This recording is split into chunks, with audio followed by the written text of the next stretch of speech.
Chapter 1. Greetings, New York. Welcome, our exquisite ladies, to the venue. As the words of the event host resonated through the Addison Hotel's banquet hall, a group of elegantly dressed models gracefully entered the room. This evening marked the anniversary gala hosted by Maxim magazine, attended predominantly by New York's elite and affluent personalities. Among them, the most striking figure was undoubtedly the man donning gold-rimmed glasses and a hint of a flamboyant mustache. Tony Stark, the true luminary of New York, the mastermind behind Stark Industries, amassed wealth beyond measure. Even if stripped of his riches, he possessed one of the most brilliant minds on the planet. How could such a man not draw attention, particularly as he unabashedly embraced his playboy persona?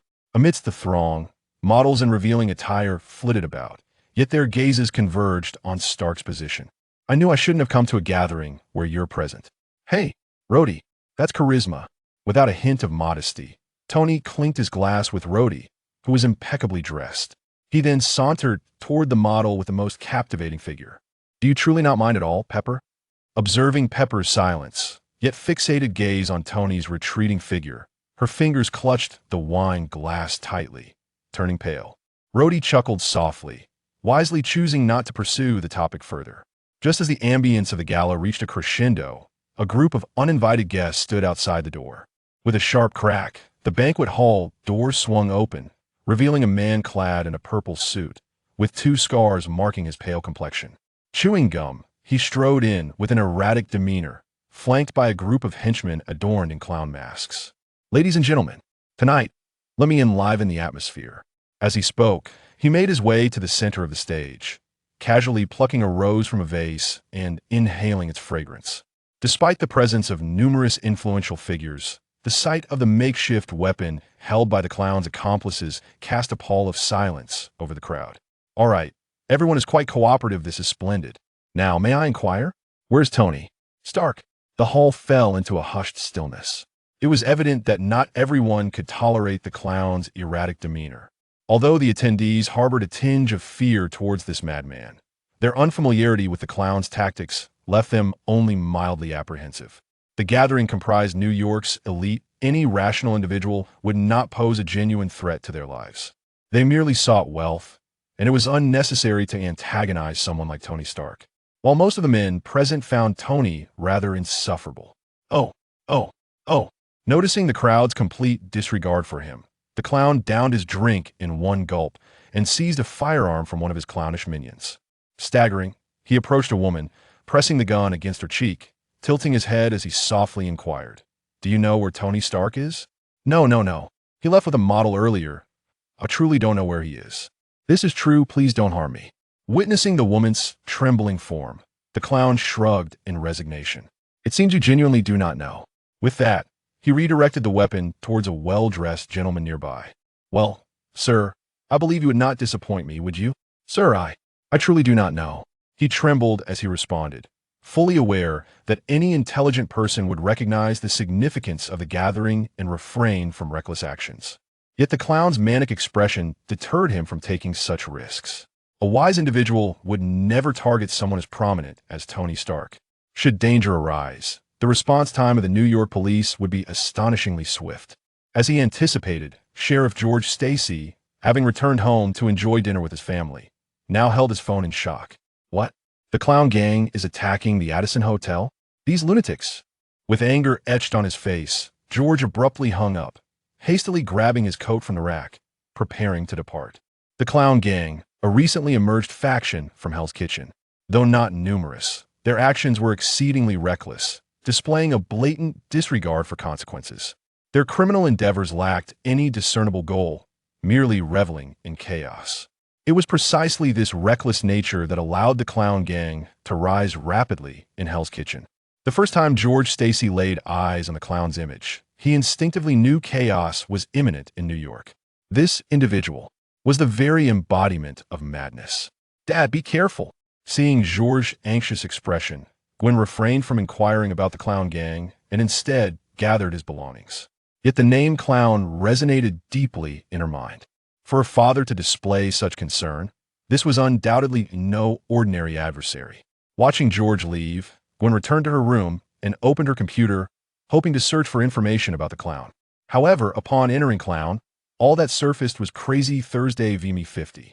Outside the Addison Hotel, police cars flashed their lights, encircling the premises and establishing a perimeter. Upon George Stassis' arrival, he was met not with New York's police, but with a throng of news vans cordoning off the hotel's exterior. Before Sheriff George arrived, the officers were reluctant to engage with the media. The severity of the incident exceeded their capacity to manage.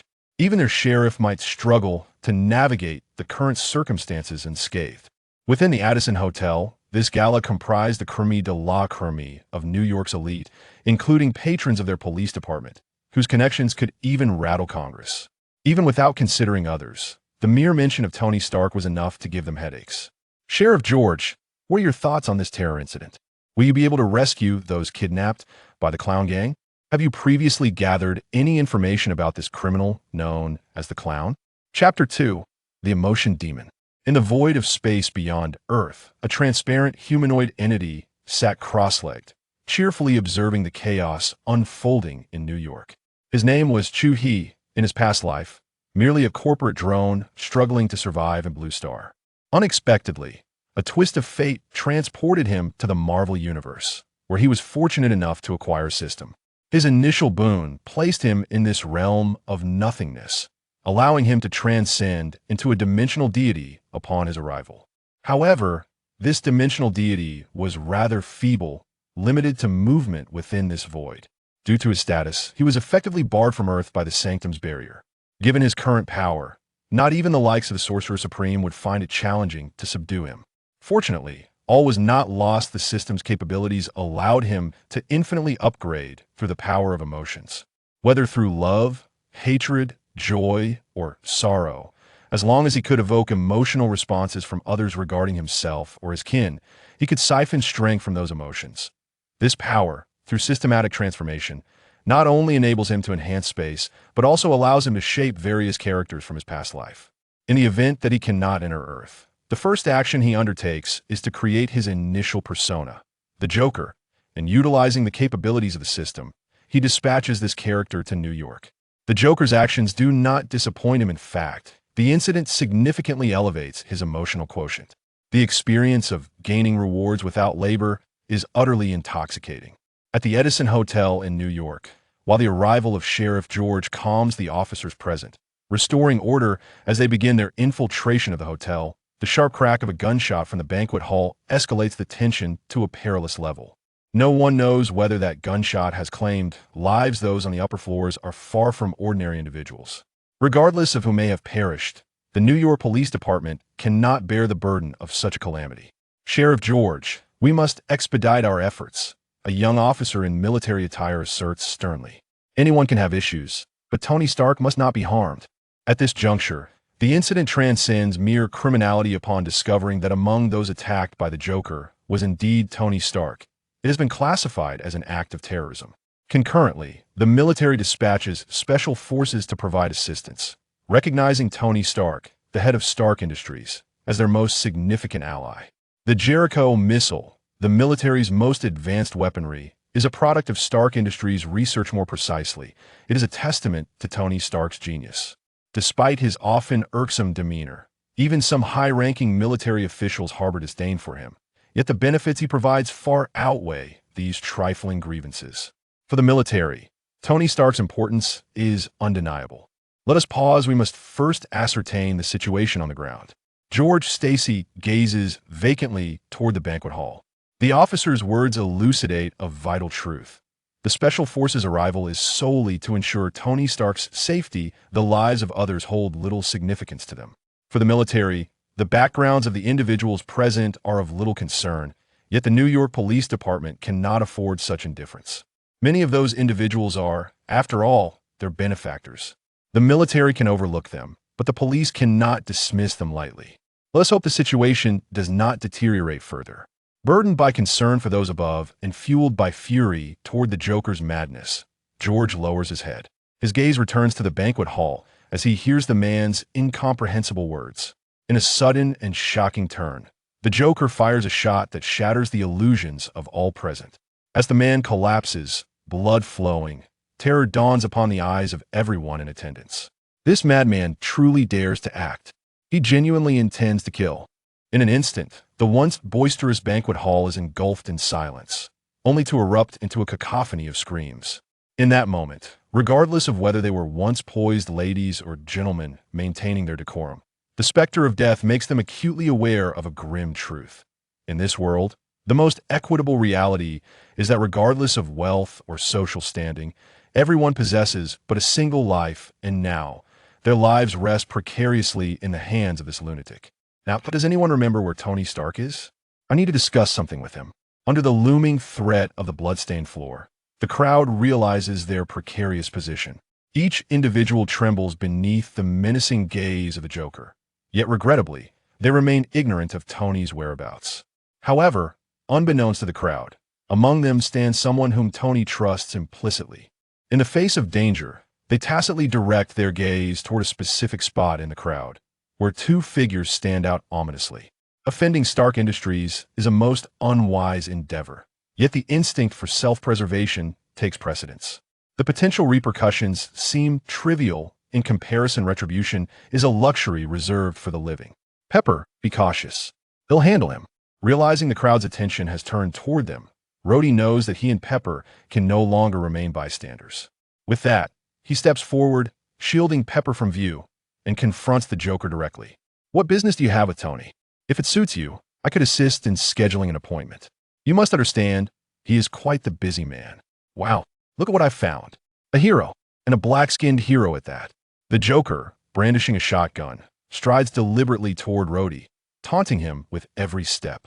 His words, however, carry an unmistakable malice, especially when one observes the ghastly pallor of his face and the grotesque grin stretching across his lips. The Joker's approach feels inexorably slow, each footfall echoing in Rhodey's heart.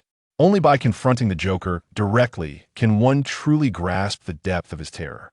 All language and description pale in comparison to the figure before him. The Joker embodies chaos itself. Unpredictable, indefensible, unfathomable. As the Joker draws near, his gaze fixed with unsettling interest upon Rhodey, a bead of cold sweat trickles down Rhodey's cheek. Why so serious? Chapter 3, The First Experience of Falling. Why so serious? Rodney was uncertain as to why he felt such gravity in this moment. Perhaps it was due to his concern for his friend Tony, who had become the target of a madman. Or perhaps it was the looming fear for the safety of himself and Pepper at this very instant. As a colonel in the United States Air Force, he had encountered countless terrorists, yet none had instilled such trepidation in him as the Joker. Hey, are you nervous? Is it because of my scars? The Joker stood before Rodney, mere inches apart, and Rodney's gaze was fixed on the shotgun in the Joker's hand. He believed that, with his skills, he could swiftly disarm the man before him. The thought flickered through his mind, yet his body remained motionless. His sixth sense warned him against such an action. Observing Rodney's fixation on the shotgun, the Joker seemed to discern his inner thoughts. Rather than becoming enraged, he flashed a grin and tossed his weapon to the ground, raising his hands in a casual display. This act did not allay Rodney's apprehension. Instead, it heightened his anxiety. For a madman, every action defied the reasoning of a sane mind. Hey, want to know how I got these scars? The Joker clasped Rodney's head, bringing their foreheads together, attempting to ensure that Rodney could see the scars on his mouth more clearly. After a moment of contemplation, he began to share his story. My father, he was a drunkard, a demon. At this point, the Joker tilted his head, lost in thought, seemingly reminiscing about that devilish father. One fateful night, his father was more intoxicated than usual. He began to assault my mother, who had no choice but to defend herself with a kitchen knife. He did not appreciate that. Not at all. At this moment, the Joker's eyes reflected profound sorrow. His head bowed, his tone growing somber. So, I watched him stab her with a knife, laughing all the while. Then he turned to me and said, "Why so serious?" The Joker's voice escalated in fervor, his expression increasingly deranged as he brandished a small knife. He approached Rodney, repeating, "Why so serious?" In that instant, the Joker thrust the blade into Rodney's mouth, the cold steel sending a chill through his heart. The Joker's madness reshaped Rodney's perception of him, as if he were reenacting his own trauma upon Rodney. The blade inched closer to the corner of Rodney's mouth, a trickle of blood already seeping forth. "Let's draw a smile," he exclaimed. And then, "Why so serious?" Before Rodney could react, the blade sliced through his mouth. Blood splattered. Rodney fell to the ground, clutching his mouth in agony. "No, no!" The cries, filled with a tumult of emotions, echoed. Amidst a barrage of gunfire, members of the Joker's gang collapsed. At the entrance of the banquet hall, Tony's eyes widened in disbelief at the scene unfolding before him. Behind Rodney, Pepper covered her mouth in shock, staring anxiously at the figure before her. "Fuck you." Protected by a contingent of special forces, Tony Stark, consumed by rage, did not hesitate. He seized an automatic rifle from a soldier and aimed at the Joker's position. However, the Joker's reaction was unforeseen. Just as he aimed, the scope revealed the Joker holding Pepper hostage, the knife poised at her neck, the Joker's frail figure lurking behind her. Oh. Tony, you are too late. Your friend has paid the price. All because of you." The Joker, peering from behind Pepper, taunted Tony with a sense of glee. Before him, the Joker's gang lay slain, leaving only him standing. Even in this dire circumstance, the Joker exhibited no urgency, instead sporting a smug grin. A madman, a complete lunatic. This was Tony's conclusion as he observed the Joker. During the Joker's attack on the banquet hall, Tony had been engaging in conversation with a model in a corner, and, sensing trouble, he had slipped through a side door. Upon regrouping with the rescuing forces, he rushed back in, driven by concern for Rodney and Pepper's safety, yet he had arrived too late. Because of him, Rodney had paid the price. Seeing Rodney, still kneeling, clutching his mouth and moaning softly, while listening to the Joker's heart-wrenching words, Tony's grip on the gun trembled uncontrollably. In that moment, the notions of law and judgment faded from his mind. All he desired was to eliminate this madman. Yet the hostage situation restrained him from acting rashly. With his best friend already harmed, he could not afford to let his loved ones suffer the same fate. "Let Pepper go, and I will ensure your safe escape." Tony bit his lip, striving to rein in his emotions. There would be opportunities to take down the Joker in the future. For now, Pepper's safety was paramount. For that, he was willing to endure the temporary release of this lunatic. Wow, love. I once had a love like that. She was an addict. The Joker, still holding Pepper, chose not to release her, but instead began to recount his own love story. Unfortunately, Tony had no interest in his nonsensical tale. "State your terms, and spare me your ramblings." "Wow, you are quite an impatient person. That is not good." The Joker blinked, shaking his head lightly at Tony. He refused to negotiate terms, instead retreating with Pepper to the edge of the window. Upon witnessing this, Tony hastened to close the distance. The Joker made no effort to stop him, even allowing a smirk to surface as he watched Tony approach. "Let me see just how deep your love truly runs." Tony was taken aback, puzzled by the Joker's words. Before he could comprehend, the Joker produced a tiny handgun from his pocket and, without hesitation, fired at the glass behind him. As the glass shattered, Tony's pupils constricted, his gun instinctively rising to aim at the Joker. It was only when he confirmed Pepper was unharmed that he exhaled in relief. However, before he could regain his composure, the Joker's next move sent him into a frenzy. Ha, what will you choose, Tony?" Grasping Pepper's wrist, he suspended her half in the air. The Joker cast his gaze towards Tony's position and addressed him. No. Please don't do this. What do you want? We can talk." Observing the erratic behavior of this madman, Tony dared not move an inch. He discarded the rifle he held, raising his hands in a gesture of feigned supplication towards the Joker. Incorrect answer. The tone of Tony's plea bored the Joker, who found it vastly lacking compared to that of his previous nemesis. Disinterested in further play, he released his grip, accompanied by a piercing scream. In an instant, Pepper's body plummeted rapidly from the window's edge. Pepper! A vivid splash of red flooded Tony's vision, his eyes, bloodshot with urgency, were oblivious to all else as he rushed towards the window ledge. In that moment, his brilliant mind yielded to the rush of adrenaline, and driven by emotion, he leaped after Pepper's falling figure. Chapter 4. I am Zsa Zsa Kong. In the moment Tony Stark plummeted from the building, the most agitated were not the clowns, but rather the members of the Special Forces. Their mission was to ensure Tony Stark's safety, and now, Their charge was performing a dramatic descent right before their eyes. The shadow of failure loomed over each of them. Accompanied by frantic voices crackling through their earpieces, every team member raised their rifles. Eliminate him, that madman. Oh, how impatient you are. Under the aim of their guns, the Joker flung open his suit. Inside, he was adorned with an array of bombs and grenades. The special forces froze, their fingers hovering nervously over the triggers. Hey, keep cool, unless you all wish to ascend to the heavens together. Seeing the Joker's body festooned with explosives and the button firmly gripped in his hand, the soldiers wisely halted their advance. In a moment of distraction, a smoke grenade slipped slowly from the Joker's grasp. Get down! Get down! Goodbye, my friends! At the captain's urgent command, the team members and the guests remaining in the hall all crouched low. A cloud of smoke billowed upward, accompanied by the Joker's distinctive, manic laughter. A flash of blue light flickered through the smoke, leaving only the echo of the Joker's laughter resonating in the hall. As the smoke cleared, the Joker had vanished without a trace. What the hell? The captain's voice crackled in confusion and despair.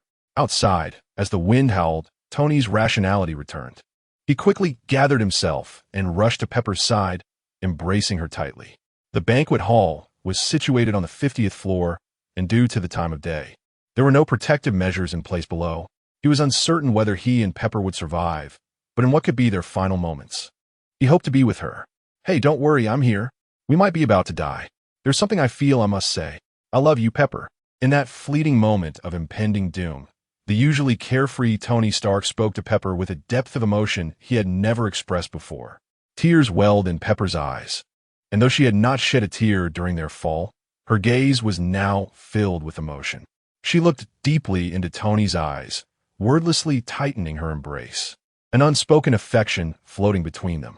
Meanwhile, below, as the glass shattered, Sheriff George felt his heart race. When those two familiar figures plummeted from the windowsill, he realized his career in law enforcement was about to reach a sudden conclusion. In such an unexpected situation, he had no time to take any action, helplessly watching as Tony and Pepper drew nearer to the ground. In stark contrast to Sheriff George's despair, the reporters crouching below were engulfed in endless excitement. Breaking news. They paid no mind to the identities of the falling figures. They only knew they were about to cash in on a monumental story. Countless flashes erupted as various media outlets instinctively captured the moment, snapping photographs and relaying them back to their stations. The emotions of the two groups were worlds apart. The New York police were steeped in hopelessness, while the media reveled in exhilaration. Yet time does not bend to the will of ordinary individuals. Tony Stark and Pepper were nearing the ground. Just then, a glimmer of light appeared beneath them, rapidly expanding into a web of brilliance. Their bodies fell onto the web, plunging downwards before bouncing back up. After several chaotic bounces, they lay breathlessly on the web, overwhelmed by the day's harrowing events. Tony was the first to regain his composure. He crawled to Pepper's side, helping her up, and they embraced tightly, cherishing the warmth of their connection. Below, Sheriff George, though unaware of the origin of the luminous web, recognized that it had indeed saved Tony Stark and Pepper's lives, simultaneously safeguarding his own career from an untimely end. After a brief moment of astonishment, he directed the fire truck that had been waiting nearby to assist Tony and Pepper down from the web, arranging for officers to escort them toward the ambulance. Despite the absence of visible injuries on either of them, a trip to the hospital was a necessary protocol after such a high fall. Tony, steadying Pepper by the shoulder, slowly made his way through the crowd. Mr. Stark, what did you encounter up there? Mr. Stark, was it your actions that provoked this attack? Why did you fall from such a height? Was it intentional or accidental? Can you provide a direct answer? Outside, a multitude of microphones thrust toward Tony Stark, who was being escorted by the police as a cacophony of chaotic inquiries filled the air, akin to a swarm of obnoxious flies. Already in a somber mood, Tony found the surrounding noise unbearably aggravating. He snatched the nearest microphone, addressing the media with fervor. Did I cause this incident? You should be asking that, clown. And perhaps you should visit a hospital to check your head. Even your 70-year-old grandmother wouldn't pose such absurd questions. With that, he shoved through the throng of reporters, leading Pepper away from the crowd. not forgetting to raise an elegantly defiant middle finger towards the gaggle behind him. "Boss, are you okay?" Outside the crowd, a portly figure hurried towards him, anxiously calling out, his eyes scanning Tony for any signs of injury. "I'm fine, happy." Tony halted the man's approach, uncomfortably responding. He had always disliked excessive concern. It made him feel like a fragile child. Under Happy's guidance, Tony and Pepper finally escaped the crushing crowd. A large man forged a path ahead, and they successfully reached the ambulance for a medical examination. Meanwhile, in the dim light of a street lamp behind them, a man clad in a suit, appearing somewhat haggard, quietly extinguished the faint glow of a light on his finger. Simultaneously, the luminous web that had just saved Tony and Pepper vanished. He gazed in the direction of Tony, a smile playing at the corners of his mouth, reminiscent of a child discovering a new toy. Only when Tony Stark's silhouette faded towards the ambulance did he slowly light a cigarette. Tony Stark, an intriguing fellow. "My act of saving lives is not without its price," he remarked to a nearby camera before vanishing into the shadows. He knew that Tony would come looking for him. Chapter 5. The Paranoia of Persecution in the Luminous Office of S.H.I.E.L.D. The surveillance footage from the Addison Hotel banquet hall and the video capturing Tony's rescue by the light web played on a continuous loop. When the Joker vanished, a blue light illuminated the smoke, freezing the image in time. "Coulson, can you discern the technology employed?" he inquired. "Perhaps it is magic?" Coulson, whose hair was already thinning, replied with a smile to the dark-haired agent. At this, Nick Fury, seated in the director's chair, stiffened, his unmasked eye glancing sharply at Coulson. They had yet to ascertain the means by which the Joker escaped the scene. It could be technology, it could be superhuman abilities. Yet, as Coulson suggested, the possibility of magic could not be dismissed. While ordinary individuals might not grasp the true nature of this world, S.H.I.E.L.D., which discreetly handles a multitude of extraordinary events, was acutely aware that existence encompasses not only technology, but also mutants and even magical prowess. The Addison Hotel incident was not initially within their purview. Fundamentally, it was merely a typical act of terrorism. Indeed, for S.H.I.E.L.D., even acts of terror are regarded as commonplace occurrences. However, once the Joker disappeared amidst the Special Forces encirclement, coupled with the light web that ultimately saved Tony Stark and Pepper Potts, it undoubtedly fell under their jurisdiction. The Joker, a heinous criminal suspected of possessing extraordinary abilities, targeted none other than the son of S.H.I.E.L.D.'s founder, Tony Stark. This is why the documentation of the incident found its way to Nick Fury's hands. As he reflected on the blue light that shone as the Joker vanished, a sense of unease washed over Fury. If, as Coulson posited, the perpetrator wielded magic, he might find solace. However, the concern lay in the use of technology, for that blue luminescence evoked thoughts of an item currently housed in S.H.I.E.L.D.'s secret base, the Tesseract. This artifact, which had plummeted into the Atlantic alongside Captain America in 1945, had long since been quietly resting in S.H.I.E.L.D.'s clandestine facility. Retrieved by Howard Stark during his quest for Steve, the Star-Spangled Man, heralded as America's greatest hero, Steve Rogers, had also resurfaced from the ice, following geological shifts that brought his ancient aircraft to light. Presently, he was receiving aid in S.H.I.E.L.D.'s secret base. The confidentiality surrounding this matter was exceedingly stringent. Even Coulson, Fury's most trusted subordinate and a fervent admirer of Captain America, remained oblivious to it. Others might be unaware, but Nick Fury, having endured the events of Project Pegasus, comprehended the implications of the disappearing blue light. With this thought, Nick Fury felt a surge of restlessness. He yearned to depart for the secret base immediately. Only by witnessing the Tesseract in pristine condition could he find peace of mind. As for the light web that had rescued Tony, the instigator had made no effort to conceal their intentions. Nearby cameras had clearly captured the figure. Coulson, expedite the investigation into the Joker. We must ascertain his whereabouts swiftly. He is exceedingly dangerous. Regarding the wizard who saved Tony, you shall meet him personally. As Coulson nodded with a smile, and accepted his mission, Nick Fury made no delay in exiting the office. Meanwhile, the wizard they discussed was quietly enjoying his lunch in a restaurant. Outside, a sports car sped down the street, coming to a graceful halt by the curb. "I told you I could manage on my own," Tony retorted. "Boss, you should convey that to Pepper. I would not dare oppose her wishes. Besides, after what you just experienced, I believe it prudent to exercise caution." At that moment, as Happy's words faded, Tony's expression darkened palpably. The Joker, that madman who had subjected him to endless humiliation, had led Tony to believe that after his fall, the fiend would have been gunned down. Yet, he learned the following day that the Joker had somehow escaped from that dire predicament unscathed. This revelation felt like a resounding slap across his face.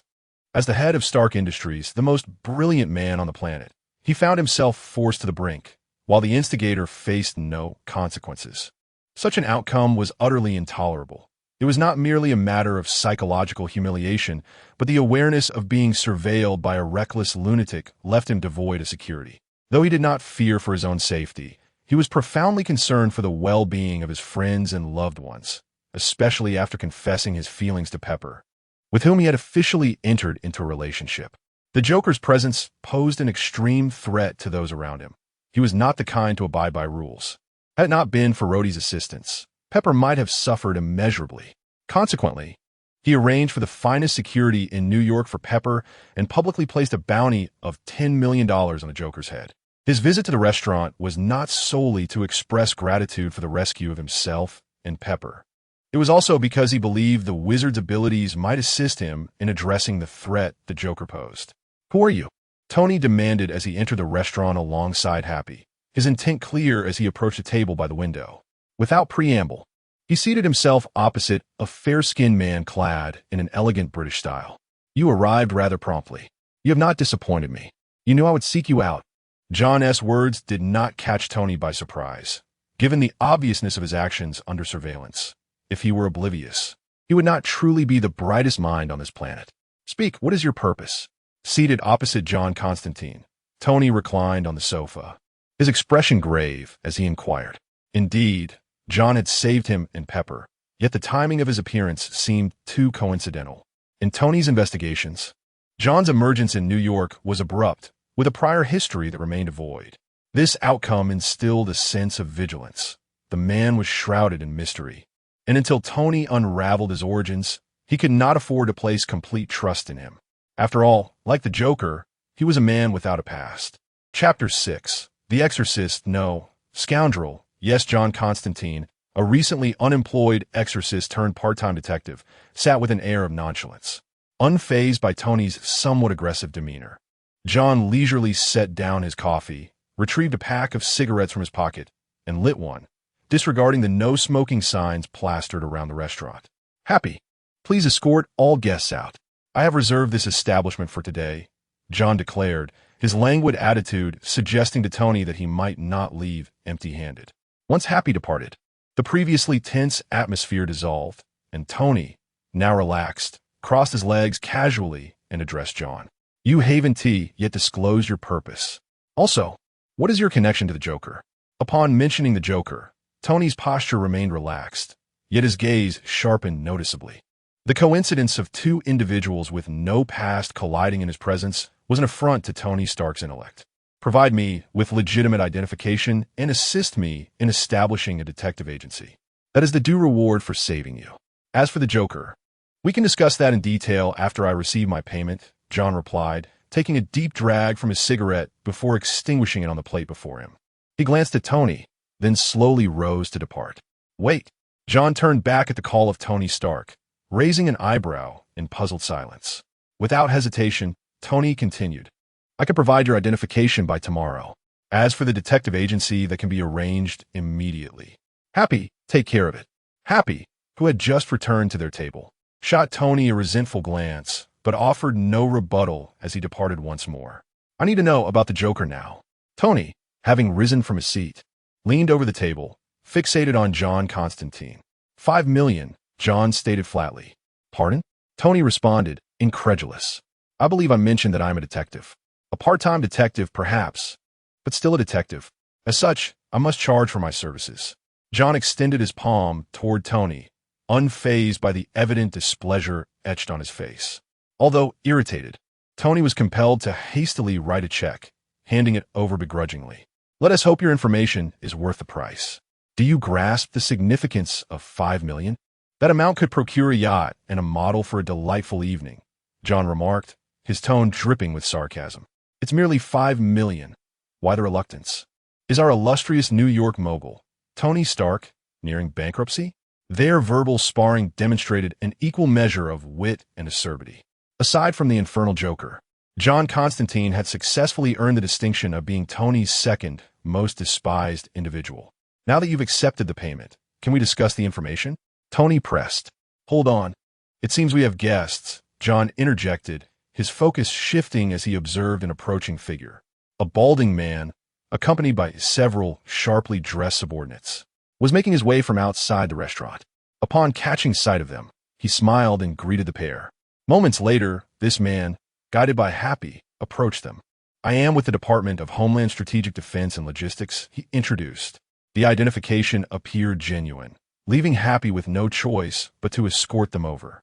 Tony, uninterested in Happy's explanation, bristled at the interruption just as he was on the verge of acquiring the information he desired from John. His mood soured further. After all, in America, wealth often superseded political stature, particularly for a top-tier magnate. What business do you have? Do you wish for me to treat you to lunch? Tony's tone was decidedly unfriendly. Coulson, however, remained unperturbed. He offered a conciliatory smile to Tony Stark before responding, Apologies, Mr. Stark. We're not here for you today. Our objective is to speak with this gentleman regarding certain matters. Coulson's statement only deepened Tony's scowl. John Constantine was his sole conduit to understanding the Joker. If they took him away, all of Tony's prior efforts would be in vain. I cannot allow them to take John. With this thought, Tony prepared to confront them. But Coulson's next words rendered him momentarily speechless. Sir, you utilized magic at the Addison Hotel. Coulson's assertion was not a question, but a declaration. Despite his affable demeanor, a palpable pressure emanated from him. I understand what you wish to know. It's no issue. He has already been compensated. I can disclose everything, John interjected, his confidence alleviating the tension brought forth by Coulson. He exhibited no signs of anxiety, even producing a cigarette to light once more. Coulson, in turn, smiled at Tony, his amiability serving as a formidable asset. Tony found himself at a loss for reasons to refuse the man, curiosity piquing as he pondered the nature of the organization that seemed so unfazed by John's abilities. The Department of Homeland Strategic Defense and Logistics was an entity he had never heard of. Have them all leave, Tony commanded, opening his eyes and choosing silence thereafter. Coulson, recognizing the concession, waved his hand with a smile, understanding that Tony had acquiesced. With all irrelevant parties excused, John wasted no time in beginning his narrative. I inhere both outsiders. Chapter 7. I was just speaking casually. Your world has revealed its coordinates. Following the arrival of the Joker, an increasing number of visitors from alternate realms will soon be present. Do you comprehend what a brand new universe signifies? Two bewildered faces appeared before John Constantine. One sought to understand the intricacies of Constantine's magic, while the other wished to glean intelligence regarding the Joker from the former. However, before they could reach conclusions about their inquiries, an even more explosive revelation unfolded before them. Has the coordinate of their universe been exposed? Tony Stark hesitated to speak, while Coulson, without a moment's pause, posed the question directly. What does this imply? Who exactly are you? John extinguished the nearly burnt-out cigarette and quietly lit another. With a grave demeanor, he continued, the resources of each universe are finite. A thunderous realization echoed in both Coulson's and Tony's minds. Although John Constantine had merely uttered these few words, both Coulson and Tony Stark understood the implications. Resources are indispensable to every nation, and this holds true on a cosmic scale as well. If one's universe lacks sufficient resources, there remains only one solution: to plunder resources from other universes. Have you tainted your smoke with something? What nonsense is this about coordinates being exposed? You and the Joker are both interdimensional intruders. Are you serious with this? If I hadn't witnessed your magic, I would suspect you of being a charlatan. Startled by John's words, Tony regained his composure and began to retort. Despite acknowledging the existence of magic in this world, he found it difficult to accept the notion of entities traversing the multiverse. His education had instilled in him an unwavering skepticism. Coulson, however, remained silent. Being part of SHIELD, an organization that frequently dealt with extraordinary powers, he had encountered a reality far more vivid and remarkable than Tony's. He understood that the hidden truths of this world exceeded his current knowledge. Thus, he refrained from questioning John's assertions, instead focusing intently on him, his expression unwittingly turning serious. Time passed slowly in the silence shared by the three. As John Constantine showed no signs of jest, the atmosphere grew increasingly somber for Tony and Coulson. I have no need to deceive you. In the future, an ever-growing number of guests will validate my claims. The Joker is not of this universe. He acquired your world's coordinates through an artifact from the void. I merely happen to be nearby. A new universe is an irresistible treasure for anyone. Moreover, the fluctuations of time and space are impossible to conceal within the multiverse. As John's words lingered in the air, the restaurant fell into silence. Coulson and Tony Stark did not fully believe Constantine's statements. Yet, as he had indicated, future visitors from other worlds would serve as proof. If none appeared, it would mean that John Constantine was indeed a fraud. If, however, other guests materialized, the consequences would be dire. At this juncture, John cast a meaningful glance at both men, but they were left in a state of confusion. Nevertheless, you need not worry excessively. Un transdimensional travel in cours à cost. Therefore, initially, the number of individuals arriving in this universe will not be overwhelming. You need not fear an imminent multiversal conflict. With that, John Constantine took a sip of the coffee on the table and regarded the two men who were deep in thought, choosing to remain silent. He had relayed all pertinent information to them. The subsequent decisions were theirs to make. Tony considered the $500,000 he had spent on this intelligence to be a worthwhile investment. After absorbing John's revelations, both he and Coulson fell into contemplation. While John's information was somewhat alarming, it was not beyond their comprehension. At least his logic was coherent. Tony, lost in thought, rested his chin on his hand. In contrast to the interdimensional visitors, Coulson was more eager to learn about the multiverse that John Constantine had mentioned. This theory had been posited by scholars long ago, but acquiring information directly from a tangible interdimensional traveler was certainly more expedient and authentic, even if its veracity remained unverified. As a member of a clandestine organization, Coulson understood well the comparative threat posed by a lone powerful individual versus a weaker one with connections. Observing John as he casually sipped his coffee and smoked, Coulson suddenly inquired, "John, if you don't mind, could you enlighten us about the multiverse you spoke of? It would be beneficial to understand the distribution of its powers." Upon hearing this, John Constantine set down his coffee and regarded Coulson with a knowing smile. "Of course, that is not a problem. It will only cost you $1 million. I cannot only divulge information about these two organizations, but can also provide you with an additional piece of news." $1 million? Coulson was taken aback by John's price. He was not Tony Stark, the billionaire, although he possessed $1 million. Using it to procure information for work was a different matter altogether.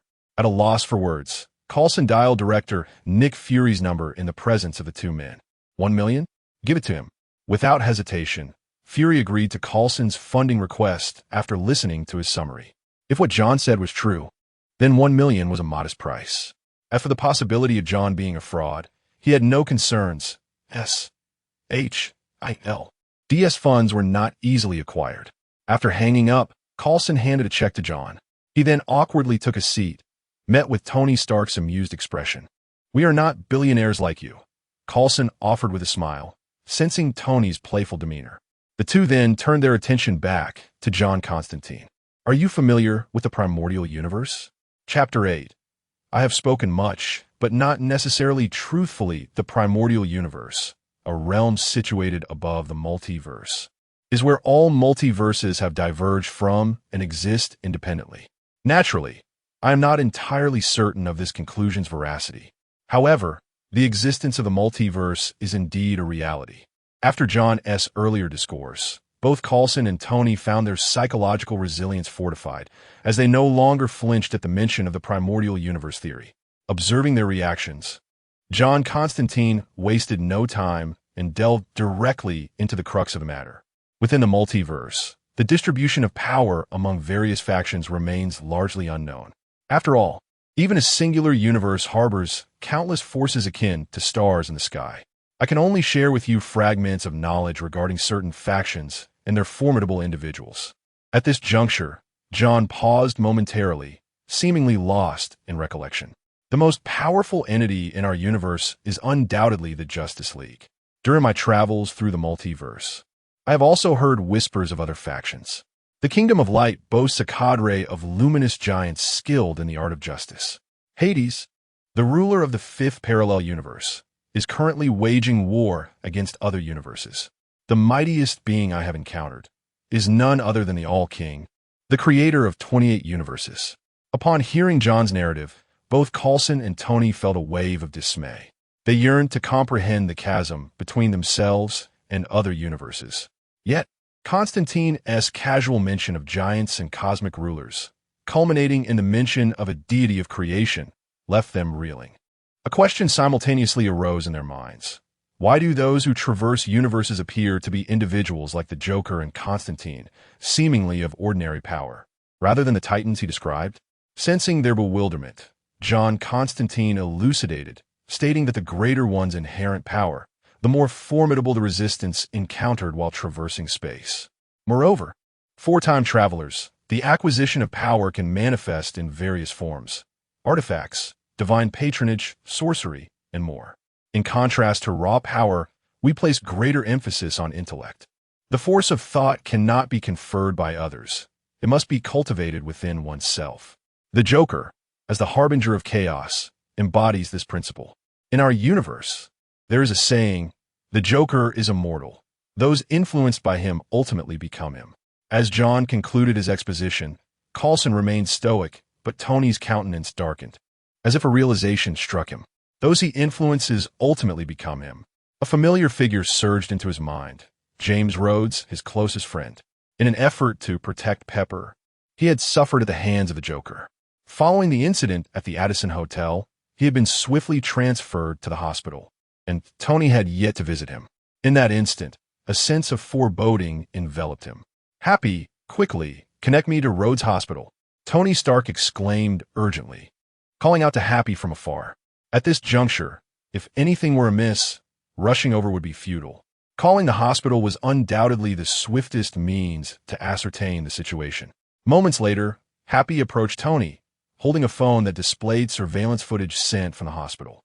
The camera captured Rhodes lying quietly on his hospital bed, encircled by bandages. Suddenly, he appeared to be ensnared in a nightmare, murmuring incessantly as if conversing with someone in his slumber.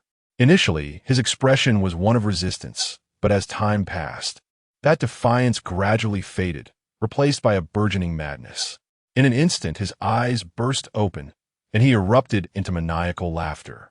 His voice rose from a low pitch to a crescendo, and Rhodes tore the bandages from his mouth, revealing a grin nearly identical to that of the Joker. He concluded the macabre display with a classic smile directed at the camera before vanishing from the room. Tony's grip on his phone tightened. The video concluded, leaving the screen shrouded in darkness, yet he remained transfixed, unwilling to avert his gaze. In an instant, he felt himself drained of strength. The phone slipped from his grasp, and he collapsed onto the sofa. His friend, harmed in his quest to protect the one he loved, had suffered anew at the hands of the Joker. He had not only failed to safeguard Rhodes, but had inadvertently allowed him to be further victimized. As Rhodes unleashed his maniacal laughter, Tony felt his heart convulse. "Joker, I will make you pay." At that moment, the fury and murderous intent etched on Tony Stark's face were unmistakable. His hatred for the deranged fool had seeped into his very bones. "Why didn't you tell me sooner?" Tony suddenly bellowed at John, consumed by rage. In his current state, Tony was overwhelmed by anger, due to his temperament. He had few friends, with only Rhodes, Happy, and a handful of others he could truly call companions. And now, his dearest friend had fallen into the Joker's clutches. Although Rhodes had left the hospital of his own volition, His demeanor conveyed the accuracy of John's assertions. Rhodes had become the Joker. After a cathartic outburst, Tony gradually regained his composure, feeling a twinge of remorse for his earlier remarks towards John. However, his pride prevented him from offering a genuine apology. He merely nodded at John, a silent acknowledgement of regret. John Constantine bore no offense. Tony was merely a valued client to him, and their relationship was far from that of friends. As he concluded his briefing, John turned to Coulson and Tony, inquiring if they had any further questions. "If not, I shall indulge in the nightlife of New York," he remarked nonchalantly, waving the check in his hand. In response, Tony said nothing, simply rising to leave the restaurant with Happy. With his objective achieved, there was no reason for him to linger and waste time. Meanwhile, Coulson retrieved a document from his briefcase and presented it to John. "This is an agreement formulated by our Department of Strategic Homeland Intervention, Enforcement, and Logistics to govern individuals with extraordinary abilities. In order to protect ordinary citizens from harm, it is imperative that such powers are not misused. If there are no objections, Mr. Constantine, your signature will suffice for us to depart." Upon hearing this, John scrutinized the agreement carefully. As a master of contracts, he was not one to sign recklessly. A moment's carelessness could summon his creditors from the depths of hell for a reunion. Chapter 9. A new storm has emerged in the desolate woods on the outskirts of New York. Two young men ventured forth, their phones illuminating the path ahead. The moonlight delicately filtered through the treetops, casting a dappled glow upon the shadowy forest floor. "Liam, I don't think this is a wise idea." "Do not fret, Ethan. There are no monsters in this world. They are mere fabrications spun by cowards, a ruse to mask their own fears." The youth trailing behind glanced around, his steps faltering. Though he too doubted the existence of such creatures, the eerie environment unsettled him. Towering trees loomed around them, leaving them alone in this vast wilderness. The gentle whisper of the breeze through the leaves was the only sound, devoid of any animal calls. Meanwhile, Liam pressed on, undeterred by Ethan's trepidation. Excitement surged within him. If they could survive a night here, they would undoubtedly become the stars of their school. Recently, a rumor had swept through their campus like wildfire. This forest was haunted. A paranormal club that ventured here had mysteriously vanished, only to be discovered the next day, their bodies neatly discarded by the roadside. When they awoke in the infirmary, they all proclaimed in unison that the forest was indeed haunted, populated by floating phantoms and rising skeletons. Some even claimed to have been driven mad by the experience. Upon learning of this, the school council swiftly suppressed the information and prohibited students from exploring. Yet, the antiquated council could hardly comprehend the youthful spirit. The more they forbade, the greater the curiosity among students, transforming the ban into an invisible challenge. The first to take action were none other than Liam and Ethan. As they recorded their adventure and ventured deeper into the woods, they remained oblivious to the fact that their every move was being monitored by a lurking skeleton. Annoying flies. The skeletal figure thought, "I have yet to fully grasp the intricacies of this world. If I were to eliminate them, it would surely attract unwanted attention. Allowing them to roam freely risks exposing my presence." The old skeleton, laden with powerful artifacts, gazed at the two humans on his screen, frustration etched upon his features. Alone in this new world, he found himself without the support of the great tomb of Nazarick, its floor guardians, or the battle maidens. Having once lived as a human, he recognized that he had arrived in a modern civilization. In such a world, should anyone perish at his hands, the authorities would undoubtedly conduct extensive searches. To ensure his own safety, he chose to spare the group. However, mere days later, more adventurers had come knocking. "This is exasperating. How I wish all the inhabitants of Nazarick were here. Alone, some matters are exceedingly difficult to manage." With a furrowed brow, the old skeleton shifted his gaze from the magical mirror to a floating interface beside him, displaying countless exchange options along with his current emotional currency. Building, Great Tomb of Nazarick, 1,000,000 emotional value. Character, Sebastian, 200,000 emotional value. Shaltir Bloodfallen, 200,000 emotional value. Cosets, 200,000 emotional value. Gargantua, 100. 000 emotional value. Ora Bella Fiora, Mare Bello Fiori. 200 000 emotional value. Demogorgon. 200 000 emotional value. Albedo. 200 000 emotional value. Item. Map of the mountains and rivers. Can imprison opponents in a parallel space with up to 100 varieties capable of exhausting their stamina. 2000 000 emotional value. Hellibis. Highly effective on objects, slightly less so on humans. Possesses indestructible properties. 2000 000 emotional value. Divine Wheel of Light. Exerts a powerful effect on targets with negative justice values, spanning the entire world. 3000 000 emotional value. World Will. Typically possesses only the power of a simple club, but can grow infinitely stronger, capable of conquering the entire Great Tomb of Nazarick. 5000 000 emotional value. Captivating Beauty. Has an enchanting effect, usable for brainwashing any target. 5000 emotional value. Return Scroll. Can return to a designated location after binding. 10. 000 emotional value. Random teleportation scroll. Teleports randomly to a location within a world. 10 000 emotional value. Ainz Ooal Gown. Remaining emotional value 23 156. One-time exchange permission. Once, the old skeleton stared at the one-time exchange permission on his panel, lost in thought. After driving away the humans, his emotional value had steadily increased. With over 20,000 accumulated, he now had the means to summon a floor guardian to assist him. However, whom to summon posed a dilemma. In his mind, two candidates emerged, Demogorgon and Seabass. Demogorgon, the brain behind Nazarick, was essential for his current predicament, requiring a clever strategist. On the other hand, Seabass, despite being a draconic being, was the only guardian possessing a human form. His composed demeanor would be invaluable. Summoning him would allow for intelligence gathering in human cities, significantly enhancing his understanding of the outside world. After much contemplation, the old skeleton finally resolved that information was paramount. Given his current emotional value growth, he could accumulate another 20,000 within a mere 20 days, affording him the opportunity to gather more intelligence before Demogorgon's arrival, thus enabling better strategic planning. With this determination, he hesitated no longer. A swirling vortex of stars materialized before him, and as the light faded, a tall, elegant elderly gentleman appeared. Seabass, with his silver hair and beard, exuded an air of authority and kindness, instilling a sense of reliability. Upon his appearance, he knelt gracefully, placing a hand over his heart in reverence. Ainsama, I, Seabass Tion, overseer of the Great Tomb of Nazarick, pay my respects.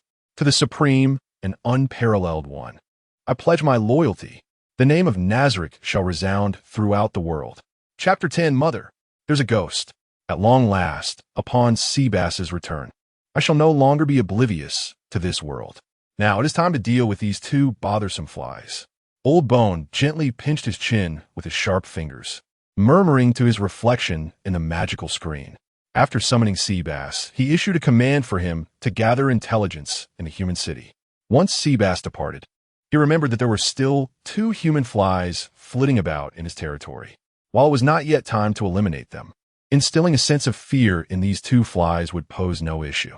Previously, simply summoning a few ghosts and skeletons had yielded him a considerable amount of emotional energy. For these two, he planned to employ the same tactics, albeit this time he would not let them off so easily. In the depths of the dense forest, Liam and Ethan, who had wandered far into its recesses, were resting on a massive wooden stump. Over an hour had elapsed since their entrance into the woods, yet they had encountered nothing. Logically, this should have been a positive circumstance for them, as both were skeptical of the existence of ghosts in this world. However, being in such a remote wilderness under the cloak of night could hardly be deemed safe. To guard against wild beasts, they had brought firearms for protection. Yet, as they ventured deeper, their ominous premonition grew ever stronger. Simultaneously, the peculiar feeling that had eluded them was finally clarified. the forest was devoid of animal sounds. This wilderness, situated not far from New York, was marked by a scarcity of human activity, and few had come to clear its beasts. Consequently, it was home to numerous animals. Upon their entry, they had noticed several warning signs about wild beasts. However, their desire to become campus stars had clouded their judgment. Now, after 2 hours in the forest, they realized they had yet to glimpse a single animal. Not only had they seen no creatures, but they had also not heard a single sound. This was undeniably abnormal. For night was the prime time for predators such as wolves and leopards to roam. Yet, they had not even heard a solitary wolf's howl. Exchanging glances, both Liam and Ethan discerned unease and fear reflected in each other's eyes. Liam, I believe we should leave. We have been here for over 2 hours and have yet to encounter any so-called ghosts. If we record our findings and return, we will have completed the challenge. Well, the challenge requires us to stay the night. Let us venture a little further. We are nearly at the center. Once we arrive, we can turn back. Ethan replied. After mulling over Ethan's words, Liam felt it imperative to at least reach the heart of the forest. Otherwise, their peers would surely dismiss their efforts. Despite the unsettling silence surrounding them, they had encountered no incidents thus far. Reluctant to abandon the challenge at such a critical juncture, he pressed on. Upon hearing Liam's resolve, Ethan's sense of foreboding intensified. In that instant, he felt as though countless eyes in the distant darkness were fixated upon their position. Before he could voice his concerns, Liam had already risen to continue their journey. Reluctantly, Ethan followed suit. However, it was not long before trouble arose. Liam stumbled over an unseen object, falling to the ground. Sensing his friend's plight, Ethan hurried to assist him. Yet, as his hand reached Liam's position, a chilling sensation enveloped him. Looking down, he discovered he was clutching a pale, skeletal hand. In that moment, Ethan's pupils dilated to an unprecedented degree. A piercing scream erupted from his throat, echoing through the stillness of the forest. Reacting swiftly, he discarded the bone. Meanwhile, Liam, still on the ground, was unaware of the commotion. As he prepared to rise, he glanced down at the glowing light from his fallen phone, which illuminated the stark skull nearby. The proximity of the skull, mere inches from his face, rendered him frozen in place, as if he were locked in a gaze with the skull itself. In a panic, he scrambled to his feet and retrieved his phone. Unlike Ethan, his reaction was tempered. It was merely a skull. Although startled at first, he soon dismissed the fright. After all, a lifeless object could not pose a threat unless it were to come to life. With this thought, he directed his phone's light back toward the skull. Seeing it remain motionless, he breathed a sigh of relief and approached Ethan. Hey, buddy, it's just a skull. There's no need for such alarm, he reassured, patting Ethan on the shoulder. However, rather than calming him, Ethan's expression grew increasingly frantic. Why you? Behind you. Without a moment's hesitation, Ethan turned and fled, scrambling back in the direction they had come. Witnessing Ethan's reaction, a wave of cold sweat washed over Liam. His expression stiffened as he slowly turned his neck to look behind him. What he saw was the very skull he had just pressed down upon, now standing upright before him. Its eye sockets glowed with an eerie green light, its jaw opening and closing with a disconcerting clatter, sending shockwaves through Liam's nerves. With a scream that rivaled Ethan's, Liam mirrored his friend's actions and bolted away. At that moment, the forest transformed in their minds from a serene enclave to a gaping maw of malevolence, eager to swallow them whole. As they fled, they bore witness to the forest's diverse inhabitants. Skeletons, ghosts, ghouls, zombies, and gremlins extended a sinister welcome to the two unwitting intruders, who soon succumbed to a peaceful slumber. Chapter 11. The Cup is prepared. Seeking cooperation in the chaotic and impoverished neighborhood of Hell's Kitchen, a newly established detective agency has opened its doors. Having directly purchased the premises, the origins of the affluent owner remain a mystery, prompting curiosity as to why he would choose such a tumultuous area for his business. The agency offers services such as exorcisms and intelligence gathering, yet the residents of Hell's Kitchen perceive no need for such endeavors.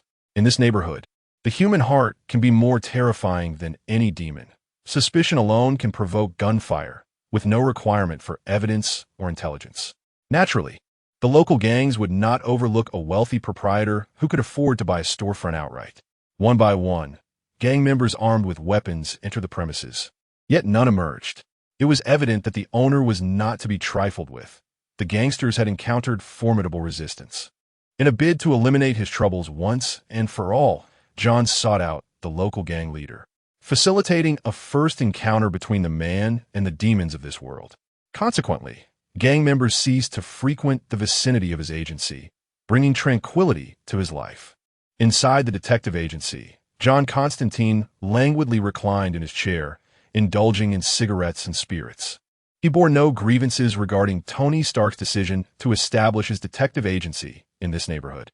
The profits earned from Tony and Coulson had sufficiently sustained him for an extended period. The absence of clientele did not concern him, especially as visitors from beyond were becoming increasingly frequent. He was confident that Coulson would return to seek his assistance. As night deepened, John secured the agency's entrance and prepared to venture out for a nocturnal escapade. A rhythmic knocking resonated at the door. Upon opening it, he found a tall man clad in a dark red bodysuit standing outside. "You arrive rather late," John remarked. "Do you know me, detective?" The visitor, the fearless guardian of Hell's Kitchen known as Daredevil, responded. John feigned ignorance, having gleaned only a fragment of information regarding Daredevil during his interactions with local gangs. Aware of the presence of such a principled hero in the neighborhood, he anticipated this visit, albeit not at such a late hour. "You have only just moved to this neighborhood, yet you have stirred the calm that had settled here. If I were you, I would vacate immediately." Undoubtedly, Daredevil's intentions were not benign. Many so-called heroes seem to harbor a strong regional loyalty, much like Batman's fixation on Gotham City, resenting any interference in its affairs. This fearless protector of Hell's Kitchen similarly disdained any disruption to its fragile peace, a peace that had never truly existed in this troubled locale. If he perceived the neighborhood as tranquil, it merely indicated that darkness had ensconced itself even deeper. John did not rebut Daredevil's assertions of tranquility. Instead, the corner of his mouth curled into a smirk, an unmistakable display of mockery. "What do you wish to discuss?" Daredevil, observing John's demeanor, felt a twinge of unease. Recently, he had been preoccupied with legal matters concerning the underserved, leaving him somewhat oblivious to the neighborhood's current state. According to his partner, Foggy Nelson, Hell's Kitchen had been unusually quiet. Apart from the disturbances caused by John's arrival, the area seemed eerily tranquil, far removed from its notorious reputation. Crime can never truly vanish. Its silence merely signifies a deeper concealment. "What do you know?" John's words intensified Daredevil's apprehension. Hell's Kitchen had never been a peaceful place, yet the recent calm had lulled him into a false sense of security. Hearing John's remarks, he recognized that he must have overlooked something significant. In Hell's Kitchen, for those lawless individuals to suppress their activities, the underlying schemes must be far from trivial. 100,000. You should be able to see the sign at the entrance. John added with a sardonic tone, "Oh, sorry, I forgot that you're blind. I am a detective and part-time information broker," he continued, "and I certainly cannot provide information for free. So 100,000 is a fair price." Daredevil's face, concealed beneath his mask, froze in shock at the sudden mention of a fee. John's casual reference to his blindness triggered an instinctive defensive reaction.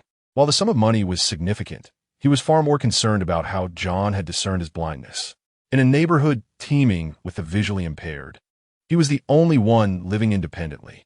If his enemies were to uncover his identity, it would pose unforeseen dangers to his friends. At that moment, he gripped his billy club tightly, the familiar weapon instilling a sense of security amidst the tension. "You know my identity?"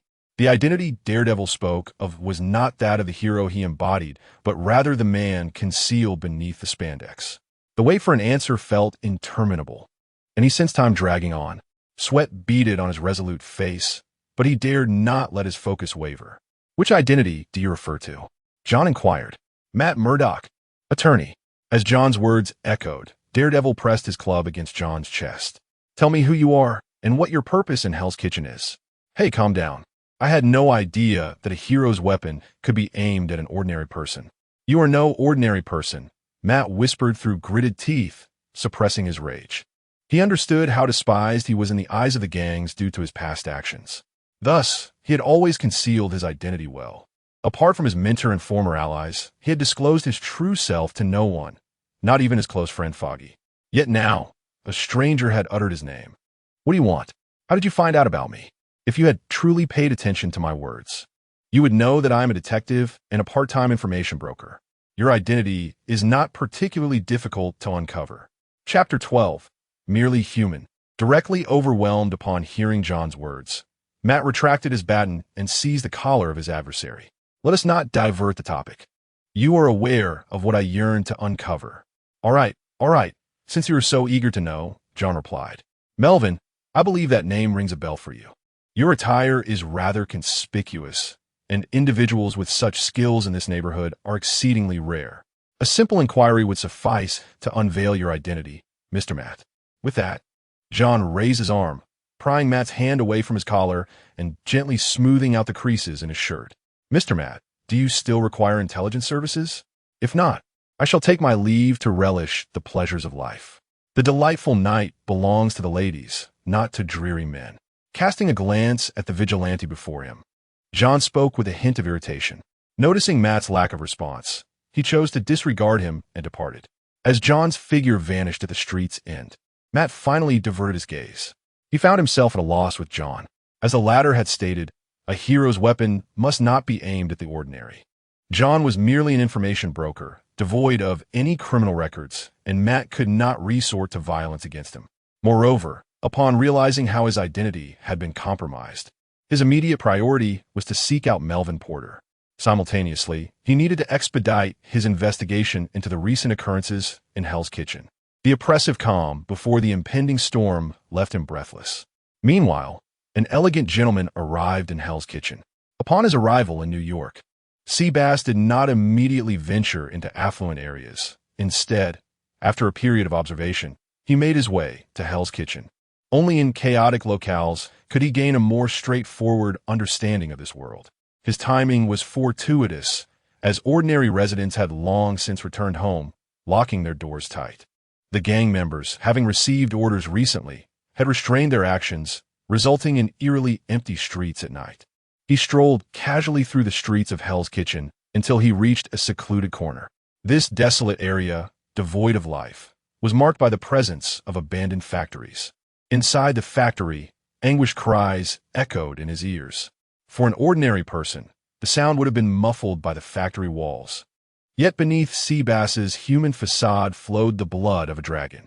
Even the faintest sound resonated in his ears like thunderclaps. Indeed, it seemed that slaves existed in every realm. He muttered to himself, yet his steps did not falter as he advanced further inside. The vast factory exhibited no signs of human activity. Only heaps of discarded shipping containers lay scattered about. However, such conditions could not deceive Seabass, the overseer of the great tomb of Nazareth. With a flicker of faint light in his eyes, he invoked the fourth-tier magic, True Sight. The footprints of those who had traversed the factory and the concealed entrance to a hidden pit appeared before him. Without a moment's hesitation, Seabass eschewed the stairs and leapt down directly. His feet touched the ground without stirring a speck of dust. Below the entrance lay a pitch-black tunnel, devoid of any traces of cement. Evidently, remnants of recent excavation lingered on the walls. Seabass advanced step by step toward the tunnel's end, where a scene unfolded that took him by surprise. He had anticipated a mere transit point for slave trading.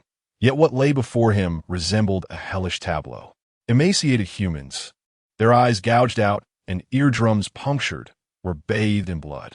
Surrounding them were soldiers resembling ninjas from an island nation, methodically transporting them in batches. Lady Gao has located the dragon bones. We require more hands for excavation. Hasten the delivery process. Our current manpower is insufficient. A tall black man stated to those around him at the tunnel's exit. In this filthy and chaotic environment, he stood out in a pristine suit, utterly immaculate. It was evident that he was the leader of these ninjas. Seabass stood quietly at the tunnel's entrance, hands clasped behind his back, observing the scene with an impassive expression. Yet, his gaze turned razor-sharp. These individuals were remarkably fortunate to encounter Seabass, the sole being within the great tomb of Nazarick who harbored goodwill toward humanity. Displaying no pretense, Seabass was quickly noticed by the ninja soldiers. One by one, clad in dark attire with only their eyes visible, they turned toward the tunnel's exit, where the gentleman stood. It was then that Soanda, with his back to the exit, sensed something amiss. He turned, narrowing his eyes. Seabass's silhouette reflected in his pupils, and after a slight tremor at the corner of his eyes, he forced himself to maintain composure.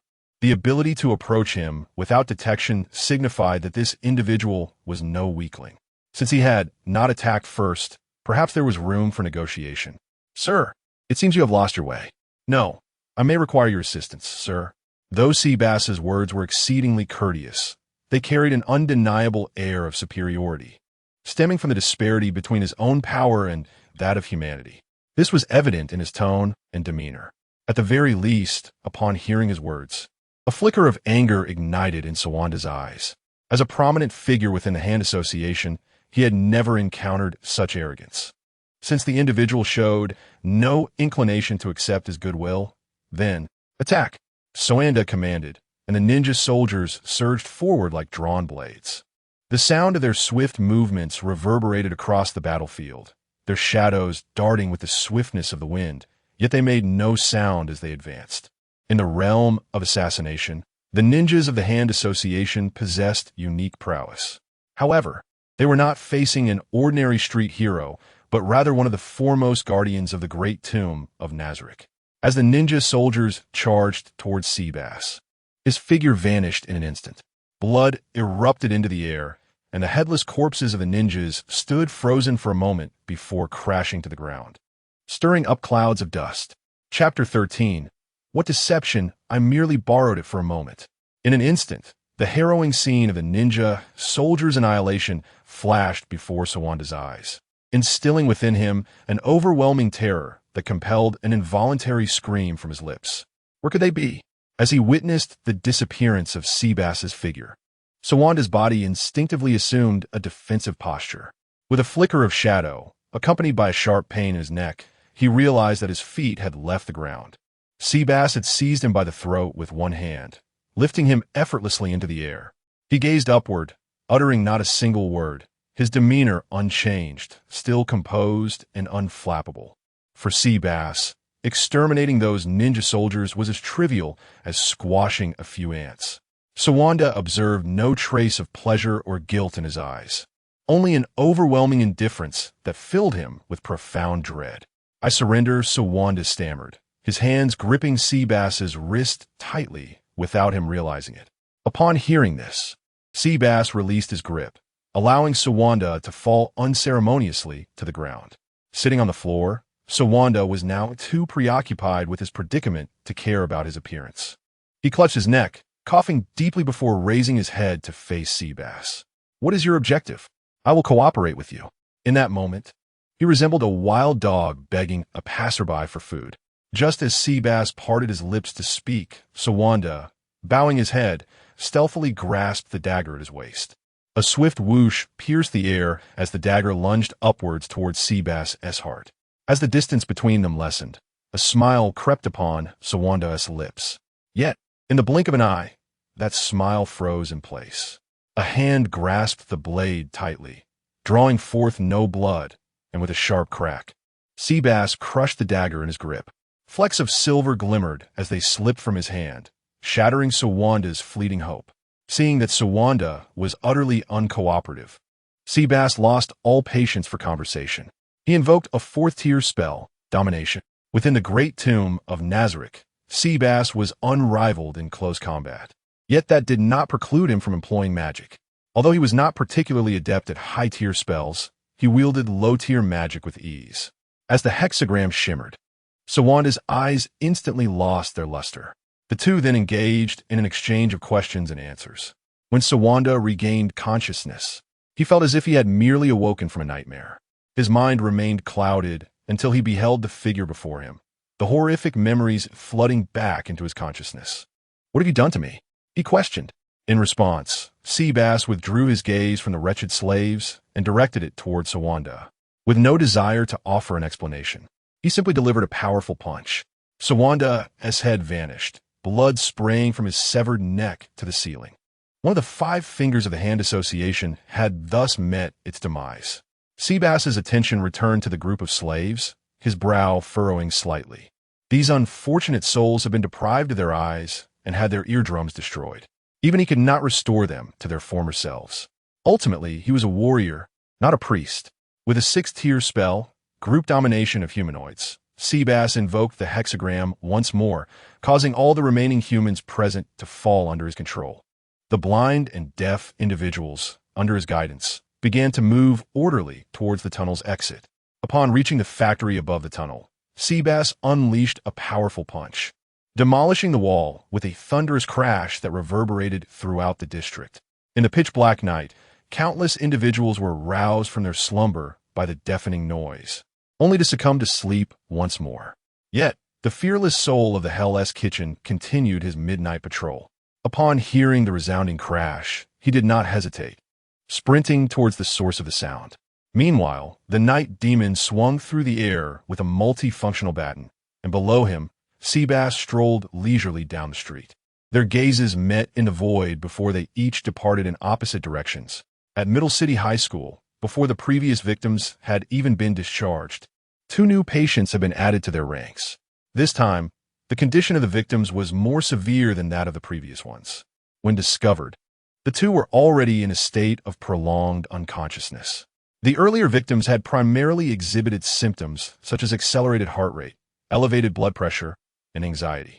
Under the care of medical personnel and psychologists, they gradually improved. However, this latest pair presented a different case. While they exhibited similar symptoms, their conditions had escalated to include consciousness impairment, memory issues, and tendencies towards self-harm. These symptoms were undoubtedly beyond the capabilities of a mere high school infirmary to resolve. Upon transferring the 2 to the hospital, their room welcomed a visitor. Coulson entered the ward, briefly observing the 2 before proceeding to the doctor's office. The victims lay sleeping, and remaining there would yield no benefit.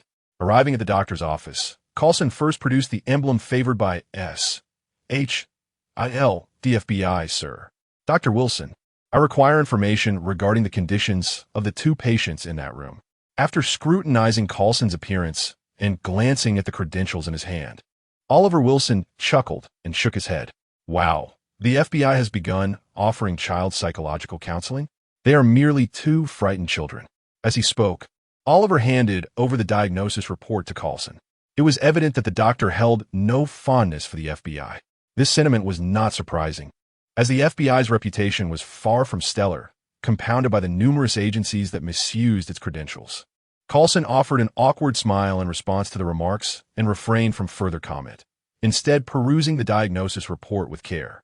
The conclusion stated that the patients had suffered severe shock, and all symptoms aligned accordingly. He merely skimmed the document before returning it. Dr. Wilson, how much longer until the patients awaken? I may need to speak with them. Chapter 14. Being an agent is a challenging endeavor. I cannot provide you with a definitive answer. Both of them are suffering from PTSD or post-traumatic stress disorder. In such cases, their sleep durations are generally quite brief. Once they awaken, you may converse with them, but it is advisable to avoid provoking them, as this may exacerbate their condition.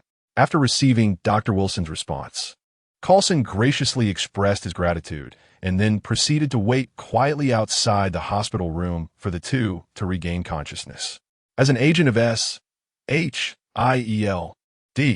Coulson had not enjoyed moments respite since the Joker incident. Tasks such as tracking the Joker's whereabouts and probing John Constantine had all fallen upon his shoulders. The most trusted subordinate of the Eggman. Now, with the supernatural occurrences at Midtown High, he was tasked with this case due to proximity.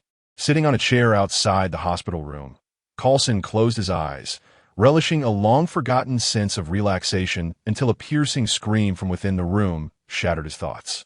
No! Get out! Get out of my head! He hurriedly opened the door and dashed into the room, his hand instinctively resting on his waist. Inside, Liam sat on the bed, his expression one of sheer terror, his head bowed as he clutched his skull with both hands. He scratched incessantly, strands of hair cascading down, revealing bloody welts on his scalp. Meanwhile, Ethan lay flat on his bed, pressing his head firmly against the pillow. Seeing that the room posed no immediate danger, Coulson relaxed his grip on his waist.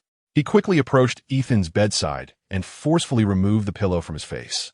Ethan's action seemed less like an evasion and more akin to an attempt to suffocate himself. The symptoms displayed by both students were unmistakably indicative of PTSD, a condition most commonly observed in the military. The psychological strain of warfare and the threat of death can lead to such disorders when a mind cannot withstand the pressure. Yet, these two high school students had succumbed to this burden after merely one forest expedition. It is worth noting that the human mental threshold is remarkably high, and the brain's protective mechanisms can induce a state of unconsciousness in response to severe stimuli to safeguard itself. The fact that these two students were left in such a state is no trivial matter. Perhaps the rumors circulating at Midtown High were not entirely unfounded. As Coulson pondered this, doctors and nurses arrived upon hearing the commotion. Observing the two in emotional turmoil and exhibiting uncontrollable behavior, the nurses acted without hesitation, administering a sedative. The tranquilizing effect was astonishingly swift. Within moments, both boys ceased their frantic movements, lying back against their pillows, gasping for breath. Seeing Coulson still present in the room, Dr. Wilson expressed his impatience, stating, "Sir, you must have seen their current emotional instability. If you wish to inquire further, I recommend you do so at a later time." Coulson responded with a warm and affable smile, though his words cast a shadow over Dr. Wilson's countenance. "I am here to resolve this matter.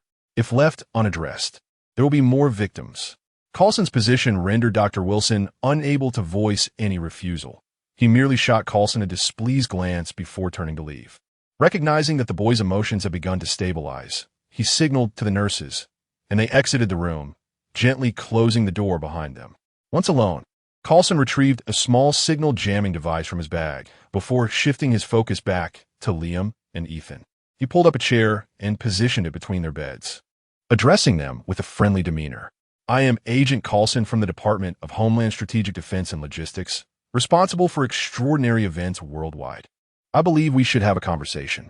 Upon seeing Coulson's identification and hearing his words, the boys' expressions shifted to one of fervent excitement, even the sedatives failing to quell their emotions.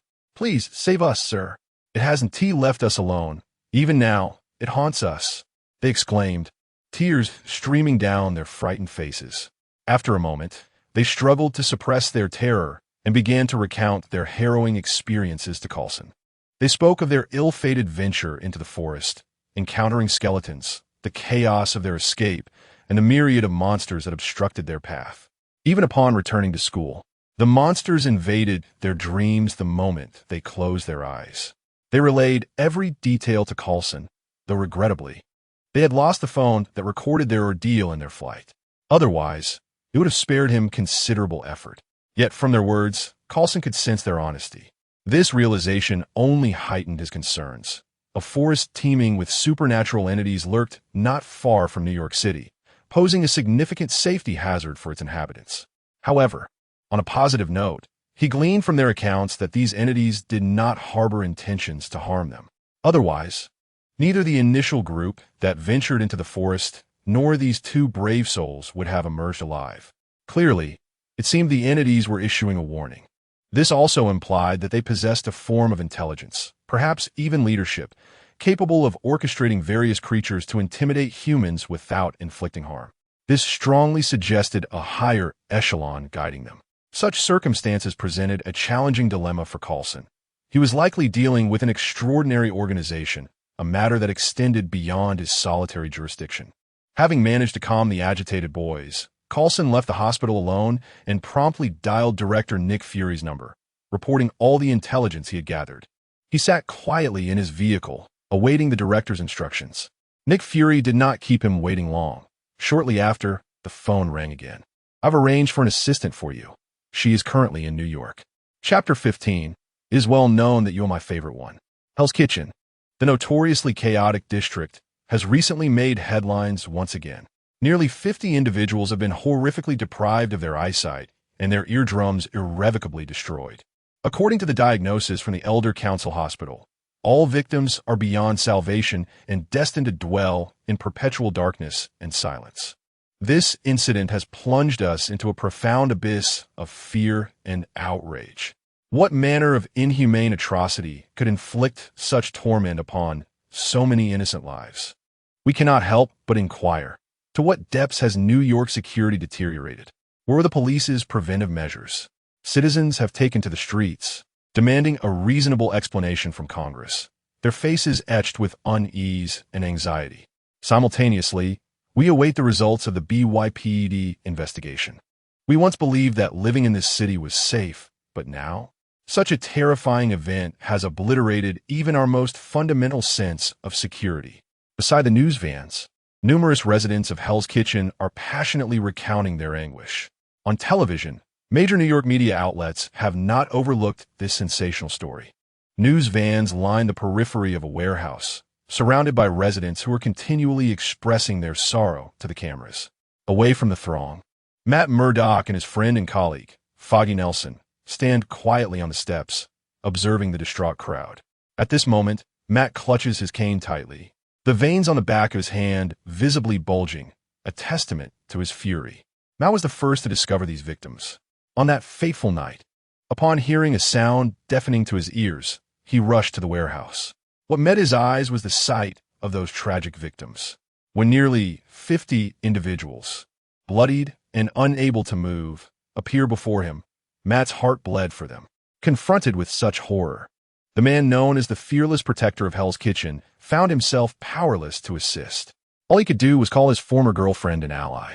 "Natasha, I need your help. Only under the protection of S.H.I.E.L.D. could these residents of Hell's Kitchen hope to receive the compensation they deserve for this incident.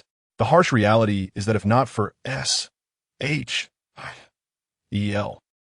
early intervention, this event would hardly have made it into media coverage. Those unscrupulous politicians would not allow such a disgraceful incident to mar their tenure. The Hudson River can bury countless sins, especially when the victims hail from the neglected streets of Hell's Kitchen. Matt, do not let your anger cloud your judgment. This matter is beyond our intervention. The New York police have already lost face. They will find the perpetrator. We are merely lawyers." Foggy, deeply understanding his friend, cast a concerned glance at Matt, aware of his strong sense of justice. After all, he spends most of his time on pro bono cases. It is noteworthy that in America, lawyers belong to a high-income demographic, yet both of them find themselves struggling to keep their office in Hell's Kitchen. Just as Foggy contemplated offering further counsel to his friend, a captivating figure approached them. "Excuse me, may I borrow Matt for a moment?"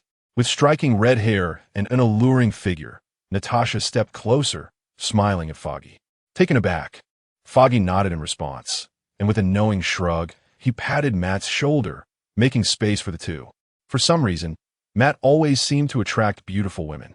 Shaking his head, Foggy, though curious, remained principled and distanced himself, harboring no intention of eavesdropping. "Thank you, Natasha. It was a trivial matter. But what about you, Matt? Will you continue to fight alone? S.H.I.E.L.D. welcomes your participation." In the face of Natasha's invitation, Matt Murdock remained silent. S.H.I.E.L.D. had signaled its interest in him long ago, but he had grown accustomed to fighting alone, often treading the line of legality. He feared that joining S.H.I.E.L.D. would restrict his methods, preventing him from advocating for the weak in his own way. Thus, he refrained from responding to Natasha's repeated invitation. "All right, I understand your concerns. Although I would love to assist you further in investigating this incident, I must apologize. I just received a new assignment. My investigation has only led me to traces of the hand. If you wish to pursue this further, you may start there." With that, Natasha stepped forward and embraced the stubborn man. As she released him, she chuckled softly, finding him as unexciting as ever. "By the way, we discovered a tunnel inside, filled with the bodies of hand ninjas. All were dispatched with a single blow, and we even found a finger among them." Without lingering, Natasha turned and departed. It was only after Natasha's figure faded from view that Foggy approached Matt with a teasing tone. "So, who is this latest girlfriend of yours?" Matt offered no reply, still preoccupied with the information Natasha had just shared. The hand. That name was all too familiar. He could even consider them his arch-nemesis. His former girlfriend, Electra, had perished at the hands of this organization due to their conflict. The animosity he harbored for the Hand intensified with this incident. Once more gazing at the grieving residents, Matt turned and left the scene with Foggy. By day, he was merely a lawyer, unable to aid those who had suffered. By night, as the vigilante daredevil, he could ensure that those who harmed them would pay the price. As Matt Murdock departed, Natasha remained unaffected by their past relationship. After receiving a task from director Nick Fury, she promptly contacted Coulson, who was stationed at Midtown High. After reminiscing with Matt and sharing all pertinent information, she mounted her beloved motorcycle and sped away. Chapter 16. John, never speak the truth, so are you suggesting that our current objective is a necromancer? He commands countless skeletal minions or phantoms. Wow, ever since I joined S.H.I.E.L.D., nothing has truly surprised me. Even if you were to announce that extraterrestrials are set to invade Earth tomorrow, I would likely believe you. Upon meeting, as soon as Natasha learned about the mission from Coulson, she regarded him with a look that conveyed disbelief. It was only when she observed his serious demeanor, devoid of jest, that she began to take the matter seriously. Accepting the documents he offered, she scrutinized them closely. Phantoms, skeletons, zombies. I fear we may be in over our heads, Natasha whispered gravely to Coulson after perusing the materials. If the adversary were merely human, even if endowed with superhuman abilities, she would not have displayed such concern. However, it was unmistakable that this opponent belonged to the realm of magic, not technology. Neither of them had any experience in confronting such foes.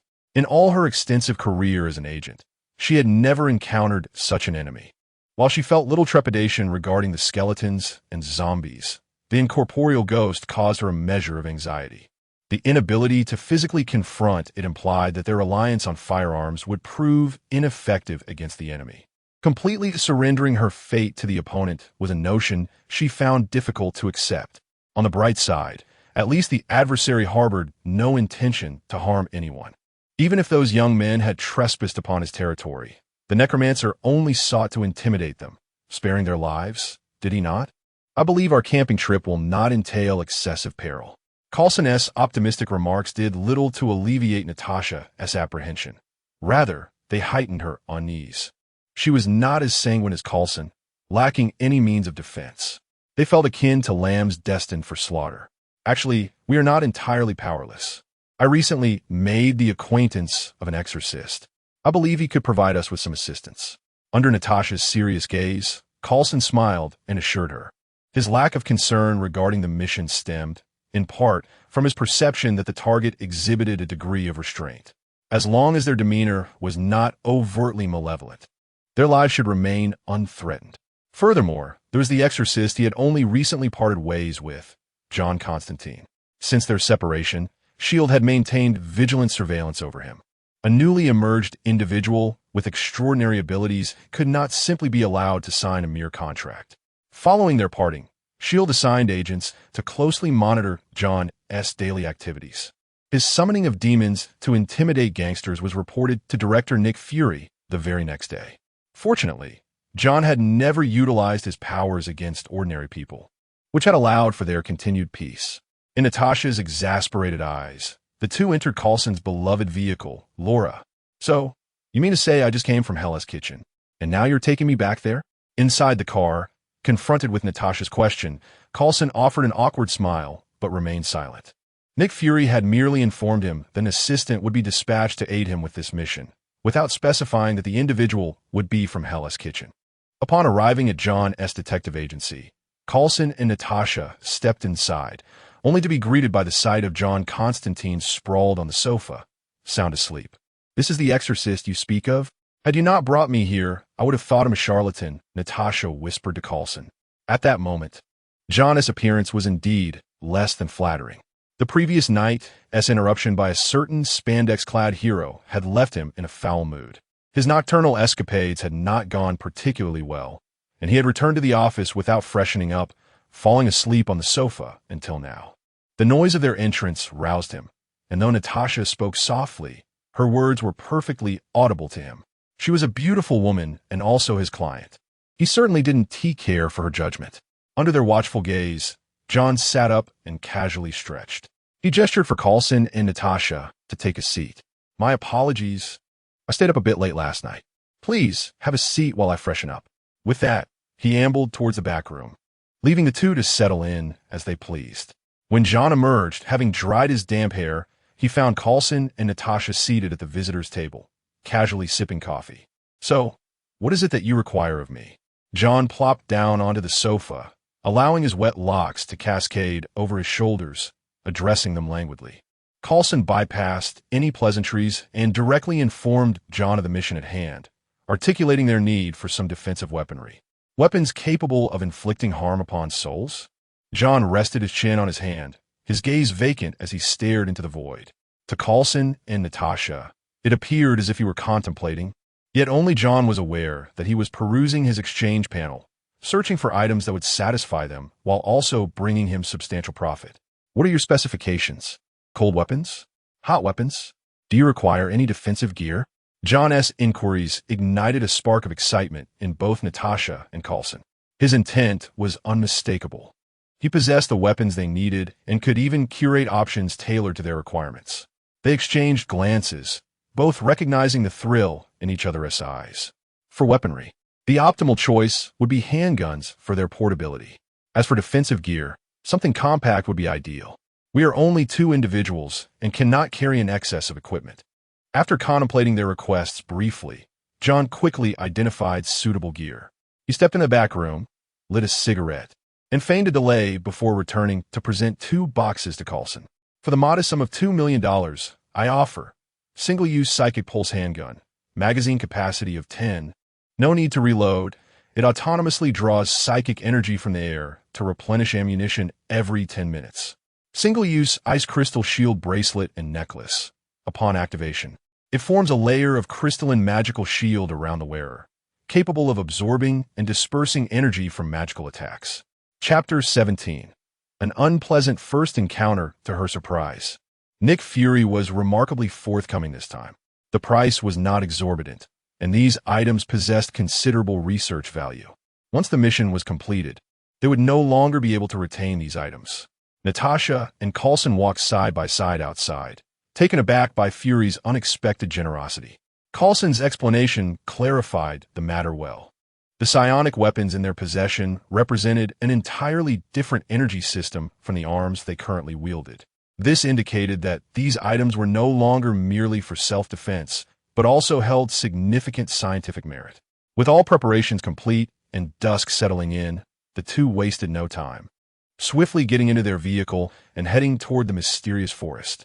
After a brief journey, they arrived at the forest's periphery, now shrouded in darkness. Upon parking, they proceeded directly to a nearby encampment. The forest had been entirely cordoned off by SHIELD. This was not a declaration of war against the forest inhabitants, but rather a precaution to prevent further casualties. For the young adventurers, 2 previous groups of victims could not quell their curiosity, especially since neither had faced life-threatening situations. This only served to fuel their audacity. To avert such a scenario, the forest perimeter was now surrounded by a cadre of suited agents. What is the situation? Coulson inquired upon entering the makeshift tent, addressing the young agent inside. Sir, there have been no incidents during the day. The energy readings remain stable. We searched the perimeter and found no signs of biological activity. Satellite imagery also indicates no anomalies. There are only trees here, the agent reported. Inside the tent, the screen monitoring local energy fluctuations displayed smooth, undisturbed waves. Coulson glanced at the day's surveillance records, noting a lack of substantial findings. It seems our friend is rather shy. Your friend may not be human, Natasha quipped, eliciting a slight smile from Coulson. Despite the absence of useful intelligence, this was good news for them. Their significant commotion during the day had not provoked any response from the forest master, suggesting a lack of hostility towards them, a promising sign for their impending visitation. Let us take a moment to rest before we set off, Coulson suggested. In the heart of the forest, a previously barren clearing was now adorned with several structures. Though few in number, they were unmistakably present. During this time, the Overlord had not been idle. The grand hall beneath the surface had been transformed into a magnificent space through the Overlord's diligent efforts. His emotional investment had rapidly accumulated, allowing him to successfully summon another guardian.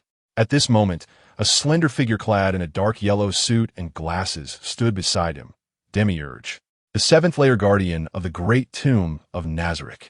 The most sagacious of guardians, he held a commanding role within Nazarick. Upon his summoning to this realm, the Overlord shared all past experiences with him. Coincidentally, Seabass had also returned to Nazarick. Through their narratives, he grasped the fundamental circumstances of this world and the Overlord's previous encounters, realizing they were about to face a visit from the rulers of this realm. This visitation would be crucial in determining their future standing, whether as the ruling class or as the subjugated. No sovereign could tolerate the presence of an unstable element within their territory unless it posed a lethal threat, and the removal of such an element yielded no reward.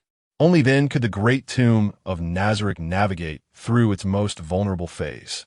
Thus, he promptly commenced the reconstruction of Nazarick, ensuring at least one layer was adequately prepared before the arrival of their emissary.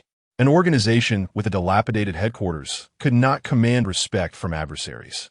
To uphold the dignity of Nazarick and avoid being underestimated, he established the current first layer of the tomb.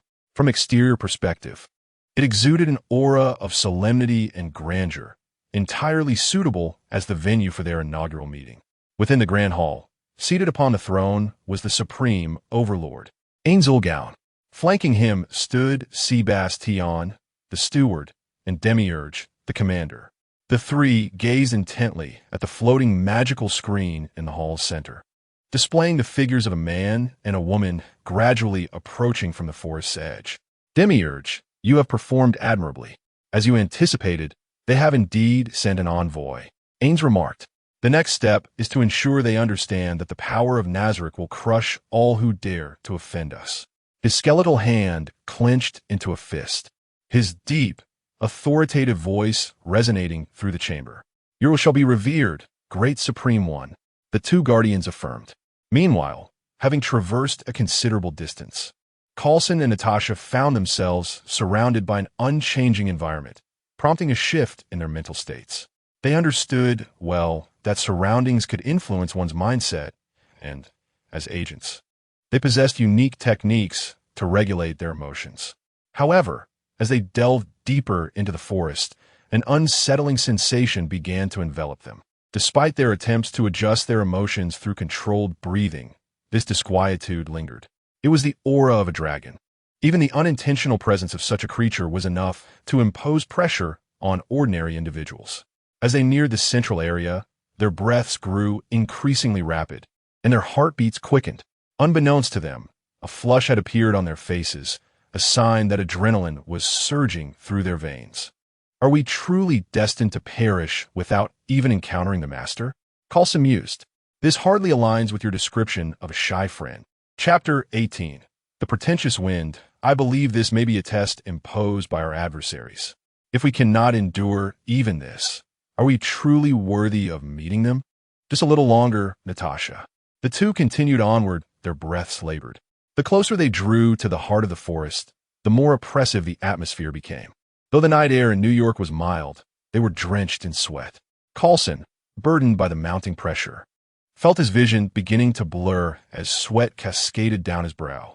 Just as he sensed his strength waning, a steadying arm encircled him. Coulson, I fear this mission may end in failure. Even Natasha, who had undergone the Red Room's enhancements, struggled against the weight of the pressure. How much more difficult must it be for Coulson, a mere ordinary man with only basic combat training? His ability to persevere thus far attested to his strength. Yet if they continued, they risked losing their lives before ever encountering their objective. Rational decisions are the hallmark of wisdom. Needless sacrifices are but folly. If they were to perish here, it would serve no greater purpose. At that moment, thoughts of retreat began to surface in Natasha's mind. Without hesitation, she hoisted the weary Coulson and turned back towards their path. Then, a sound of shifting earth resonated behind them, and suddenly, the suffocating pressure dissipated. Madam, the Supreme One has been awaiting you. The voice behind them caused their pupils to constrict in alarm. When had this figure appeared at their backs? Sharing a glance, Coulson managed to stand unaided once the invisible weight lifted. Turning around, they beheld a well-dressed, middle-aged man in a tailored black suit, standing rigidly with a serious demeanor. One hand rested at his waist, while the other gestured for them to follow. His presence resembled that of a traditional British butler. Still reeling from the shock of the stranger's sudden appearance, they heard his invitation. "Please, this way." As Sebastian spoke, the trees ahead began to uproot, their roots shifting aside. The earth trembled, and skeletal warriors emerged from the ground. In the darkness, an expanse of white bones stretched infinitely into the depths of the forest. The purpose behind this spectacle eluded them. If the butler-like man intended to eliminate them, surely he alone was sufficient. His stealthy approach suggested that if he desired their demise, it would be an effortless endeavor, rendering the summoning of these skeletal warriors unnecessary. At that moment, the skeletal ranks before them suddenly knelt, prostrating themselves against the earth. A path of bones laid itself bare before them. Simultaneously, phosphorescent flames ignited along the sides of the pathway, illuminating it as brightly as day. Upon closer inspection, the flames were tended by the very phantoms spoken of by the victims. Sebastian stepped onto the bone-laden road, and after exchanging a glance, Coulson and Natasha followed suit. As they traversed the path, the flickering flames and specters accompanied them. A gentle breeze stirred, lifting particles of dust from the bones, as if heralding a somber elegy of death. "Please follow me, agents of SHIELD." The realization that Sebastian was aware of their identities elicited no surprise from either Coulson or Natasha. The operatives had made little effort to conceal their presence while surrounding the forest. The skeletal warriors were not devoid of intelligence and would naturally seek information. While the name SHIELD may be obscure to the average person in a world of the extraordinary, it echoed with significance. The sole organization capable of overseeing global supernatural events, second only to the World Security Council. The trio progressed along the bone-laden path until they reached its end, where a gentleman of impeccable posture awaited them. However, the sharpness of his ears and the tail that flicked behind him betrayed his true nature. The demon, unlike some depictions in Western mythology, this gentleman was exceedingly polite. Upon their arrival, he bowed slightly. "Greetings, I am Demiurge, the guardian and commander of the 7th floor of the Great Tomb of Nazarick. I extend a warm welcome to you both. Lord Ainz has been anticipating your arrival. Please, follow me with that." Demiurge stepped forward, leading them into the entrance of the Great Tomb. As they had yet to acquire the means to materialize Nazarick, this first floor was but a replica crafted by Demiurge, devoid of any monstrous inhabitants. Their pace was brisk, and soon they arrived at the Grand Hall. Upon pushing open a door adorned with grotesque carvings, a scene of opulence unfolded before them. Golden embellishments adorned the surroundings, and even the soaring ceiling was draped in dark golden patterns. The hanging chandeliers, resplendent in gold and crystal, dazzled the eye. Once inside, Coulson and Natasha meticulously surveyed their surroundings. The hall was vast and empty, save for Sebastian and Demiurge, who had accompanied them. In the center of the hall stood a striking throne, yet it was currently unoccupied. "Please wait here. Lord Ainz will be with you shortly." As Demiurge's words lingered, a figure began to materialize above the throne. A pair of colossal demonic horns first captured Coulson's attention, and beneath the cloak of robes was an enormous skeleton. Initially, Coulson had assumed that the Supreme One would possess a human visage, but the appearance of the ancient skeleton rendered Natasha's earlier remark starkly tangible. Your companion may not necessarily be human. Chapter 19. Ever by my side, Lord Ainz. The moment the Elder Bones made his appearance, Seabass and Demiurge immediately knelt on one knee, bowing their heads in reverence. The Elder Bones remained silent as a solemn and majestic melody resonated throughout the hall. Flags emblazoned with the emblem of Ainz Ooal Gown unfurled slowly from the surrounding walls. In this dignified atmosphere, the skeletal king's eyes ignited with two glaring red lights above the throne. "Kneel," as Demiurge's command echoed. Coulson and Natasha felt their bodies move against their will, instinctively bowing in deference towards the throne. Demiurge's prior courteous demeanor did not indicate any fondness for humanity, but was merely a reflection of his role as the face of the great tomb of Nazarick.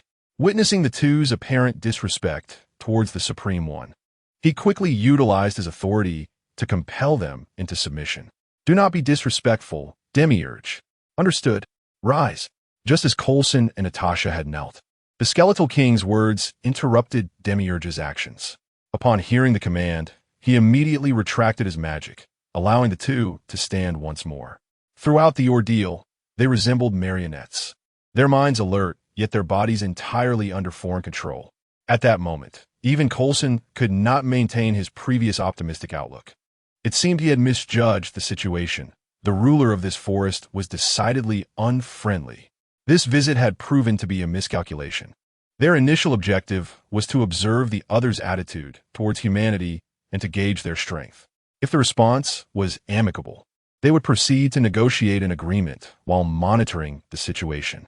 Conversely, a hostile attitude would necessitate testing their might before rallying forces to eliminate the threat. However, the emergence of sea bass had already exceeded their predictions.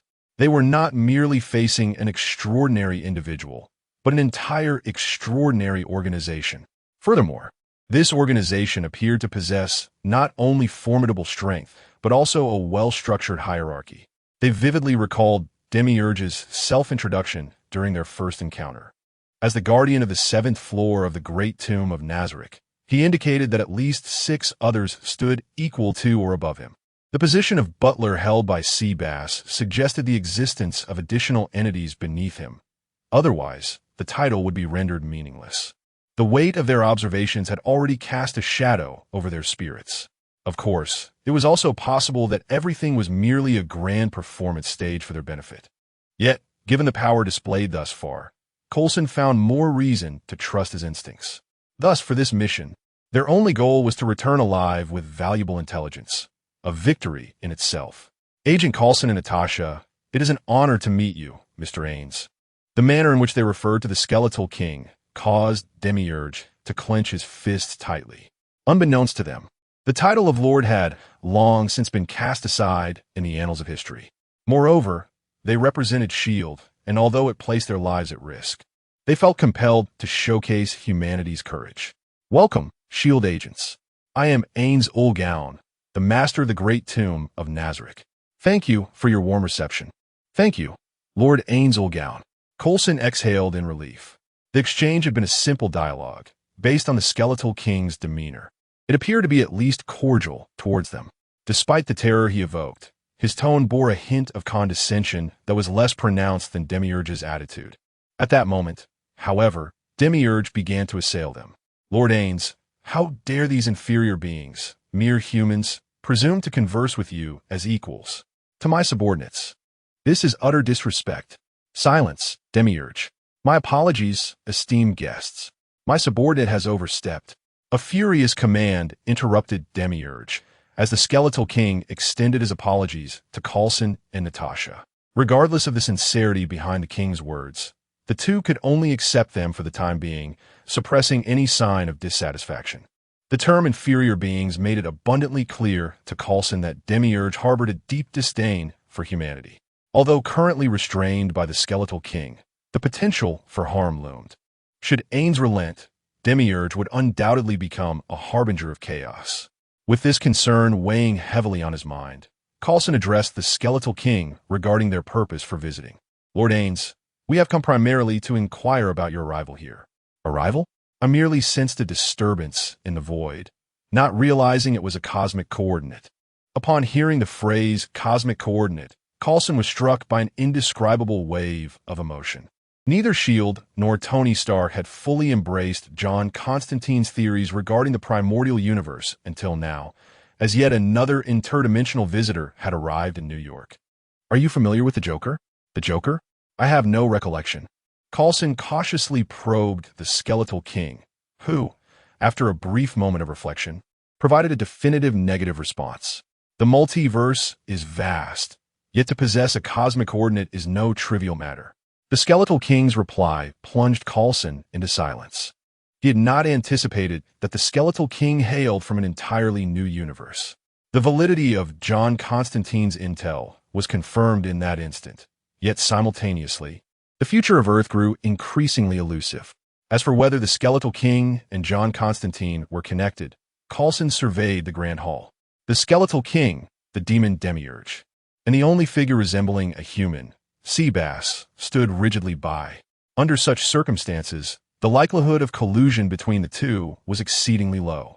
Lord Ainz Ooal Gown, I must convey that my visit also bears directives from the higher-ups. You are exceedingly arrogant, as a human, to show such disrespect towards the Supreme One. Before Coulson could finish his statement, Demiurge interrupted him. Directives? The great tomb of Nazarick is not a mere appendage of humanity. Just as Demiurge prepared to retaliate, the skeletal king's bony claw halted his impending action. Chapter 20, Death. Dwelling above Demiurge. Do not be disrespectful. The Bone King once again intervened on behalf of Coulson and his companion. However, this time, he was reluctant to hear any further discourse from Coulson. Coulson, the great tomb of Nazarick has no intention of being adversarial towards humanity. You may return. We shall be quite busy moving forward. Coulson had yet to fully comprehend the implications of the Bone King's words when he continued. Your actions have illuminated a truth for me. Even if we do nothing, trouble will still seek us out. Therefore, I have resolved to transform this area into a forbidden zone for humanity. Upon hearing the Bone King's statement, Coulson visibly tensed, beads of cold sweat forming on his brow. The proximity of this forest to New York was alarmingly close. Should the Bone King truly enforce a ban on human presence here, it would be exceedingly difficult to contain the information. Having witnessed the power of the Great Tomb, he understood that eradicating Nazarick, led by the Bone King, would be impossible relying solely on the resources of S.H.I.E.L.D.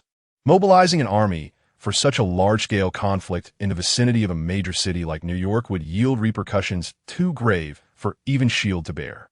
Thus, after absorbing the Bone King's words, he promptly replied, My Lord Ainz, I believe you need not go to such lengths. Our organization exists to mediate between ordinary people and the extraordinary. I propose we collaborate. Oh, collaborate? Noticing that the Bone King did not refute his suggestion, Coulson hastily elaborated. Indeed, collaborate. Of course, the specifics must be determined by our higher-ups, but I can reach out to them immediately. Under the gaze of several onlookers, Coulson retrieved his phone and dialed Director Nick Fury. After explaining the situation to the imposing figure, Fury made a decisive call. This forest would henceforth belong to the domain of the Great Tomb of Nazarick, with S.H.I.E.L.D. personnel stationed around its perimeter to prevent ordinary individuals from entering. Additionally, should any supernatural disturbances arise, Nazarick was expected to dispatch aid. Fury's demands were not unreasonable. Upon hearing them, the Bone King pondered briefly before agreeing to the cooperation. For S.H.I.E.L.D., surrendering a mere forest in exchange for a formidable ally was a favorable arrangement. Simultaneously, the agent stationed around the forest would have a constant watch over Nazarick's activities. For the Bone King, what he needed most was time. This collaboration aligned perfectly with his intentions. The current manpower at the Great Tomb was alarmingly scant. Should war erupt with the human realm now, even if the three of them could vanquish countless foes, they would still lack the confidence to withstand the devastating might of humanity's ultimate weapon, the nuclear bomb. Only when the true Great Tomb of Nazarick descended, with all guardians assembled and world-class artifacts in hand, would he feel secure. As Coulson and Natasha exited the Great Tomb, they both exhaled in relief. They exchanged glances, recognizing the shared feeling of having survived a calamity. Upon leaving the forest, Coulson cast one last look back. It would no longer be a mere forest, but a citadel of a dark lord, with death upon its throne. Meanwhile, a significant event unfolded in New York City that left everyone utterly astonished. Genius inventor and New York tycoon Tony Stark has been kidnapped in Afghanistan. The headline compelled the citizens of New York to purchase newspapers with fervor. Fresh from the recent Joker attack, the notorious playboy had once again entered the public eye as a victim. While ordinary individuals viewed the news with morbid curiosity, for those close to Tony Stark, the revelation was akin to the sky falling. Pepper, please remain calm. How can I remain calm? I warned him that place is too chaotic. Yet he disregarded my warnings and went to Afghanistan. Pepper Potts, having recently clarified her relationship with Tony, was now seething with anger in her office. After venting her fears and concerns, she pushed past Happy's attempts to restrain her and stormed into Obadiah Stane's office. "Mr. Stane, have the military provided any updates on Tony?" "Pepper, brace yourself. The military has assessed the attack site and, based on the debris, it appears Tony has been shot." Upon hearing this, Pepper felt all strength leave her body, collapsing into her chair. Her surroundings blurred into a cacophony, her mind reeling. How could this happen? Seeing Pepper in such a state, Obadiah Stane felt compelled to speak without hesitation. "Of course, we have yet to recover his body. There is still hope." After a brief moment of composure, Pepper cast aside her reservations and regained her resolve. "I must go to Afghanistan." "Huh?" Happy, robust, and bewildered, stared at her with wide eyes, questioning if he had misheard. "Prepare a plane for me. I must find Tony. He cannot be dead." In the ensuing chaos, Happy hurriedly followed Pepper into the elevator, uncertain of how to counsel her. It was only when they exited Stark Tower and entered a vehicle that a memory struck him. "Pepper, I just remembered someone. After the Joker attack, Tony and I went to meet John Constantine. That guy seems to be a detective. We could look for him. He might have a solution. This is undoubtedly more reliable than the two of us searching for Tony in Afghanistan." Inside the car, Pepper contemplated this suggestion.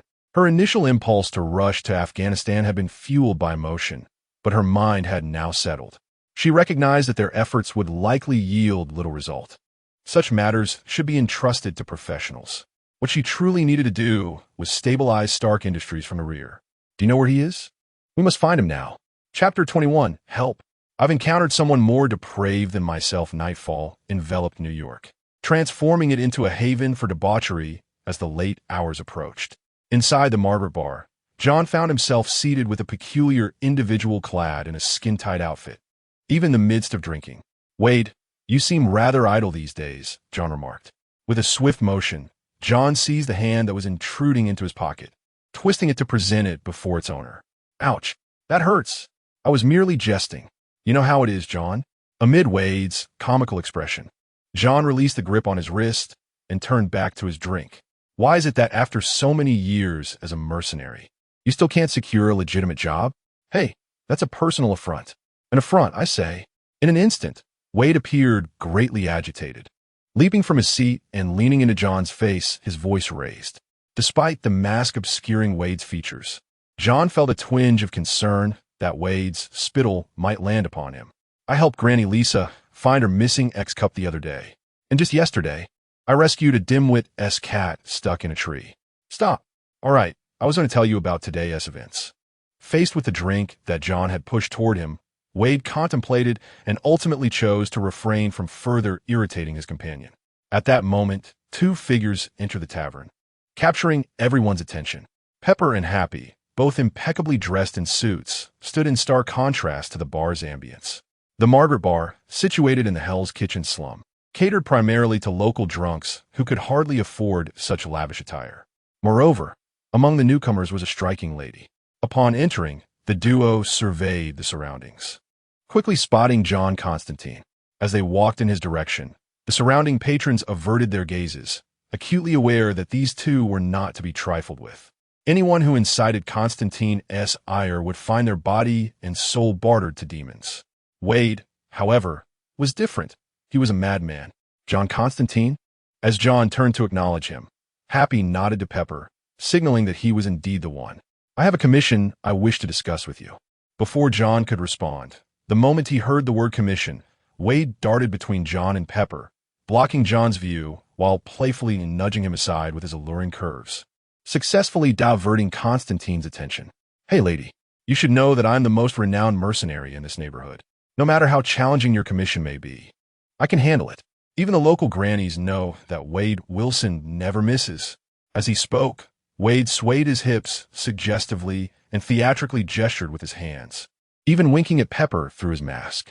Watching the absurd display before her, Pepper felt a twitch in her eye. With a glance at Happy, he immediately tugged Wade's collar, pulling him away from the scene. Wade, entirely compliant, continued to squirm in his seat like a bumbling caterpillar, still keen on seizing the moment. "Hey, lady, trust me." His nonsensical voice echoed in the tavern, a sound all too familiar to the regulars. Meanwhile, having been interrupted by Wade, Pepper took a deep breath and addressed John. Tony has been kidnapped. Happy mentioned, you might have a way to help. Tell me the specifics. Tony Stark was a significant client of John's, and having nearly exhausted the wealth he had accrued from him, he had no reason to let this opportunity slip away. After all, the emotional value Tony Stark could provide far exceeded that of hundreds of ordinary civilians. Once Pepper detailed Tony's current predicament, John downed his drink in one gulp and replied, "Understood. As long as he is still alive, I can bring him back, provided he remains breathing." Pepper comprehended the implications of John's words. No one could resurrect a deceased individual, except perhaps for their remains. And bring that guy along. John gestured towards Wade, raising an eyebrow at Pepper's skeptical expression as he articulated his rationale. That fellow is immortal. If danger arises, he can serve as a meat shield. Hey, I can hear you. As for Wade's immortality, Pepper bore no desire to delve deeper. John's condition was promptly agreed upon. If he could retrieve Tony, adding one more person to the commission was a trivial matter. For Pepper, now the head of Stark Industries, it was hardly a burden. Meanwhile, in the distance, upon realizing John had not forgotten him, Wade showed no objection to being utilized as a meat shield. He continued to writhe in his seat, resembling a daft caterpillar. Hey, Chubby, is your boss generous? Wade elbowed Happy playfully, his spirits high. In response, Happy rolled his eyes, nearly exasperated. In the Afghan desert, John Constantine and Wade were now seated in Tony Stark's favorite joyride, the Happy Jeep. After finalizing the terms with Pepper the night before, the duo was promptly whisked away on a private jet bound for Afghanistan. The power of wealth was on full display. The helicopter delivered them to the vicinity of Tony's last known whereabouts, from where they hopped into the eagerly awaiting Happy Jeep. Finding a person in the vast desert was akin to searching for a needle in a haystack. John scoured his panel for a suitable item, his eyes landing on a cheap yet practical tool. Pointer compass. It can guide you to any location you desire, except for heaven. Inside the vehicle, John tossed the compass to Wade, explaining its use before reclining in the back seat for a much-needed nap. He harbored no concerns about Wade slacking off. If you wish to earn your commission, simply repeat in your mind that you want to go to the place where Tony Stark resides. Chapter 22. Friends from afar must be punished. Is this contraption truly effective? Wade pondered, incessantly waving the compass before his eyes, yet its needle unwaveringly pointed in one direction. He harbored profound doubts about its functionality, suspecting it to be a mere prank orchestrated by John to keep him awake. The Jeep, under the command of soldiers, gradually receded into the vast desert. Meanwhile, Tony Stark felt an acute awareness of time slipping away too swiftly. Just 2 days prior, he had been invited by the military to Afghanistan to showcase the newly developed Jericho missile, which had undeniably captivated their interest. Following a successful transaction, he reveled in the journey aboard a merry Jeep, only for their convoy to be struck by a missile. Fortunately, his vehicle was positioned in the middle of the convoy, allowing him to escape unscathed. However, it was evident that fortune does not bestow its favor for long. The subsequent attack left him wounded and unconscious. Upon regaining consciousness, he found himself in a cave, the pain in his chest a stark reminder that this was no dream. The only glimmer of hope was that these terrorists required his brilliant mind to assist them in weapon manufacturing. To survive, Tony feigned compliance, acquiescing to their demands. As days dragged on, their patience waned, and Tony sensed the countdown to his demise had begun. If he could construct the armor in his possession before they took action, he would possess the means to retaliate. Otherwise, he would perish at their hands. Outside the wooden door of the cave, a cacophony of unintelligible language echoed. Though he could not comprehend their words, the impatience in their tone quickened his movements. "I'll buy you some time." "Hurry, Tony," Ethan said before heading towards the exit. Tony wished to utter something, yet words eluded him, and he focused on his task with increasing urgency. At the door, a rapid exchange of local slang culminated in gunfire. By the time Tony Stark donned his armor and reached the wooden door, he was met with the harrowing sight of Ethan lying in a pool of blood, teetering between life and death. Ethan, fury and sorrow surged within Tony as he hesitated not a moment, raising his arm. The flamethrower targeted the terrorists surrounding Ethan. Though the culprits who had slain Ethan lay dead, Tony felt no satisfaction. Only a profound sadness enveloped his heart. You have everything, yet possess nothing. Ethan had once told him at the most critical juncture of his life. At that time, Tony had failed to grasp the weight of those words until his savior had perished before his eyes. This revelation imparted a deeper understanding of his own existence. Yet, his mentor and friend had irrevocably departed. Casting aside the tumult of emotions, Tony stepped out of the cave in his armor. The terrorists, drawn by the gunfire, were poised to shoot as the wooden door swung open. A barrage of gunfire erupted in the valley, flames surging forth. As Tony emerged, he found himself forced back by the overwhelming firepower. While his armor's defenses shielded him from bullets, the lack of materials left him with only a flamethrower, rendering effective retaliation impossible. Observing that Tony still stood, a terrorist retrieved a grenade launcher from a nearby ammunition stash, a moment that did not escape Tony's notice. Once again, his life teetered on the brink. Suddenly, a cacophony heralded the arrival of Deadpool. Amidst the chaos, Deadpool descended from the heavens, twin blades glinting like silver as he deftly dispatched the foes around him. Within moments, no living soul remained in his vicinity. Witnessing this, the terrorists redirected their weapons towards Deadpool and opened fire. Blood blossomed across Wade's chest, akin to flowers at dawn. Yet, regardless of the ferocity of the assault, he stood resolute, showing no signs of faltering. The terrorists continued to pull their triggers, the sound of empty chambers ringing out, yet their bullets had run dry, leaving the enemy standing defiantly. The scene fell into an eerie silence. "You're out of ammo. Now it's my turn." Wade grinned, having withstood the onslaught, and charged into the fray like a tiger unleashed from its cage. In the valley, more and more combatants discarded their weapons, fleeing in panic. Faced with an invincible foe, their firearms offered no semblance of safety. Moments later, the valley lay silent as a grave, save for Wade, who wiped the blood from his body, and Tony Stark, trapped within his metallic armor. "Knock, knock. Are you alive? Speak to me." Wade tapped rhythmically on Tony's armor, his voice incessantly jabbing at Tony's nerves. "Help me open the suit."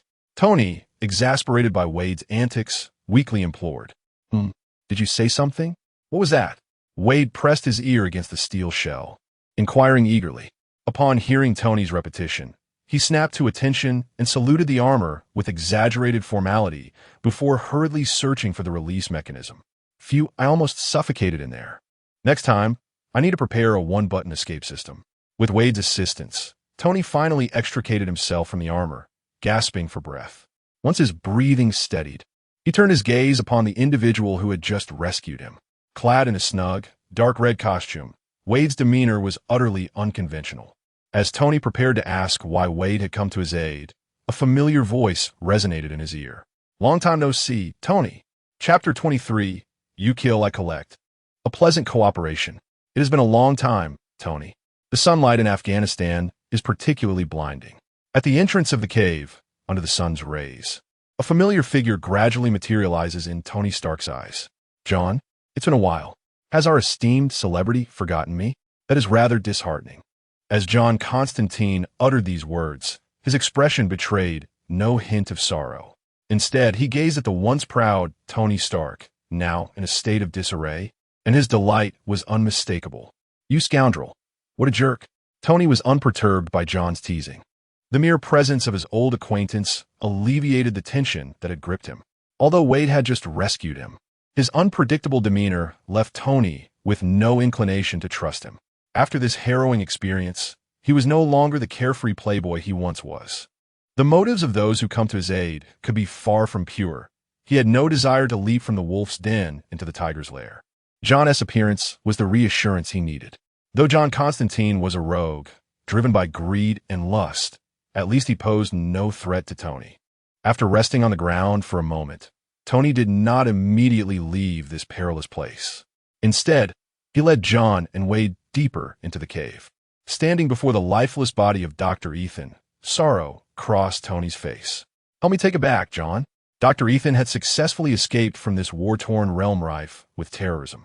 Yet, he chose not to abandon his underprivileged homeland. Armed with knowledge acquired from the Western world, he aspired to bring peace to his native land.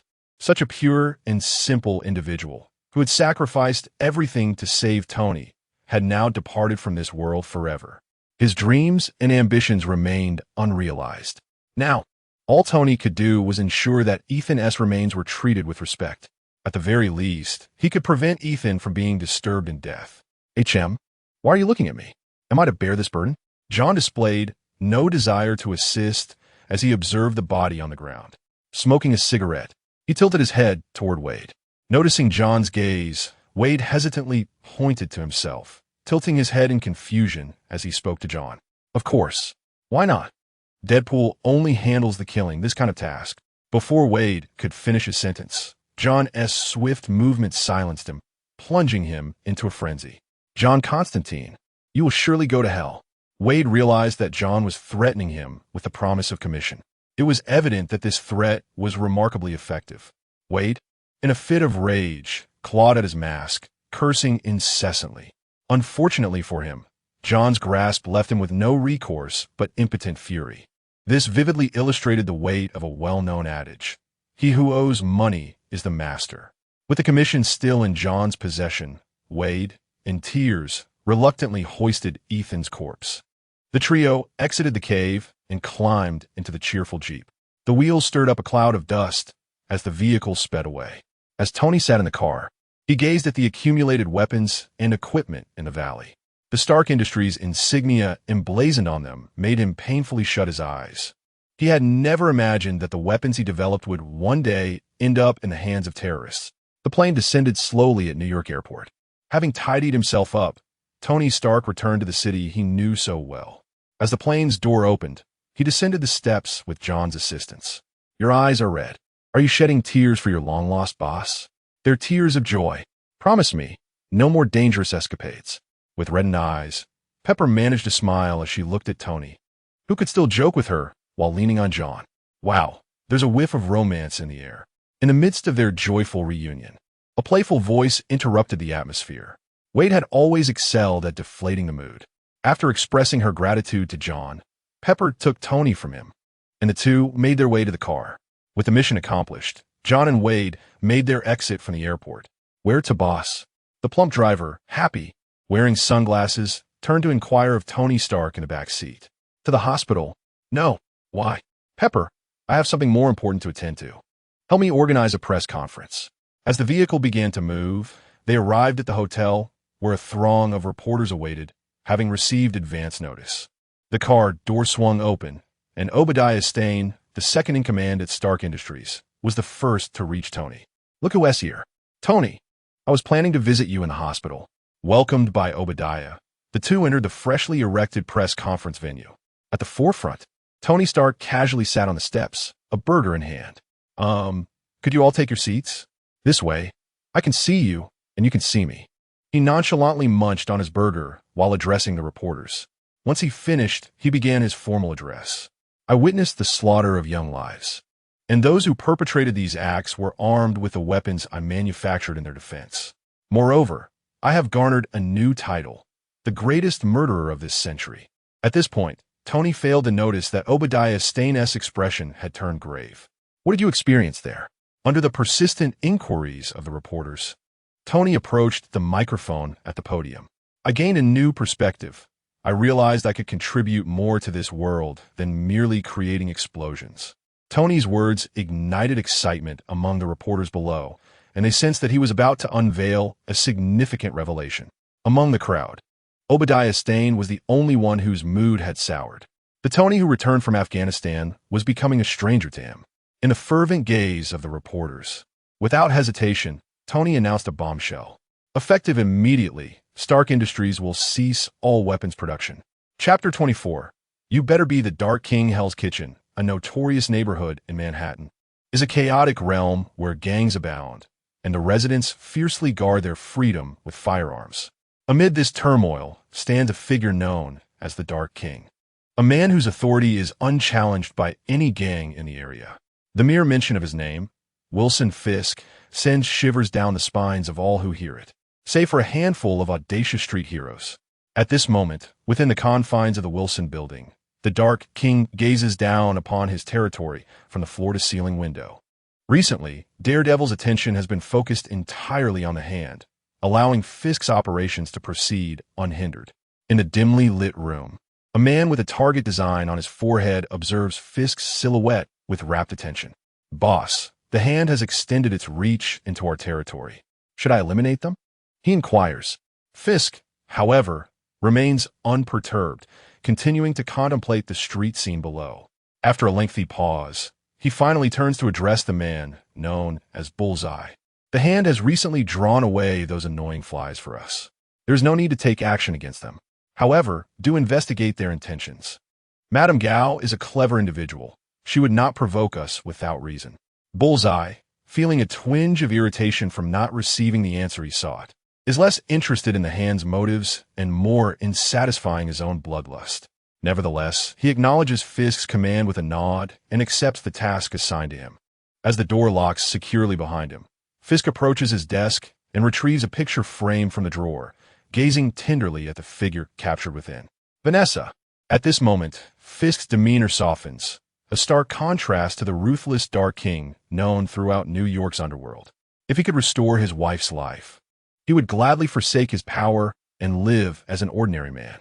After a moment of reflection, he returns the frame to the drawer, revealing a flicker of vulnerability that only surfaces in solitude. Resuming his usual persona, he transforms back into the formidable Kingpin. "She was your wife? A truly beautiful woman." A voice unexpectedly breaks the silence in the shadowy room. Fisk suppresses the surge of emotion within him, refraining from any rash actions. The intruder's ability to speak without his knowledge indicates there is no intent to kill. Otherwise, a simple pull of the trigger would have sealed his fate. He shifts his gaze to the source of the voice, yet finds no sign of a physical presence. Amidst the moonlight's glow, a figure emerges from the shadows, characterized by pointed ears and a tail composed of metallic segments that sways behind him. With large bat-like wings unfurled, he dons a dark yellow suit. Upon fully materializing before Fisk, the newcomer bows politely. "Allow me to introduce myself. I am Demogorgos." Fisk's pupils constrict upon hearing the name. The figure resembles the demons of Western mythology, albeit more courteous than their mythic counterparts.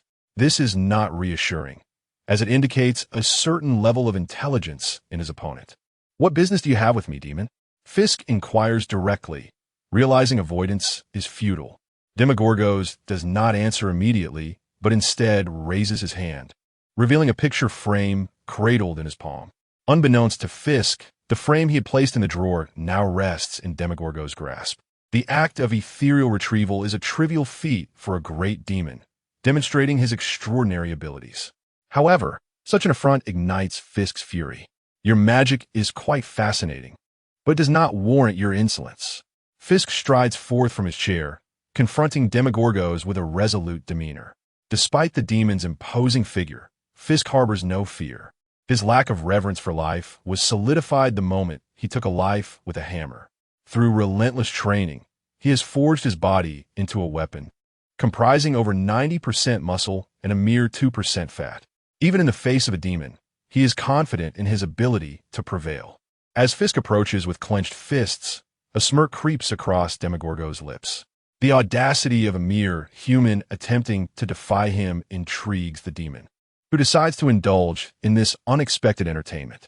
"Come forth, demons," Demogorgos commands, and at his feet, purple light flickers. 3 ghouls emerge from a magical circle, their eyes glowing red as they fixate on Fisk. With a mere gesture, Demogorgos sends them hurtling towards Fisk like arrows released from a bow. The battle commences with the ghouls charging at Fisk. His muscles ripple as he prepares for the confrontation. The once well-fitted suit strains against his powerful physique.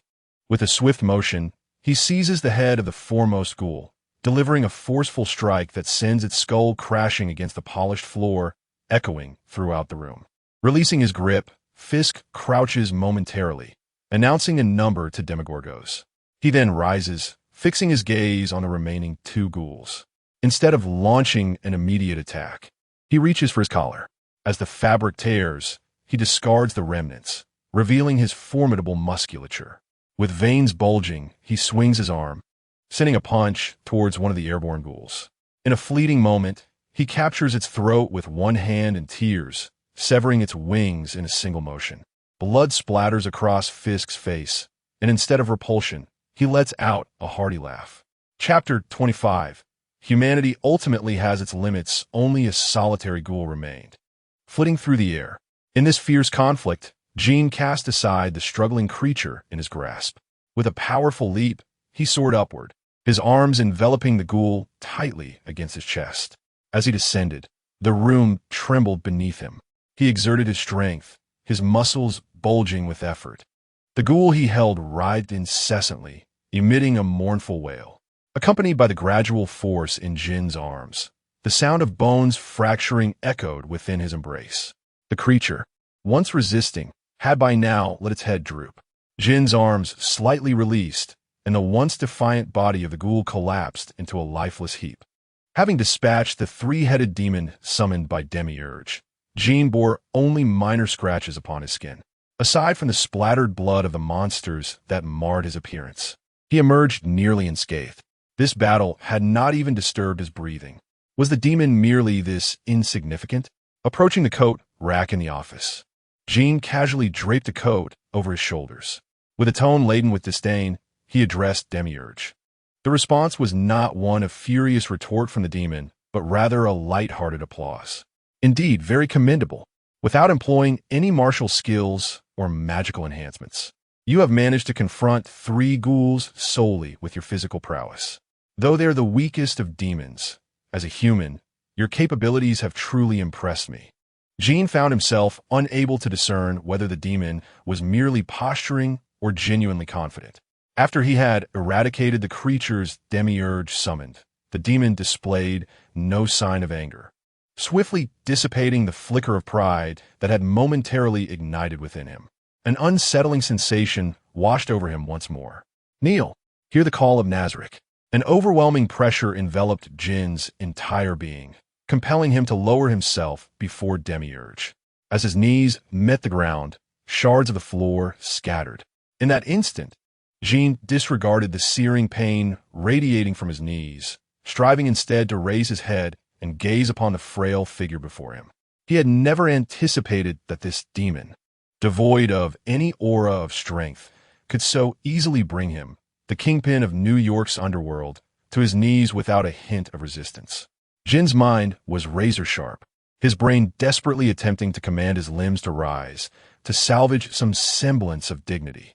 Yet, his body remained unresponsive, humiliated and powerless. He had not felt such a sensation since the death of his wife. Obey the supreme ruler, Lord Ainz Ooal Gown's command. I now summon you, Jin, to become a subordinate force of the great tomb of Nazarick. Of course, you may refuse. As Demiurge finished speaking, the pressure upon Jin vanished without a trace.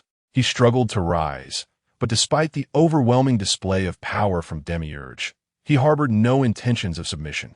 He was the kingpin of New York, not a street thug who would grovel before a stronger foe. Excellent, very good.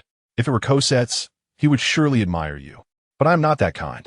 I have come to transform this world into a hell. Curse, wail, scream, let this despair echo endlessly throughout the realm. Observing that Jin harbored no intentions of surrender, Demiurge casually commended his courage before delivering his death sentence. A spark ignited beside him, engulfing the entire room in flames. The inferno enveloped them both, the scorching heat causing Jin to gasp for breath, his garments beginning to ignite spontaneously.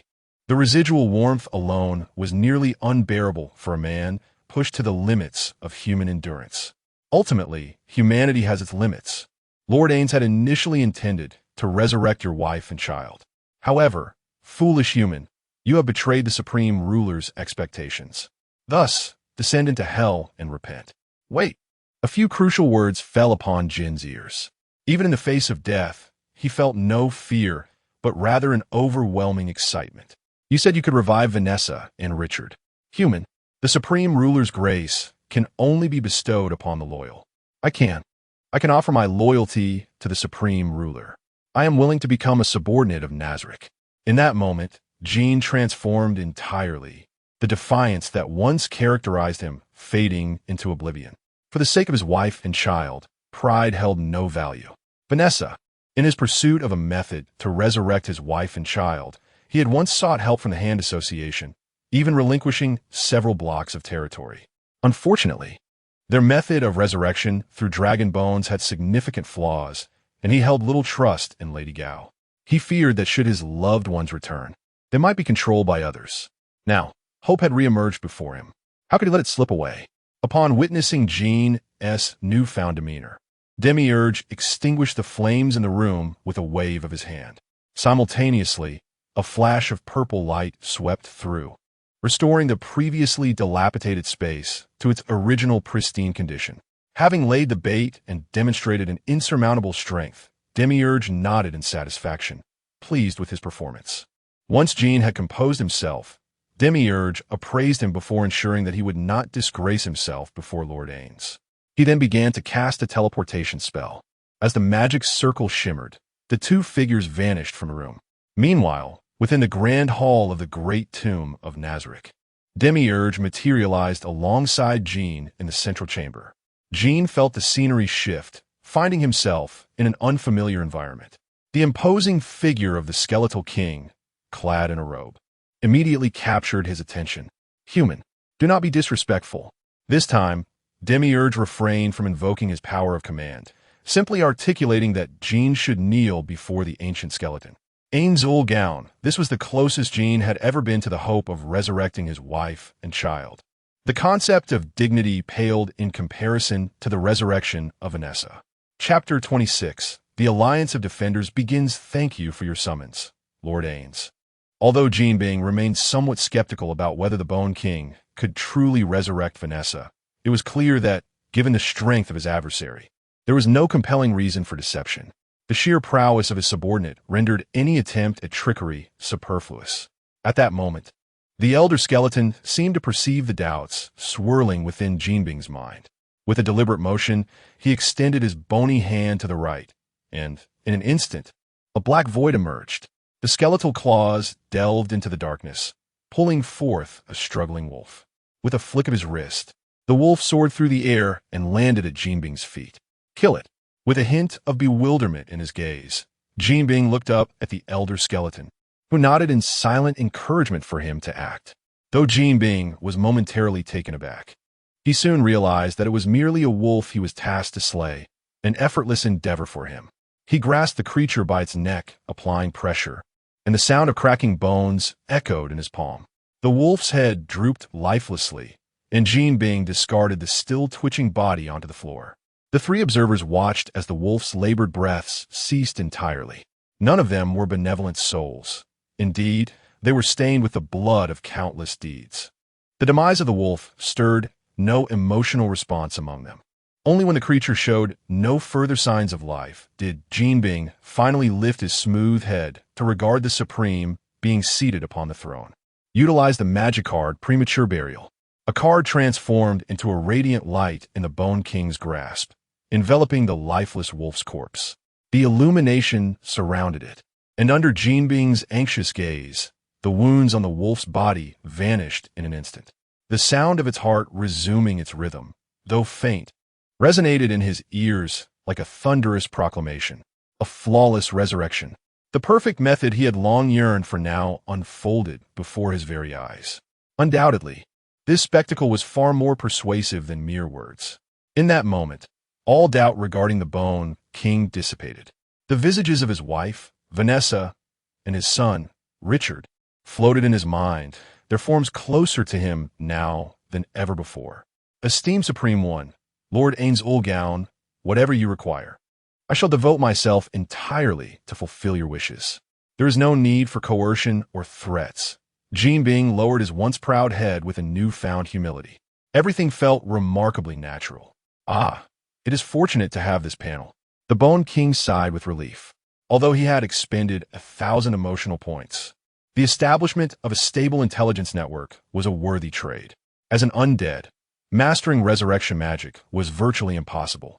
Among the hundreds of spells he knew, none pertained to resurrection, which stood in stark opposition to the nature of undead and demonkind. Not even one of the many guardians of the great tomb of Nazarick could claim such knowledge. However, serendipitously, during his leisure, the elder skeleton discovered that what was once deemed an insurmountable task, the resurrection magic, could be exchanged for a mere 10,000 emotional points via the panel. While the magic card, premature burial, only facilitated the revival of those freshly deceased, it was undoubtedly sufficient for demonstration purposes. It was not deception. A truly complete resurrection was also available on the panel, requiring 500,000 points to exchange. The Bone King noted that, despite being merely a skeletal frame, he possessed intellect. Upon returning from the great tomb of Nazarick to his familiar dwelling, Jinbing questioned whether he had merely dreamt the events. Yet, the lingering scars upon his body and the gemstone-encrusted communication ring on his finger attested to the reality of his situation. He was no longer merely himself. He had become a vassal of the great tomb of Nazarick and a servant to the Supreme One. In the Harlem neighborhood of New York, before an unassuming barbershop, a car that seemed out of place in the area was parked along the curb. Inside, a man with tousled blonde hair, resembling a vagabond, fixated his gaze on the barbershop while conversing on his phone. "Luke, I need your help," Danny Rand said earnestly into the receiver. The other party offered no response and abruptly hung up. Within the barbershop, Luke Cage returned his phone to his pocket and glanced at the elderly man seated nearby. Intently engrossed in a newspaper, his gaze then shifted through the window to the flashy car parked outside. He hesitated, contemplating whether to step out and meet this newly acquainted friend. Danny had sought him out and was evidently in trouble. There was no doubt that venturing outside would entangle him in that predicament. After aiding Jessica in her confrontation with Purple Man, he had resolved to withdraw from any further disputes in the neighborhood. All he desired was to live a tranquil life within this community. "Luke, do not court trouble again. Everyone here merely wishes to lead a peaceful existence. I know, Pops. I just want to earn a living and carve out my own path." Henry Pops Hunter did not even lift his gaze from the newspaper, remaining oblivious to Luke's restless demeanor. Once a gang leader, the burdens of rivalry had worn him down, prompting his retirement and the establishment of this barbershop to provide refuge for young souls seeking serenity. Luke Cage was among them. Now, however, trouble had come knocking at their door. Pops finally set aside the newspaper and followed Luke's gaze to the sleek car outside. "Your troubles are yours to resolve. If you cannot manage, I will assist you as best I can. But understand this, Nick, all of us here wish to avoid further conflict." Chapter 27, Divine Power and Iron Fist. Daniel, I apologize. I do not wish to intrude upon you, but this time, I genuinely require your assistance. Before Luke Cage could articulate his thoughts, Daniel Rand had already interrupted him from within the confines of the sports car. Their acquaintance had blossomed from an unexpected encounter. On a previous outing, Daniel fortuitously stumbled upon Luke and Jessica as they confronted the Purple Man, a being who wielded the ability to manipulate others at will, entirely disregarding their own thoughts. Such behavior was utterly intolerable in the eyes of Daniel, a young man imbued with a sense of justice after descending from Kunlun. Without a moment's hesitation, he joined the fray, and after vanquishing the Purple Man, the trio formed a lasting friendship. Subsequently, Jessica established a detective agency. Daniel became occupied with the affairs of Rand Enterprises, while Luke distanced himself from turmoil, embracing a life of tranquility. However, Daniel's arrival shattered his peace. "Luke, I need your help.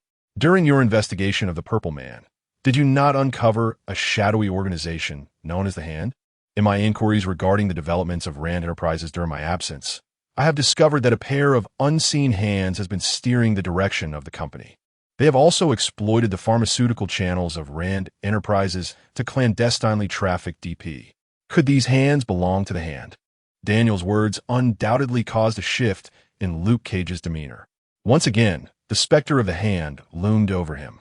Previously, when he and Jessica had sought to uncover the source of the Purple Man's abilities, they too had encountered the lurking presence of a hidden organization. Yet, their limited financial resources had hindered their investigation. Now, the shadow of the Hand threatened his friend Daniel. He hesitated, deeply conflicted. "Luke, the Hand has kidnapped Jorin. I am at a loss and can only beseech your assistance." As Daniel uttered these words, his fists were clenched so tightly that they turned pale. Having recently returned to New York, He was at a loss for where to begin his search for Jorin, who had been taken by the hand. After all, he had no inkling of where they had taken her. The only allies he could think of were Luke and Jessica, with whom he had once fought side by side. Luke Cage glanced back at the barber shop behind him, where the old man was busy sweeping the floor, oblivious to his presence. After a brief moment of contemplation, he made his decision. He explained the situation to the old man and climbed into Daniel's sports car. Ultimately, he could not abandon his friend. Rather than heading directly to Rand Enterprises, they first ventured to Hell's Kitchen to seek out their comrade, Jessica Jones. Upon entering the alias investigations, an overwhelming scent of alcohol assaulted their senses. Outside, the sun had ascended to its zenith, marking the hottest part of the day. Inside, only the sound of snoring permeated the air. Exchanging a knowing glance, they shook their heads in resignation.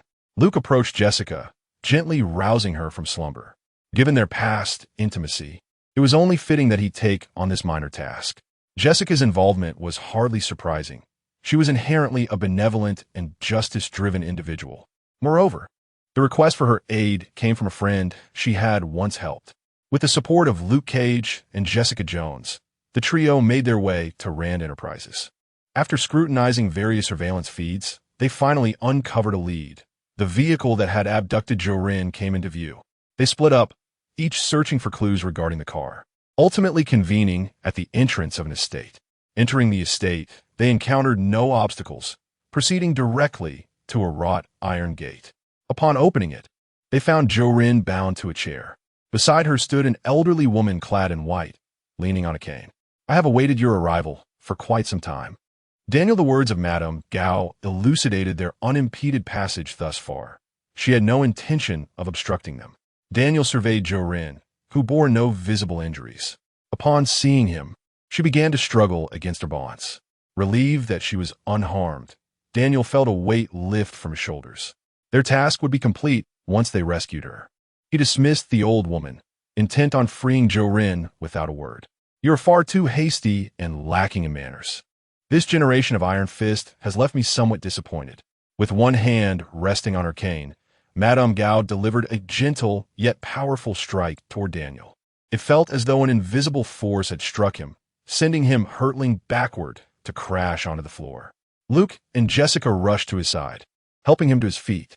They gazed at the seemingly frail figure before them, astonished by the strength she possessed. Despite Daniel's formidable prowess, though not quite on par with Luke's ability to withstand bullets, he was far from ordinary. The power of this elderly woman was undeniably formidable. Luke patted Daniel's back and stepped forward, ready to charge. However, Jessica, ever impatient, leaped into action without a word, her fist raised toward Madame Gao. Yet, as she ascended, she suddenly clutched her chest and plummeted to the ground, curling up in agony. Cold sweat cascaded down her face. Upon witnessing Jessica's plight, Luke instinctively moved to check on her, only to be struck by a wave of intense pain himself. Though his symptoms were somewhat milder than Jessica's, the agony compelled him to kneel. In the midst of the chaos, not only were they affected, but even Jorin, bound to the chair, began to wail in torment.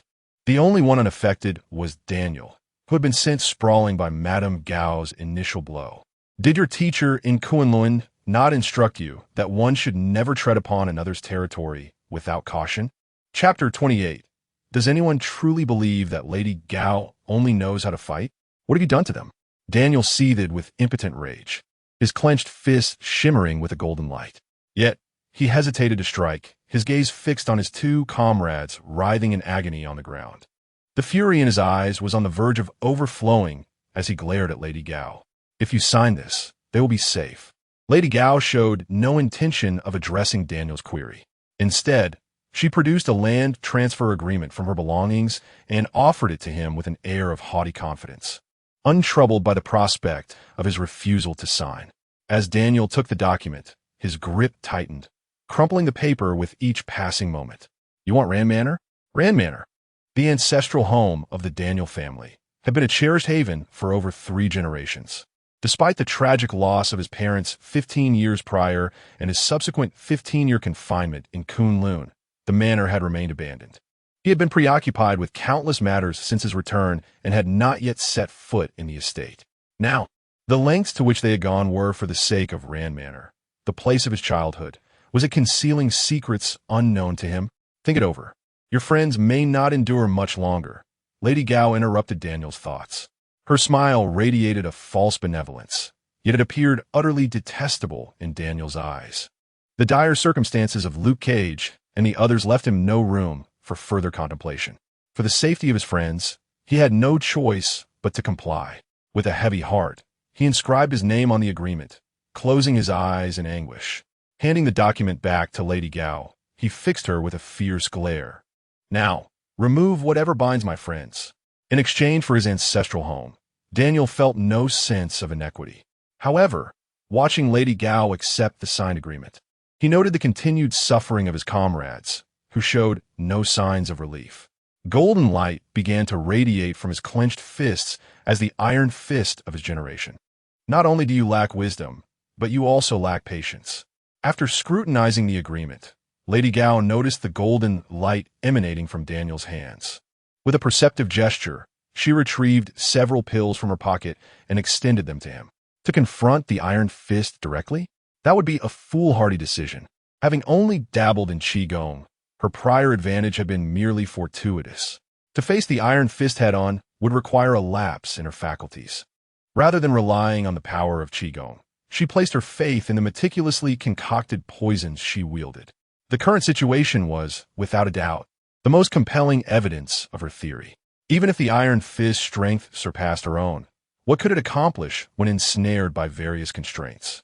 The only lament was that her toxins could not penetrate the protective aura of the iron fist. Lady Gao stepped outside, her figure gradually fading from view. Within the room, after administering the pills to the three individuals, their symptoms began to subside. Jorlin and Jessica lay limply on the ground, while Luke Cage, slightly better off than the others, awkwardly addressed Daniel. "I'm sorry, we've burdened you." As a supposed helper, he felt he had contributed nothing and had instead become a liability. This was an unprecedented feeling of helplessness for Luke Cage, known as the hero for hire. Daniel, however, dismissed the sentiment, patting Luke on the shoulder. "Do not say that. Without you, I would have no leads. Now that everyone is safe, this is already a tremendous outcome." No sooner had Daniel spoken than the recently liberated trio's faces suddenly darkened with ominous lines. This sight sent Daniel's heart racing. He recognized the phenomenon. 15 years prior, the same black lines had marred the captain's face during the catastrophic plane crash that had claimed his family. With the emergence of these lines, death loomed ominously. Retreating a few steps, he watched in helpless horror as Luke trembled, his hands shaking. He wished to act, but found himself paralyzed, despair etched on his face. Noticing Daniel's expression, Luke, devoid of any emotion, patted his arm. "Hey, what are you doing? We're fine now. Let's go." Luke then turned to Jessica, whose face was similarly marked by the creeping black lines, now advancing toward her chest. Luke Cage touched his own face and then glanced down at his chest. He turned to Daniel. "Do you know what this is?" At that moment, Daniel was at a loss for words, merely staring at his trembling hands, murmuring, "What do we do?" The others recognized that the black lines were undoubtedly not a trivial matter. As they stood in disarray, footsteps echoed from the doorway. A figure clad in a gray suit approached Jorlin, bending down to assess their condition. Observing the black markings spreading across their bodies, he made his way to Daniel and grasped his trembling arm. "I am Jorlin's mentor, the gambler. You are their only hope. Use the power of the Iron Fist to purge the toxins. This is the only solution. The Iron Fist possesses the ability to eliminate toxins."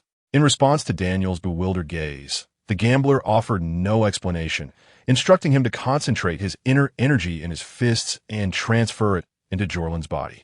As the energy flowed into her, the black lines were instantly incinerated. With their disappearance, Jorlin fell into a deep slumber, her breathing growing steady. In a fleeting moment, the energy dissipated. Daniel felt a wave of weakness wash over him. Yet concern for Luke and Jessica compelled him to maintain his composure. After repeating the process twice more, the black lines on Jessica and Luke vanished as they too succumbed to sleep, akin to Jorlin. As he completed this act, the luminescence of his fists faded, and a wave of dizziness swept over him. See you tomorrow, Daniel. Chapter 29. The humiliation of the alliance of masters in a row of simple hospital beds. Several individuals lying down seemed to awaken in unison, their eyes fluttering open simultaneously. Were we? Daniel was the first to speak, yet his inquiry was met with an unsettling silence. Jessica and Luke exchanged glances, each shrugging their shoulders at Daniel. Remarkably, despite the circumstances of the previous night, none of them had sustained any injuries, suggesting that the host here, at least for the moment, harbored a friendly disposition towards them. In this relaxed atmosphere, the trio moved toward the window. Outside, a spacious training ground was visible, where approximately 40 to 50 individuals stood in formation, practicing martial arts under the guidance of a leader. Enthralled, the three watched the martial display below, oblivious to the arrival of another person in their room. Perhaps we should take a break and have breakfast. Everyone, a melodious voice chimed in. The trio turned in unison to see Jolin holding a platter of food. They eagerly devoured the meal. Afterward, at Jolin's invitation, Daniel entered another room where the gambler awaited him.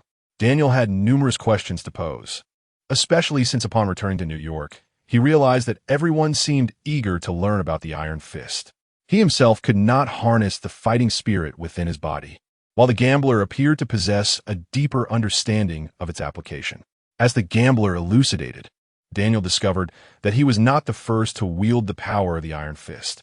Before him, over 60 individuals had possessed this strength, indicating that within the martial arts community, the concept of the Iron Fist was not entirely alien. They moved to the training ground to commence a Tai Chi practice together. During their exchange, Daniel gleaned insights into the utilization of fighting spirit, learning that tranquility of mind was essential for harnessing energy. Having completed a session of mental cultivation, the gambler invited Daniel to his office. Daniel, together we can forge a greater enterprise. Thus, I extend to you an invitation to join us. Us? Daniel inquired, to which the gambler affirmed, yes, us. Once you join, everyone here will be at your disposal. Standing by the office window, they gazed down at the training individuals. Observing their rigorous practice, it was evident that nearly everyone was exceptionally skilled. If Daniel harbored ambitions, the support of these individuals would indeed constitute a formidable force. Regrettably, Daniel's experiences in Kunlun had left an indelible mark on him. The allure of New York's vibrancy was undeniable, yet to him, it was merely a fleeting spectacle. Without hesitation, he declined the gambler's offer. Noticing the gambler's stiffened demeanor, Daniel tactfully exited the office. Upon returning to the previous room, he found it empty. He yearned to locate Jessica and Luke. His recent refusal had undoubtedly displeased their host, and remaining here would only breed complications for both parties. At that moment, he overheard a conversation from the adjacent room. One familiar voice instinctively compelled him to halt. Jolin, you must understand your identity.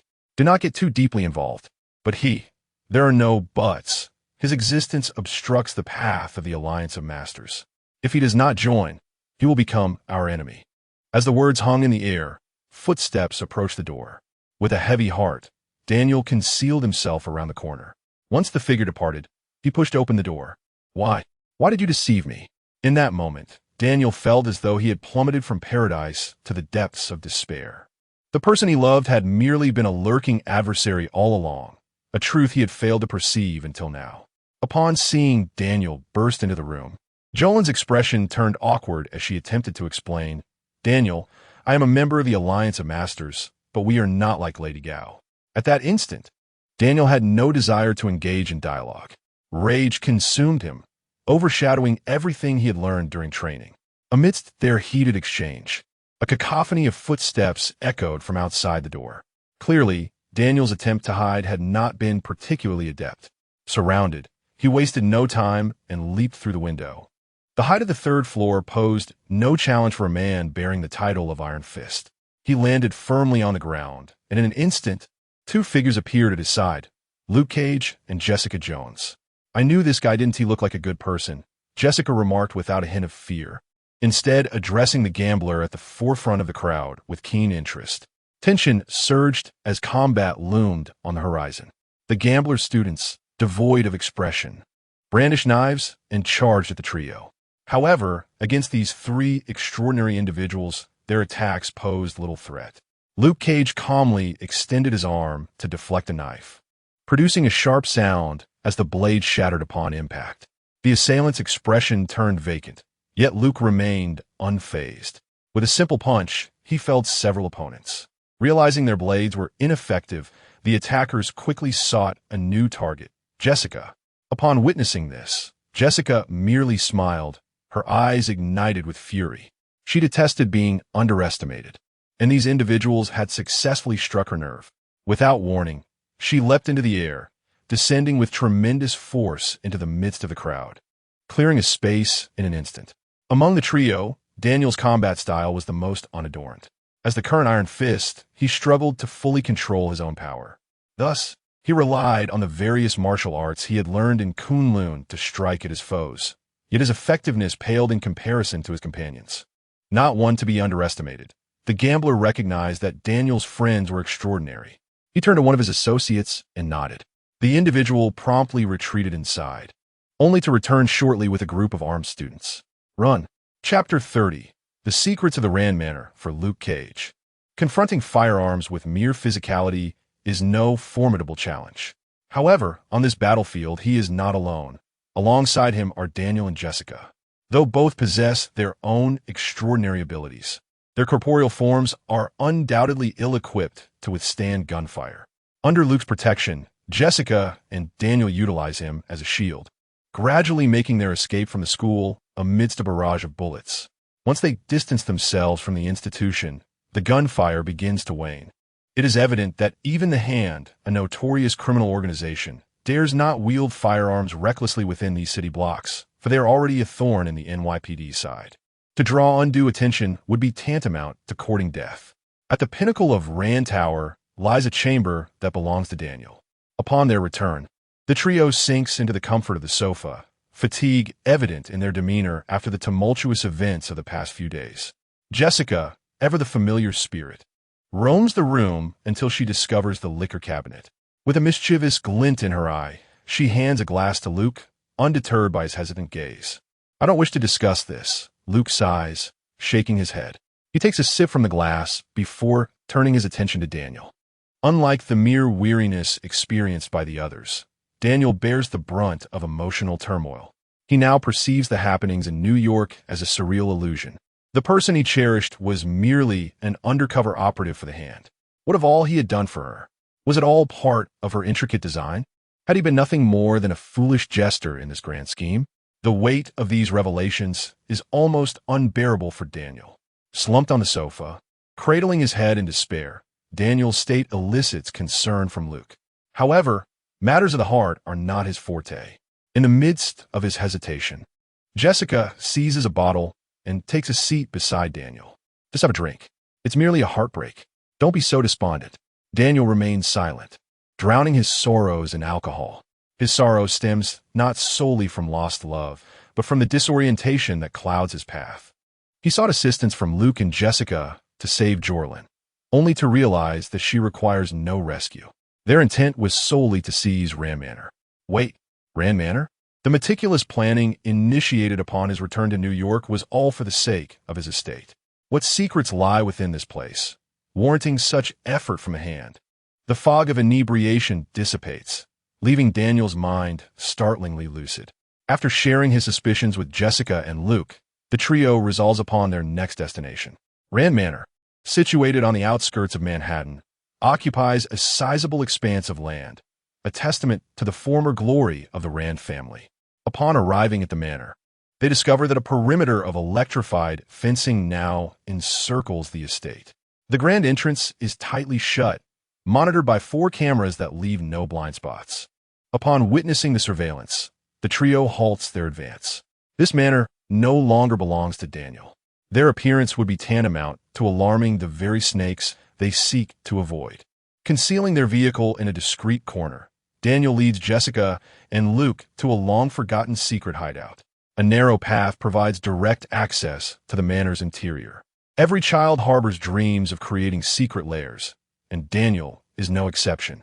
Thanks to his youthful mischief, they manage to infiltrate the estate. Emerging from storage room's basement, They brush off the dirt from their clothes. Illuminating their surroundings with cell phones, they search in vain for a ladder to ascend.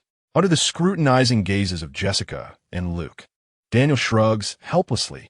You must understand, this place has been neglected for at least 15 years. With no ladder in sight, the trio restrains their noise levels. The hope of ascending falls upon Jessica, the only one among them with the ability to fly. With a frown, Jessica slowly ascends and pushes open the basement hatch, allowing the sunlight to pour in. Dust-covered, she tosses down a rope with a frustrated exclamation, "I loathe this wretched place." No woman relishes the thought of being caked in dust. While Jessica may often present a carefree facade, she is, after all, still a woman. Below, Luke and Daniel swiftly scale the rope, opting for silence in the face of Jessica's ire. After tidying themselves, the trio opens the dilapidated door to the manor's interior. Their search of the perimeter yields no significant findings. As they regroup, their gazes converge upon the castle at the center of the estate. Upon reaching the castle's entrance, they overhear a conversation within. "Madam, our manpower is insufficient. The excavation is progressing far too slowly. We've received word from the gambler. Daniel has escaped his grasp. It won't be long before he turns his attention here." A man stands respectfully beside Madame Gao, reporting on the current status of the manor. In the midst of the digging sounds, Madame Gao's voice emerges. "Do not concern yourself with the manpower issue. Alexandra has dispatched reinforcements. The treasures within this place are not solely ours. They must contribute as well." No sooner had her words faded than a voice crackles through the man's radio. "Sir, a convoy has arrived at the manor entrance, led by Lady Alexandra. Shall we grant them entry?" The man glances at Madame Gao, awaiting her nod before responding. "Let them in." Hearing this news, Daniel and his companions hastily seek refuge. Moments later, an endless stream of vehicles halts outside the castle. Disembarking are a throng of gaunt youths, clad in tattered garments, who, under duress, flood into the castle's interior. Chapter 31. Can bullets not be stopped? Why are you so arrogant? "Madame Gao, I have brought the person to you." "Longu." As Alexandra approached Madame Gao, her words were abruptly interrupted by a raised hand from the ladder. Madame Gao remained silent, merely nodding in acknowledgement. Their gazes met briefly, and it was as if Alexandra instantly comprehended the unspoken message. Having endured countless conspiracies and battles, some matters did not necessitate verbal expression. The moment Madame Gao interrupted her, Alexandra grasped the implication. There was a little mouse present. However, the power held by the other party made Madame Gao cautious. Alexandra gestured to her subordinate, and once the individual drew near, she whispered in their ear, "Prepare the fire support. Await my command." Within the castle, Alexandra's entourage had already been assigned their positions. Each member was given a shovel and began to methodically excavate the soil inside the fortress. Outside, Madame Gao instructed her nearby subordinates. "There will be other convoys arriving shortly. Do not impede them." As time passed, the number of vehicles gathering outside the castle increased. The five fingers of the Hand Association had not reunited for an extended duration. Yet on this ordinary day, they assembled here. "Soyanda, I heard you recently met your demise." The gambler's words were undoubtedly salt in Sowanda's wounds. As a black man, Sowanda's complexion was already as dark as pitch. Upon hearing the gambler's remark, his expression darkened ominously. No one relishes the thought of facing death, even those capable of resurrection. The Hand Association, having evolved over many years, had encountered innumerable battles, with deaths that were incalculable. Nevertheless, the monster he faced last time still instilled fear in him. Throughout centuries, he had never encountered an adversary that rendered him utterly powerless. It was not merely the foe's strength that terrified him. It was the indifference in their gaze when they extinguished his life, as though crushing an ant. Such disregard for life, even for one seasoned in the realm of death, was chilling. I'm not jesting. That individual is as powerful as a monster. Only upon witnessing the grave and fearful expression on Sowanda's face did the others begin to acknowledge the threat he spoke of. I know nothing of that fellow as origins, nor do I comprehend his motives. However, I later learned that all those I had kidnapped were rescued by him. Do you understand what this signifies? Another Punisher has emerged. A hush fell over the scene. Neither Iron Fist nor Night Devil posed any trouble in the eyes of the Hand Association's Five Fingers. Yet there was one street hero whom even they would prefer to avoid. The Punisher, a being who stalks evil in the shadows. He does not engage in legal discourse. Instead, he executes judgments in silence. The existence of the Hand Association spans centuries, and their supply of dragon bones has dwindled. If captured by New York police or other street heroes, a sum of money would ensure their release. However, if the Punisher set his sights on them, it would undoubtedly entail expending dragon bones for resurrection. Do not worry. Buried beneath this ground lies the carcass of an entire dragon. As long as our operation proceeds smoothly, we shall not have to fret over dragon bones for a long time. However, our primary concern now is to eliminate those pesky spies. Outside the castle, Daniel and his companions remained unaware that they had already been discovered. How much longer must we hide here? Those individuals have arrived. Why not just take them out? Among the trio, the most impatient, Jessica, could no longer contain herself. Upon seeing all 5 fingers of the Hand Association gathered, her desire to strike surged. Let us engage. Upon hearing Jessica's words, Daniel surveyed the surroundings. There were no other figures near the 5 members of the Hand Association, making it an opportune moment for their ambush. The 3 charged into the castle, and the iron gate crumbled under Luke's might in less than a second. Upon witnessing the 3 approaching figures, the members of the Hand Association displayed no signs of panic. Instead, a smirk of mockery graced their faces. Daniel and his companions rushed into the castle without hesitation, launching an assault on the Hand Association members. The gambler faced off against Daniel. Both were martial arts experts. Yet, the gambler was merely an ordinary man, while Daniel had undergone enhancements from the Kunlun Dragon Soul, surpassing the limits of a typical human. The clash was resolved within moments, with Daniel not even needing to unleash the full force of Iron Fist before the gambler collapsed beneath him. Having incapacitated the gambler, Daniel turned his gaze toward his comrades. Luke Cage was struggling against the combined onslaught of Madame Gao and Soanda. Although their attacks posed no harm to Luke's steel-like physique, he lacked offensive capabilities to reach them. Soanda's machine gun spat fire, creating sparks upon hitting Luke, while Madame Gao, seizing an opportunity as Luke advanced, unleashed an unseen force that impeded his progress, rendering him a mere plaything. Jessica's battle mirrored Luke's. She soared through the air, unable to remain stationary. Should she halt, Alexandra, poised below, would raise a rifle to unleash a hail of bullets. Despite Jessica's comparable strength to Luke and her ability to fly, her body lacked the resilience to withstand bullets. Observing his comrade's dire predicament, Daniel hoisted the unconscious gambler and hurled him towards Soanda's position, shouting, "Hey, it's your guy back." In that instant, Soanda ceased firing, catching the gambler's body and discarding it on the ground. Just as he prepared to refocus on Luke, Daniel had already arrived at his side. With a golden glowing iron fist, Daniel struck, sending Soanda flying. Dust rose from the impact as he tumbled across the ground, only halting when he collided with a wall. Rest assured, I held back. Chapter 32: Whoever dares to intrude upon my domain, I shall lend a hand. Daniel slowly placed both palms over his dantian and exhaled a breath of stale air. The scene of Soanda being struck and sent flying had caused the others to instinctively halt their actions, momentarily suspending hostilities. Exhausted from their aerial skirmishes, Jessica descended beside Luke Cage, while Daniel, having concluded his concentration, stood at his side. Alexandra continued to aim her rifle at the trio, while Murakami positioned himself to assist Soanda, who had collapsed against the wall. Observing the standoff, Madame Gao regarded the 3 with an unruffled demeanor. I initially thought someone had stealthily breached my castle. To my surprise, it is you, the former lord of the Rand estate, Daniel Rand. Are you reminiscing about my estate?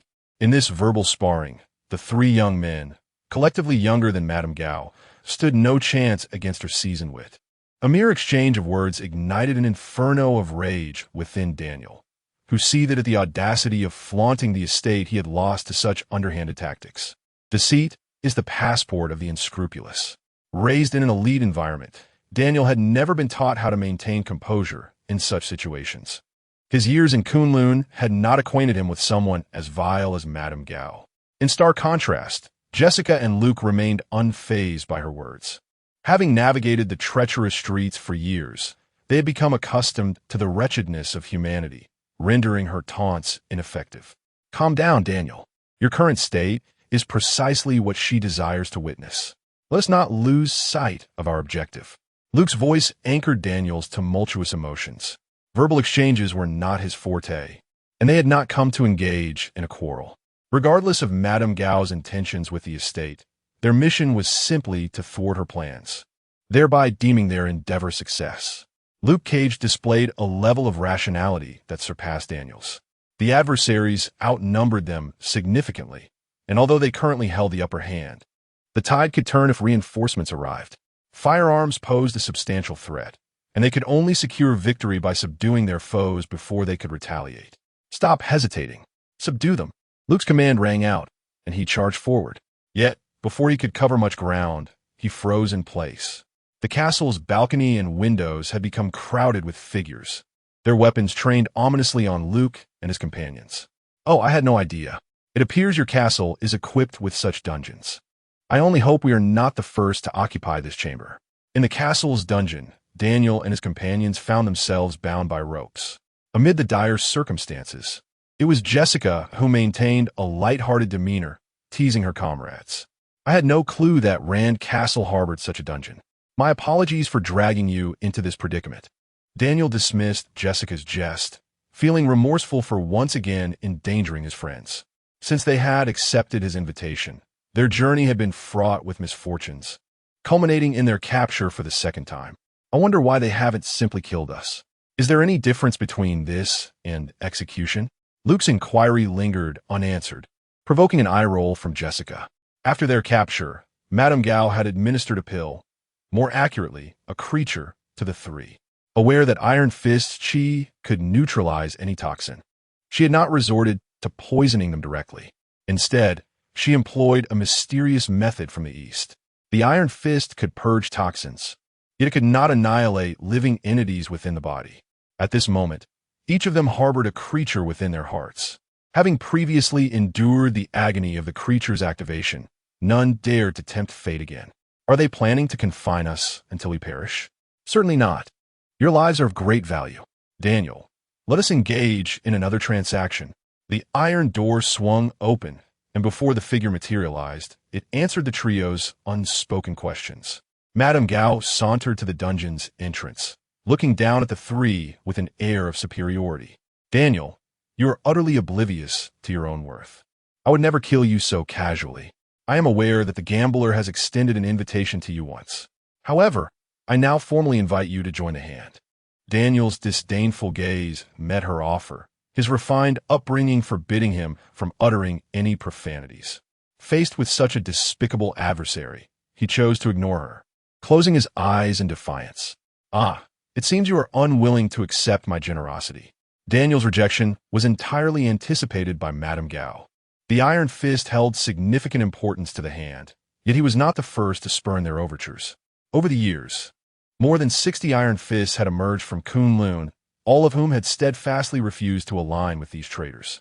In fact, each Iron Fist had regarded the hand as an enemy to be vanquished. Otherwise, after centuries, the hand would not remain a shadowy criminal organization. Seeing her recruitment fail, Madame Gao revealed no trace of disappointment. She retrieved a contract from one of her subordinates and tossed it into the dungeon. Sign this contract, and I shall release you. Your credibility has long been depleted. Before Daniel could respond, Jessica stepped forward and kicked the contract away, glaring fiercely at Madame Gao. During our last transaction, you played your tricks in the shadows. If it weren't for Daniel's chi aiding me and Luke, we would have perished that night. Her defiance infuriated Madame Gao, whose expression hardened as she prepared to awaken the creature to inflict pain upon them. However, a sudden, urgent knocking at the door interrupted her actions.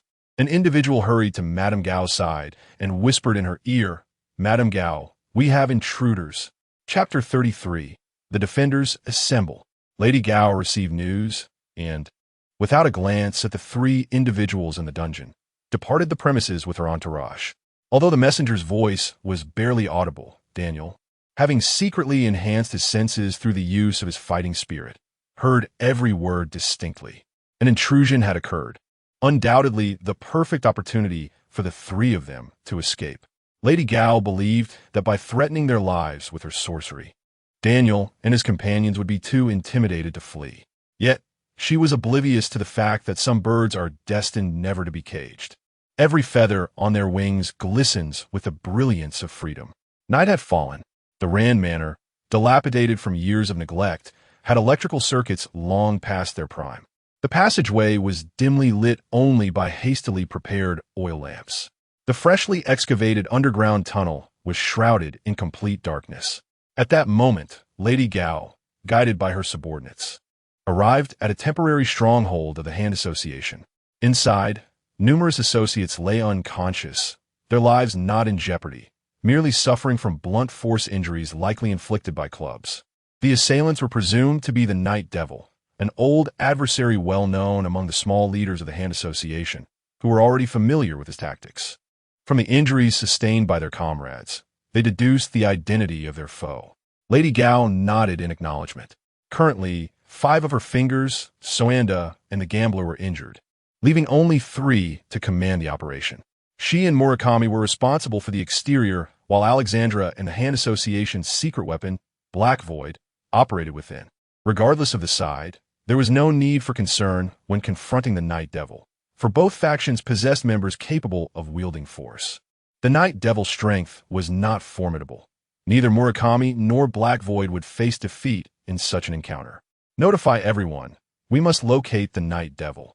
Lady Gao felt no anxiety regarding the Night Devil's combat prowess. Her concern lay in the potential disruption of their plans.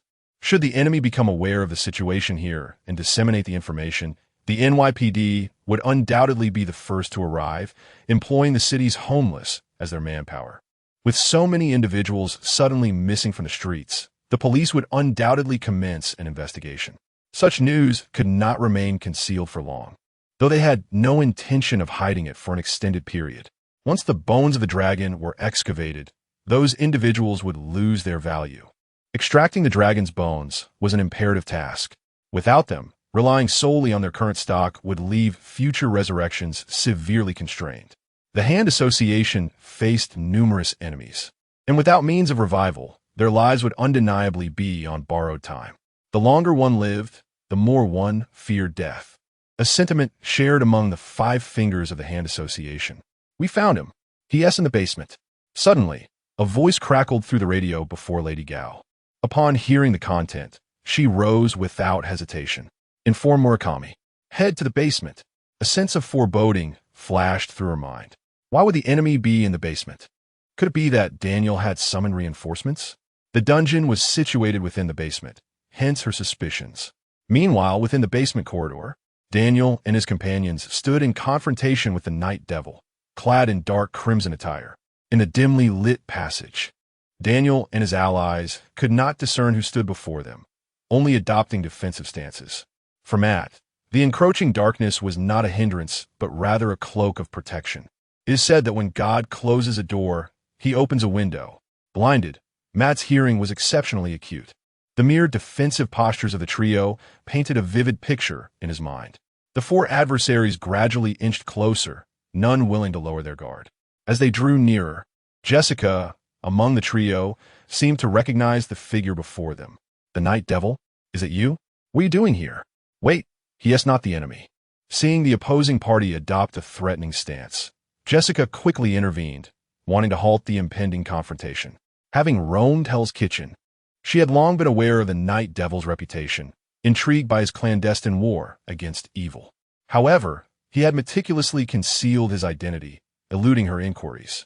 Yet, she recognized his costume at a glance. The Night Devil could not possibly belong to the Hand Association. That much she was certain. Coupled with the information Daniel had just received, the intruder was indeed the Night Devil. With the misunderstanding resolved, Daniel and Luke lowered their aggressive stances. Observing the shift, Matt took a couple steps back and turned to leave. He had seen Lady Gao exit and initially thought there was some secret hidden here, prompting his exploration. Now that the situation was clear, he had no reason to linger. Wait, Night Devil. We can assist you. The Hand Association is our enemy as well. No. Take care of yourselves. Leave quickly. Jessica's words were abruptly cut off by Matt. He required no assistance. He merely wished for them to depart swiftly to avoid being a burden. This aloof demeanor perfectly matched Jessica's expectations of him, clad in a costume, striking down evil from the shadows, cold yet powerful. Since the Night Devil was unwilling to accept help, they had no desire to press the matter. The four split into two groups, with the Night Devil leading the way and Daniel's trio following behind. Although they were not officially teaming up, there was only one exit from the basement, necessitating their temporary companionship. As they approached the exit, the sound of a door creaking open resonated through the corridor. Several figures wielding flashlights entered the passage, which offered no hiding places. Without hesitation, Matt retrieved his cane from his leg and sprang into action. In an instant, he was among the throng. Shadows of his Batten world and the newly arrived Hand Association members collapsed, incapacitated. Matt's gaze shifted toward the door, where an individual was relaying the situation via radio. "We found him," he in the basement. After concluding the report, the individual produced a short knife from their wrist. Fully aware of their disadvantage, they charged at Matt nonetheless. Chapter 34. The bronze giant door beneath. It appears that you are in need of assistance. Fear not. We shall not be a burden to you. Following closely behind Matt, Daniel and his companions also heard the reports from one another. In the distance, numerous figures became visible. These individuals were members of the Hand who had rushed to provide support upon receiving the radio transmission. In such a scenario, even Matt found himself in a somewhat precarious position. The Hand's followers were not akin to ordinary gangsters. They possessed an utter lack of understanding of fear. Even when fully aware of their inferiority, they still dared to brandish their weapons against their adversaries. The Hand had mastered the art of indoctrination, employing techniques akin to those used in training ninjas on their island, which contributed to their formidable reputation in the underworld. Anyone would fear such reckless foes. Daniel and his companions did not await Matt's response. Upon spotting the Hand's members in the distance, they surged past Matt towards their foes. In this narrow corridor, despite the presence of firearms among their adversaries, the trio exhibited no signs of trepidation. Luke Cage forged ahead as a shield, charging forward with reckless abandon. The enemies flanking them fell victim to the quick strikes of Jessica and Daniel. Within moments, only the four of them remained standing in the corridor. Quickly, our main force is approaching. Matt, with his keen sense of hearing, detected the distant sound of footsteps. He called out to Daniel and the others, leading the way. Had they escaped? The three individuals in the dungeon had also fled. By the time Lady Gao and Murakami arrived, Matt and his companions had already vanished, leaving no trace behind. The remaining Hand members on the ground quickly reported the situation to Lady Gao. Upon hearing the news, her expression stiffened. The entry of Daredevil had caused the situation to spiral out of control, compounded by the escape of Daniel and the others. The circumstances had become increasingly unfavorable for the Hand. Continue the pursuit. We must locate them. Under no circumstances must they be allowed to enter the tunnel. With Daniel's trio now involved, the balance of power had shifted. Although Lady Gao spoke of not allowing them into the tunnel, she understood that Daredevil's knowledge of the Hand was profound. They had exerted considerable effort and resources to excavate this tunnel, and it was inconceivable that he would overlook it. As she had surmised, after Matt led Daniel and the others out of the basement, he wasted no time heading towards the newly excavated tunnel entrance. The place I am headed will be perilous. I recommend you depart first. The Hand's actions here are monumental. If captured, they will not simply imprison you again. The meaning of Daredevil's words was clear to Daniel and his companions. It was merely death. Had they feared death, they would not have escaped from their confinement. They feared dying without purpose even more. The Hand is not merely your enemy. Do not underestimate us, Daredevil. Matt's counsel did not deter Daniel and the others. Rather, it ignited their competitive spirit. They leaped ahead of Daredevil, entering the tunnel first. Luke Cage led the charge, with Daniel and Jessica trailing closely behind. Their quartet advanced slowly, finding no sign of opposition. As time passed, a glimmer of light appeared ahead. Chu, Daredevil, positioned at the back, gestured for silence. He swiftly moved to the front, pressing his ear against the wall to catch distant voices. My lord, We have reached the target location. Ahead lies a bronze door adorned with dragon totems. Inform Lady Gao to bring the Iron Fist. The treasure chest has been located. We now require the key. One of Alexander's subordinates picked up the walkie-talkie to relay the message to Lady Gao. However, his words had barely left his mouth when Lady Gao's response caused him to glance around nervously. Murakami and I are en route to the tunnel. The Iron Fist and those three have escaped with Daredevil. By now, they should have reached your location. Hiding is no longer meaningful. Upon hearing Lady Gao's transmission, everyone at the tunnel's end prepared themselves. All eyes were fixed on the tunnel's exit. Rather than being cornered within the tunnel, Matt believed it would be better to emerge now. At least the space at the exit was more expansive, allowing them to better utilize their abilities. The four emerged from the tunnel amidst the wary gazes of the hand members, standing in silence, prepared for confrontation. Shall we refrain from striking now? When Lady Gao's people arrive, we will be at a disadvantage, Daniel whispered to Matt. Matt remained silent, his focus intensifying. The heartbeat of the hand members grew increasingly rapid in his ears. Now, with a decisive command from Matt, he hurled two spheres into the space between the two groups. Clouds of smoke instantly enveloped the area, rendering visibility a challenge. In this shrouded battlefield, it was Daredevil's domain. Upon hearing Matt's voice, Daniel and the others sprang into action, dispersing in various directions. In the midst of the fog, Matt moved with unparalleled agility, the hand members unable to inflict any harm upon him. Conversely, amidst the mist appeared a baton, striking down adversaries who were caught off guard. With each swing, the sound of bones breaking resonated through the air. Luke Cage barreled through the smoke, his indifference to injury rendering him akin to a tank. He required no specific technique. Any adversary who collided with his immense strength would hear the unmistakable sound of shattering bones. The only source of light in the mist was the golden glow emanating from Daniel's hands. However, this radiant light did not illuminate a path for the hand members. Rather, it served as a beacon guiding them toward their doom. When bullets rained down upon him, Daniel raised his fists in defiance. Empowered by his fighting spirit, his senses heightened, allowing him to perceive the trajectory of the bullets with absolute clarity. Each bullet struck his iron fist, instantly crumpling upon impact, causing him no harm whatsoever. After enduring numerous betrayals and deceptions, Daniel held nothing back against the hand members. Under the golden light of the Iron Fist, the ground became soaked with the blood of countless foes. Among the four, Jessica fought with the most ease. Soaring through the air, she effortlessly located the positions of her enemies concealed within the fog. Meanwhile, the adversaries, hindered by the smoke, remained oblivious to her presence. Each of her dives felled multiple opponents, and after landing, she ascended once more. Even with firearms in hand, they could not discern her location, rendering them powerless to inflict damage upon her. Chapter 35. Erica? No. I am the Black Void. The situation for the Alliance in the dense fog grew increasingly dire. Yet Alexandra found herself bereft of viable solutions. She could only gather her subordinates around her, retreating step by step until they were cornered, fortifying their defenses. Time trickled away, and the fog gradually began to disperse towards the tunnel. The prolonged smoke effect from the two smoke bombs was largely attributable to the unique environment, with the tunnel being the sole outlet. As the mist lifted, the tide of battle shifted. The Alliance, which had once enjoyed a numerical advantage, now consisted solely of Alexandra and a few remaining guards.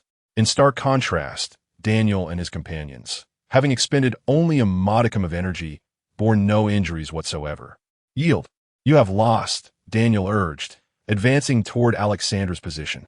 Jessica's na-ve suggestion for surrender elicited no response from Alexandra.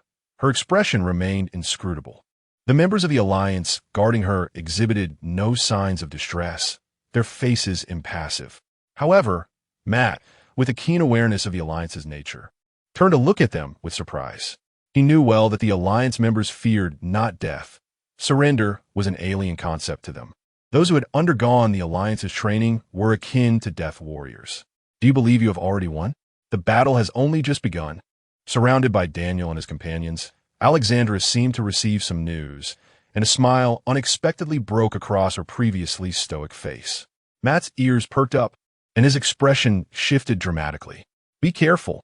Scatter." As he propelled himself away from his position, he forcefully pushed Jessica aside. Daniel and Luke, alerted by Matt's warning, immediately prepared for an assault. Daniel's fists glowed with golden light, while Luke crossed his arms to shield his head. In an instant, the members of the Alliance who had been guarding Alexandra raised their weapons and opened fire. Simultaneously, flames erupted from the shadows of the tunnel. Matt and Jessica, having evaded the gunfire, wasted no time launching an attack on the nearest members of the Alliance. With their guns still aimed at Daniel and Luke, Matt and Jessica's assault struck swiftly. Within moments, the guards in front of Alexandra fell to the ground, incapacitated by the two. Alexandra assumed a martial arts stance. Yet under the combined onslaught of Jessica and Matt, she succumbed after but a brief struggle, becoming a captive. As the battle within the chamber concluded, the gunfire from the tunnel ceased. It was only then that Daniel allowed the golden light to dissipate from his hands. Unlike Luke Cage, who utilized his abilities effortlessly, Daniel required utmost concentration to deflect bullets with his iron fists. This exacting focus weighed heavily on his spirit. During combat, the intensity of focus temporarily alleviated the burden. However, once the fighting ceased, a wave of weakness washed over him, leaving his body nearly unable to cope. Just as the golden light faded, Daniel began to pant heavily. He barely managed to steady himself, teetering on the brink of collapse. Luke, observing his distress, hurried to support him, guiding him alongside Matt. "Night Devil, your appearance is somewhat unexpected. We should not have done anything recently to warrant your relentless pursuit." A figure emerged from the tunnel. Not just Lady Gao and Murakami, but also the previously injured Soanda and a gambler followed closely behind. Dozens of henchmen armed with rifles fanned out, encircling the four in the corner. Jessica, wielding a long knife she had retrieved from the ground, pressed it against Alexandra's neck. In that moment, their only bargaining chip was Alexandra, one of the five fingers of the Alliance. Matt's countenance darkened visibly upon hearing Lady Gao's words. "Done nothing? What of those whose eyes you've gouged out and eardrums you've destroyed? Because of your malevolence, they shall spend their lives in darkness." Matt's words elicited a knowing nod from Lady Gao. She glanced at Soanda, but said nothing further. The actions of the Alliance were considered entirely standard protocol. The primary source of their profits stemmed from ZD and FD, where, to prevent information leaks, they would obliterate the eyes and ears of those involved. Such loss of sight and hearing would not impede their mechanical labor, serving as an effective means of confidentiality. As for how those individuals would live thereafter, that was not her concern. "Very well, since you have intervened, you shall die here. Your very existence is a nuisance." Lady Gao's pronouncement tightened Jessica's grip on the knife. Did they truly intend to strike at them without regard for their own people's safety? Jessica cast a questioning glance at Matt, who simply shook his head, equally perplexed by Lady Gao's intent. In an instant, the sound of a knife clattering to the ground drew Matt's attention. Daniel and his companions suddenly clutched their chests and fell to their knees, while Alexandra seized the opportunity to regain control over Jessica. The tide of battle turned in an instant, catching Matt completely off guard. Despicable. The tension and thrill of the preceding battle had caused Daniel and his companions to forget the ticking time bomb strapped to their chests. It was only now, as pain surged through their hearts, that they recalled this grim reality. Daniel's scathing remark prompted a faint smile from Lady Gao. This generation's iron fist had left her momentarily speechless. Perhaps the elders of Kunlun had grown too old, succumbing to dementia, to choose such a fool as their iron fist. In a life-and-death struggle, to label actions as despicable was absurd. Means mattered not as long as the ends were achieved. This was the operational ethos of the Alliance. Meanwhile, Matt, unencumbered by Daniel's emotional turmoil, pondered how to reclaim the situation now that it had deteriorated to this extent. Having recognized Daniel and his companions as allies through the prior battle, he could never abandon them. Matt's gaze shifted toward Lady Gao, acutely aware that the tide had turned only after her arrival. Simultaneously, Daniel and his companions had fallen under her control, seemingly sensing that Matt's focus was on her. Lady Gao wasted no time in deploying the Alliance's secret weapon. Black Void. Chapter 36. Battle. Black Void. At the call of Lady Gao, a shadow darted through the crowd, aiming directly at Daredevil. Clad in a form-fitting leather outfit, the assailant's figure was strikingly accentuated, her vibrant face now devoid of expression, radiating a lethal intent. However, Matt, as a blind man, was not one to show mercy. Though he adhered strictly to his moral code of refraining from killing unless absolutely necessary, he had no intention of holding back against this attacker, who was an accomplice of the Hand.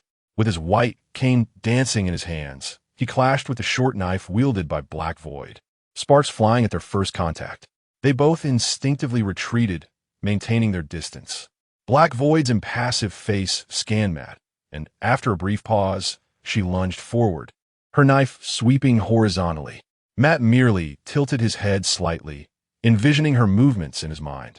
With a horizontal block from his left hand and a thrust from his right, he countered her attack. Yet, Black Void gained no advantage. Instead, she felt a heavy blow to her abdomen, causing her to bend over and take a few steps back to regain her posture. With a flourish, she split her single knife into two, each held in her hands while she scrutinized Matt's movements once more. Each footstep echoed in Matt's mind, forming vivid images. No matter how intently she observed, he exhibited no weaknesses. Meanwhile, Lady Gao appeared entirely unconcerned with Daredevil, brimming with confidence in her secret weapon, Black Void, believing without a doubt that she could eliminate Daredevil. Thus, she commanded Black Void to finish him swiftly. Upon hearing the command, Black Void did not turn away, but remained fixated on Matt, responding briefly to Lady Gao. However, the clarity of her voice caused Matt's body to freeze momentarily, his hands trembling around his cane. A warrior who cannot maintain his grip on his weapon faces dire consequences, and Matt exemplified this truth. In that fleeting moment of distraction, Black Void had no intention of showing mercy. Seizing the opportunity, she lunged at Matt with her twin knives. Still entranced by Black Void's voice, he cannot react in time. In a frantic attempt, he barely managed to block one of her knives with his cane, while the other sliced through his chest unimpeded. Blood sprayed forth as a wound was carved from his left to right, leaving a straight line of crimson across his battle attire. The blood soaked through, rendering his already vibrant costume even more striking. Black Void executed her attack and swiftly distanced herself again, her style reminiscent of an island ninja, silent and deadly. Yet, at that moment, Matt paid little mind to his injury, despite the pain radiating from his chest, which told him the wound was severe. However, the revelation of his reunion with the assailant overshadowed his physical pain. Elika, why? Why are you with the Hand? Elika was someone he had witnessed perish, cradled in his arms. In his quest for vengeance, he had pursued the killers of his beloved, searching tirelessly for leads. Elika's father had already fallen victim to Kingpin's machinations, and he had buried her himself. Yet now, Elika stood before him, seemingly resurrected and aligned with the Hand. This revelation was almost too much for Matt to bear. Upon hearing Matt's desperate call, Black Void remained unmoved. The name Elika stirred no emotion within her. Seeing Daredevil's emotional turmoil, Black Void seized the moment to strike. However, now that Matt had regained his composure, he would not fall prey to her attacks so easily. Regardless of the angle from which Black Void swung her knives, Matt could anticipate and defend against her every move. Yet, her identity prevented him from launching a counterattack. Daredevil's heightened senses surpassed even Spider-Man's spider sense, allowing him to predict an opponent's next move almost instantaneously. His mind conjured vivid, three-dimensional images of Black Void's actions, undeterred by obstacles. Even walls could not obscure the clarity of his perception.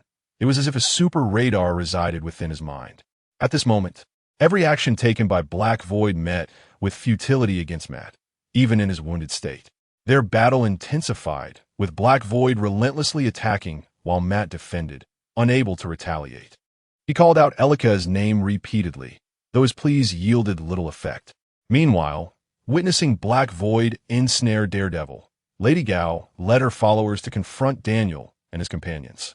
The trio, exhausted and tormented by the parasites within them, lay helpless before Lady Gao. The situation for Daniel and his friends had undeniably reached a dire impasse.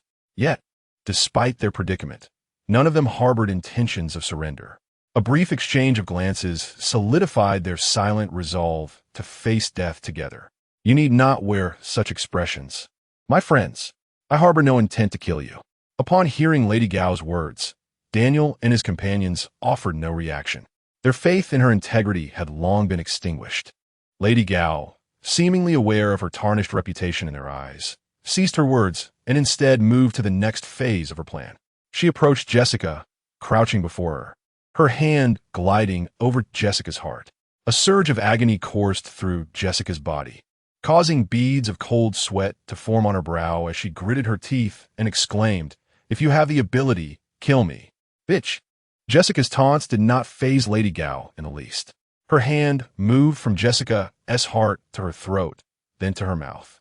A wave of nausea overwhelmed Jessica, compelling her to turn and vomit on the ground. A small worm emerged from her lips, and in that moment, she felt an immense weight lifted from her, a sense of relief washing over her. Yet, upon witnessing the worm she had expelled, Jessica felt the urge to retch anew. After a brief moment of respite, she ignored the circumstances around her, and, summoning all her strength, stomped down, crushing the wretched creature beneath her foot. This is my sincerity. That bronze door can only be opened with the strength of an iron fist. Help me unlock the door, and I will rid you both of the parasites within you. It is a most advantageous exchange, is it not? Chapter 37. It is widely acknowledged that Lady Gao is not a paragon of trustworthiness. Until the insects within Luke's body are extracted, I cannot place my faith in you. No, no, no. These so-called heroes of yours are always willing to disregard their own safety, yet they hold their comrades' lives in high regard. Thus, Lady Gao had no intention of acquiescing to Daniel's demands. Approaching Daniel, she paid no heed to the fury gleaming in his eyes, replicating the actions she had performed on Jessica upon him.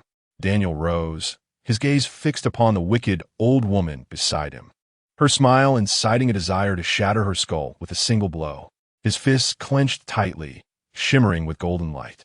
However, this display failed to intimidate Lady Gao in the slightest. Please, Lady Gao turned sideways, extending her palm to guide Daniel. Noticing his inaction, she turned her back on him, leading the way without a hint of fear that he might strike her from behind. Behind her, Daniel's fists remained tightly clenched, then gradually relaxed.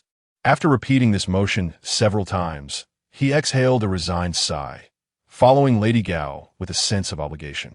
As she had pointed out, if the threat were to his own life, he would choose to stand resolute unto death. Yet now, it was Luke's life that hung in the balance. Luke and Jessica had fallen into this predicament solely to assist him. If he neglected Luke's safety now, he would no longer deserve the title of Iron Fist. Step by step, he followed Lady Gao to the Iron Gate. Until this moment, Daniel and his companions had focused their attention solely on the members of the Hand Union, and had thus failed to notice the extraordinary nature of the bronze door. In the wake of a fierce gunfight, with bullets flying, the Iron Gate bore no trace of gunfire, despite being directly in the line of fire. Ordinary bronze cannot withstand bullets, unless this bronze door harbors some other secret.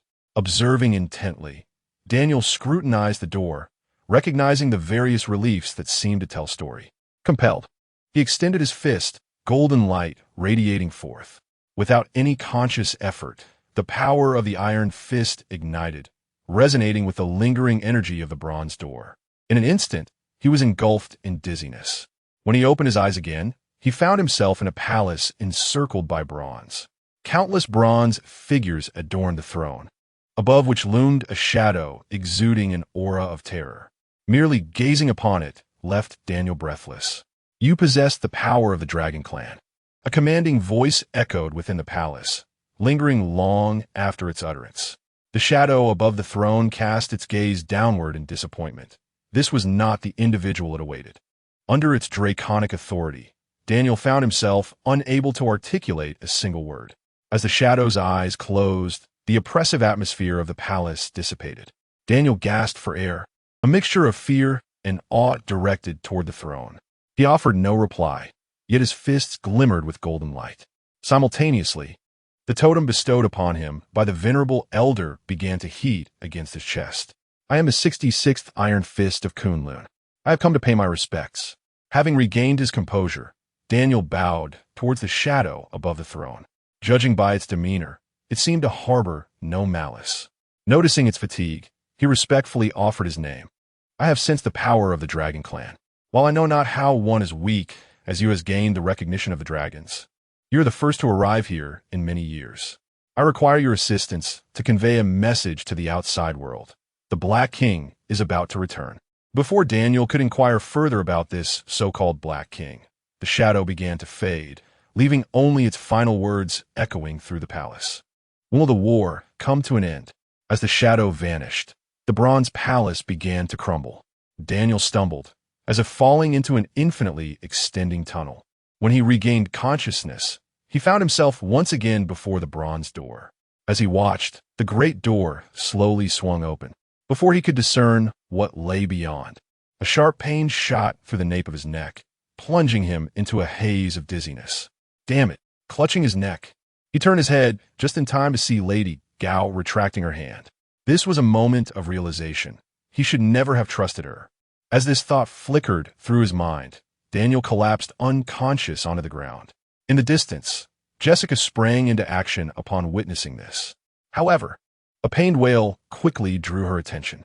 Luke lay on the ground, clutching his heart in agony. The anger that had flared within her was swiftly replaced by concern. "Stay still. Do not interfere." A member of the Hand Union carelessly tossed Daniel's body beside Luke and relayed Lady Gao's warning to Jessica. Fury ignited within her as she glared at the retreating figure, her fists pounding the ground in frustration. With Luke held as a hostage, she found herself powerless to act. "You all, go inside and assess the situation. Do not cause any damage." At Lady Gao's command, the members of the Hand Union began to enter the bronze door. A magnificent sight unfolded before them as they stepped inside. It was as if they had crossed into another realm, walls of bronze encircling them. Countless bronze pillars lined the path, adorned with dragons in various poses. As they advanced, flames ignited upon the bronze columns. Beneath the green flames, a biting chill enveloped them. Continuing onward, they arrived at a grand staircase, at the end of which stood a colossal bronze palace. Fearless, the Hand Union members ascended the steps and pushed open the massive doors. What greeted them was a legion of soldiers clad in bronze armor. Standing in perfect formation before the throne were the skeletal remains of a giant dragon coiled majestically. Its head was raised toward the sky, as if gazing at something beyond. "We have found the dragon bones. However, we require tools. These bones are quite substantial." Chapter 38. Treasures? Mine, all mine. From the throng, a man emerged clutching a radio. He stood before the dragon bone, gesturing with his hands. Even a single bone was broader than his entire form. Without the aid of tools, merely relying on their limited strength, they could not move this massive relic. Outside the bronze gate, Lady Gao heard the garbled sounds emanating from the radio. Although the transmission was chaotic, she discerned several key phrases. Found it, dragon bone, large tools. Upon receiving the news, Lady Gao's face lit up with delight, a sentiment echoed by the other bystanders who had been idly observing. Determined to maintain control of the situation, Lady Gao instructed the two remaining companions to stay behind while the other three led the laborers through the bronze gate. Lady Gao herself longed to enter. The dragon bone held immense significance for them. With these bones, their lives would be sustained, and they would face adversaries without trepidation. Her gaze shifted towards the corner where Night Demon was engaged in a struggle with Erica. In that moment, Matt found himself entwined in a conflict, restrained by his reluctance to harm Erica, rendering him unable to unleash his full potential. Conversely, Erica exhibited no such reservations. Each swing of her blade aimed at Matt's vulnerable points. As they remained in a stalemate, Lady Gao's patience waned. She exchanged a knowing glance with Murakami, who, expressionless, nodded in response. Drawing his long knife from his waist, he stealthily approached Matt from behind. A silent strike was executed, but it yielded nothing. A casual block from Matt thwarted Murakami's ambush effortlessly, his expression remaining unchanged. For Matt, endowed with superhuman senses, surprise attacks were the least of his concerns. Murakami had only just initiated his assault when the subsequent moves appeared vividly in Matt's mind. He merely needed to prepare for defense in advance. Faced with a combined onslaught of Erika and Murakami, Matt felt no significant pressure. Yet, compared to his earlier inability to retaliate, the presence of Murakami served as a release valve for his frustrations. However, instead of aiding Erika, Murakami found himself on the receiving end of relentless blows. Upholding the samurai spirit, Murakami did not yield despite his inability to best Night Demon. Rather, after sustaining a few injuries, he ceased his reckless attacks. He began to shadow Erika, ducking behind her after each of her strikes. This tactic hindered Matt's counterattacks, as any move to strike would risk hitting Erika. In the heat of battle, the hand was undoubtedly gaining the upper hand. It was only a matter of time before Matt's stamina waned, allowing them to capture Night Demon with ease. Daniel and his companions had little to say. With Luke as their leverage, resistance was futile. Meanwhile, within the Wilson building, Kingpin gazed out the window, quietly listening to the reports from Bullseye. Following the last assignment to gather intelligence on the hand, this marked the first return of his informant. It was evident that Bullseye had acquired vital information. The hand's objective was the dragon bone beneath Rand Manor, which they were currently in the process of excavating. Moreover, the street heroes from Hell's Kitchen had become embroiled in the fray. Reports indicated that the hand had seemingly uncovered an entire dragon skeleton. Upon hearing Bullseye's account, Kingpin's emotions surged. If it were merely a fragment of dragon bone, he would not be so stirred. He was already aware that the hand could utilize dragon bones for resurrection, but the discovery of an entire dragon skeleton was an entirely different matter. Undoubtedly, dragon bones possessed extraordinary power. Securing the entire skeleton could be a significant achievement since joining Nazarick. The orders from the Bone King included reconnaissance and the pursuit of extraordinary artifacts. This dragon bone was a prize he was determined to claim. With his resolve firm, Kingpin refrained from impulsive actions. Instead, he raised his hand, and the gem embedded in his ring gleamed brightly. Instantly, a magical screen unfurled before him. He had no intention of concealing his affiliation with Nazarick from Bullseye. The loyalty Bullseye professed was built upon Kingpin's strength. As long as he remained superior, Bullseye would remain loyal. Thus, without hesitation, he initiated contact with the Great Tomb. On the screen, a figure materialized. Not the Bone King as Kingpin had anticipated, but Demiurge, the commander of Nazarick. "Greetings. You seem somewhat disappointed?" "Not at all. It is an honor to see you again, Lord Demiurge. The Supreme One is quite busy. Is there anything you wish to report?" After relaying the details Bullseye had just provided, Kingpin withheld his personal suggestions, patiently awaiting a response. As a subordinate, he understood the importance of knowing his place. Decisions were the prerogative of those in power. Kingpin was acutely aware of his position and would not overstep, even though his desire to acquire the dragon bone was strong. Should he hear any dissent from Demiurge, he would halt all actions immediately. "Please hold." The magical screen disconnected abruptly, leaving Bullseye in a state of surprise. Kingpin selectively divulged the recent events to him.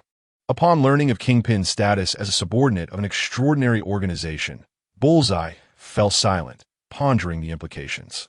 Can these individuals thwart my darts? Kingpin cast a fleeting glance at Bullseye, recognizing the thoughts swirling in his mind. However, he had no intention of dissuading him. Should Bullseye choose a reckless path, Kingpin would eliminate him before he could act. A mere subordinate was of little consequence, providing an opportunity to demonstrate his loyalty. At that moment, within the great tomb of Nazarick, the once desolate space had transformed. Through the efforts of old bones, Mare and his sister had been summoned, alongside the 7 sisters of the Pleiades. Mare's abilities were well suited for monitoring the surrounding areas, with the artifact known as the World Tree as Shadow allowing him to manipulate any flora. This was invaluable to the current situation.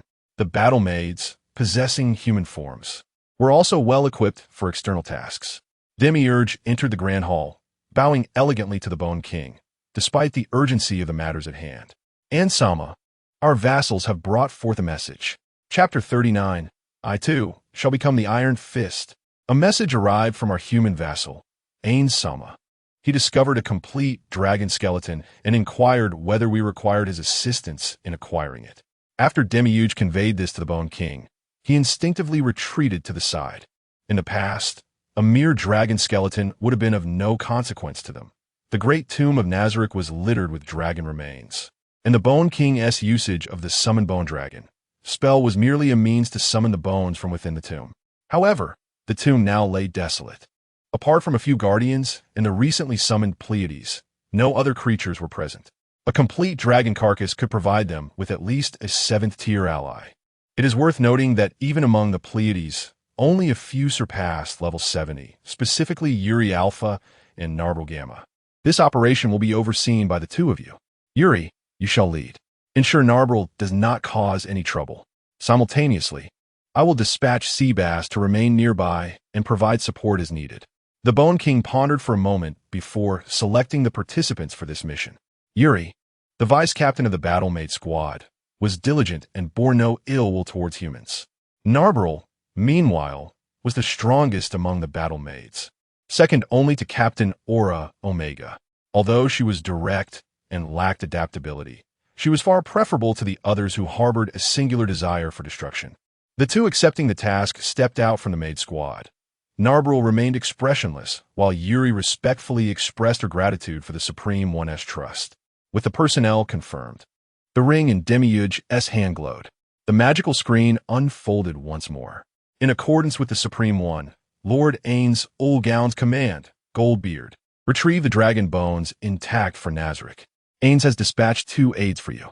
Success is the only acceptable outcome. Failure has no place in Nazarick.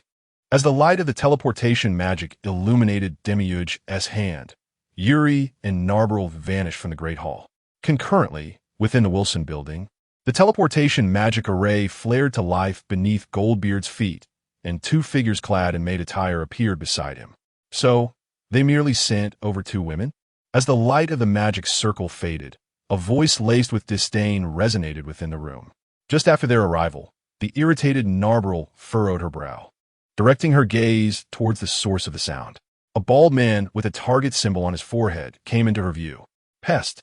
With a flicker of lightning, Narble unleashed the 3rd-tier spell, Lightning Strike.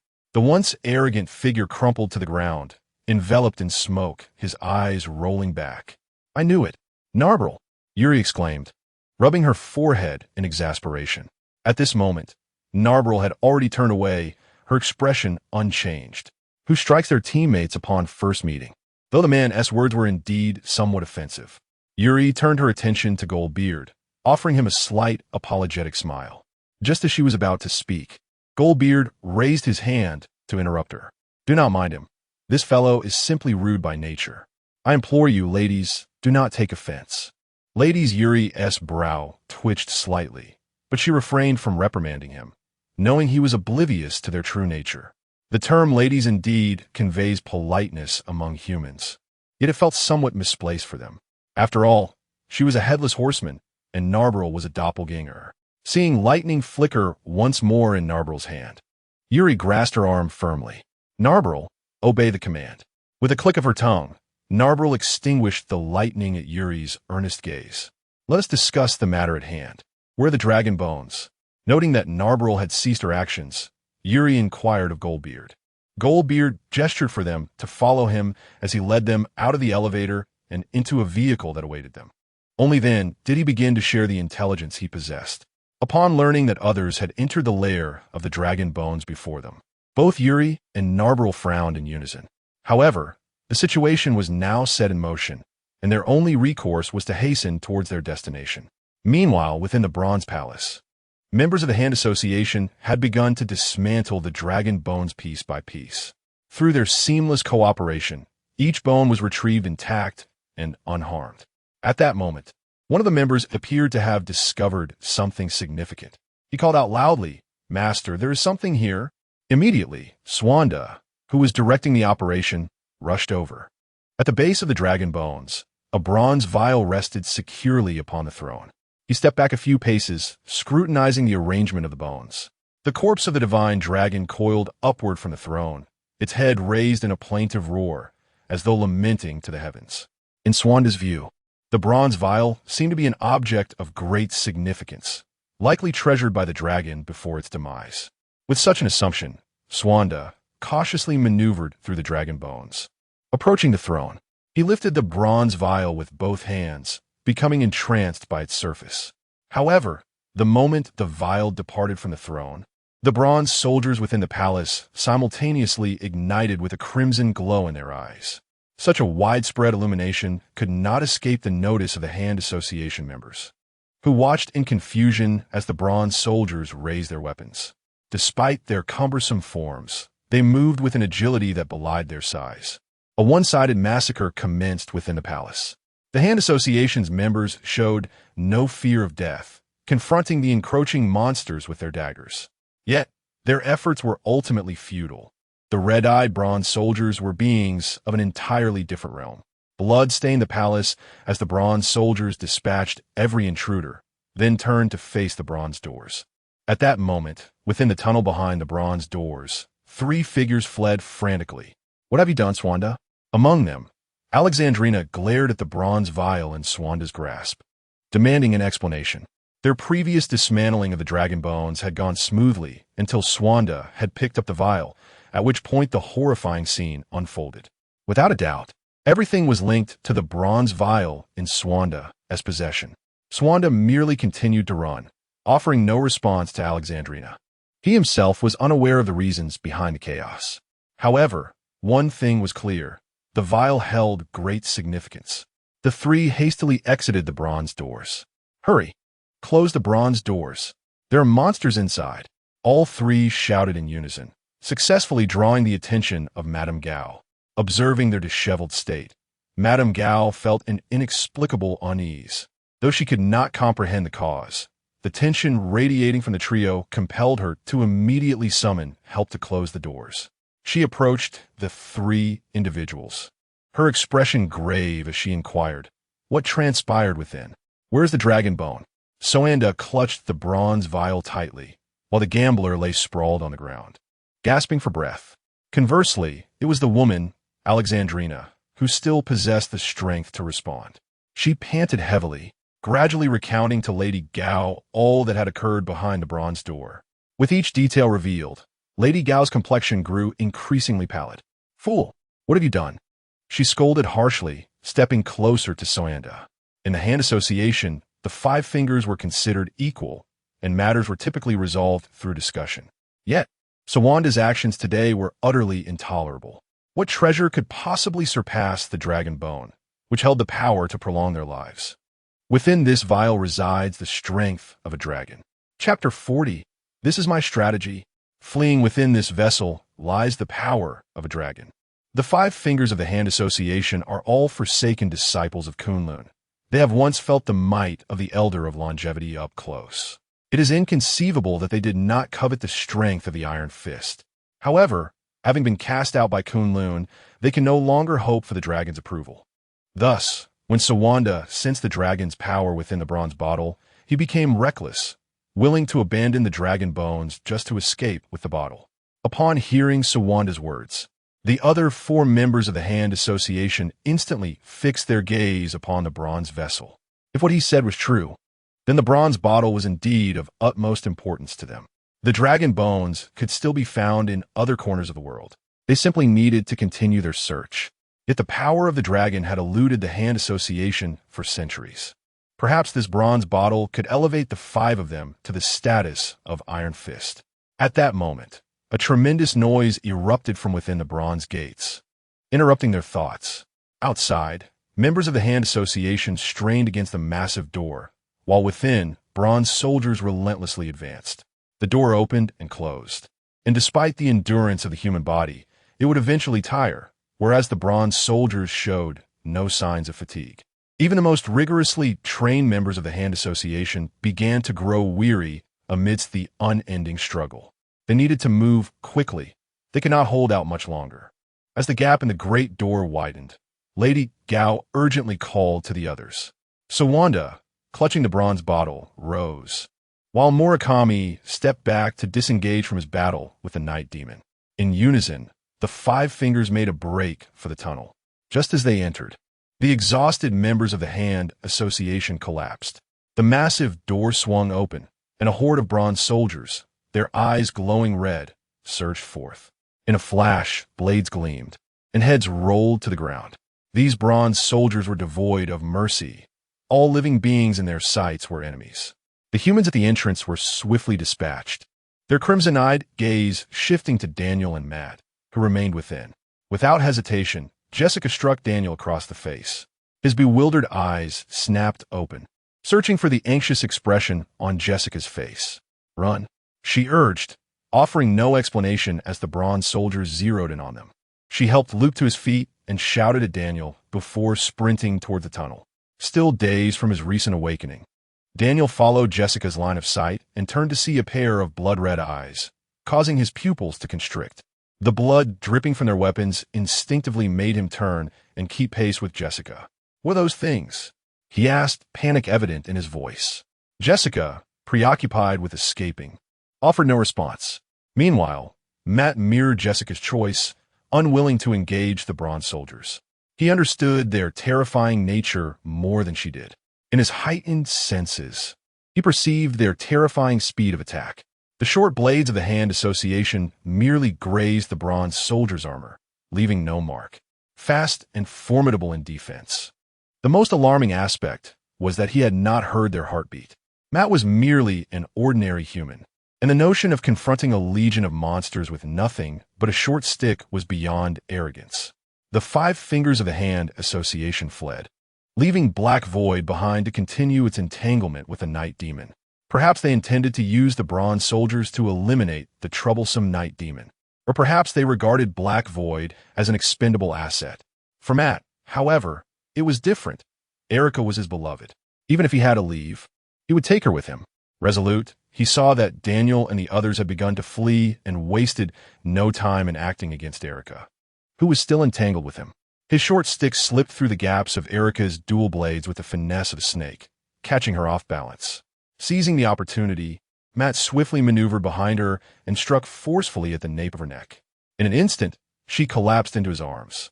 Cradling Erica, Matt joined the fleeing trio, emerging from the tunnel into a desolate castle devoid of life. The surroundings were eerily silent, resembling a haunted house. It was evident that the 5 fingers who had escaped before them had already retreated with their forces. Without hesitation, Matt proposed to Daniel and the others that they should leave. His primary concern was to discern what had transpired with Erica. After all they had endured, pleasantries were abandoned. Once Matt departed, Daniel and the others gathered items to block the tunnel's entrance before heading to the hospital. The parasites within Daniel and Jessica had been removed, but Luke, while currently unharmed, still harbored a ticking time bomb within him, causing them all great concern. They did not know anyone skilled in the art of curses and could only place their hopes in modern medicine. As they left, Rand Manor was left desolate, devoid of any shadows. Time passed slowly, and at the tunnel's blocked entrance, the items began to tremble, escalating to a violent shake. With a thunderous explosion, debris scattered in all directions. Heavy footsteps echoed from within, and pairs of crimson eyes emerged, advancing in tandem with the sound. Leading the charge, a bronze soldier stepped out of the tunnel, surveying the surroundings with its helmeted head, and its gaze fixed straight ahead, as if sensing the direction of the items they had been guarding. Under its command, the army of bronze soldiers began to march, their destination set for the streets of Manhattan, New York. Chapter 41. The active slaughter. The speed of the bronze soldiers' march was far from rapid. In stark contrast to their lightning-fast assaults, their pace could only be described as tortoise-like. Yet, despite their sluggishness, they maintained a solemn formation, 3 abreast, moving with impeccable alignment along the road. By the time they reached the Manhattan district, the clock had struck 6 in the morning. At this hour, commuters far from their workplaces had begun to venture out. The streets were teeming with pedestrians and vehicles alike. The bronze soldiers advanced through the center of the thoroughfare, cleaving through any obstacles in their path with a single stroke. Crimson blood danced in the air, splattering against the surrounding edifices. Human corpses and the debris of vehicles accumulated upon the streets. The cacophony of sirens filled the air as people began to flee in every direction. No one understood what was transpiring, nor could they fathom the nature of these indiscriminate killers clad in bronze.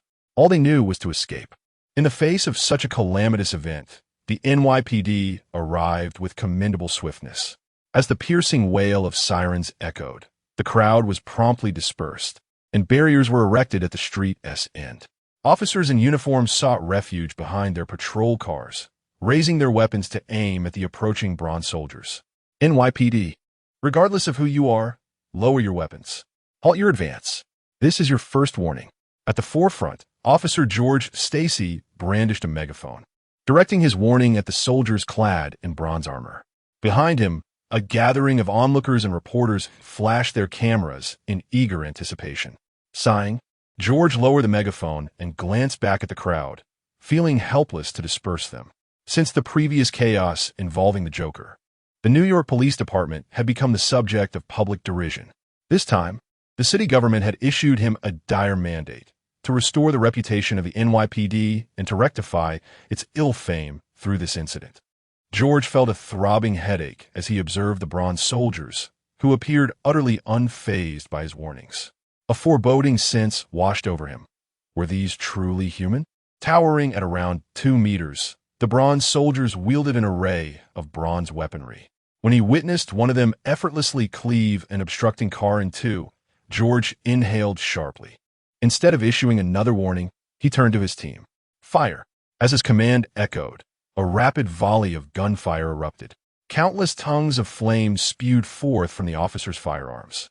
However, upon striking the bronze soldier's armor, the bullets were rendered flat, deflected without inflicting any harm. Sparks flew from the armor, yet the soldiers continued their inexorable advance, seemingly provoked into a counteroffensive. The bronze soldiers, once ambling slowly, now surged forward with a fierce, blood-red glimmer igniting in their eyes. In an instant, they closed the distance to the police barricade. Their bronze weapons, rusted in appearance, were raised high, and with a gust of wind, several officers at the forefront were cleaved in two. George's pupils dilated in horror, his body frozen in place as he witnessed his comrades fall before him in such a brutal manner. Instinctively, his hand reached for his sidearm, but at that moment, he was seized by two arms, pulling him back. Retreat! Retreat! A chorus of frantic cries erupted as the officers scrambled to flee, guns drawn. Among the crowd, those who had been photographing the scene now wished for nothing more than to sprout additional legs. Gripped by his subordinates, George lowered his head in despair at the chaos unfolding before him. He realized with a sinking heart that his career was surely at an end. Behind him, the bronze soldiers showed no regard for whether their adversaries resisted or fled. Each charge, each swing of the blade, was accompanied by the demise of one or more humans. Blood blossomed upon the streets, and corpses piled haphazardly. This thoroughfare had devolved into a veritable hell. In that moment, the sound of helicopter rotors captured the attention of those at the front of the fleeing crowd. 3 camouflaged armed helicopters emerged into view, their mounted machine guns instilling a newfound confidence among the fleeing throngs. Some even paused in their flight. The helicopters ignored the people below, and upon reaching their designated spot, the soldiers aboard wasted no time in opening fire on the bronze soldiers. The machine guns unleashed a torrent of gunfire, and the formidable barrage finally caused the bronze soldiers to stumble. Yet, even as the helicopter's ammunition was expended, not a single bronze soldier showed signs of faltering. The pilot, witnessing this, swiftly ascended. Meanwhile, the soldiers inside repositioned their machine guns, shouldering a grenade launcher instead. What manner of monsters are these? I scarcely recognize this world anymore. One soldier grumbled as he aimed the launcher at the bronze soldiers below. With a squeeze of the trigger, 3 grenades were launched, detonating in the midst of the bronze ranks. The street plunged into an eerie silence. Looks like we can head back now, the helicopter pilot quipped, observing the stillness below. However, in that very moment, 3 weapons shot forth from the smoke, aimed squarely at the hovering helicopters. Save for one pilot who deftly maneuvered the aircraft, the other 2 helicopters erupted into fireballs mid-air. Immediate withdrawal came the urgent command over the radio in the sole surviving helicopter. Responding to the order, The already rattled pilot quickly ascended and veered away from the district.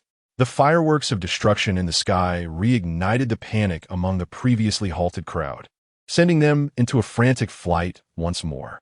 On the now clear streets, the bronze soldiers continued their relentless slaughter, unharmed and mechanical in their execution.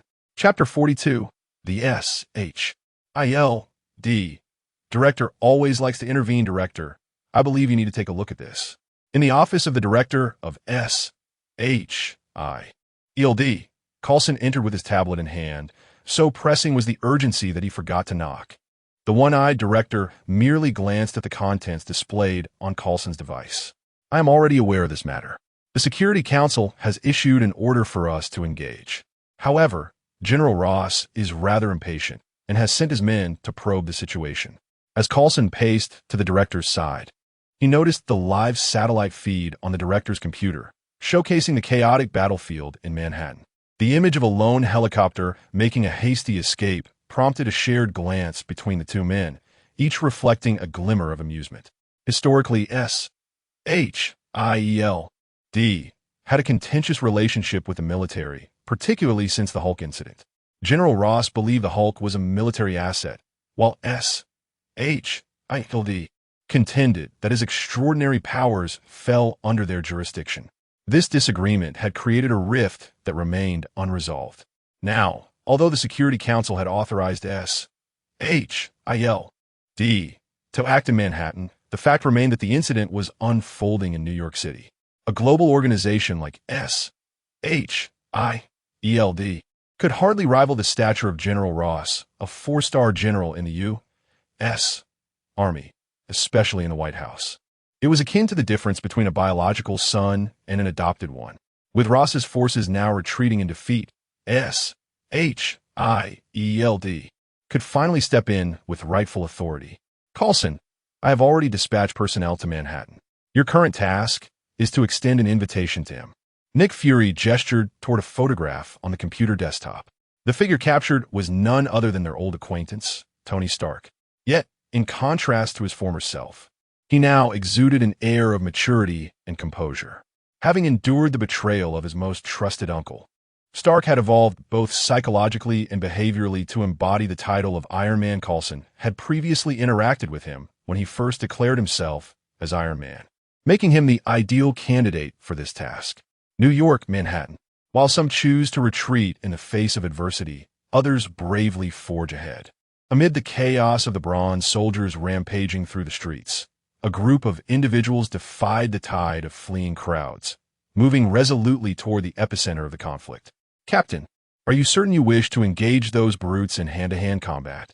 Someone must confront them. Why not me? On the rooftop above, Hawkeye had secured an excellent vantage point for sniping. Yet, observing the bronze soldiers impervious to the S.H.I.L.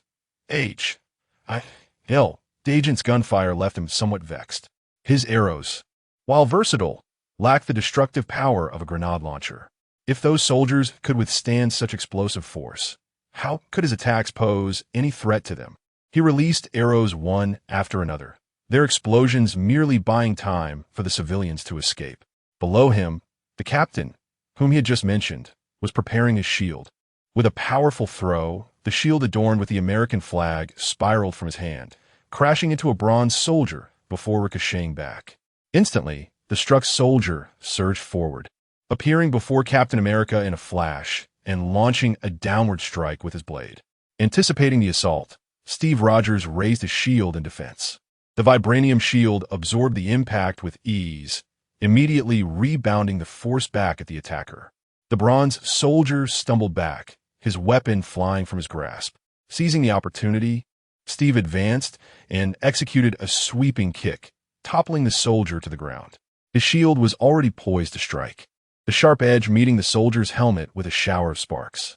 Yet, remarkably, the soldier seemed unaffected by the assault, with a flicker of red light in its eyes. The fallen soldier retaliated with a punch to Steve's midsection, sending him reeling. After rolling twice on the ground, he managed to kneel, struggling to regain his footing. Captain, do you still stand by your assessment? Hawkeye quipped through his earpiece, noting the soldier rising once more, preparing to attack Steve. Without hesitation, he released an explosive arrow, disrupting the soldiers' offensive rhythm. Steve, spitting out blood, responded through the earpiece. His observations indicated that these bronze soldiers were likely not human. When he had been a top one, he felt no heartbeat, and the collision between his shield and the soldier's helmet had not disoriented it, a feat impossible for a human.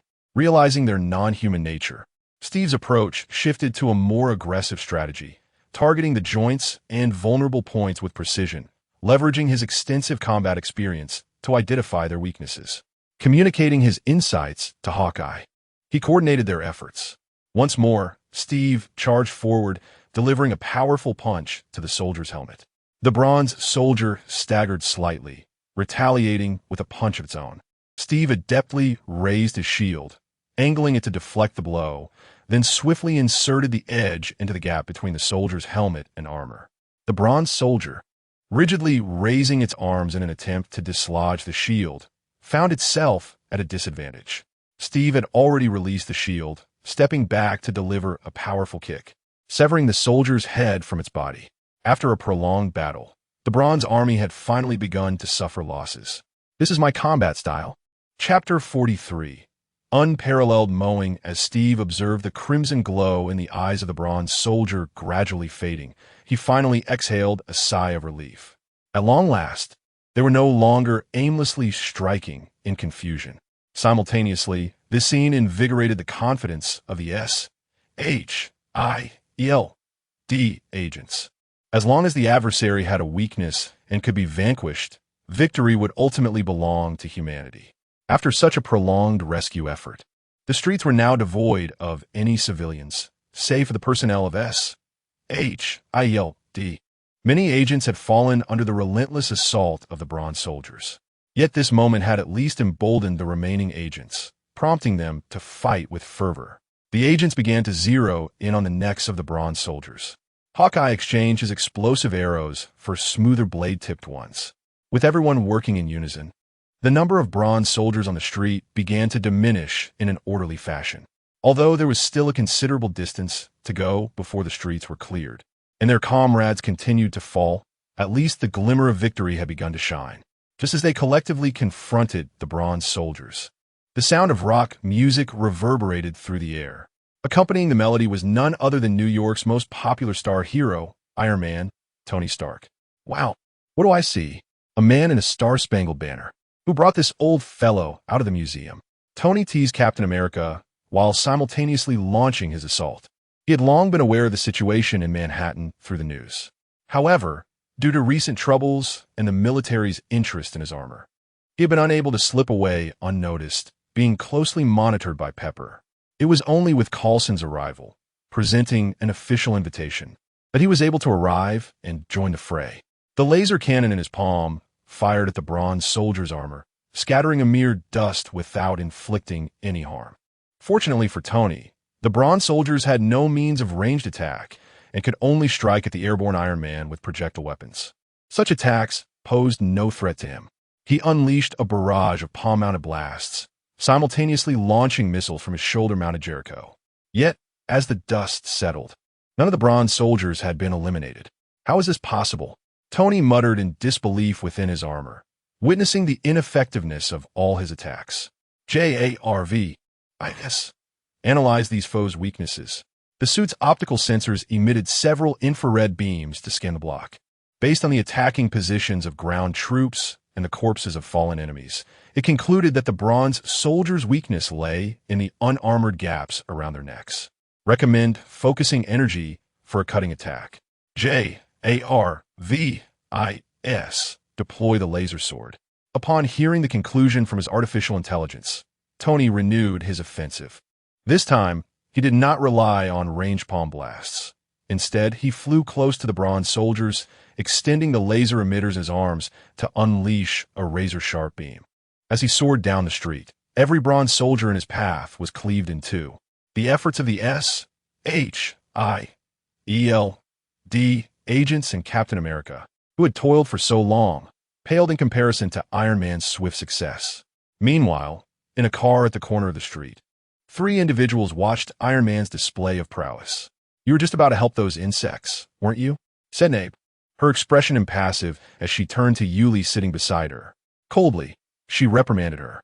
To the denizens of the great tomb of Nazarick, humans were their enemies.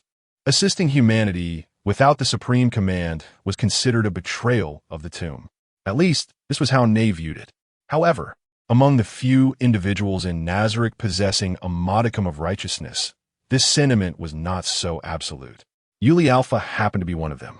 Created by the sole female among Nazarick's trio, Yui, she was endowed with a righteousness score of 150, imbuing her with empathy towards humanity, unlike the others who regarded them as mere insects.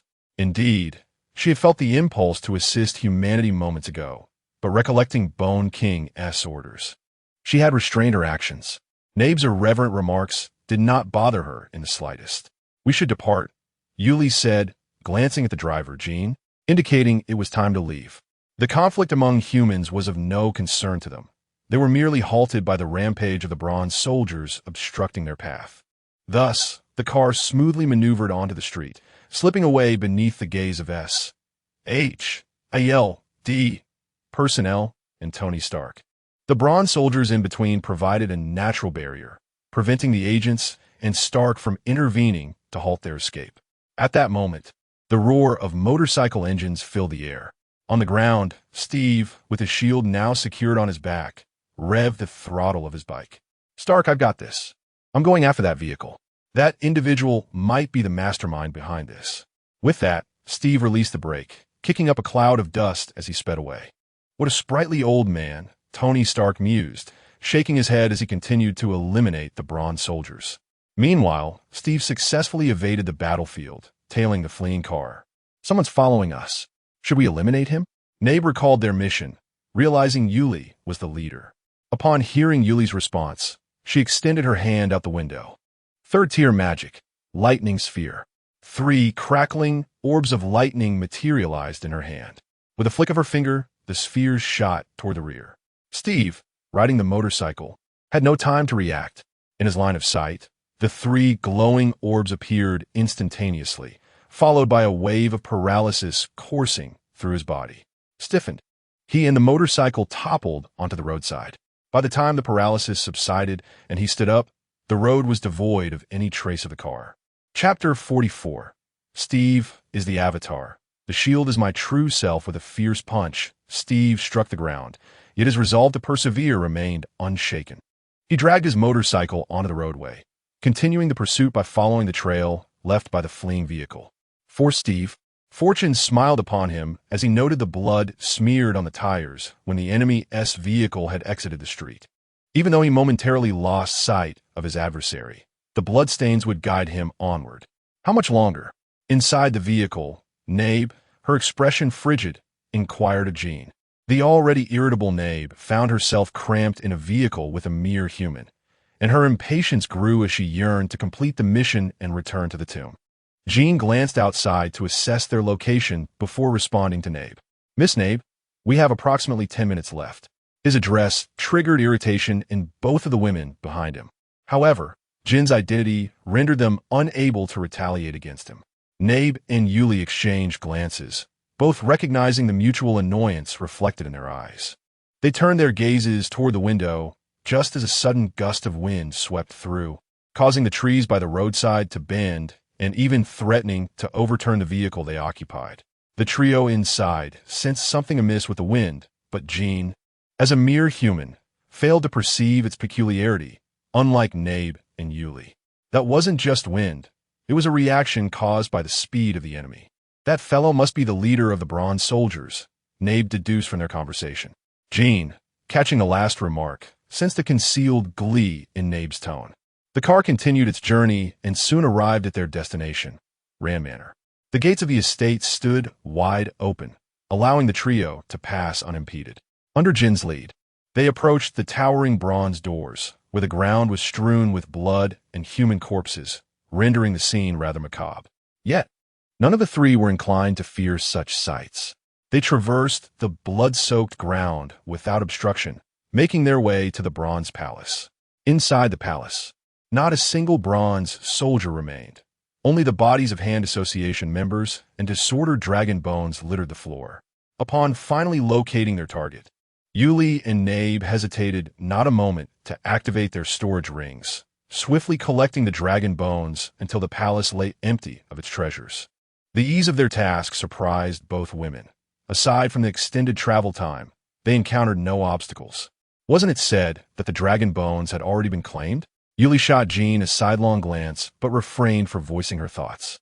The intelligence he provided seemed somewhat dubious, a matter she intended to report to the Supreme one upon returning to the tomb. Observing Yuli's unusual demeanor, Jean shared her concern. He too felt perplexed by the situation. The hand association that had occupied this place appeared to have been attacked. The wounds on the corpses reminded him of those inflicted by the bronze soldiers in Manhattan. Though he remained uncertain. Completing their mission, the three departed the palace, heading toward the bronze gates.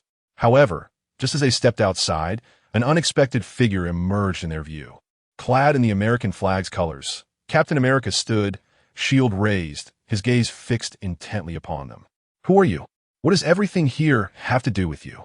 Nabe and Yuli, eager to return to the tomb, had no inclination to entertain his inquiries. Among the trio, Jean, the least imposing presence, remained silent as the two women did not respond. The tension in Steve's demeanor intensified. The wounds on the corpses indicated that the bronze soldiers causing chaos in Manhattan undoubtedly emerged from this very location, making the silent trio the prime suspects. Not only had they been present during the bronze soldiers' rampage, but they also stood at the scene of the crime. Gripping his shield tighter, Steve prepared himself for confrontation. To Nabe, however, he was merely an irritating pest. Due to Yuli's warning, Nabe had restrained her magic's power in the car, and she was not surprised that he had survived. Yet, to her chagrin, he dared to obstruct their return. This time, Nabe resolved not to spare him. Lightning began to flicker in her hands. Even Yuli, typically more restrained, refrained from intervening. While she bore no ill will toward humanity, she believed those who overstepped their bounds deserved their fates. Casting a fifth-tier spell, Lightning Dragon, Nabe unleashed a serpent-like arc of electricity targeting Captain America. Anticipating her move, Steve rolled aside instead of raising his shield. This maneuver allowed him to narrowly evade the strike. Yet Nabe's expression soured. How dare this pest evade her magic? Seething with indignation, Nabe combined her hands, channeling her seventh-tier spell, Chain Lightning. As she separated her palms, the lightning surged and expanded, scattering in all directions. Earth flew as the lightning struck, vaporizing the bodies strewn upon the ground. In the blink of an eye, the lightning surged toward Steve, whose options for evasion dwindled. Raising his shield in a final attempt at defense, Steve braced himself. As the lightning dissipated, a figure, still smoking, knelt on one knee, shield raised. "Not dead yet?" Nabe scoffed, her irritation mounting. The sound of a heartbeat resonated from the smoking body, adding to her vexation. Despite enduring her chain lightning, he remained alive. As Nabe prepared to strike again, Jin's voice halted her. It would be best not to kill him. Captain America holds significant acclaim in this nation. His death at your hands would pose considerable trouble for Nazarick. What? You wish to stop me? Damn pest. Chapter 45. The Word Spirit, the Dustless Land, Manhattan District. At this moment, the streets, having been cleared by Tony Stark, now bore witness to only a handful of surviving soldiers. Agents of SHIELD were systematically loading the dismembered bodies of the soldiers into vehicles. Although these soldiers lacked intellect, the armor they wore and their sudden acceleration capabilities were undeniably worthy of study. Jarvis, how much energy remains in the suit? Sir, the suit currently has 19% energy remaining. At the current rate of consumption, it is expected to sustain combat for an additional 5 minutes and 32 seconds. That will suffice. Lock onto the remaining soldiers. Let us conclude this battle in one decisive strike. With that, Tony's armor activated, propelling him into a swift dive. In a mere moment, all remaining soldiers lay defeated on the ground. Having identified the weaknesses of these bronze soldiers, it was as simple for Tony to dispatch them as slicing through vegetables. The suit ascended, circling rapidly above the Manhattan district. Once he confirmed there were no oversights, Tony piloted the armor to land atop a building. Clint, are you the commander here now? To be precise, I am merely the temporary commander. The actual commander has just gone off to chase a speeding vehicle. Perched against the wall of the rooftop, Hawkeye responded to Iron Man, who had just descended from the sky. Captain America, Steve Rogers, had always been in command of this battle, but due to his pursuit of a suspicious vehicle, Clint had assumed command in the interim. Though uncertain of Tony's intentions, Hawkeye believed it prudent to clarify matters. The soldiers have been eliminated. I wish to take one body with me. Tony Stark's declaration was more of a notification than a request for permission. In response, Hawkeye merely shrugged indifferently. He felt powerless to stop Tony. It was better to let him proceed than to provoke the notoriously meticulous man. Even if complications arose, they would be for his superiors to address. Pepper, send a vehicle to collect my spoils. Understood, boss. I will personally ensure your prize is not left unattended. Within the suit, Tony contacted Pepper through Jarvis to arrange for transportation. He then removed his helmet in Hawkeye's presence. When I return, I must upgrade the suit's ventilation system. Jarvis, make a note of that. With his helmet off, beads of sweat glistened on Tony's forehead. He shook his head, sending droplets flying into the air. Thank you for your efforts, great hero. Hero? I am no hero. That term does not describe me well. You may call me a billionaire or a playboy. Those titles suit me far better. Casually catching the water bottle Hawkeye tossed his way, Tony began to correct the misnomer. He held a disdain for the term hero, as he had been morally coerced by congressmen using it against him. However, he recognized that Hawkeye bore no ill intent. So he tempered his tone. You have a fine vantage point. If you could set up a camera, your bonus today would be substantial. Gazing casually from the rooftop, Tony's words dripped with sarcasm, transforming the tireless archer who had loosed countless arrows in support of his teammates into a makeshift battlefield journalist. In response, Hawkeye merely raised an eyebrow and smiled wryly. His wit paled in comparison to the man before him, who could easily gain the upper hand even against New York's unacknowledged king. Below, the S.H.I.L.D. agents continued their busy work while atop the roof. Hawkeye and Iron Man leisurely surveyed their surroundings. Suddenly, a gust of wind whipped up clouds of dust, encroaching upon their position. The source of the dust was unmistakable. Something was moving rapidly towards them. Everyone, be on high alert. Hawkeye signaled through his earpiece upon noticing the disturbance. Tony Stark promptly donned his helmet once more. The agents below, previously engaged in transporting the Bronze Warriors' bodies, hastily abandoned their tasks and took refuge behind the defensive structures they had erected, preparing for a confrontation. The dust storm swept toward the battlefield in mere moments, scattering debris and sending S.H.I.L.D. agents reeling. Even with their preparations, the force of the wind proved overwhelming.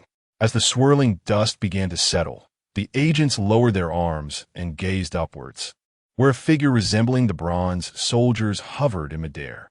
In stark contrast to the mindless soldiers on the ground, this figure emanated an indescribable aura of power.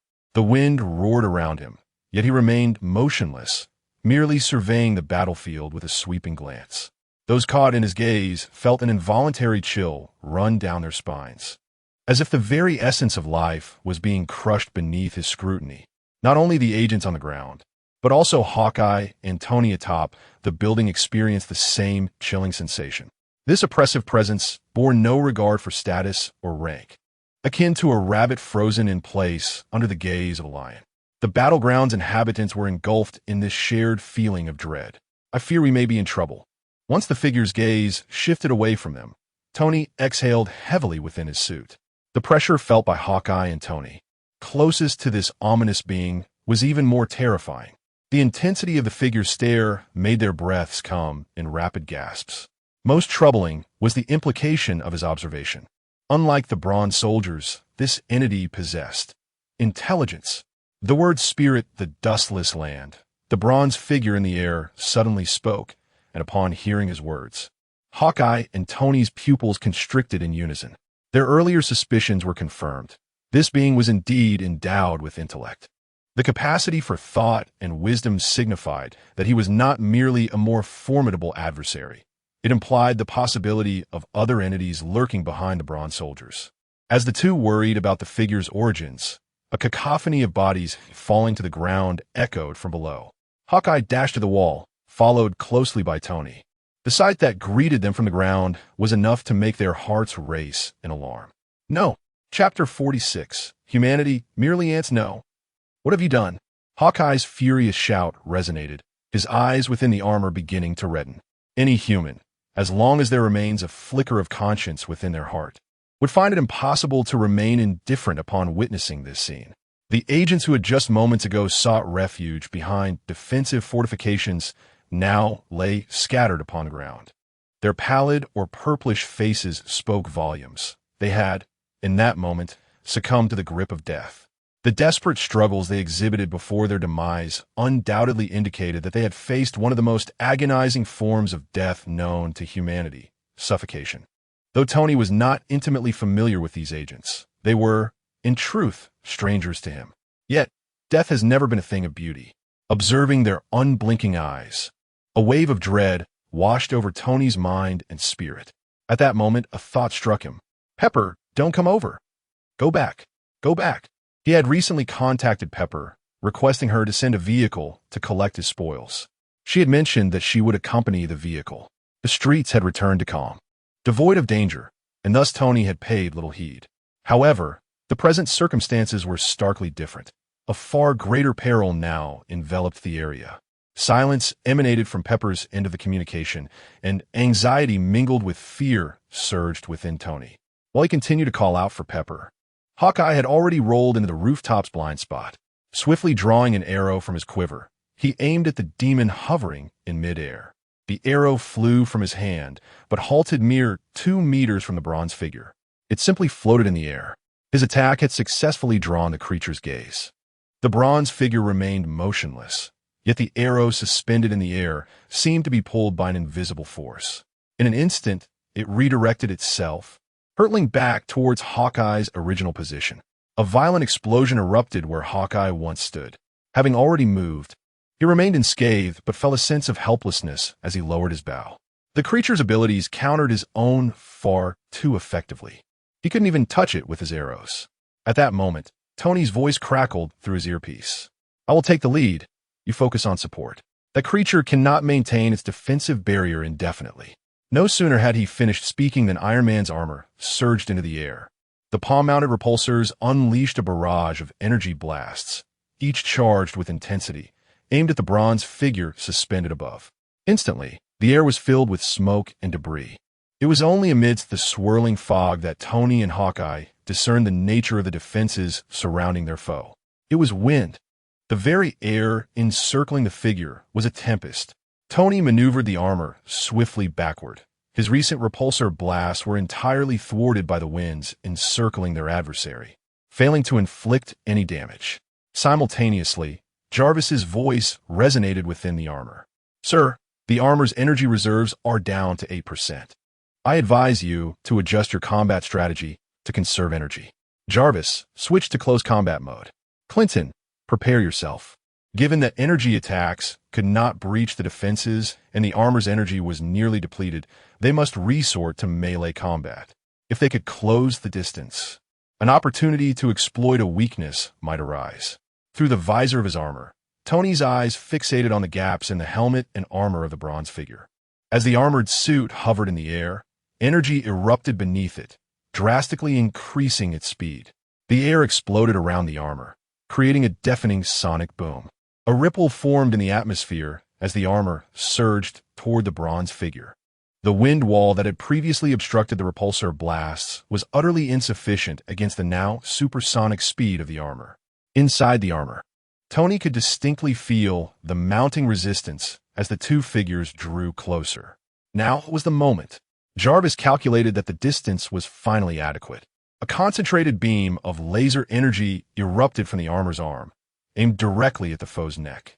Yet, in a flash, a bronze hand appeared before Tony's eyes. The laser struck the palm of the hand, emitting a harsh sound that sparked and flared, yet showed no signs of penetrating the surface.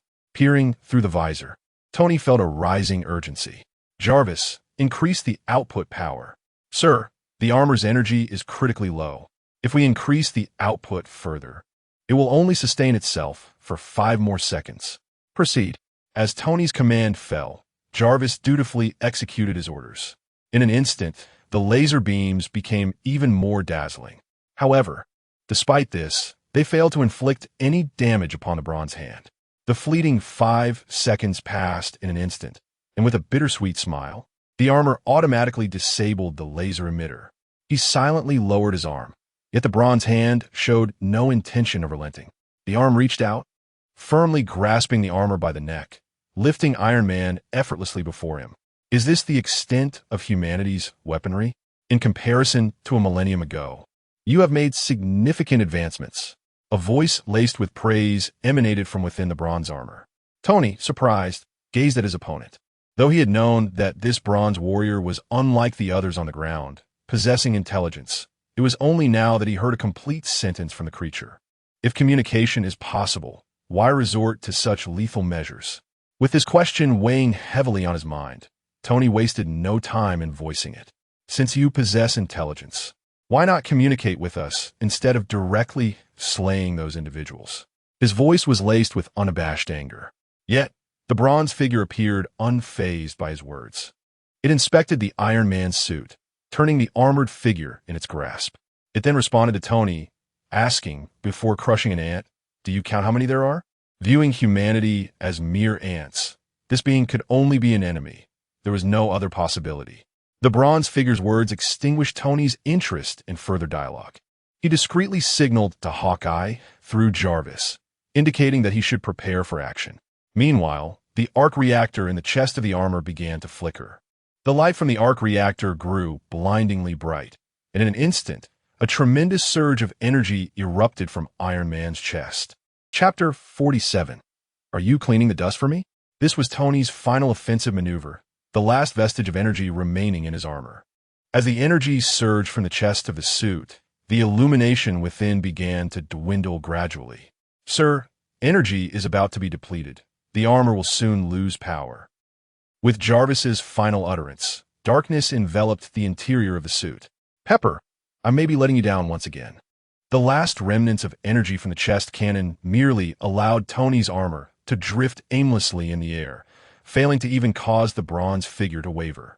As its hand remained firmly gripping the armor's neck, the situation remained unchanged. At the moment when the chest cannon was on the verge of extinguishing, an arrow whistled past the steel armor. As it reached the bronze figure's chest, the arrowhead transformed. Several sharp claws extended from the tip, securing themselves firmly to the armor's chest. Beep, beep, beep, boom. A series of beeping sounds accompanied by a brilliant red light erupted from the arrowhead, followed by a violent explosion. This explosion sent forth a cloud of smoke, causing the bronze figure to shudder slightly. At that instant, its grip loosened, and the steel armor slipped from its grasp. As the armor fell, Tony within could clearly see the entirety of his descent towards the ground, evoking a sense of familiarity. I must be losing my mind. Just as the armor was about to make contact with the earth, an arrow shot forth from the rooftop. The arrow sliced past the steel armor and, in Tony's view, plunged into the ground at an angle. Upon contact, the arrow instantly expanded, transforming into a massive beam that bridged the ground and the rooftop. The steel armor slid down the wooden beam, and Tony, who had anticipated severe injury from the fall, found himself unharmed thanks to Hawkeye's timely intervention. Not only was he unscathed, but he also had the strength to effortlessly remove his armor. On the rooftop, Hawkeye glided down the beam with fluid grace, ready to fight side by side once more. We're back in action, billionaire. Upon landing, Hawkeye stood beside Tony Stark, drawing his bow and knocking an arrow, his keen eyes fixed on the airborne bronze figure. Despite the dire circumstances, he displayed no hint of fear. Simultaneously, the bronze figure descended gracefully to the ground, observing the two waiting humans with no inclination to attack. I am Hebra, the Dragon Knight of the King of Sky and Wind. Humans, I bear you no hostility.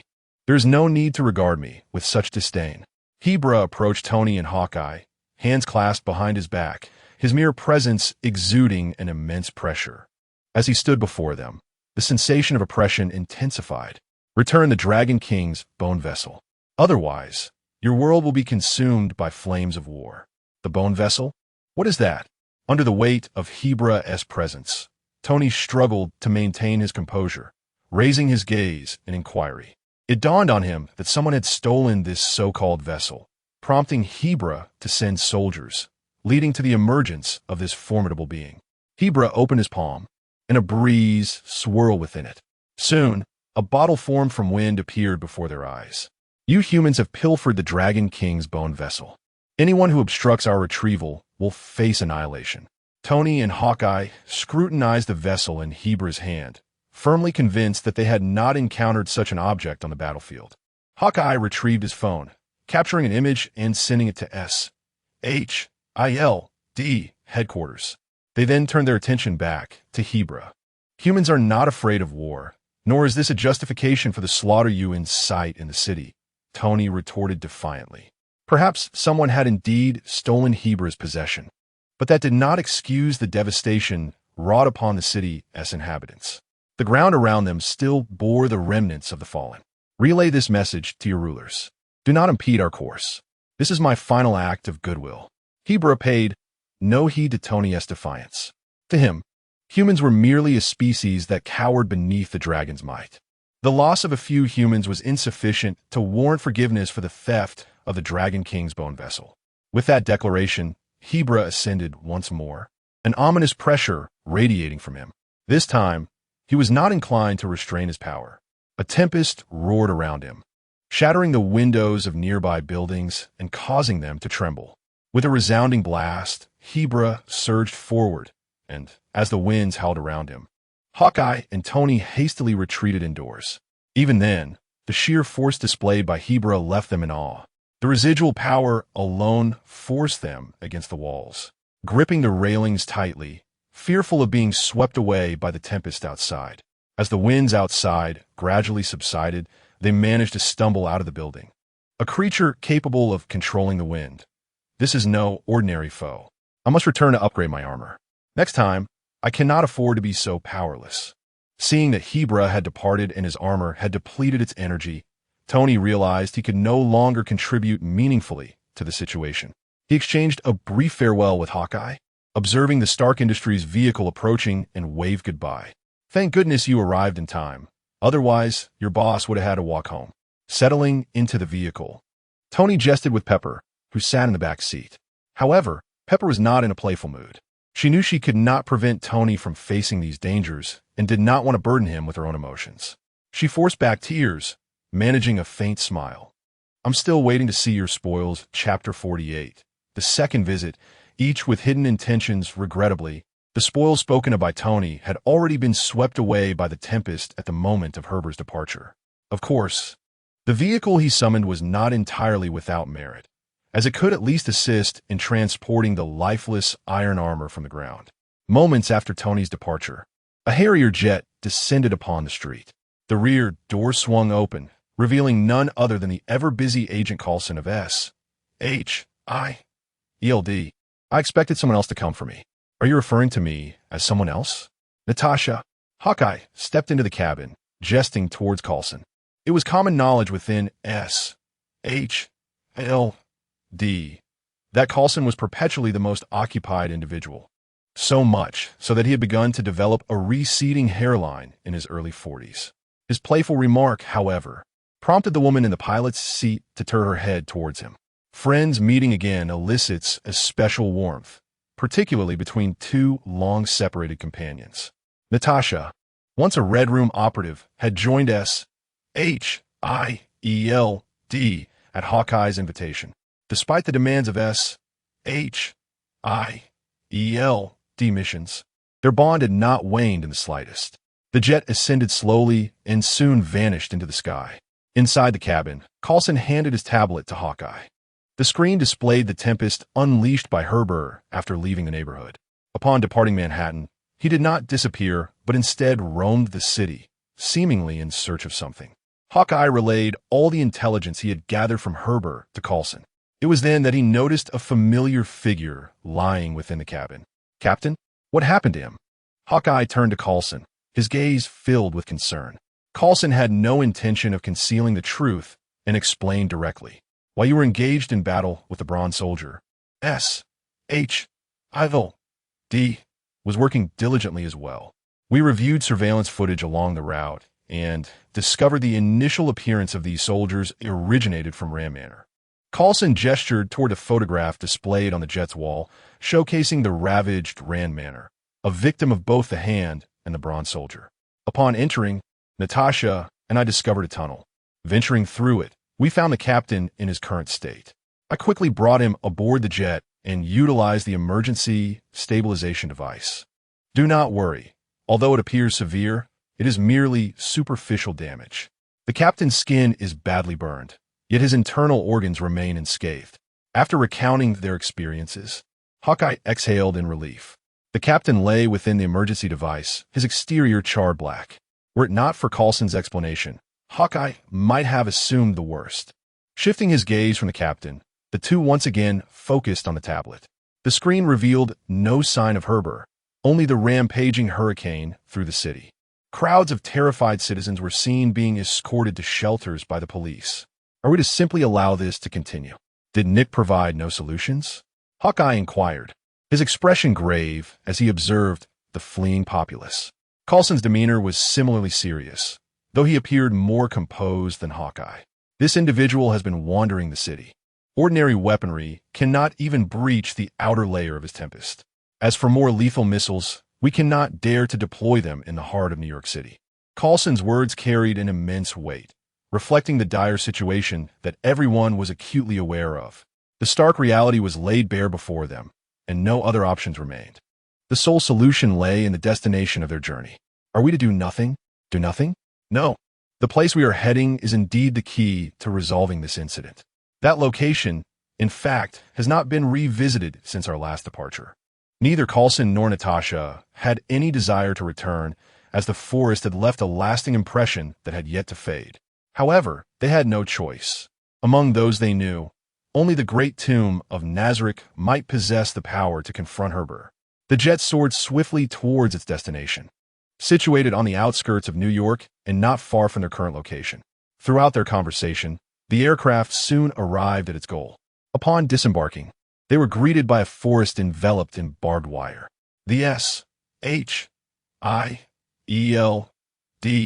agent stationed there had already been informed, and as Coulson and the others stepped off the jet, they were met by an agent. Director, there have been no anomalies in the forest during this period. We have cleared the path for entry. Following this agent, Coulson and his companions approached a gate fashioned from barbed wire.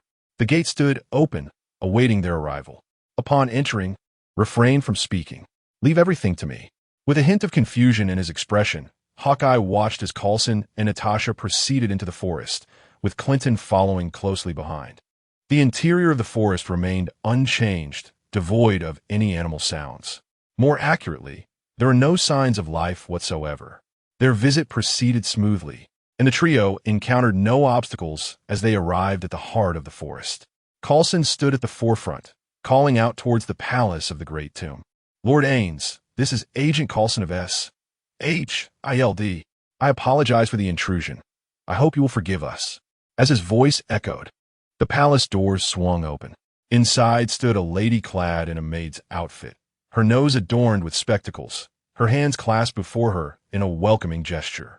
The individual was none other than Yuri Alpha, who had recently returned to the tomb.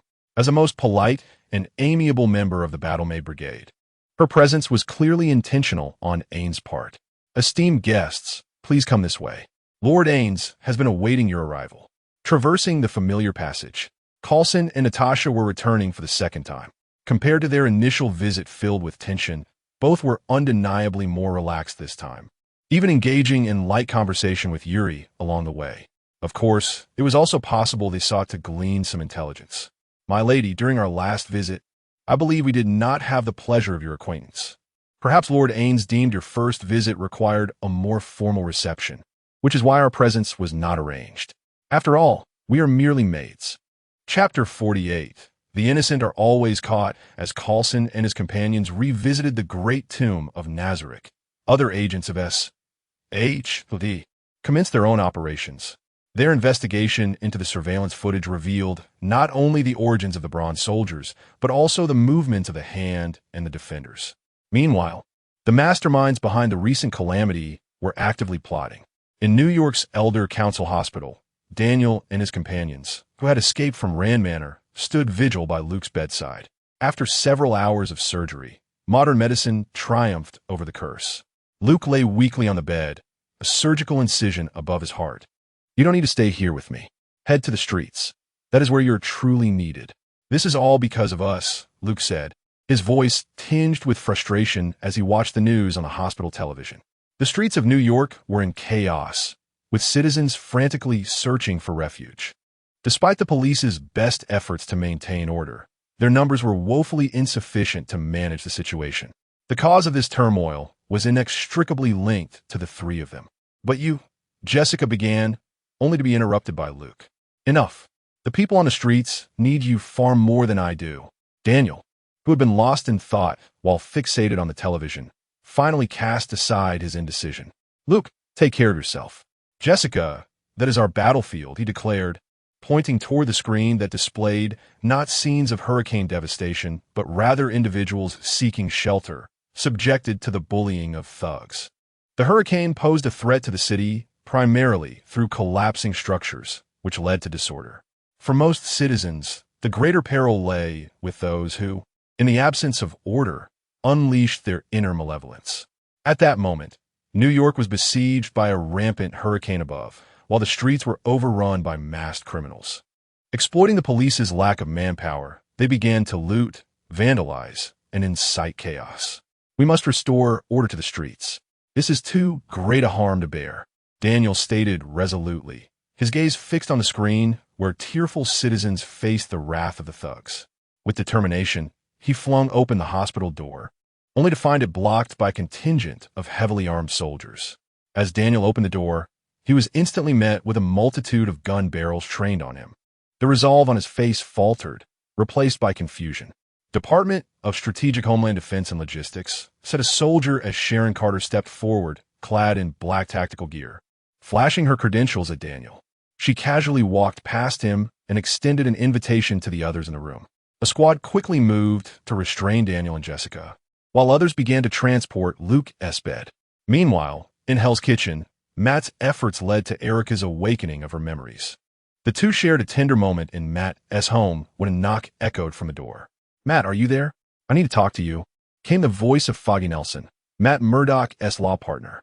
With his superhuman senses, Matt was already aware of the situation outside the door. Behind Foggy stood a group of armed soldiers. Understanding the impending confrontation, Matt hesitated not and opened the door, raising his hands in compliance. "Melinda, I did not expect to see you under such circumstances. If you had accepted Natasha's invitation earlier, today's events could have been avoided," Matt remarked. Yet Melinda May's expression remained impassive as she simply acknowledged him with a curt reply. Without resistance, Matt allowed himself to be escorted by the soldiers into their vehicle. His superhuman senses had already revealed Melinda's identity, and he understood the nature of their visit. Engaging with S.H.I.E.L.D. was a foolhardy endeavor. Through the vehicle window, he cast an apologetic glance at Erica, who had only just regained her memories before being drawn into this predicament. At S.H.I.E.L.D. headquarters, 3 teams dispatched on missions had returned. 2 teams accomplished their objectives, while 1 returned empty-handed. "I apologize, Director. There was not a soul at the Hands headquarters. They must have relocated immediately after the incident. We have yet to receive any further information," Brock Rumlow reported, his head bowed before Nick Fury in the director's office. The team that returned empty-handed was a source of embarrassment for him. Have the tech department expedite the acquisition of the item they requested. It should be in the possession of the Hand. "We can no longer afford delays," Rumlow urged. Nick Fury bore no reproach toward him. After all, his mission was the most arduous among the 3. Given the cunning of the Hand's members, capturing them immediately would have been an unexpected twist. However, as Fury glanced at the computer screen before him, he saw that Herbert the Devourer was leading the hurricane from Manhattan to Hell's Kitchen, leaving a path of destruction in his wake. Though casualties were minimal, the economic toll had soared into the billions. The Security Council had issued multiple orders to halt his rampage at all costs. Otherwise, even they could not withstand the pressure from the wealthy elites. America, after all, was a nation ruled by oligarchs who cared little for the lives of the populace, but were fiercely protective of their own interests. At that moment, their interests were under siege. Chapter 50. A clash of two Dragonkin director. Nidhogg has acquiesced to our request, and reinforcements are now with us. Inside the Harrier jet, Coulson, having just secured aid from Nidhogg, promptly dialed Nick Fury's number. After briefing the other party on their current situation, he addressed Mr. Seabass with utmost seriousness. This operation depends on you. Coulson cast a glance at Seabass Tion, who sat composedly within the cabin. It was hard to fathom that this gentleman, resembling a quintessential British butler, possessed the strength to disperse clouds with a single punch. His thoughts drifted back to the moment he first entered the Nidhogg palace. Upon seeing the skeletal king once more, Coulson managed to conceal his astonishment. After hearing their request, the skeletal king stipulated but one condition. I will send someone to assist you in defeating the man known as Herbert Corrosion. However, his allegiance henceforth shall belong to Nidhogg, irrespective of whether he lives or dies. After reporting this demand, Nick Fury consented without hesitation, as he was already burdened by immense pressure. The matter had been thrust upon S.H.I.E.L.D. by both the Security Council and Congress, and the military was all too eager to stoke the flames. Thus, if they could swiftly eliminate Herbert Corrosion, Fury was willing to concede a portion of the spoils to Nidhogg. Upon reaching an accord, the Skeletal King dispatched Seabass to join Coulson's team. Within Nidhogg's crypt, Seabass lacked an imposing presence. Although he was a newcomer to Coulson and Natasha, neither had a profound impression of him, as both had yet to witness his prowess. Sensing their skepticism regarding his abilities, Seabass, despite not being one to seek the limelight, understood that this mission represented Nidhogg's honor. As the four exited the Grand Tomb, Seabass halted his steps. I do not relish showcasing my strength. After all, there are many within Nidhogg whose power surpasses mine. Nevertheless, to assuage your concerns, he gazed skyward, where pristine clouds had gathered. With a crouch, he clenched his fist at his waist. A formidable aura enveloped him, and the winds it generated caused Coulson and the others to sway unsteadily. In a heartbeat, he unleashed a punch towards the heavens, and an invisible shockwave surged forth from his fist. The clouds above were instantly scattered, vanishing without a trace. Seabass stood upright, and Coulson and the others lowered their gazes from the sky, their astonishment lingering. Is this the power that humanity can wield? This question reverberated in Coulson's mind. Yet, recalling the woman he had encountered in the Pegasus Project alongside Nick Fury, he felt a sense of relief. In comparison to that woman, who was born of the project, Seabass's strength, while formidable, remained within the realm of his comprehension. As the jet sped toward Herbert Corrosion's location, Coulson emerged from his reverie, reassured by the presence of Seabass. They were now close to resolving the issue with Herbert. Prior to this, he had informed Seabass of Herbert's abilities, and upon receiving the intel, Seabass exhibited no trace of fear, instilling great confidence in Coulson and the others. The Harrier jet descended slowly near the edge of the hurricane. The tempestuous winds generated by Herbert Corrosion rendered the aircraft unable to approach. The four disembarked from the rear hatch, braving the howling gales. There, their adversary lay concealed within the storm. Even at the periphery, the wind's residual force threatened to unsteady Coulson. He pointed toward the center of the hurricane and shouted to Seabass, "There! He is hiding within." In response, Seabass nodded impassively, firmly planted on the ground, the roaring winds failing to affect him. He surveyed the hurricane's position before addressing Coulson. "You stay here. I will probe the enemy." With that, his figure vanished in an instant. Coulson scanned the area and soon spotted Seabass on a rooftop not far from the eye of the storm. Gathering his strength, Seabass crouched and unleashed a punch. Upon nearing the hurricane, he hesitated not a moment before launching his assault. In an instant, the storm seemed to freeze. Under the impact of his punch, the whirlwind encircling Herbert dissipated, plunging the entire block into tranquility. Bathed in sunlight, the bronze figure suspended in midair shimmered with golden radiance. Akin to a deity descended upon the mortal realm. Human? No, you are not human. Your veins flow with the same blood as mine. Herbert Corrosion spoke with an eerie calmness, unfazed even as Seabass dispelled the tempest around him. Such strength, Perhaps Seabass truly could vanquish Herbert. From a distance, Hawkeye, standing beside Coulson, marveled at Seabass's ability to shatter the winds surrounding Herbert with a single strike. Though he had previously witnessed Seabass's might in parting the clouds, he remained skeptical about whether Seabass could defeat Herbert. After all, among them, he alone had confronted Herbert corrosion directly. The battle raged on, undeterred by Herbert's words. Disliking verbal exchanges, Seabass, upon witnessing Herbert's true form, surged forward once more. As he moved, his form flickered, and he was suddenly suspended in midair. Without hesitation, he launched a punch directly at Herbert. In response, Herbert, also suspended, met the blow with his own. At the moment their fists collided, time appeared to halt. Neither displayed any expression, nor did they waver. Suddenly, a wave of pressure erupted from their position, sending tremors through the ground. Buildings began to sway, and glass shattered in an instant. The trio, observing the clash from a distance, was swept away by the sudden gust of pressure, colliding against the side of the jet. Hawkeye helped Coulson to his feet, but Coulson's expression was fraught with uncertainty. He gazed toward the combatants, then turned to Hawkeye and Natasha. "I think we should move back. We're still too close." Chapter 51. The struggle is always so unadorned. You possess the bloodline of dragons, yet willingly submit to the command of humanity. When the dragons return, there shall be no refuge for you in this world. The words of Chu He were lost on Seabass. He had no desire to comprehend them. The so-called dragons held no significance for him. His sole allegiance lay with the one seated upon the throne of the great tomb of Nazareth, Ainz Ooal Gown. Without uttering a word, Seabass once again swung his fist. However, this time, Hebel chose not to engage in a clash of fists.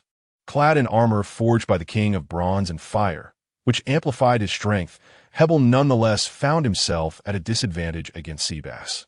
Utilizing one's strengths to exploit the weaknesses of the enemy is the fundamental principle of a warrior, and Hebel, seasoned by countless battles, was acutely aware of this. A gentle breeze encircled him, as if he were a sovereign yielding to the wind. With a single motion of his hand, the advancing Seabass suddenly froze midair before being violently propelled away. Observing this, Hebel did not cease his actions. He extended his hand towards Seabass and, instantly, the air around him began to converge, pressing down and firmly entrapping his form. Something feels amiss. Seabass appeared to be at a disadvantage. In the distance, Hawkeye, armed with binoculars, scrutinized the battlefield of the two combatants. The hopes of S.H.I.E.L.D. rested upon Seabass, and none wished to witness his defeat. The audience of this confrontation extended beyond Hawkeye and Coulson. Satellites in space had honed in on the scene following the dissipating hurricane of Hebel. The clash between Seabass and Hebel had captured the attention of many from the very outset. Congress, the military, S.H.I.L.D., and even Star Tower. This spectacle unfolded before their very screens. I warned you to prepare for the loss of everything. The enemy is ravaging our territory. To place your hopes on a mere British butler? Does that strike you as sensible? Within the capital, those assembled were the nation's power brokers, senators, the president, and generals, all fixated on the large screen before them. Such volatile remarks undoubtedly emanated from General Thaddeus E. Ross, a figure long at odds with S.H.E.L.D. How could he let such a prime opportunity slip away? General Ross, are you suggesting we drop a nuclear bomb on New York? At that moment, a voice resonated from an empty seat, Nick Fury's voice. Simultaneously, a projection materialized, revealing Nick Fury's figure. I never anticipated that the third nuclear missile launched by our nation would be aimed at our own territory. What do you wish to call it? Little girl like you? The quarrels of intellectuals are often strikingly straightforward. For instance, in the conference room, upon hearing Fury refer to him as little girl, General Ross's eyes reddened. He slammed his hand onto the table, exclaiming, "Son of a bitch!"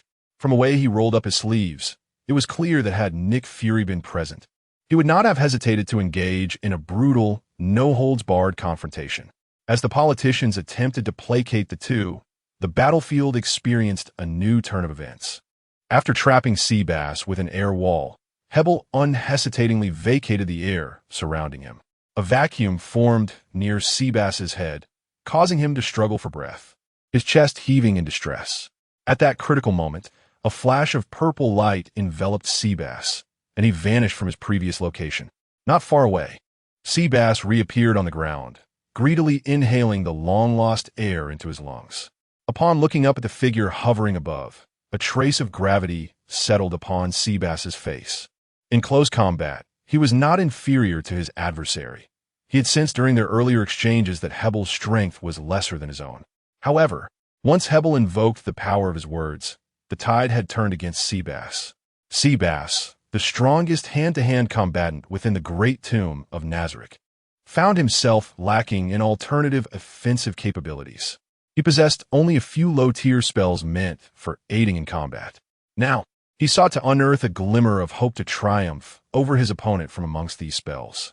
5th-tier magic, multiple phantoms. Suddenly, dozens of Seabass's figures materialized on the ground and surged toward Hebel's position. Yet, Hebel remained unperturbed. Merely illusions. He had faced opponents who wielded similar word powers before. With a slight wave of his arm, the air surrounding him expanded outward, while the external air pressed inward. In an instant, all of Seabass's phantoms were obliterated in mid-air. Hebel glanced around, astonished to find Seabass's true body missing. Just then, a rush of wind announced Seabass's approach as he descended from above, clad in a well-tailored suit, delivering a powerful punch. The air around Hebel surged, and invisible walls formed above him. However, such hasty defenses could hardly withstand the might of Seabass at that moment. A cacophony akin to shattering glass echoed between them as Seabass's fist tore through the obstacles and struck Hebel's face with tremendous force. A sonic boom erupted in the air as Hebel's figure was sent crashing through the building and plummeting to the ground, creating a deep crater in the concrete surface. Dust swirled, obscuring the view from all sides. This scene quelled the concerns of Coulson and the others who had been anxiously watching. Just moments prior, when Seabass had been on the brink of asphyxiation, their hearts raced in trepidation. If someone as formidable as Seabass were to fall to Hebel, their only recourse would be to heed General Ross's suggestion of deploying a nuclear bomb. Fortunately, Seabass lived up to expectations, managing to extricate himself from peril while launching a counterattack that sent the seemingly demonic Hebel crashing to the ground. As the dust began to settle, a voice emerged from the depths of the crater. Interesting, you did not employ your words, but rather used magic? You are not a half-breed. Chapter 52. This is my final trump card. Possessing the bloodline of the dragon race, yet lacking the power of spoken spells. You are not of this world. As the dust settled, the figure in the deep pit re-emerged. Among the spectators, whether it was the trio of Coulson nearby or the politicians far away in Washington, no one believed that Seabass could defeat Herber with merely a single punch. However, gazing at the almost unscathed figure that appeared on the screen, an involuntary chill gripped their hearts. The mere aftermath of their clash had utterly obliterated a building, while the two instigators remained dusted with only a few specks of debris. In the center of the battlefield, Seabass had descended from the sky to the edge of the pit. The distance between them was a mere 10 meters. This time, Seabass did not remain silent. Upon hearing Herber's words, he calmly replied, "I am of the dragon kin. The blood that flows between us has always been different." After delivering his declaration, Seabass paid no heed to Herber's reaction. In an instant, he leaped from the edge of the pit, diving towards the depths below, leaving only a fleeting shadow in the eyes of the onlookers. Their battle commenced anew. At Hawkeye's prompt, Coulson and the others swiftly raised their binoculars. The uproar within the capital had temporarily quieted, overshadowed by the renewed conflict between the two. Within the pit, Seabass's figure rapidly approached Herber. The approaching force of his punch caused Herber's expression to grow grave. Seabass was no weakling, having fought against him for an extended period. Herber was well aware of his capabilities. The opponent's close-quarters combat prowess was significantly superior to his own. Now, as a mage, he found himself within reach of a warrior. Herber erected numerous air shields between himself and Seabass, while the surrounding air began to repel outward. Yet, another shattering sound of glass echoed.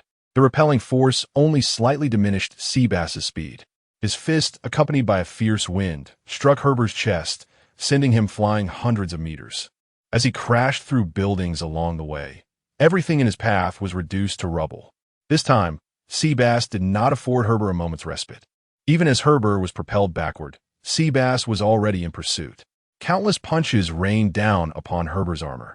In that instant, the once proud guardian of the sky and wind was rendered akin to a mere plaything in Seabass's hands. The two figures darted through the streets, causing buildings to collapse in their wake. As for the outcome of their battle, I cannot say with certainty. However, I can assure you that following this confrontation, New York's insurance companies may face bankruptcy, while real estate firms stand to reap substantial profits. Hawkeye and Natasha exchanged glances, their expressions a mix of incredulity as they regarded Coulson, who seemed to find amusement in such a dire situation. Coulson offered a sheepish grin in response to their gaze, but chose to remain silent. The three refocused their attention on the battleground, where Herber was being mercilessly battered by Seabass's relentless assault. The two had once again ascended into the air, but unlike Herber's previous composure, he was now utterly powerless against Seabass's fists. In the sky, Seabass appeared abruptly above Herber, channeling his strength into a punch that sent Herber crashing back to the ground. Once more, the street was marked by a crater, shrouded in smoke. Seabass, slightly winded from the flurry of attacks, hovered in the air, his gaze sharp as an eagle's. Fixated on the pit below, as the dust settled, Herber lay in a disheveled heap at the bottom of the crater. Blood trickled from the cracks in his bronze armor, pooling at the pit's base. "Do you wish to continue fighting?" Seabass inquired indifferently as he descended beside the pit. Herber's armor was now riddled with fissures, blood seeping from the gaps. Of course, Herber managed to stand, his once straight posture now showing signs of weakness. Despite his reply, there was no indication that he intended to launch a counterattack. He raised his hands and removed his helmet, letting his silvery hair cascade freely in the wind. A strikingly handsome face emerged, difficult to discern as male or female, before Seabass's eyes. Yet, Herber's beauty did not sway Seabass's resolve. An enemy was merely an enemy, not launching another attack. "You have missed your final opportunity." Herber discarded his helmet carelessly to the ground. His handsome visage bore no expression, his silver eyes remaining cold and indifferent, undeterred by his previous defeat and injuries. He glanced at his bloodied hands, then tore his armor apart, piece by piece. The remnants of his armor lay scattered on the ground, and now, unbound, he lifted his gaze to Seabass, his eyes filled with chilling intent. First stage, blood fury. Second stage, blood fury. Third stage, blood fury. Fourth stage, blood fury. The fourth stage, blood fury, was the most potent state he could currently attain. Should he push further, he might lose his grasp on consciousness. "You are the strongest opponent I have encountered in martial prowess. I shall bury you with my utmost strength." Herber, suppressing the pain coursing through his body, spoke to Seabass in a low voice. At that moment, countless dragon scales manifested on Herber's body, while veins resembling blood vessels surfaced across his face. His once silver eyes were now filled with blood, emitting a haunting crimson glow. Suddenly, a thick cloud of smoke erupted from the pit, surpassing the area impacted by Herber's earlier descent. Seabass could scarcely react as he was propelled backward, as if struck by a cannonball. It wasn't until the excruciating pain surged through his abdomen that he registered the impact.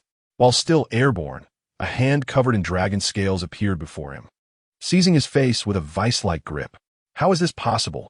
How could his speed have increased so dramatically? Chapter 53. Wait, I haven't transformed yet. How is this possible? How could he be so fast? No one answered Seabass's confusion. The only response was another wave of excruciating pain radiating from the back of his head. The hand gripping his face showed no hesitation as it forcefully slammed him into the ground. The earth cracked around them like a spider's web. Hebra, with his dragon scale palm released, slowly stood upright and gazed down at the fallen Seabass. "I'm not proficient in close combat. However, the bloodlust can enhance my physical form to a level that matches or even surpasses warriors like you. This is the bloodline that courses through my veins, my gift." Upon finishing his words, Hebra waved his hand, invoking the power of his words. A tremendous force bore down upon Seabass's body, causing the ground's cracks to violently expand outward from his position. Compared to before, Hebra, bolstered by bloodlust, found his linguistic power significantly amplified. At this moment, Seabass, pressed to the ground, was utterly immobilized. "Director, have our reinforcements not yet arrived?" Observing from a distance, Coulson, witnessing the tide turning against Seabass after Hebra's bloodlust, hastily dialed Nick Fury, who was commanding from headquarters. Inside the director's office, Fury was also monitoring the battlefield through satellite imagery, though he remained far more composed than Coulson. "Coulson, do not let your emotions cloud your judgment." Hanging up the call, Fury's gaze returned to the screen on his desk. The image depicted S-H-I-E-L-D tanks positioning themselves on the streets, targeting Hebra before opening fire. Aircraft emblazoned with the S-H-I-E-L-D insignia streaked through the sky, dropping bombs. In the heart of the battlefield, flames erupted, shrouding the scene in a thick veil of smoke. From within the smoke, a figure leapt forth. Seizing the moment while Hebra was distracted by the human weaponry, Seabass successfully escaped the control that had momentarily faltered. As the smoke cleared, the unscathed Hebra looked towards Seabass's position with his blood-red eyes, struggling in vain. With that, his form vanished from sight, leaving no trace behind. A flurry of wild punches rained down upon Seabass, lacking any semblance of technique, yet they rendered him utterly defenseless. His body swayed and faltered under the force of Hebra's blows. As the mightiest in hand-to-hand combat within the great tomb of Nazarick, he found himself without the strength to resist. With Hebra's final punch, his body remained steadfast while Seabass, reduced to a mere punching bag, was propelled backward like an arrow. Walls crumbled and shattered as he hurtled through, until the force finally dissipated, leaving him crumpled in a corner of the ruins. Blood trickled from the corners of Seabass's mouth as he struggled to lean against the debris.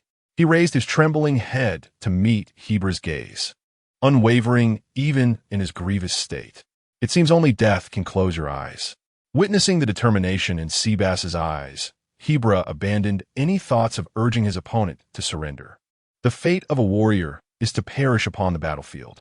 If that is the case, he could grant Seabass a swift end. Hebra raised his arm, extending his index finger towards Seabass's heart. A breeze began to swirl around his fingertip, eventually coalescing into a sharp arrow. "Die, for you are a worthy adversary."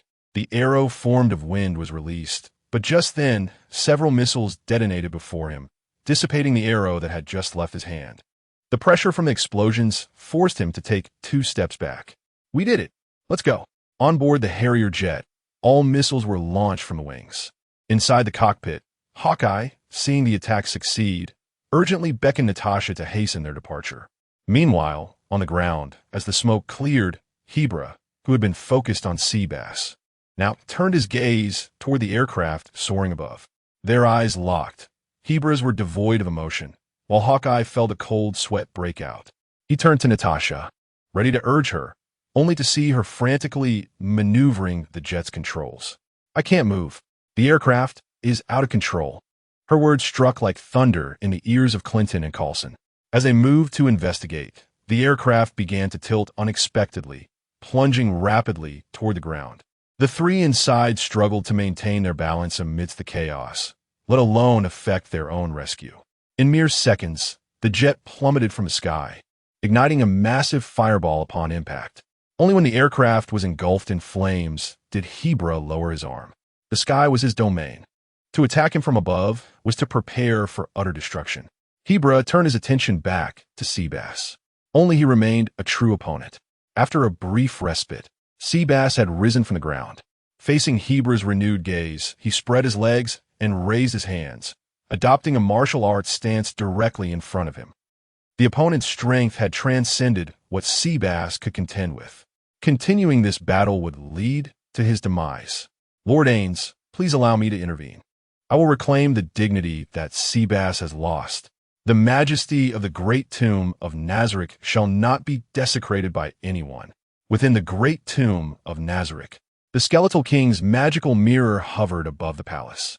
At that moment, the Guardians and the members of the Pleiades were all watching the confrontation between Seabass and his foe. In a tone filled with concern, the Skeletal King heard Demiurge volunteer to take action. He expressed his desire to join the battle, but the Skeletal King, after a moment's contemplation, resolutely declined his request. No.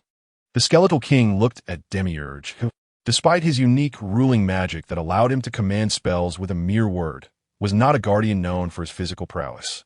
Given the current circumstances of Seabass's battle, Demiurge's involvement might not yield the desired effectiveness. Ultimately, Demiurge was still a practitioner of the magical arts. Chapter 54. Gothic Lolita in the midst of battle. Before Demiurge could utter a word, he was already confronted by the enemy at a remarkable speed. Not to mention, the adversary possessed the ability to manipulate air. Should the environment be rendered a vacuum, Demiurge's dominion magic would be utterly ineffective, as it required the opponent to hear it in order to be successfully cast. In a vacuum, sound cannot propagate. The glowing red eyes of the Bone King scanned the figures in the hall, yet he remained indecisive. Among those present, given sufficient time, both Mare and Demiurge possessed the capability to vanquish the foe displayed on the screen. However, what they lacked was precisely that time. They needed to decimate the enemy with lightning speed. Otherwise, the reputation of Nazarick would be tarnished, and their vulnerabilities would be exposed before humanity. Thus he called forth, "Come forth, Shaltir Bloodfallen." In the palace, amidst twinkling starlight, a Gothic Lolita donned in an opulent crimson and black gown emerged. Am I not the first?" she mused. "Guardian of Nazarick, Shaltir Bloodfallen. I pay my respects to Lord Ainz." As Shaltir stepped out from the starlight, she tilted her head to survey the palace. Upon not spotting the detestable succubus, a smile graced her lips as she curtsied before the Bone King seated upon his throne. Although she was not the first guardian summoned by the Supreme One, being called forth before that loathsome old hag was more than sufficient for her. Indeed, I must be far more important to Lord Ainz than that old woman. "Shaltir, Shaltir." The Bone King's repeated calls roused Shaltir from a reverie. She lowered her hand from her cheek and composed her expression, swiftly turning her gaze to the Bone King. "Lord Ainz, I apologize. I am simply overwhelmed with joy at being summoned by you." With a graceful lift of her gown, Shaltir bowed apologetically to the Bone King. "Indeed, nothing has changed." The Bone King raised a hand to wipe non-existent sweat from his brow, feeling somewhat uneasy at Shaltir's presence. Among the guardians of Nazarick, he feared confronting Shaltir and Albedo the most. Their combined eccentricities instilled a sense of dread even in him. "Shaltir, there is an urgent task you must undertake immediately." Recalling that Seabass was enduring great hardship at the hands of the enemy, the Bone King hastily cast aside his unsettling thoughts. With a surge of green light, forced calm enveloped him as he sat upright on his throne, his tone grave as he briefed Shaltir on Seabass's current plight and the dire situation facing Nazarick. Without hesitation, he issued a command for support. "Lord Ainz, leave it to me. I shall return with the enemy's head. Those who offend Nazarick shall face unforgivable retribution." Shaltir accepted the task with elation, finding immense validation in being needed by the Supreme One upon her arrival. However, as her words concluded, her demeanor turned gravely serious. Her eyes ablaze with a fierce, killing intent. How dare anyone offend Lord Ainz? Unforgivable, with a veil of determination. Shaltir once again curtsied to the Supreme One before pushing open the grand doors of the palace under the gaze of all present. In the Hell's Kitchen, the battlefield had become a desolate ruin centered around the clash between Seabass and Herbur. Various vehicles and the remnants of buildings lay scattered throughout the area. Though Seabass found himself outmatched by Herbur, he persevered, drawing strength from his dragonkin heritage. Unlike Herbur's draconic lineage that endowed him with formidable abilities, Seabass's blood granted him a resilient physique capable of resisting most magic and powerful forces. Thus, despite enduring numerous assaults from Herbur, he had yet to succumb. Foolish persistence. As an opponent, your strength deserves recognition. However, your current actions can only be deemed foolish. Herbur grasped Seabass by the throat with his left hand, his right hand poised like a blade. Having lost interest in the battle, he prepared to deliver a fatal blow to his final adversary. intending to conclude this confrontation. As if sensing Herber's murderous intent, the tank battalion surrounding the battlefield swiftly redirected their cannons. A barrage of artillery erupted, shells soaring into the air. Yet, Herber remained unmoved, his expression devoid of concern as he uttered, "Dustless realm." Without a glance back, a fierce wind surged outward from him. The shells, once ascending in a parabolic arc, were instantly scattered by the violent gust. Meanwhile, the tank operators, who had previously felt secure within their armored vehicles, suddenly found themselves engulfed in silence. A suffocating sensation descended upon them. The air within the vicinity had been entirely depleted of oxygen. In an eerie stillness, the area transformed into a graveyard. Empowered by the blood of the fallen, Herber's vacuum domain expanded rapidly. The newly arrived agents of the Shield Bureau suffered as they departed this world in agony. "Rubus, Calvin, Henrik, do you hear me? Respond. Respond." Despite the desperate calls from the Shield Bureau's communication officer, those on the battlefield offered no reply. The incessant distractions had vanished. His fight at long last was at its end. Upon concluding his statement, Herber thrust his right hand forward, slicing through the air with a cutting wind. Yet, Seabass displayed no hint of fear in response to the impending attack. He had not yet reached his limit. He merely disdained his current form. With his eyes glowing red, Seabass's muscles beneath his suit began to swell. At that moment, a pink spear descended from the heavens, aimed directly between Seabass and Herber. Chapter 55 Before the Battle. Seabass. What a shame. You have brought great disgrace upon Nazarick. Now step aside. In the sky, the figure of Shaltir emerged. However, at this moment, she appeared entirely different from her charming self within the great tomb of Nazarick. The lovely dress that previously adorned her had vanished. Instead, she was clad in a magnificent set of crimson armor, with 2 pairs of pristine white wings sprouting from her back and head. Vampire true ancestor, Valkyrie form. Upon their first encounter, Shaltir immediately revealed her most formidable state. Meanwhile, on the ground, Seabass, who had been momentarily restrained by Hebe the Erosion, broke free from the other's grasp.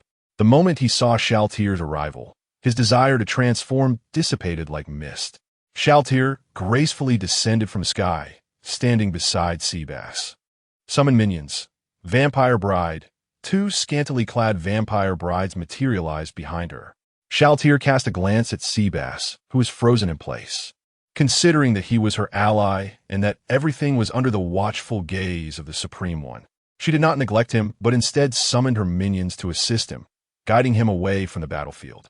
"Who are you?" "I come by the Supreme One's command to eliminate you." Shaltir had no intention of introducing herself. She merely stated her purpose of destruction. She lazily placed her hand over her mouth and yawned before casting a sidelong glance at Hebe the Erosion. "You truly are remarkably arrogant." Shaltir's disdainful attitude effectively provoked Hebe's anger. Although Hebe had demonstrated considerable power when he hurled that spear, it did not instill fear in him. The surrounding air began to stir, and Hebe, incensed by Shaltir, lost all desire for dialogue and launched his assault. An invisible pressure surged towards Shaltir's position. In response to this attack, Shaltir merely smiled dismissively. A radiant white light ignited in her palm. Cleansing throwing spear, the white light rapidly elongated in her grasp, transforming into a spear that swiftly hurtled toward Hebe. Before the oppressive force could fully manifest, Shaltir's cleansing throwing spear had already reached him. As Hebe attempted to evade the incoming light spear, he found himself unable to move. Looking down, he noticed a small magical array had appeared on his chest. The spear pierced through him, creating a hollow the size of a fist.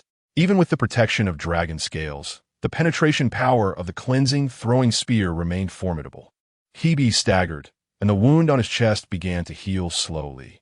He raised his gaze to Shaltir and, after a brief pause on the ground, charged toward her. Since his word magic could not harm her, he resolved to unleash his current strength. Hebe darted left and right, leaving behind afterimages as he swiftly closed the distance to Shaltir. This spectacle only intensified the contempt in Shaltir's eyes. She slightly opened her palm, and the cleansing throwing spear she had previously thrown reappeared in her hand. As Hebe's fist surged toward her, Shaltir simply raised her spear horizontally to block it. Instantly, they engaged in a flurry of exchanges, the sounds of fists and spears clashing resonating throughout the battlefield. Is this all you've got? Seabass has truly grown complacent.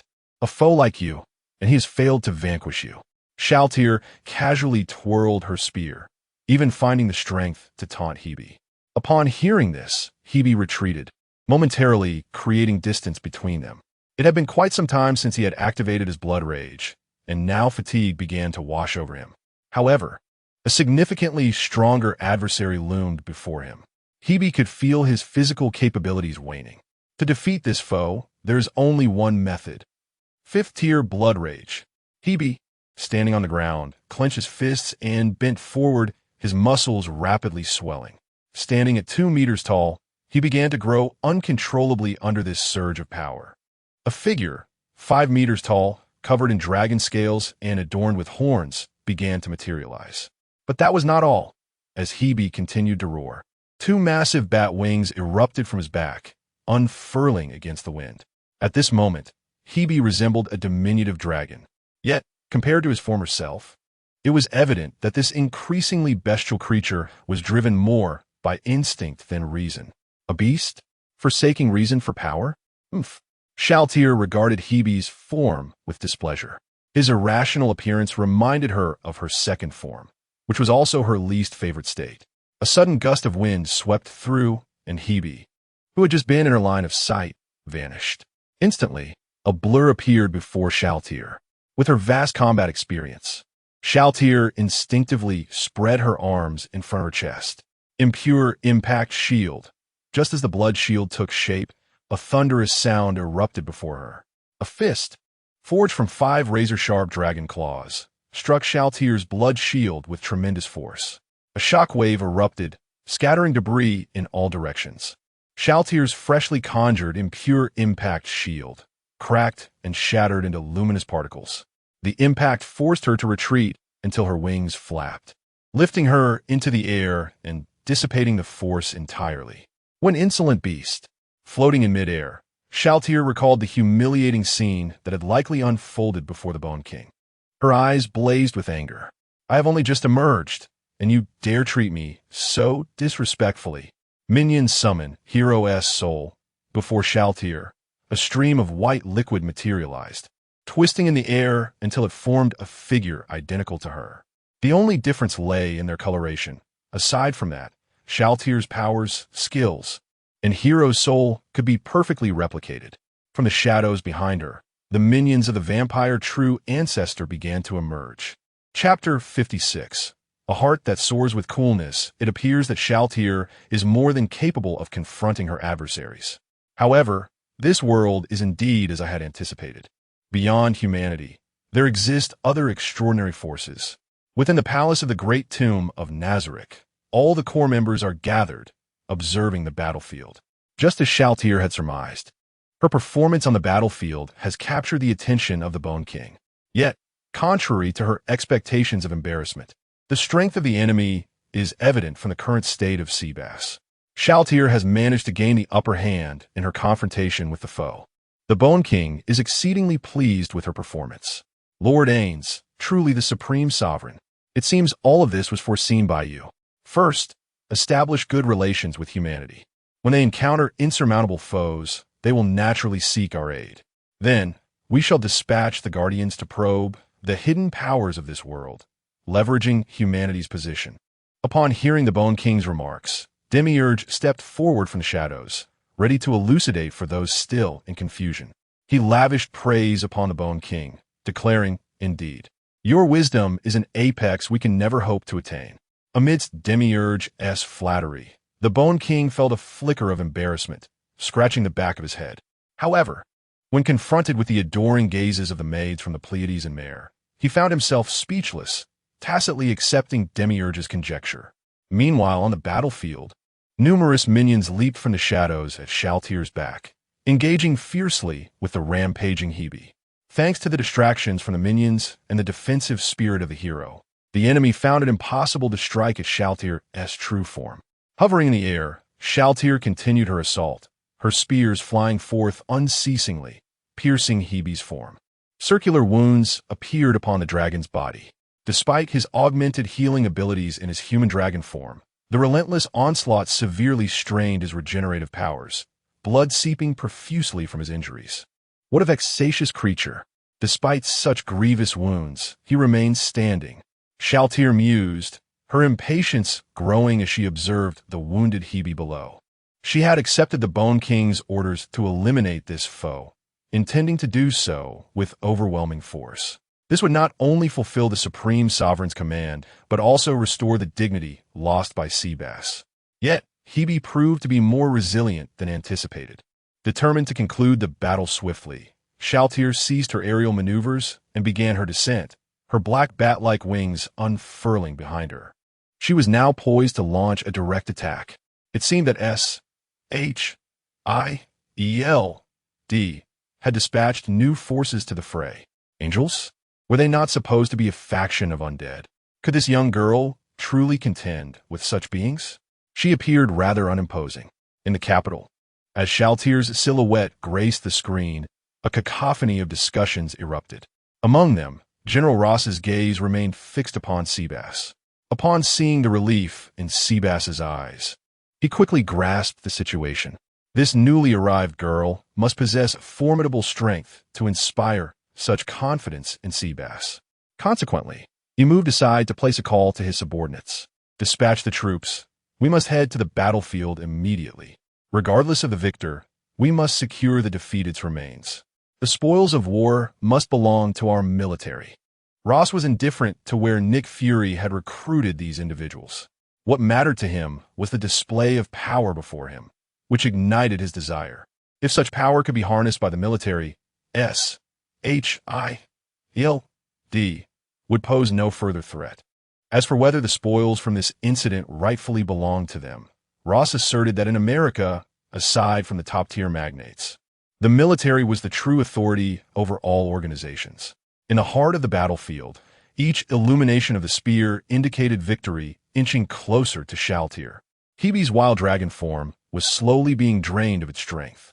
Under the relentless assault from the hero's spirit in Shaltir, Hebe lacked the capacity to retaliate. The more Shaltir fought, the more her strength surged, while Hebe's vitality waned. With each thrust of her spear, Shaltir's gaze sharpened. Filthy creature, the battle is over. With a flourish of her wings, Shaltir retreated momentarily from combat, summoning a crimson magic circle in her hand. Instantly, Hebe, engaged in combat with the spirit of the hero, felt a tightening grip around his form, a surge of agony emanating from within that rendered him immobile. Seizing this opportunity, Shaltir surged forward, her spear aimed directly at Hebe. Blood sprayed forth as the spear pierced through Hebe's dragon form. The moment he was freed from the wild control, the red hue in his eyes faded, revealing his entrancing silver pupils. Yet, it was too late for his rationality to return. Blood poured from his mouth, and his healing slowed considerably. Meanwhile, the dragon's scales upon him began to shed. Clutching the spear that had impaled him, Hebe's gaze turned to Shaltir, his mouth moving as if to utter something. Yet, Shaltir had no interest in his words. A flicker of disdain crossed her eyes as she yanked the spear from his body. Blood gushed forth from the gaping wound, and his body crumpled to the ground. Trash should know its place. Your last words are of no value. With a dismissive flick of her spear, blood splattered onto the ground. As the spirit of the hero dissipated under Shaltir's gaze, she regarded Hebe's lifeless form with an expression of distaste. I still have to bring this back. But how filthy! I do not wish to soil my dress. Chapter 57. The Arrival of the Deliverer's Warning. Warning. Step away from the corpse. That is our prize. Amidst the blaring sirens, several light armored vehicles sped forth, accompanied by the whirring of helicopter blades.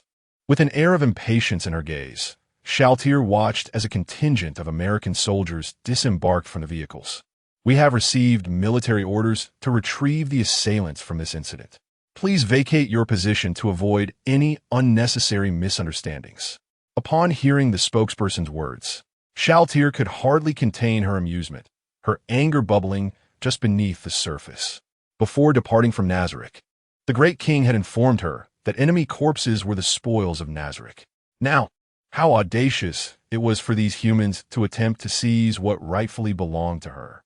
Humans, truly a foolish species, not only foolish, but exceedingly arrogant, who grants you the audacity to offend the dignity of Nazarick. Without a moment's hesitation, Shaltir summoned her vampire minions, shadows coalescing into bats and wolves that began to advance toward the military. The soldiers, witnessing Shaltir's reaction, raised their weapons in preparation. A massacre seemed imminent. Wait, hold on. From the ruins, a desperate call pierced the air, catching the attention of both the soldiers and Shaltir. 3 disheveled figures emerged from the rubble, supporting one another as they stumbled forth. At the forefront was Agent Coulson of S.H.I.E.L. Ma'am, I am Coulson. I have been handling all communications with Mr. Ainz. Please, allow me to speak on our behalf. Supported by Clinton and Natasha, Coulson cautiously approached Shaltir. Only when he observed that she showed no intention of attacking did he continue. Shaltir merely scoffed, turning her gaze back toward the military. The shadowy figures of her minions remained undeterred in their advance. At that moment, a magical transmission reached her ears. Shaltir, cease your attack. We are not prepared to engage in war with humanity just yet. The fury in Shaltir's eyes dissipated instantaneously. Ainz's commands were absolute. Though she longed to annihilate the soldiers before her, the sound of her king's voice compelled her to dismiss her minions with a wave of her hand. Coulson sighed in relief as the shadows retreated. With the support of his companions, he retrieved his phone to contact Director Nick Fury, bracing himself for a potential entanglement with the military forces. Coulson, delay them. Our reinforcements will arrive shortly. We cannot allow this situation to escalate. As soon as the call connected, Nick Fury's anxious voice resonated in Coulson's ear, bolstering his confidence. They were but 3, and all were injured. Confronting the military at this moment would indeed be a daunting task. However, the promise of imminent assistance changed the dynamics entirely. Coulson and his companions stood firm before the military, producing their credentials to initiate communication. Meanwhile, within the confines of S.H.I.E.L.D.'s headquarters, Director Fury's expression darkened after hanging up the phone. Motherfucker Ross, does he not comprehend the ramifications of his actions?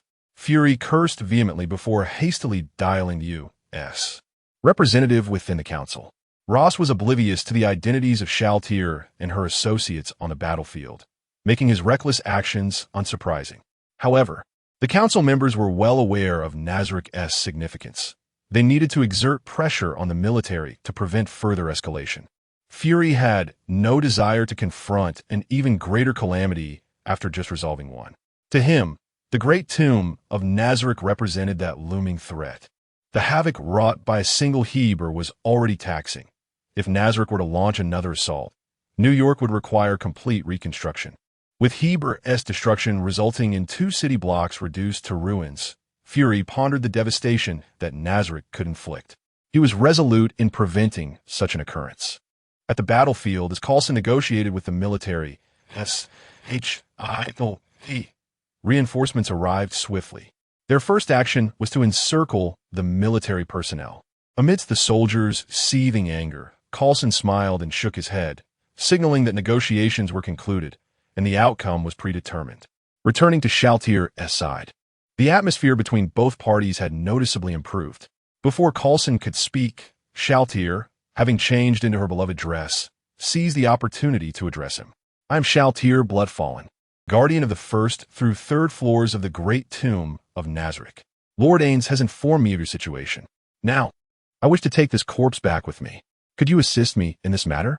With her armor shed and replaced by dress, Shaltir appeared as an innocent little girl, a far cry from her earlier intimidating presence. Yet, this seemingly adorable figure had outwitted their persistent foe. In Shaltir's eager gaze, Coulson unhesitatingly acquiesced to her request. A.S.H.I.E.L.D. Helicopter descended, and the agents dutifully hoisted Heber's body aboard. Unbeknownst to anyone, they discreetly collected samples of Heber's flesh during the commotion. Sea bass, dragging the body he bore, boarded the helicopter slowly.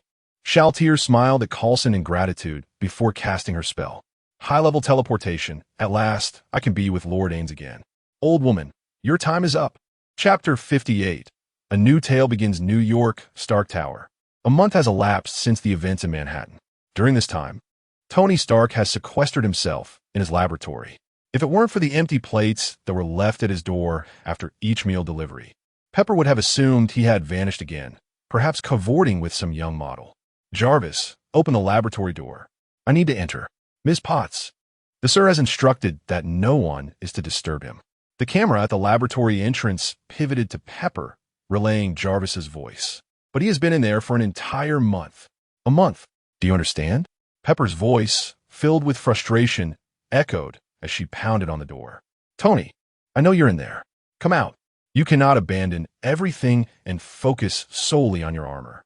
Inside the laboratory, Tony, engrossed in the projection before him, was oblivious to Pepper's shouts. It wasn't until Jarvis's voice nudged him that he reluctantly closed the projection and made his way to the door. Do you realize how many documents have needed your signature during this time? Tony, I thought you were the president now. Stepping out of the laboratory, Tony, disheveled and bearing dark circles beneath his eyes, was immediately bombarded by Pepper's words. He offered a weary, dismissive response, which only served to escalate the conflict. Tony approached the bar and poured himself a glass of champagne, then sank onto the sofa, shutting his eyes. This sequence of actions ignited the fury within Pepper. She moved beside him, her expression grave. I resign. Upon hearing those words, Tony, who had appeared utterly exhausted, instantly became alert.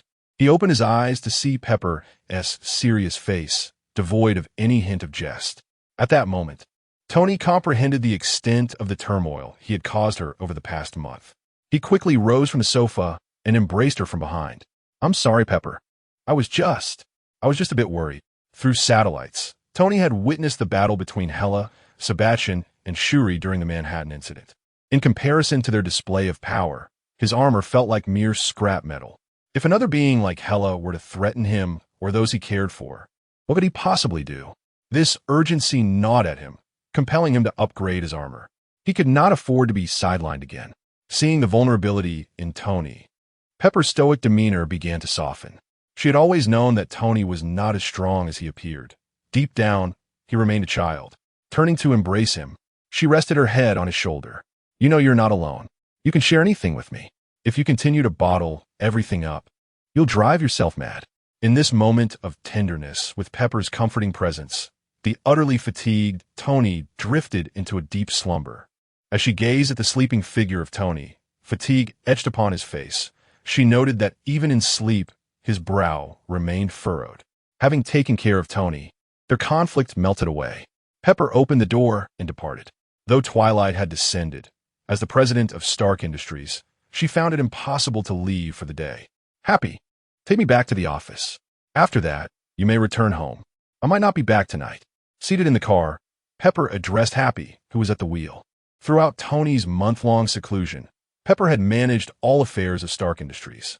Even as a strong woman, the weight of such responsibility inevitably stirred feelings of anxiety within her. This was the root of their quarrel today. Yet, recalling Tony's weary visage, she sighed and resolved to continue being his steadfast support. At the base of Stark Tower, the atmosphere was nearly deserted. The security guard, upon seeing Pepper's return, displayed no surprise. She had been a constant presence lately. I believe you should take a break, Ms. Potts. Thank you for your concern. However, I still have matters to attend to. Upon entering Stark Tower, the guard expressed his concern to the new president. Well aware of her relentless dedication, she consistently arrived first and departed last. After expressing her gratitude, Pepper did not linger and proceeded to her office, where countless documents awaited her attention. As night enveloped New York, an unremarkable SUV entered the underground parking lot of Stark Tower. The gate lifted smoothly. Welcome, Mr. James Rhodes. The automatic announcement reverberated through the parking facility. This vehicle belonged to Tony Stark's long-missing friend, Colonel Rhodes. Their friendship had endured for many years, and Rhodes had frequently visited Stark Tower, hence Tony had long ago ensured that his vehicle was granted access. The vehicle eased into a corner of the underground lot. The man behind the wheel exited, his scarred face adorned with a broad smile. "Tony, my old friend, I'm here to see you." With a manic grin, Rhodes began to wander aimlessly through the parking garage, an act that could not escape the notice of the security personnel in the monitoring room. Noticing that no alarms had sounded upon his entry, one guard decided to investigate the situation himself. After meandering for a while, Rhodes failed to spot Tony's conspicuous Audi R8. But he did catch sight of Pepper's vehicle, the mischievous little mouse. At that moment, the alert security guard entered the parking area. "Hey, is anyone there? What are you looking for?" In the vast emptiness of the parking garage, the guard's voice echoed. Rhodes, observing the guard seeking him out, couldn't help but smile. Chapter 59. What does not kill me only makes me. Are you looking for me? A voice tinged with madness emerged from behind the security guard. A gleaming knife glinted ominously at his throat. Who are you? What do you want? Please don't hurt me." He was merely a lowly security guard. How could he have encountered such a perilous situation? The icy blade against his neck paralyzed him with fear, rendering him incapable of even the slightest movement. Despite having undergone professional training, the threat to his life obliterated all that he had learned. "Who am I?" "I am, of course, your boss. Tony Stark's best friend. So, could you kindly inform me of his whereabouts?" At this moment, Rhodes, more aptly described as the maniacal Rhodes, gently caressed the back of the guard's head while speaking to him. The guard felt a shiver run down his spine, an overwhelming wave of goosebumps surging across his skin. The coldness at his throat and the madman's frenzied words shattered his mental composure. "Please don't harm me. I beg you. I beg you. Tony Stark isn't here. He hasn't been to the company in ages. Pepper Potts manages Stark Industries now. She's upstairs. I saw her go up. I've told you everything. Please spare me." The guard's voice cracked as he desperately spilled all he knew.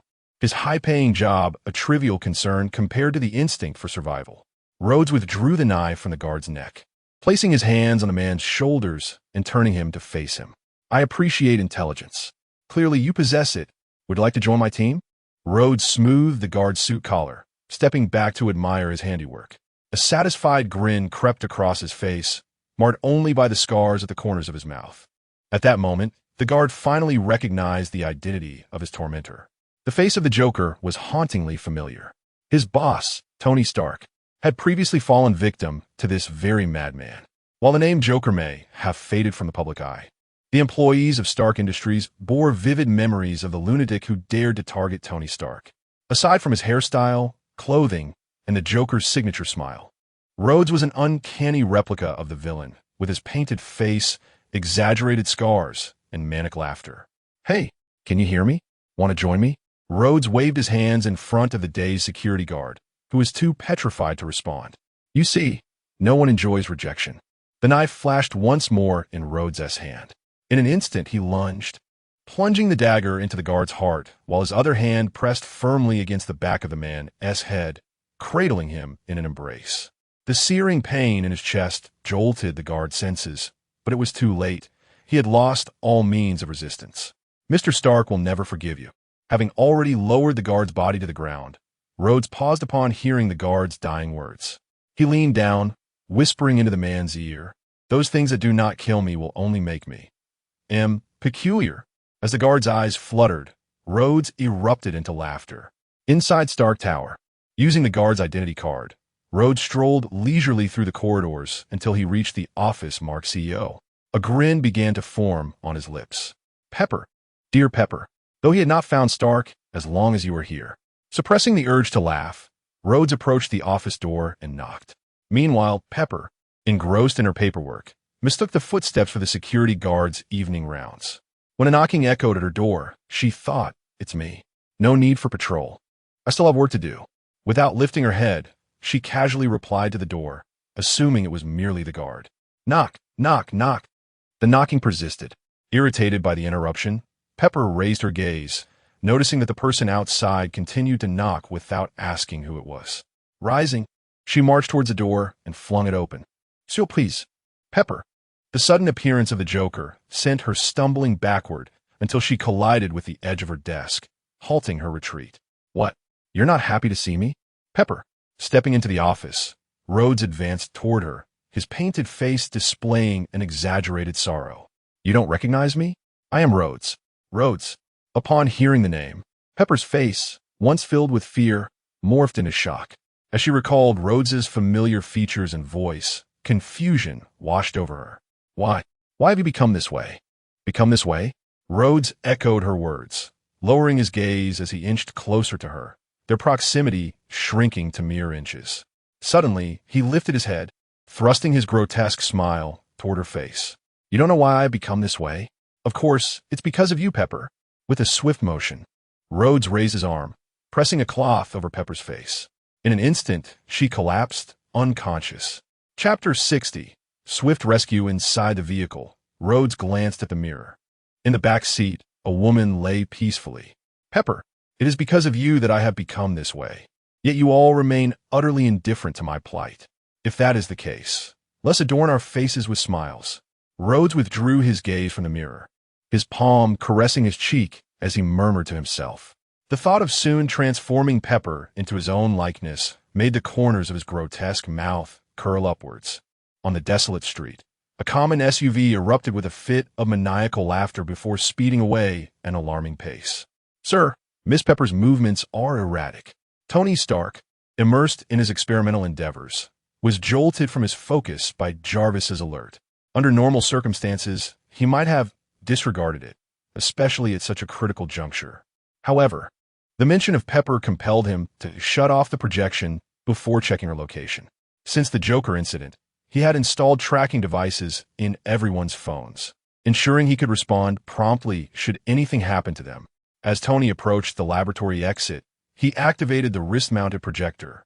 A translucent map floated before him, with a red dot representing Pepper racing through the streets, yet not heading towards the villa. "Jarvis, suit up." On the circular terrace of the villa, the Iron Man armor seamlessly enveloped Tony, the mechanical arms working in perfect unison. Once equipped, the suit's eyes ignited, and energy jets flared from his palms and feet. Iron Man deploying. "Jarvis, activate Pepper's phone recording. I must know what has transpired." Inside the armor, Tony's expression was grave, hiding the turmoil within. He was well aware of the multitude of people who despised him, but he knew they lacked the audacity to kidnap Pepper, as it would breach the unspoken rules of high society. The thought of those who could commit such a heinous act filled him with foreboding. The suit's energy surged once more, propelling him forward with newfound velocity. At that moment, Jarvis completed Tony's command. A cacophony of maniacal laughter poured from Pepper's phone. "Oh ho ho, Tony, I want you to feel my pain. Starting with Pepper. Joker. Bastard." Hearing that familiar, deranged laughter, Tony's face blanched. It was indeed that madman. The calm facade he had maintained shattered. "Jarvis, accelerate." "Sir, the suit has reached its critical speed. Further acceleration may pose unknown risks." "Speed up." Jarvis's warning fell on deaf ears. Tony was consumed by urgency. Pepper was now in the Joker's clutches. The image of Rhodes lingered in his mind. If Pepper were to become like that, in a flash, Tony's eyes blazed with fury. In the northern Bronx, a sparsely populated area, the hour was late and shadows loomed. A solitary house stood before him as an SUV screeched to a halt, leaving a long black mark on the pavement. "Hey, I know you're awake, Pepper." Rhodes exited the driver's seat and approached the rear door. He opened it, piercing through Pepper's facade of sleep. Ignoring her resentful glare, he seized the ropes binding her and yanked her from the vehicle. "Don't look at me like that. This is what you deserve, isn't it?" As Pepper steadied herself on the ground, her wrists and ankles bound, Rhodes cupped her face with his hands. "What has happened to you, Rhodes? Why have you become this way?" Her question prompted him to step back, his eyes fixed on her. "This way? You mean like this?" He traced the scars at the corners of his mouth with his fingers, forcing a smile that appeared grotesque against his painted face. "I feel great. You know, I've contemplated a lot during this time, and I've reached a conclusion. A person, once twisted by pain, becomes stronger." "Oh ha ho ho ho." Rhodes, with a hint of madness, began to share his revelations with Pepper, his expression growing increasingly frenzied. After suppressing his laughter, he positioned her to face the house. "Now, it's your turn, Pepper. We are leaving. You cannot escape." A bright flash streaked through the sky as the Iron Man armor descended swiftly before them. The moment it landed, Tony raised his palm, two glowing repulsor beams targeting Rhodes. Release her, Joker. Joker? You don't recognize me anymore? Tony, you have made me so very happy. Unfazed by the threat of the Iron Man's suit, Rhodes erupted into laughter, the sharp sound prompting Tony to scrutinize him closely. Rhodes, it's you. Why? Why have you kidnapped Pepper? I've been searching for you. Tony recognized the voice, the figure, the skin tone instantly. But this realization weighed heavily on his heart. The repulsor beams dimmed as he lowered his arms. Iron Man never aimed his weapons at his own, especially not at this man, who had been tormented by the Joker because of him. Rhodes, release Pepper. I can help you. Trust me. Chapter 61. Madness. Irrevocable, believe me. I can assist you. Assist me? But I do not require help. Tony, at this moment, I feel utterly liberated. Do you understand? We have always been shackled by rules, civilization, law, morality. All these constraints bind us incessantly. Enough. You have been brainwashed by the clown. Upon hearing Rhodey's frenzied words, Tony's recently lowered arms rose once more. The blinding palm cannon compelled Rhodey to shield his eyes with his arm. He harbored no fear of attack. Tony was not a heartless individual. Moreover, there was a hostage standing before him. Yet at that moment, a sound akin to a fireworks launch erupted. Before Rhodey could react, his body convulsed as if struck by electricity, collapsing to the ground. The outer shell of the Iron Man's suit slowly descended, concealing the two vacant launch ports within. You killed him, Tony? It was merely an electric shock. Rushing to Pepper's side, he untied the ropes binding her. Upon hearing Pepper's inquiry, Tony cast a complex glance at the unconscious Rhodey sprawled on the floor. He had envisioned numerous scenarios for their reunion, yet this particular manner had never crossed his mind. At the seaside villa, after rescuing Pepper from Rhodey's grasp, he summoned individuals to transport them both to his abode. Having endured the ordeal, Pepper fell into a deep slumber under Tony's comforting presence. However, as he gazed at Rhodey, tightly bound in the living room, Tony Stark found himself at a loss for how to engage or address the situation. The following morning, several of New York's most esteemed psychologists arrived at the villa. Under Tony Stark's financial influence, none could resist such a lucrative temptation. One by one, the psychologists commenced their evaluations, only to depart empty-handed. It was not until the final psychologist exited that Tony slumped helplessly onto the sofa. Mr. Stark, considering his condition, I recommend you send him directly to a psychiatric hospital. He has no chance of recovery. The departing doctor's words echoed relentlessly in Tony's mind. These individuals were the most authoritative experts in the field of psychology. Rhodey, condemned by them, left even Tony Stark powerless. Suddenly, as he sat despondently on the sofa, Tony's gaze snapped upward. A figure, long absent from his side, emerged in his thoughts, John Constantine. He was of the same world as the clown. Now, the last flicker of hope resided within him. With this thought, Tony hesitated not a moment. With a surge of energy, the Iron Man's suit soared from the villa's terrace, its destination, Hell's Kitchen. Are you truly reliable? Faced with an eccentric cross-dresser and a chain-smoking fiend before her, Grace felt an impulse to turn and leave. However, the thought of her tormented daughter at home halted her steps. Nevertheless, she could not suppress a hint of skepticism, directly voicing her doubts. Hey, what kind of look is that?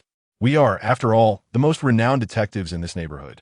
Amid Grace's doubtful gaze, Wade exuberantly draped an arm around Constantine's shoulder, puffing out his chest with pride. Recalling the rumors from the outside world, Grace's expression softened considerably. At least according to her inquiries, Constantine indeed possessed some mysterious methods. This was precisely why she had sought out this detective agency. I do not require an investigation. Rather, my daughter, Layla, appears to be targeted by something terrifying. Upon hearing her words, Wade's eyes sparkled with excitement. He impatiently shook off Constantine and leaned in closer to Grace. Targeted by something terrifying? So, is it a freak? Do you need me to take that guy out? That's my specialty. You better not steal my thunder. After his enthusiastic outburst, Wade brandished his beloved handgun, pressing it against his own face in a mock display of ferocity, while issuing a warning towards Constantine. Yet, his antics only served to reinforce Grace's belief that he was indeed a lunatic. Wade blinked rapidly, filled with hope as he gazed at Grace, his employer. Heaven knows how he had endured these past few weeks.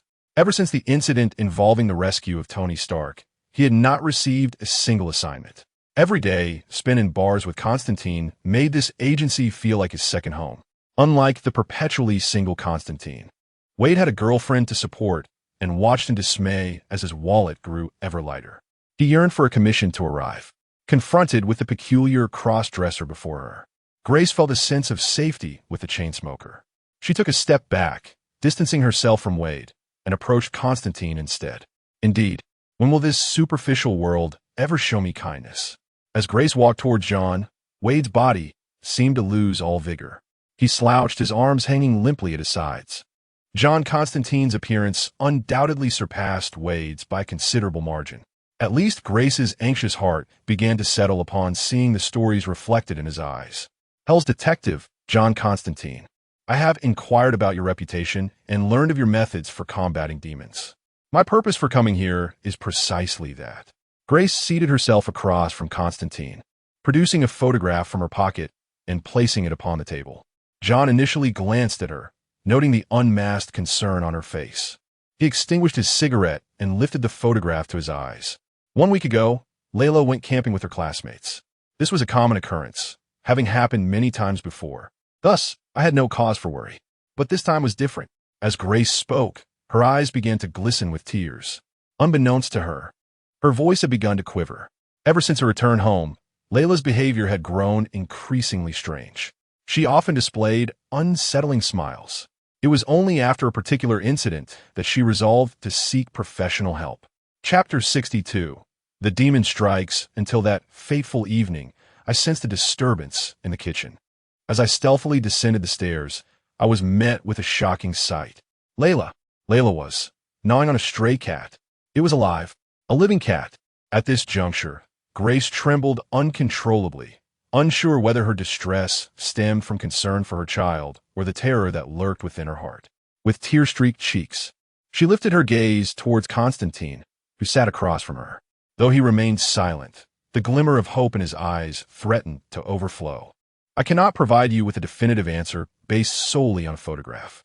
However, if everything you have just uttered holds true, then I can assure you, your child is possessed by a demon, Constantine stated, his expression impassive as he regarded the sleeping child in the image. Upon hearing John's words, Grace could no longer contain herself. She collapsed onto the table, sobbing uncontrollably. After a considerable time had passed and her emotions had settled, she dabbed at her eyes with a handkerchief and earnestly addressed John Constantine. I will give you whatever you desire. Just help me save Layla.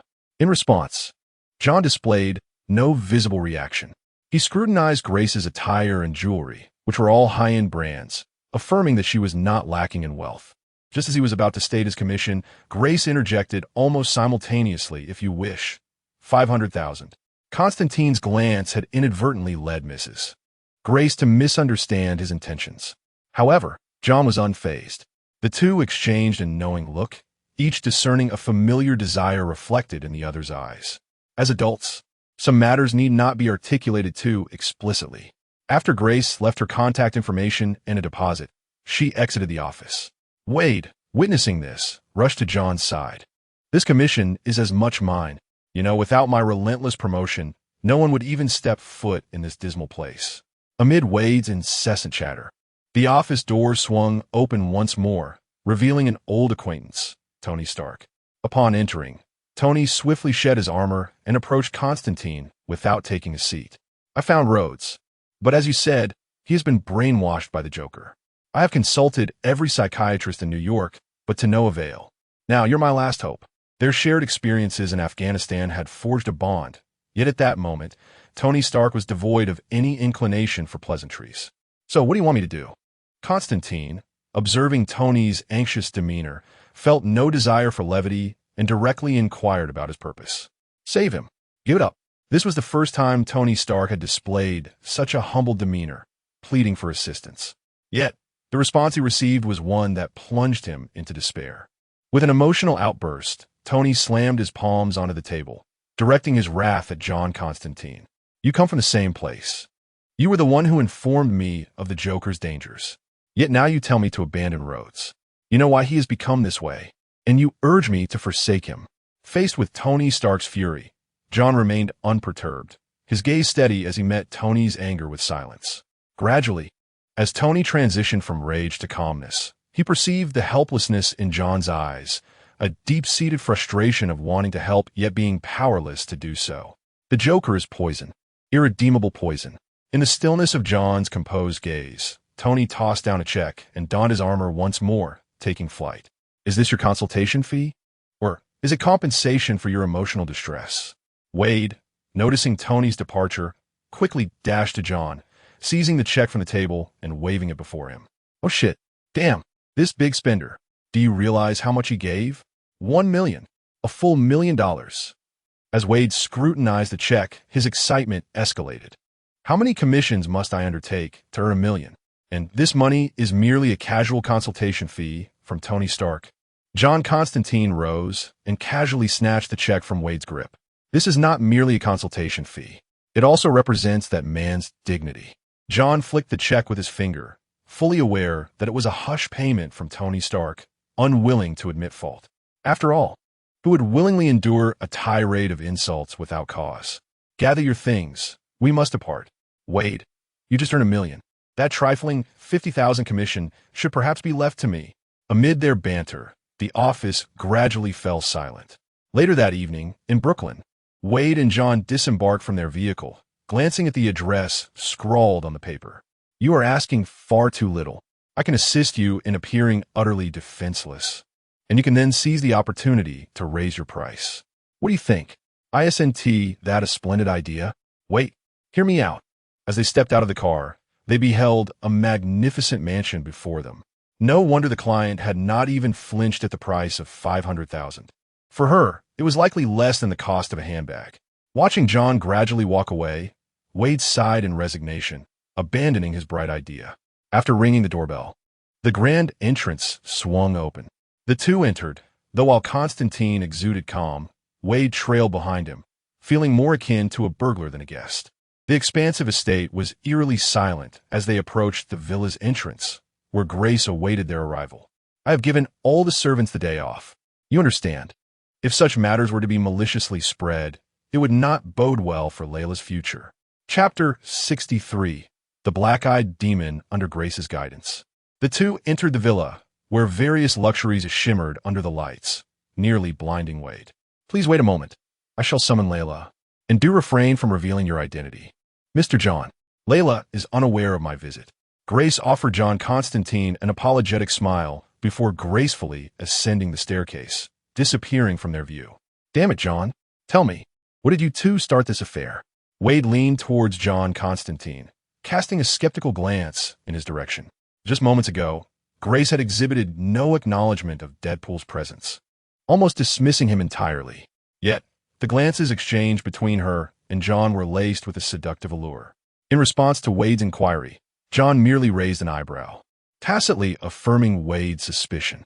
The mere thought of John engaging intimately with this blonde woman was more painful than death itself. John chose to ignore Wade's incessant chatter and stood, surveying the surroundings. A fine powder fell from his palm, forming a vague circle on the ground. Amid Wade's frantic cries, two figures descended from the upper level. Layla, these are friends your mother hasn't seen in quite some time.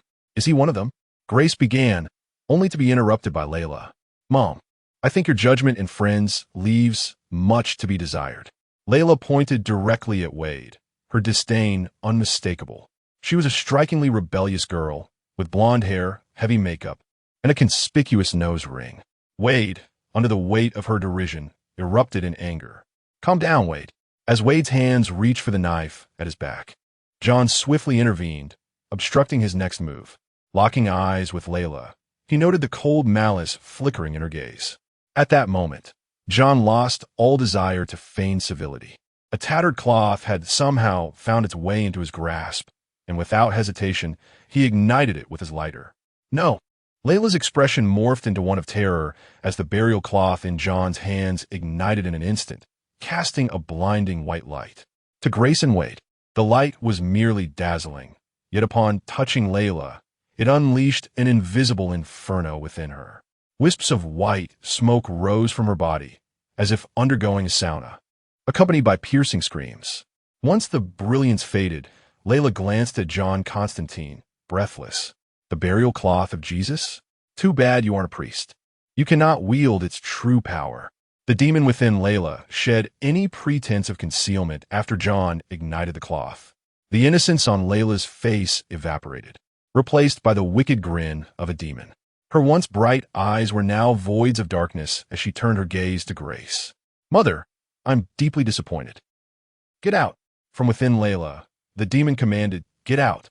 As Layla shrieked under the onslaught of light, Grace dashed behind John Constantine, finally witnessing the demon's true form manifesting within her daughter. Her lingering hope shattered completely. Grace cried out in despair, yet the demon reveled in her anguish. "Mother, I am your daughter. Will you harm me for their sake? Help me kill them." In her first two statements, Layla's pupils briefly returned to normal, her expression reflecting a profound sorrow, one born of betrayal by her dearest. This sight struck a chord in Grace, awakening feelings of guilt for her daughter's suffering. However, with Layla's final words, her eyes reverted to their demonic state, and her tone transformed from sorrowful to vicious. "You are quite adept at manipulating emotions. You are unlike those I have dealt with before. Those fellows? It appears, wizard, you are indeed skilled at negotiating with demons. If so, let us refrain from disturbing one another this time. You may take whatever you desire from this house. Do not interfere with my journey." The demon's words instilled a sense of gravity in Constantine, realizing the cunning and manipulative nature of this entity differed from those he had summoned previously. Yet he understood that demons were never benevolent. Offending this one while it chose to remain non-confrontational signified something significant. This demon had other, more crucial plans in the human realm, even willing to overlook human provocations. "My career has taught me that demons are never to be trusted. It seems our negotiations have collapsed." As Layla's words hung in the air, an invisible force surged towards John Constantine, sending him and Grace tumbling backwards. "I told you, Constantine, you are utterly inept at negotiation." At that moment, Wade, prepared for battle, sprang into action. His dual blades gleamed as they were drawn, slicing towards Layla. However, she merely cast a fleeting glance at Wade and flicked her fingers. A chair positioned against the wall was suddenly yanked, hurling towards Wade midair. As Wade attempted to strike, he found himself ensnared, utterly immobilized. "I knew it." Under the chair's assault, Wade was pinned against the wall, unable to retaliate. Yet, his voice remained undeterred. "Hey, demon lady, I'm not acquainted with that guy at all. A closer look will reveal our styles are entirely different. He is from DC, and I'm from Marvel. If you wouldn't mind, could you let me go? Vanessa is calling me home for dinner. You know, an angry woman is truly terrifying." Chapter 64. Who truly is the demon? The curtains of the villa fluttered down, swirling momentarily in the air, wrapping around Wade's mouth like a sinuous serpent. The room fell into an instantaneous silence, a testament that even a demon could not endure the incessant prattle of his vexatious mouth.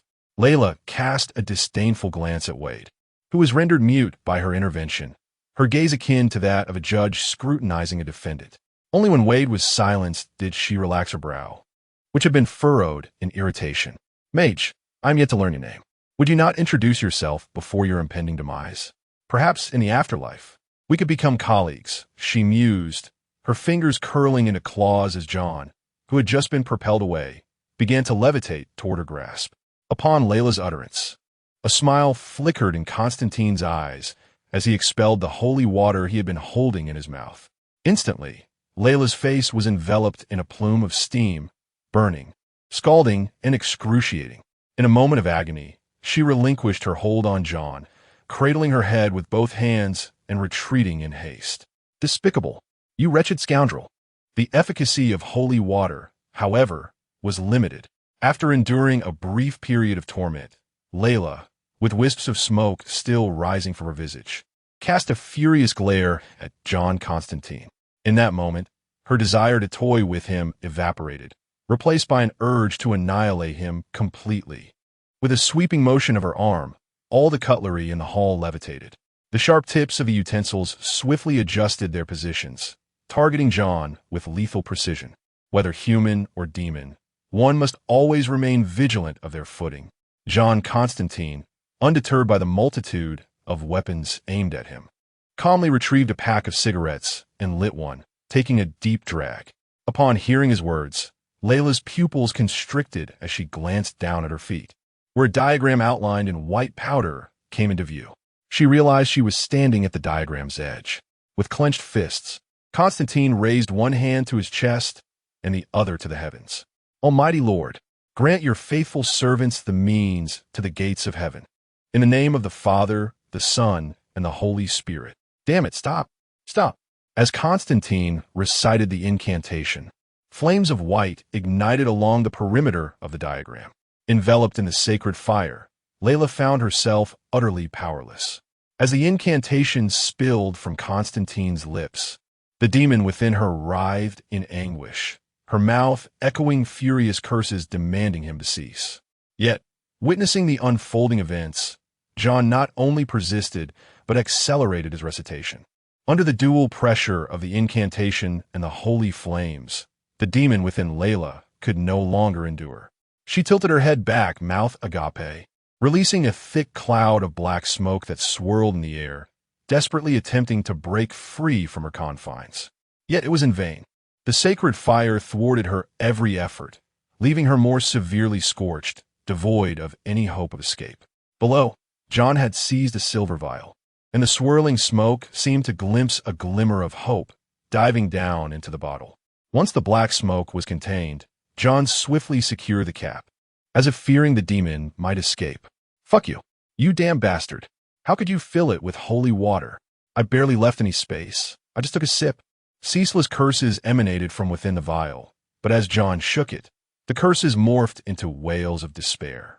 The sacred fire in the room gradually dissipated, and the suspended weapons plummeted to the ground.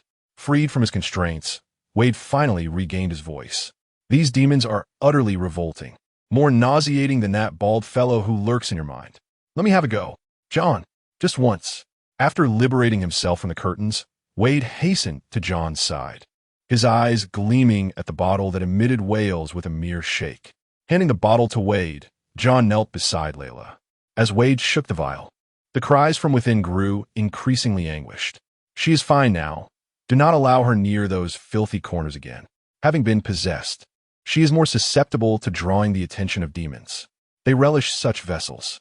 Casting a glance at Layla's eyes, John Constantine addressed Grace, who sat dazed beside Layla. The events of the day had been overwhelmingly intense for her, rendering her in a stupor even after the crisis had passed. John's words finally roused Grace from her trance. After a thorough examination, and with John's confirming nod, Grace lifted Layla's body and exited the hall. Meanwhile, John's gaze returned to the silver vial, snatching it from Wade's hands. Ignoring his cacophony of protests, John Constantine, with a grave countenance, addressed the demon within. What is your name? What are your intentions? The vial steadied, and the demon inside gradually calmed her demeanor. Instead of directly answering, she retorted with a hint of mockery. Isn't that the question I previously posed to you? Unmoved, John continued to shake the vial. Damn it, I will kill you, bastard. The screams from within persisted until they began to wane, and softer, submissive words emerged from the demon's lips. My name is Megan. I am merely here on orders from above, sent to Earth in advance. Offending me will yield you no benefit. Soon, Hell will claim dominion over the Earth. You are a clever man and should make a prudent decision. Upon hearing Megan's words, John's expression grew even more somber. He had sensed something amiss in her previous demeanor. No demon would so readily concede to a mage like him. Indeed, there was a deeper conspiracy at play. Speak. Who is backing you? What is your ultimate goal? Megan's overtures were far from John Constantine's considerations. His adversaries were numerous in Hell, and it was clear that this new Hell was no exception. Despite their brief time in this realm, every demon he had summoned harbored a deep-seated animosity towards him. One might say it was a formidable talent. Chapter 65. The clown resurfaces what lies behind me. You would not wish to know. All I can share is that I serve Azazel. As for the purpose, do you think a lowly demon like me could comprehend it? After uttering these words, no further sounds emerged from the bottle. John placed it solemnly on the ground and began to draw a sigil. He could discern that Megan had divulged all she knew, although it seemed she harbored some reluctance about her current situation. John had yet to unleash the remaining methods of interrogation, yet she had willingly revealed everything. However, with her value diminished, John Constantine had no intention of keeping her on Earth. Once the sigil was complete, he positioned the bottle at its center. A mesmerizing crimson hue began to emanate from the edges of the sigil. In the final moments before sending her back to hell, John Constantine posed his last question. You do not seem particularly fond of Earth, do you? This differs from those I summoned before. Earth? Who would enjoy being here? Aside from those fools under Mephisto, one must evade the sorcerers of Camartage and be wary of that accursed ghost rider. Megan, sensing the stench of hell, answered without hesitation. Compared to being under this bastard's thumb, she preferred the depths of hell. Yet, in this final moment, she had a question of her own. Your name, wizard. I am on the brink of returning. Can you answer this question? I shall seek you out next time I visit Earth to reminisce. Name? The crimson light within the sigil flickered intensely, and the sulphurous scent of hell pervaded the hall. At this final juncture, John Constantine smirked at Megan's inquiry. Tony Stark, remember to find me. I am quite renowned. With a flash of red, the sigil turned to ashes, and the bottle at its center vanished. However, this vessel filled with holy water fell into hell. The demon who opens it should be quite pleased. Hey, John, you can spread my name. I truly wish that one day, Deadpool's name will resonate throughout hell. As the two departed the villa, Wade remained perplexed as to why John had not shared his own name. John Constantine glanced back at the villa, where a blonde woman leaned against the windowsill, casting him a sultry gaze. You may need someone to return with you, Wade. John turned and re-entered the villa, leaving Wade standing there, muttering curses under his breath. The scene shifted. After leaving Hell's Kitchen, Tony Stark returned directly to his seaside villa, with his last hope extinguished. He had little choice but to heed the doctor's advice to admit Rhodey to a psychiatric facility. In this society, assistance for the affluent was remarkably swift. Just a single call summoned a vehicle from the New York State Psychiatric Institute to his doorstep. Watching as Rhodey was carried unconscious into the vehicle, the sorrow in Tony's eyes was indescribable. As dusk fell, Tony Stark returned to his laboratory. However, this time, he was not engrossed in upgrading his armor. Rather, he was feverishly absorbing knowledge about consciousness and neurology. Even though Rhodey's condition had been deemed fatal by all, he refused to relinquish hope. Time passed gradually, and months slipped by without significant progress in Tony's research. Yet, on the other side of the city, a conspiracy began to unfold against him. So your plan is to confront him and then use your whips to strike him? That seems unwise, very unwise. In a house within the Bronx, the long-absent clown reappeared, accompanied this time by another figure, a taciturn man bearing the weight of the world. Silently entertained a parrot perched on his shoulder, showing no reaction to the clown's remarks. Do you intend to kill Tony Stark with those two whips? The clown swayed towards a pile of equipment on the table, casually lifting the two long whips. Without the reactor, they appeared utterly inconspicuous. Upon hearing the clown's critique of his equipment, Ivan Vanko ceased his playful antics with the parrot. You have no idea what it signifies. He stepped to the table, gazing at the equipment with a complex expression. Among them, a reactor glowing with white light stood out, the very device that had cost Ivan's father his life. His purpose was never merely to kill Tony Stark. His aim was to exact revenge upon the Stark family. He wished to publicly declare that the Starks were nothing but disgraceful thieves. By presenting the arc reactor he had developed to the world, the Stark family's reputation would be tarnished. Yet, he held no intention of sharing this with the clown. I am grateful to you for bringing me from the cold of Moscow to New York. However, that does not mean I will willingly be at your service. Caressing the fruits of his labor on the table, Ivan Vanko spoke solemnly to the clown, resolute in his own purpose, uninterested in playing games with him. I know you harbor a deep-seated hatred for the Stark family. I will not obstruct your desires. However, I have a far superior idea. I have also constructed a grander stage for you. The clown, undeterred by Ivan Vanko's defiance, offered soothing words. All plans had already been meticulously crafted within the clown's mind, and Ivan Vanko was the linchpin of this scheme. To directly kill Tony Stark held no allure for the clown. What he wished to witness was Stark's descent into the abyss of human despair, ultimately leading to his fall. Tony Stark, fame, friendship, love, will you choose? Chapter 66. Grand opening in Flushing, New York. The Stark Expo commenced punctually on this day. Even Tony Stark, deeply engrossed in his experiments, was pulled into the limelight by Pepper. As the linchpin of Stark Industries, regardless of his title as president, he had no opportunity to decline this time. The Iron Man suit soared through the air, executing a rapid descent upon reaching the venue, landing gracefully before the audience. Mechanical arms extended from the ground to meticulously disassemble Tony's armor. After a long absence from the public eye, Tony Stark re-emerged before the crowd. Did you miss me? I missed you. Despite his lengthy hiatus from the media spotlight, Tony's commanding presence remained undiminished. Amidst the cheers, he delivered a barrage of insipid remarks. With the opening concluded, it was now time for others to take the stage. Descending the stairs from the platform, Tony scanned the crowd, still unable to locate the person he longed to see. Happy, where's Pepper? I lost contact with her after she informed me to come. Boss, I saw her here earlier, Happy reassured. But there are too many people now. Don't worry, Pepper must be busy. Happy's words did slightly alleviate Tony's anxiety. The security at the venue was stringent, and since Pepper had just been present, there should not be any significant issues. However, recalling that Pepper had recently endured kidnapping, their prior agreement to avoid any lapses in communication now weighed heavily on Tony's mind. Check the surveillance footage. I'll look outside. We must find Pepper. I'm quite worried. Ignoring Happy's calls from behind, Tony resumed his search for Pepper amidst the crowd. Meanwhile, at the New York State Psychiatric Research Institute, 3 jeeps equipped with crash barriers brazenly barreled past the railing and security guards, storming into the facility. The assailants, all donning clown masks, disembarked and immediately began executing a ruthless purge, indiscriminately gunning down anyone in their path, regardless of whether they were armed.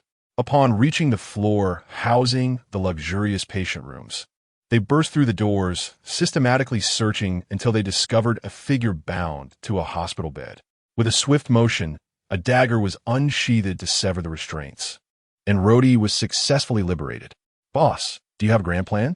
Is it finally my turn to shine? Trapped in the psychiatric institution, Rhodey had endured extensive treatment without any improvement, still fervently clinging to his own convoluted theories.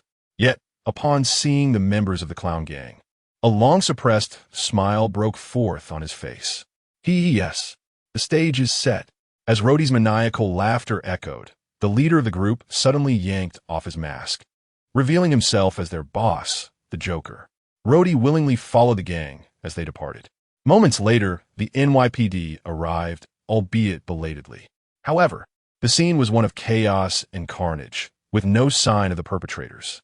Meanwhile, Tony Stark had been searching for Pepper within the expo for quite some time, with his phone suddenly illuminated with a call from Sheriff George Stacy of the NYPD.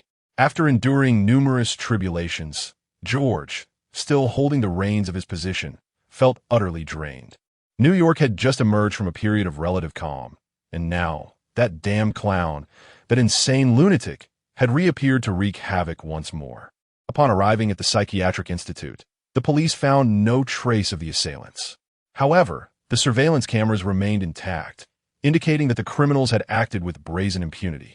With so many lives lost, it was undeniably a heinous crime.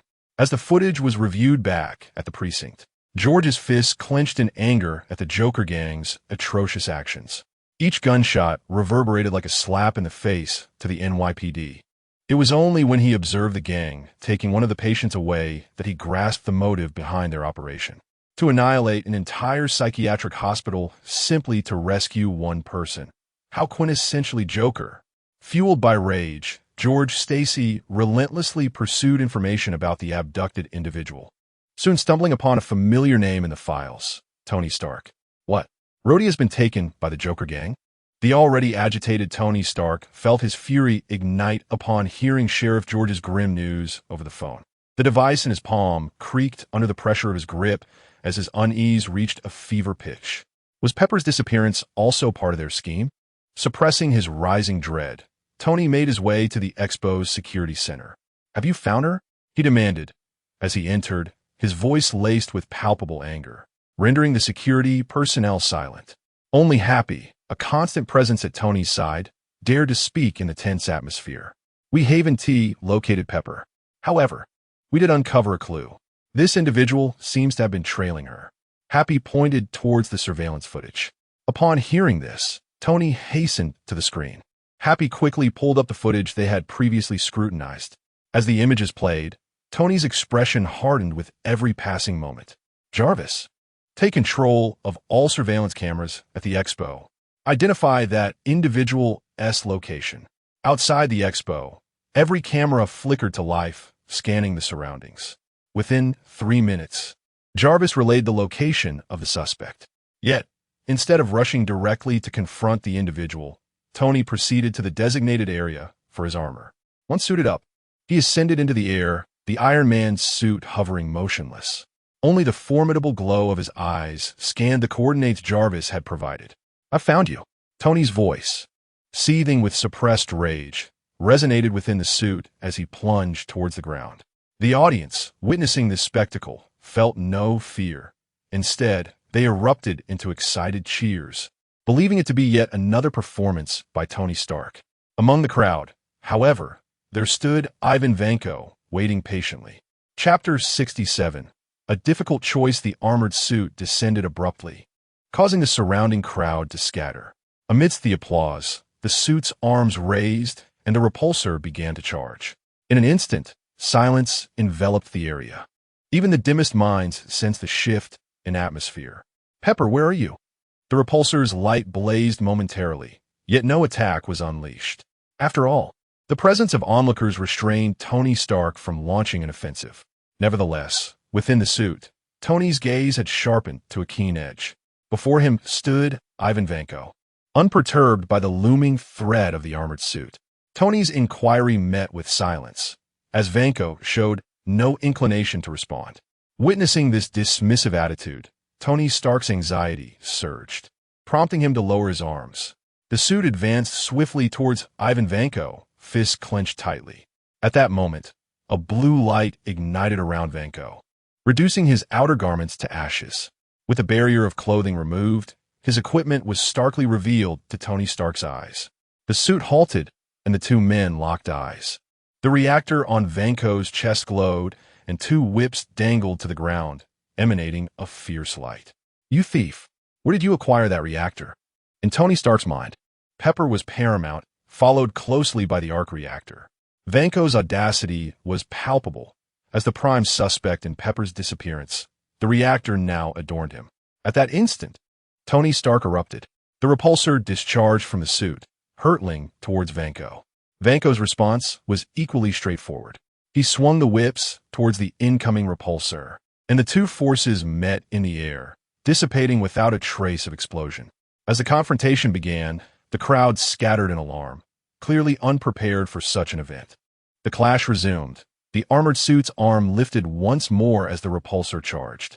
However, Vanko had no intention of granting Tony the time he needed. The whip struck the suit's arm, interrupting the charge of the repulsor. The proximity between them was alarmingly close, and it was evident that close combat was not Tony Stark's forte. The whips lashed out continuously from Vanko's hands, each strike leaving a scorched mark on Tony Stark's armor. Yet, for Tony within the suit, this damage was negligible. While Vanko's whips possessed formidable cutting power against ordinary metals, the suit, now crafted from titanium alloy, exhibited significantly enhanced corrosion and heat resistance. The damage inflicted by Vanko's attacks was minimal. Recognizing his disadvantage in close quarters, the suit surged with energy, lifting Tony into the air. This created an awkward stalemate. Vanko's whips, limited by their length, could not reach the airborne Stark.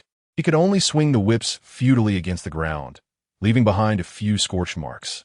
In the air, the armored suit continued its maneuvers, creating distance. With the majority of his attacks now available, Tony could unleash them without hesitation. However, The mystery of Pepper's whereabouts and the origins of Vanko's reactor weighed heavily on his mind. The repulsor glimmered once more in the suit's hand, though it was the weakest of his offensive capabilities. Just then, a voice echoed from within the suit as a communication request appeared on the projection. "Sir, Miss Pepper is calling. Connect." Inside the suit, Tony Stark was oblivious to the ongoing battle, urgently replying to Jarvis. The projection activated, but the figure that appeared was not the one he had hoped for. The Joker. Damn it. As the Joker's visage materialized at the center of the projection, Tony Stark's fury ignited instantly, his anxiety reaching a crescendo. Only the Joker could elude his understanding. With Pepper in the Joker's clutches, he felt utterly unprepared for negotiation. "Tony, long time no see. Look who we have here." The Joker, bending slightly, waved at Tony Stark and positioned Pepper's phone on a stand before stepping back. Bound to a chair, Pepper struggled helplessly, but what caught Tony's attention was the bomb strapped around her waist, glowing ominously with a flashing countdown. "What do you want, Joker? Tell me, what do you desire? Don't harm Pepper."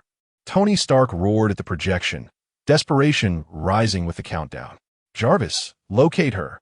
"Sir, Miss Pepper's signal is located on Staten Island. We have acquired her real-time position. Our time is sufficient." Just then, the Joker reappeared at the center of the screen, his terrifying white grin accompanying his manic laughter. "Oh, how clever. Have we been exposed? It seems I must retreat. But before I go, I think you should see this." On the screen, the Joker produced a phone displaying another individual undergoing the same dire circumstances as Pepper. Only this time, it was a man.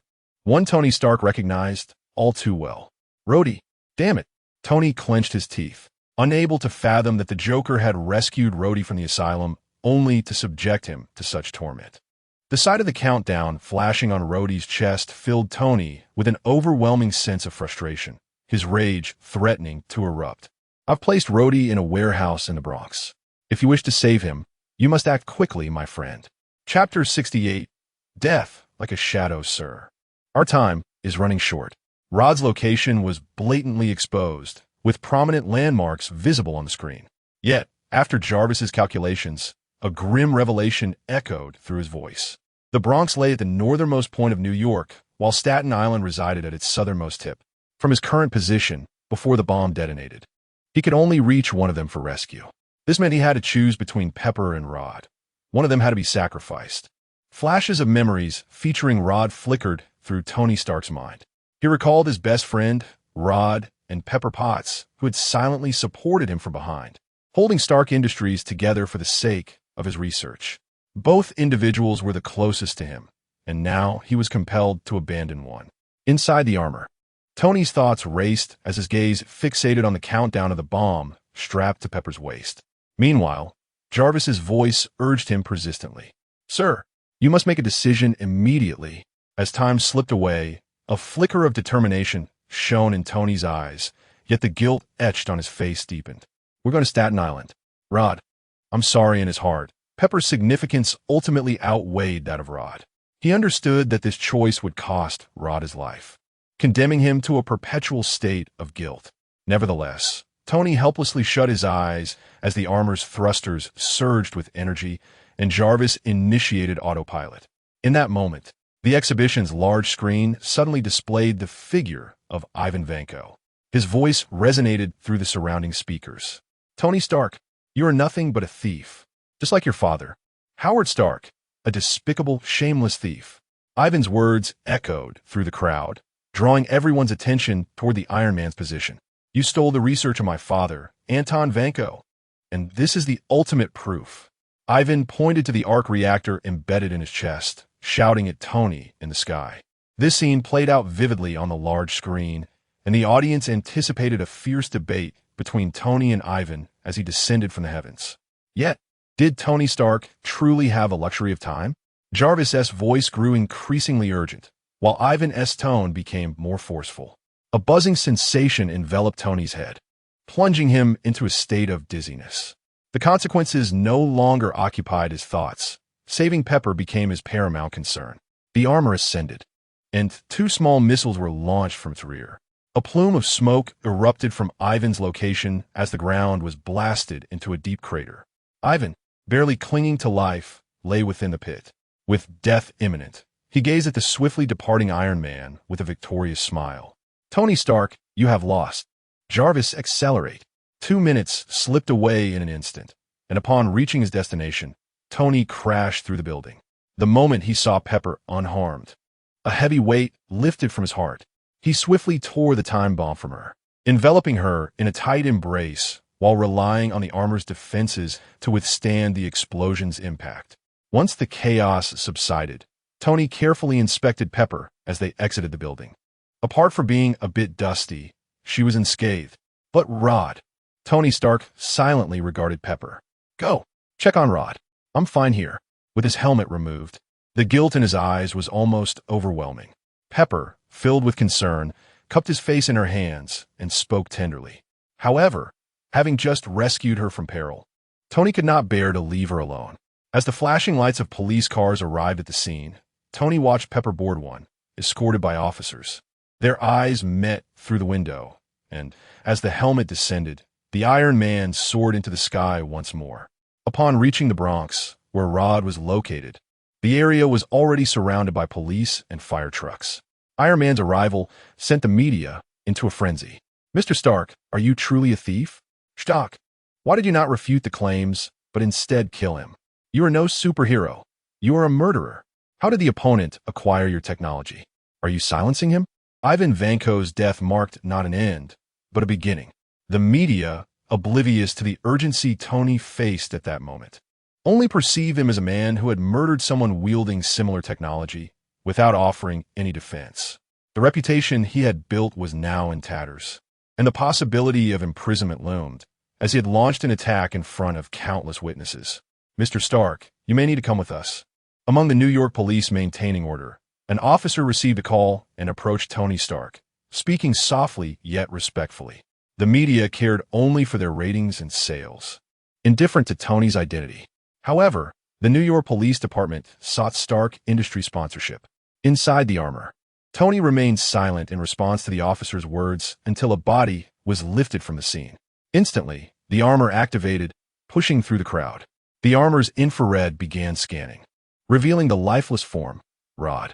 At that moment, Tony found himself frozen, helplessly watching as the officers placed Rod's body into a vehicle.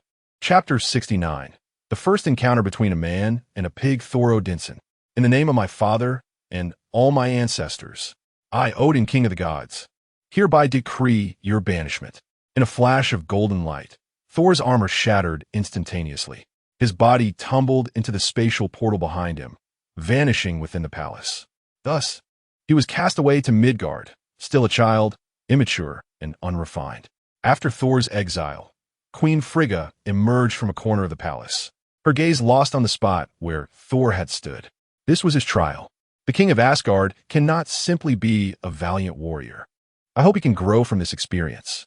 Upon hearing Frigga's words, Odin, standing at the center, displayed no surprise.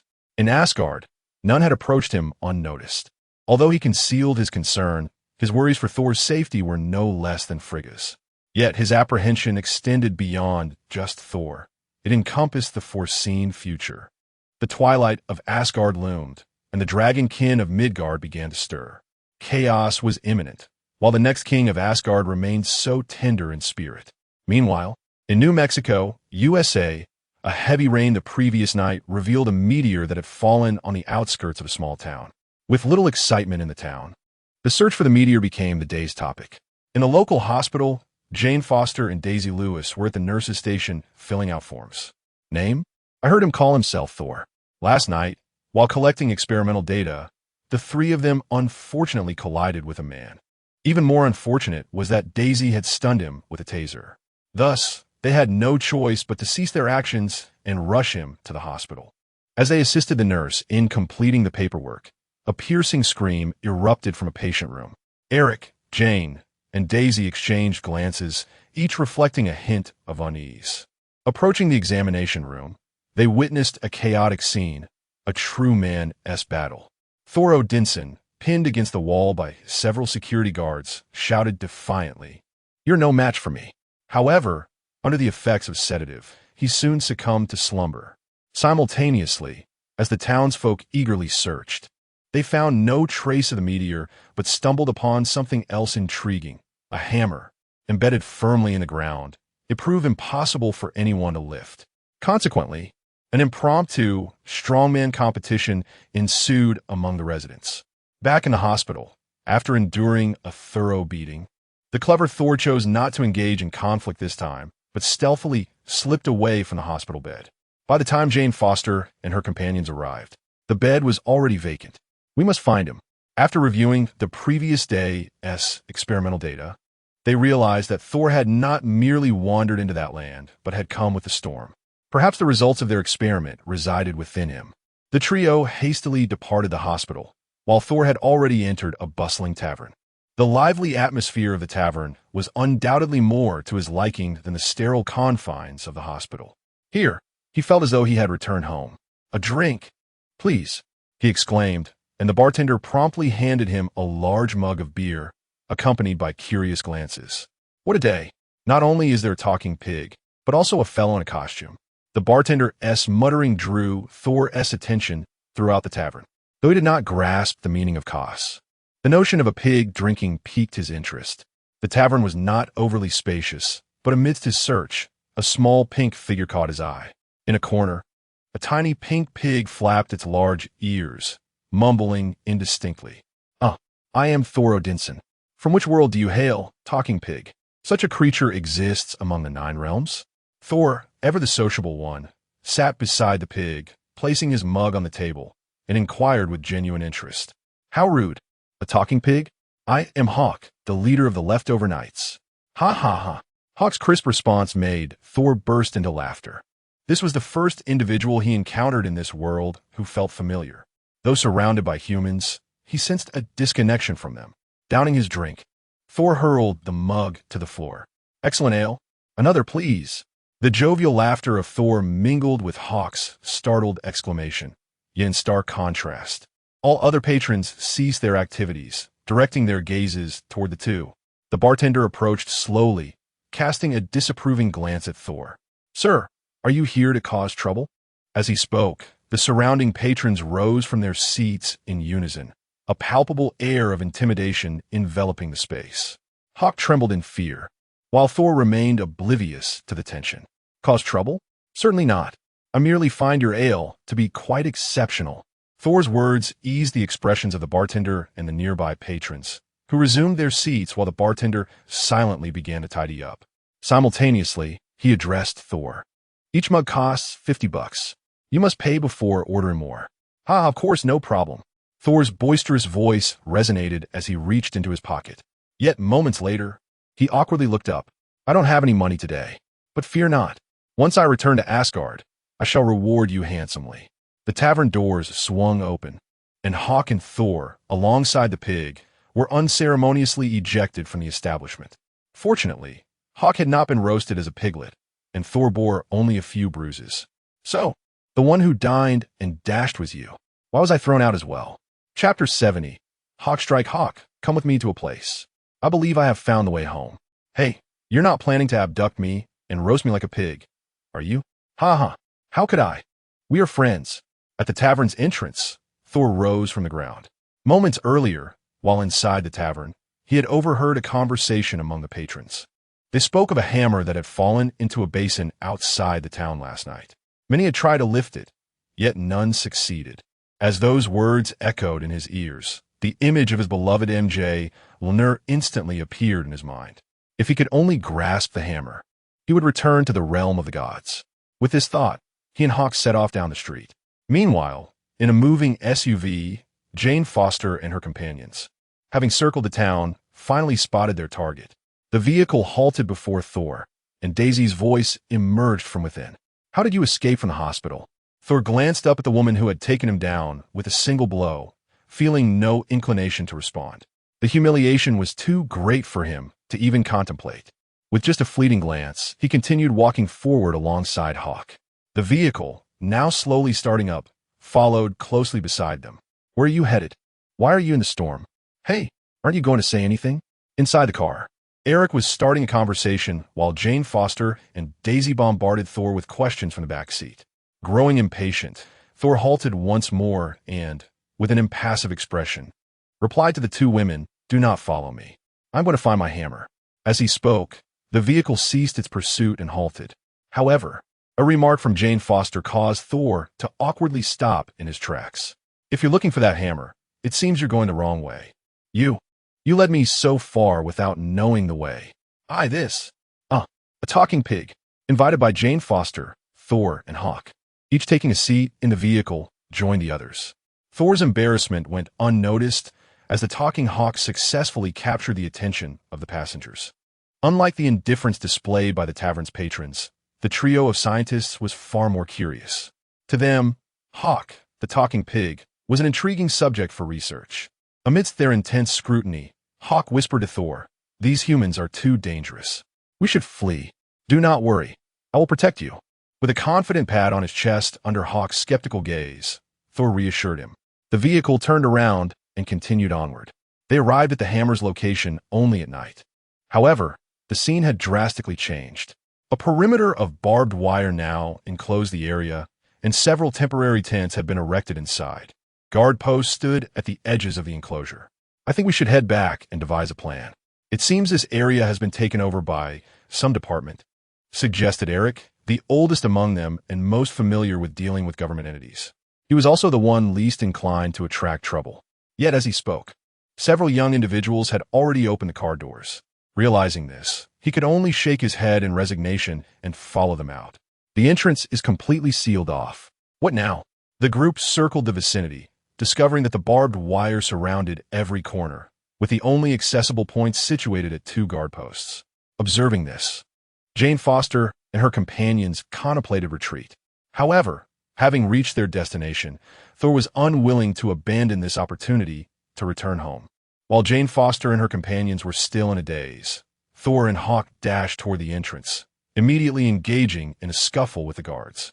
"Coulson, these intruders seem rather formidable. Should I intervene?" "Wait a moment. Let him in."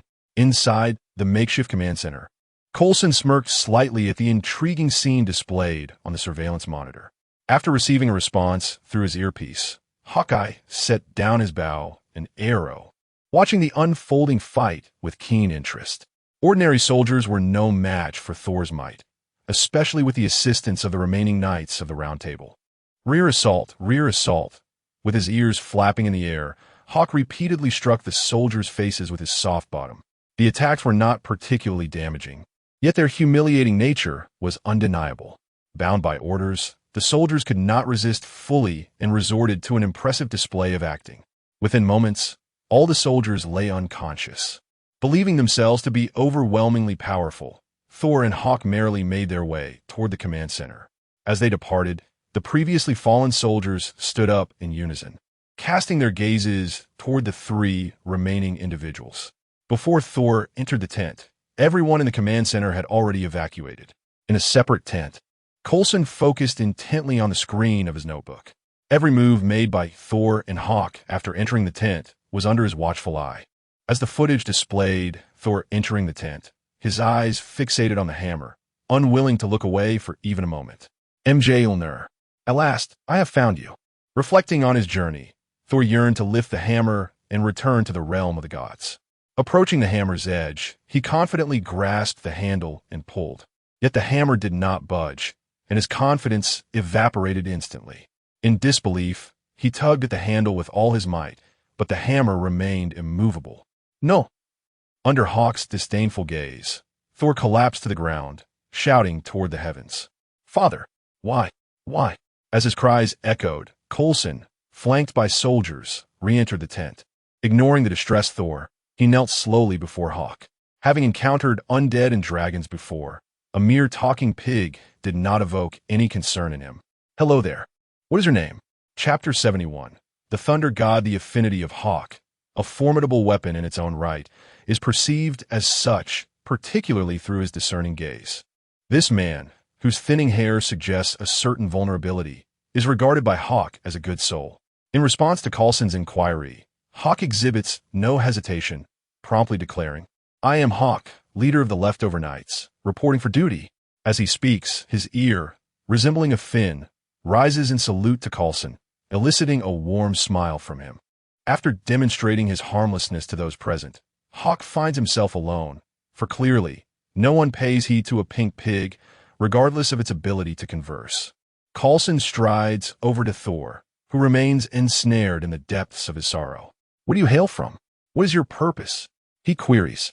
Thor, his gaze fixated on Mjolnir, mutters incessantly, "Father, Mjolnir," showing no inclination to acknowledge Coulson's presence. Observing this, Coulson shrugs in resignation. Behind him, two soldiers grasp Thor's arms.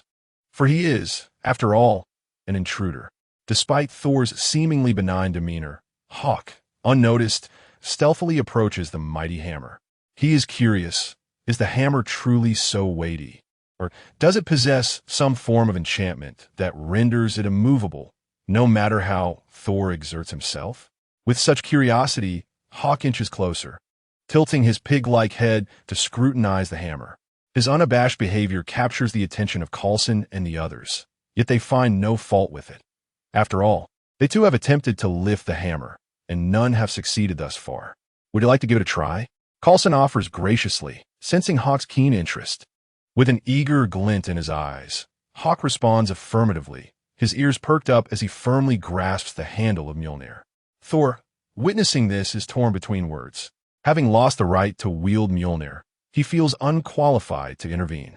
At that moment, the tent erupts in a tempest of lightning, igniting everything in its vicinity. Quick on their feet, the soldiers and Coulson retreat outside. Moments later, the canvas is consumed by flames, leaving only the dark steel framework. Hawk, clad in armor, finds himself suspended in midair, grasping Mjolnir. The once star-drenched sky is now cloaked in ominous clouds as bolts of lightning descend, encircling Hawk, heralding the birth of a new thunder god. Coulson and Thor, now distanced from Hawk, gaze in astonishment. No one anticipated that a pink pig could lift the legendary hammer, nor that such an act could unleash such widespread ramifications. As time drips away, the fury of the storm begins to wane, and Mjolnir retracts its formidable power, gently lowering Hawk to the ground.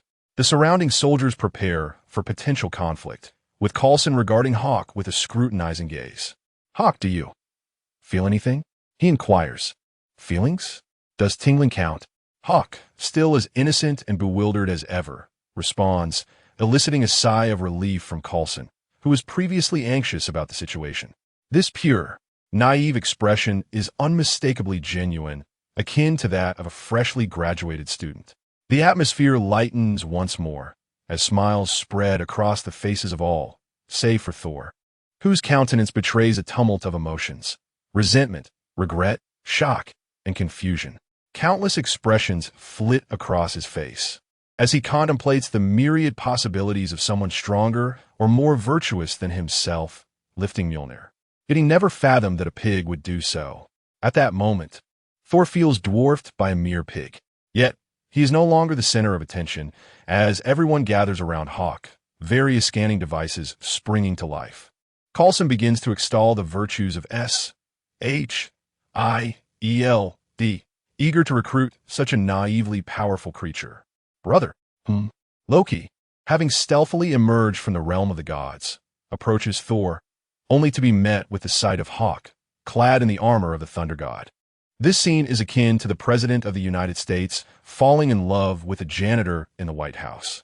The revelation of a new Thunder God, a pink pig, is a jarring shock for Loki, leaving him uncertain whether to proceed with his schemes. Amidst Loki's confusion, Thor's spirits lift at the sight of his brother, filled with hope that perhaps their father had reconsidered his decision. "Loki, father has died." "What? From your anger?" Thor bows his head, tears cascading from his eyes, unwilling to face the truth, wishing it all to be a mere illusion. Loki, witnessing Thor's despair, scoffs at his brother's naivety. Their father, Odin the All-Father, could not so easily meet his end. Thor is far too gullible. Why? How could this happen? You were exiled. The threat of war with Jotunheim weighed heavily on father. As Thor lifts his gaze to inquire further, Loki has already composed himself, replying with dampened eyes. At the sight of Loki's expression, Thor's sorrow deepens. "Can I return?" "No, Thor. The terms of the truce with Jotunheim are your eternal exile. This is my last visit. From now on, the burden of the throne will rest upon my shoulders. Live well in Midgard. Thus concludes their conversation. To the soldiers, Thor appears as if he is having a mental breakdown, conversing with thin air. Yet in Hawk's eyes, the reality is starkly different. A man adorned with green antlered helm is engaged in dialogue with Thor, and as the exchange continues, Thor's grief only intensifies. Chapter 72. The God of Lies and Deception. It is important to note that Hawk had long considered Thor a friend. Now, witnessing his friend being bullied to tears was simply unacceptable to him. Under the gaze of onlookers, the hammer of thunder began to flicker with electric energy in Hawk's grasp. In the starry night sky, a bolt of lightning suddenly struck down from the void, aiming directly at the ground before Thor. As the lightning descended, all the soldiers surrounding Hawk took a cautious step back, their eyes filled with vigilance. Thor, are you all right? I am here to protect you. Hawk's voice resonated, and the sorrow in Thor's eyes began to wane. However, upon seeing Mjolnir in Hawk's hand, Thor's expression shifted to one of helpless despair. Simultaneously, at the spot where the lightning had just struck, a figure clad in green armor and adorned with antlered helm slowly emerged. Loki, his dark visage exuding malevolence, exhaled a cloud of smoke, his murderous intent more potent than ever. A mere pig dared to confront him. The Prince of Asgard, the God of Lies, Loki. Such disrespect. Loki, do not be angry. Hawk is merely a bit naive. He might have misunderstood something. I will go and explain. Seeing Loki's expression, Thor hurriedly stood in front of him, having spent nearly a millennium with his brother. He understood Loki well, proud, deceitful, and adept at disguise. Recognizing Loki's anger, he was reluctant to pit his brother against his friend. Thor, you are now but a mortal. Live your mortal life well. Loki's eyes were fixed intently on Hawk, not once shifting his gaze, even with Thor standing in front of him. Thor opened his mouth to speak, wanting to say more, but Loki's figure had already appeared beside Hawk. Sizzle. The clash of dagger against armor sparked brilliantly. In that instant, the newly emerged Loki retreated a step, vanishing again from sight. Hawk, the pink pig, swayed left and right. Where is he? Where is he? The hammer of thunder, gripped tightly in his hands, followed his movements. If not for the protection of his armor, Loki's recent strike would have pierced his heart. At that moment, not only was Hawk tense, even the surrounding soldiers and Coulson narrowed their pupils, anxiously scanning their surroundings. Dealing with an invisible foe unprepared left them at a loss. Gradually, they stepped backward, leaving only Hawk in a state of chaotic vigilance. In an instant, Loki reappeared, dagger raised to pierce Hawk's neck. As the dagger drew closer, Loki's lips curled into a victorious smile. Even with the power of the Thunder God, he was nothing more than a foolish pig. Yet at that moment, a hammer abruptly emerged, blocking the dagger from reaching Hawk's neck. Upon contact, sparks flew. A bolt of lightning shot forth from the hammer, coursing through the dagger and into Loki. Mjolnir. Loki's heart roared in fury. The paralysis from the lightning rendered him unable to move, causing the dagger to slip from his grasp as he fell to the ground. Loki lay there, his body twitching like a fish stranded on shore. Thank you, hammer. I have won. Do not bully my friend again. Hawk exclaimed, holding the hammer before his eyes in gratitude.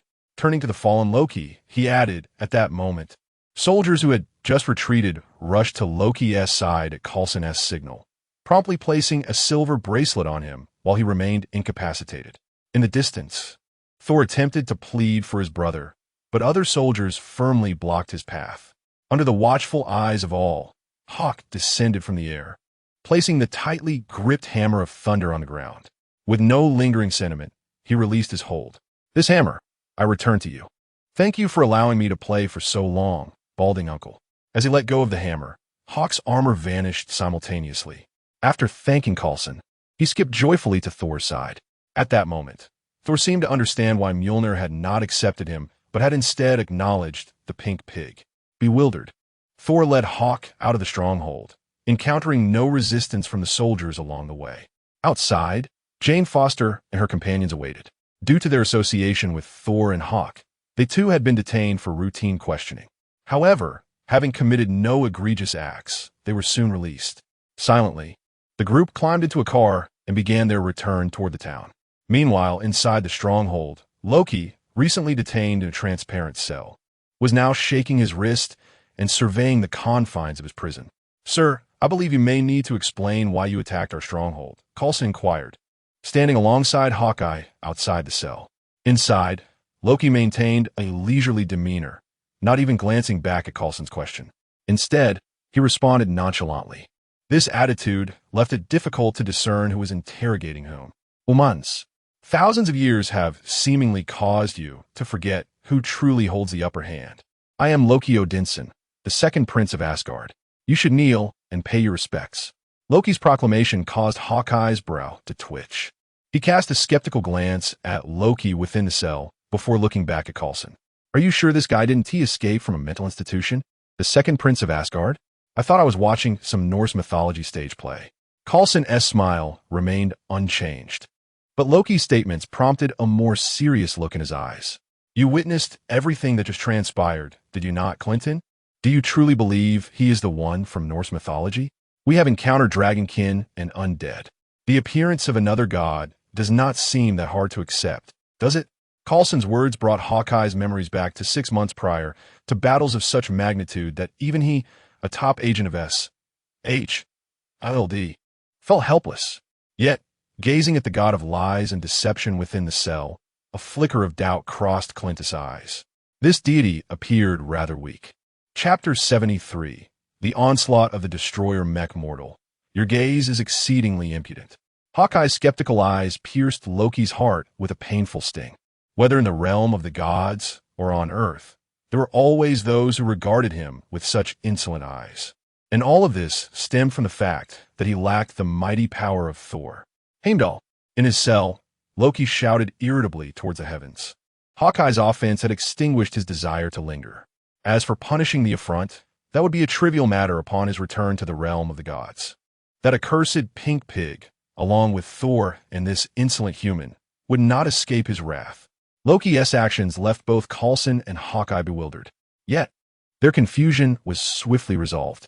A column of light, imbued with a spectrum of colors, materialized from the void, encircling Loki. The luminescent pillar appeared in an instant and vanished just as quickly, leaving behind only the heat-emitting pattern on the ground as evidence of Loki's sudden disappearance. Coulson hastily summoned others to document the phenomenon. Although the light had whisked Loki away, it had also left behind a significant remnant, the circular array formed by various runic symbols. The following day, within the villa rented by Jane Foster and her companions, they were gathered for breakfast. "Is this what you all usually eat? It's worse than leftovers." Hawkeye grumbled as he gulped down a mouthful of buckwheat bread. "Would you prefer roasted suckling pig? Roasted suckling pig? Where?" "Oh no." At the sight of Daisy's gaze upon him, Hawkeye's pink form quivered. Daisy, having grown fond of the talking pig, engaged in playful antics with him in the living room.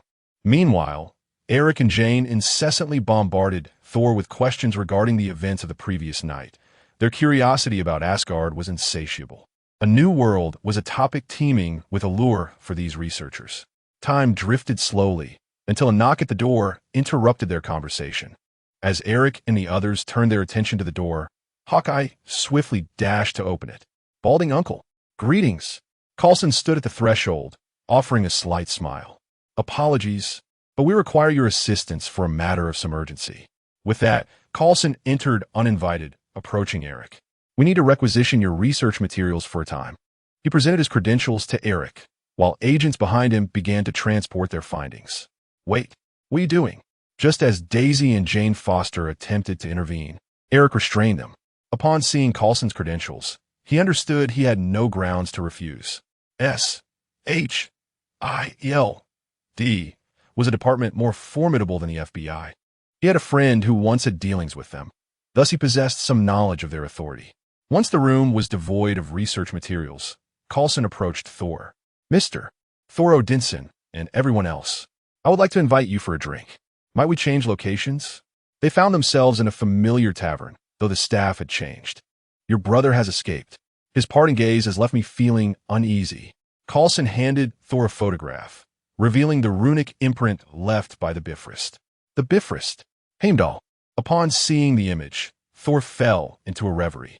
He had called for Heimdall countless times without response. Yet Loki could traverse the Bifrost freely to return to the realm of the gods. Indeed, Loki's words rang true. Father is truly dead. It is all my fault. Recalling Loki's words from the previous night, Thor's eyes reddened as tears flowed uncontrollably. Even as a prince, he and Loki could not command the Bifrost at will. Heimdall had always obeyed the commands of the Allfather. Yet now, Loki could issue commands to Heimdall at his discretion. Just as Loki had claimed, he had ascended to the throne. Thor remained oblivious to the significance of the information he shared. He answered each of Coulson's inquiries, piecing together fragments of the situation in Asgard in Coulson's mind.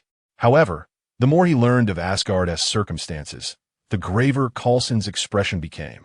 This was a nation with a structured government and military, having commenced interstellar colonization millennia ago. Yet now, their newly appointed God King bore hostility towards Earth. An interstellar war loomed ominously on the horizon. As patrons dispersed from the tavern, Coulson returned to the temporary base.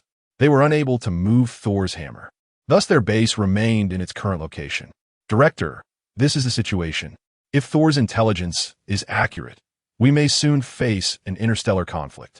Nick Fury's expression was solemn across the screen. The situation was dire, yet not entirely hopeless. We must maintain surveillance on Thor, the god of thunder, for the next 24 hours. If war indeed approaches, he might become our beacon of hope against Asgard. Time passed swiftly, with Coulson diligently monitoring Thor's movements as per orders. Meanwhile, with the assistance of Hawkeye and Jane Foster, Thor gradually acclimated to life on Earth, even igniting a spark of romance with Jane during this period. Just when Coulson believed time would continue to flow smoothly, a fiery projectile from the heavens shattered that hope. Quick, evacuate the civilians. A fleet of black vehicles surged into the small town, issuing evacuation orders to the residents. Meteor strike. Emergency evacuation. The entire town descended into chaos, as people jostled and shoved each other in a frantic escape. Within the villa, Thor gazed at the fireball in the sky, lost in recollections. In the past, during battles in foreign realms, a similar fireball would descend to provide assistance in moments of peril. Destroyer. Loki, what do you intend to achieve? Having matured during his time in the town, Thor now understood that war was not a noble endeavor.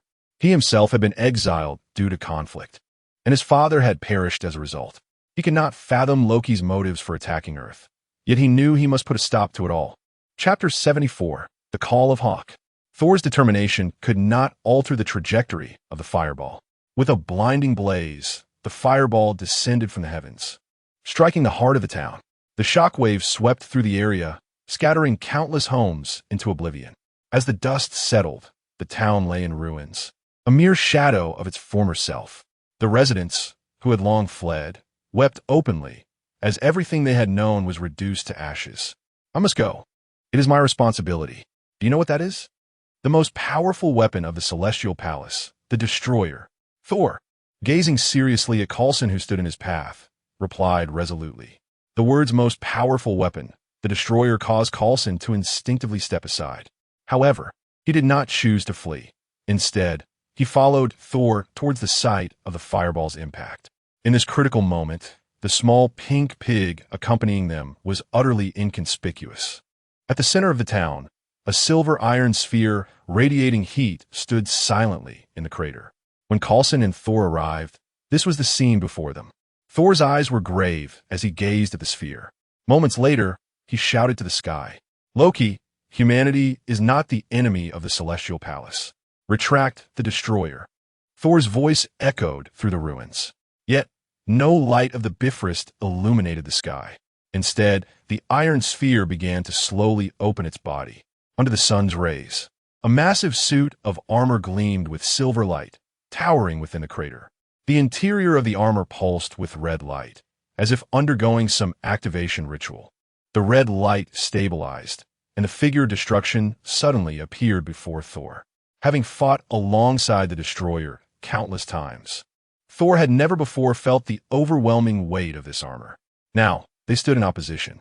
A 3-meter figure loomed before Thor, shrouded in the shadow of the armor. He felt no desire to resist.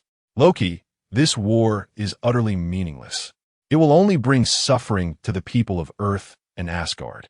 If your newfound kingly majesty is provoked, I am willing to give my life to end this conflict." With that, Thor stood in the shadow of the destroyer's armor, arms outstretched, assuming a posture of surrender. At the moment he spoke those words, Mjolnir suddenly began to shimmer with lightning at the S.H.L.D. base. A gentle breeze swept through the ruins, stirring up clouds of dust. Several minutes had passed since Thor's declaration. During that time, the destroyer's armor remained motionless, devoid of any action. Thor, who had just closed his eyes to await death, slowly opened them. A smile graced his face. "Indeed, Loki is still my dear brother. Father's choice was not in vain," Thor mused silently. "Loki," he raised his gaze towards the destroyer's eyes, preparing to speak.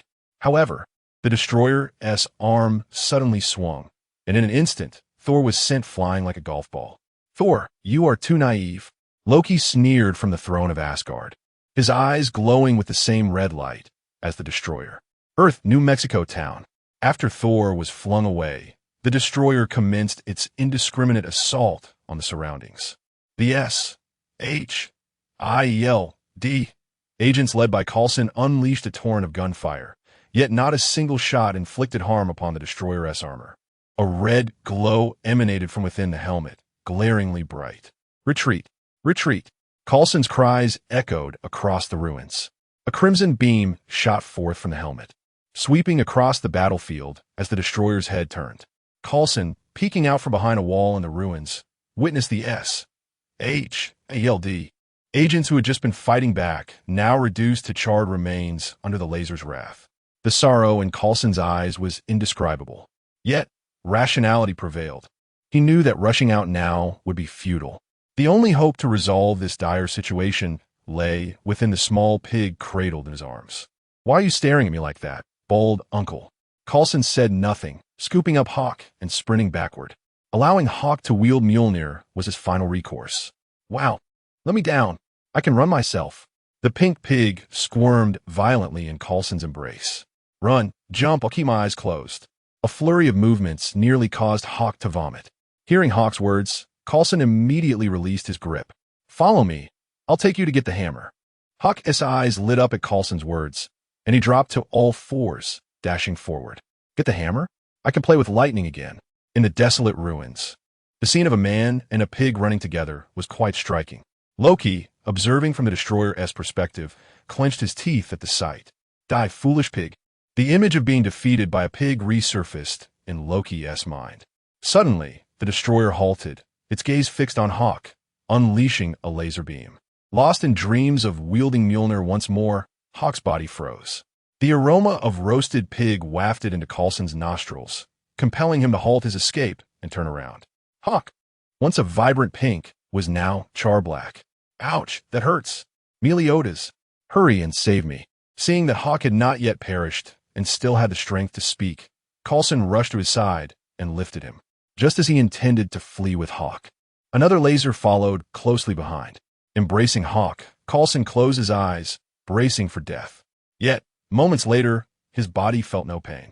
When he opened his eyes, the first sight that met him was not the distant destroyer's armor, but a small blonde figure standing protectively in front of him. "Oh, hello there. Please take care of Hawk for me." With that, a thick cloud of smoke enveloped Coulson. As the dust settled, the destroyer's armor lay defeated on the ground, while Meliodas hovered serenely in the air.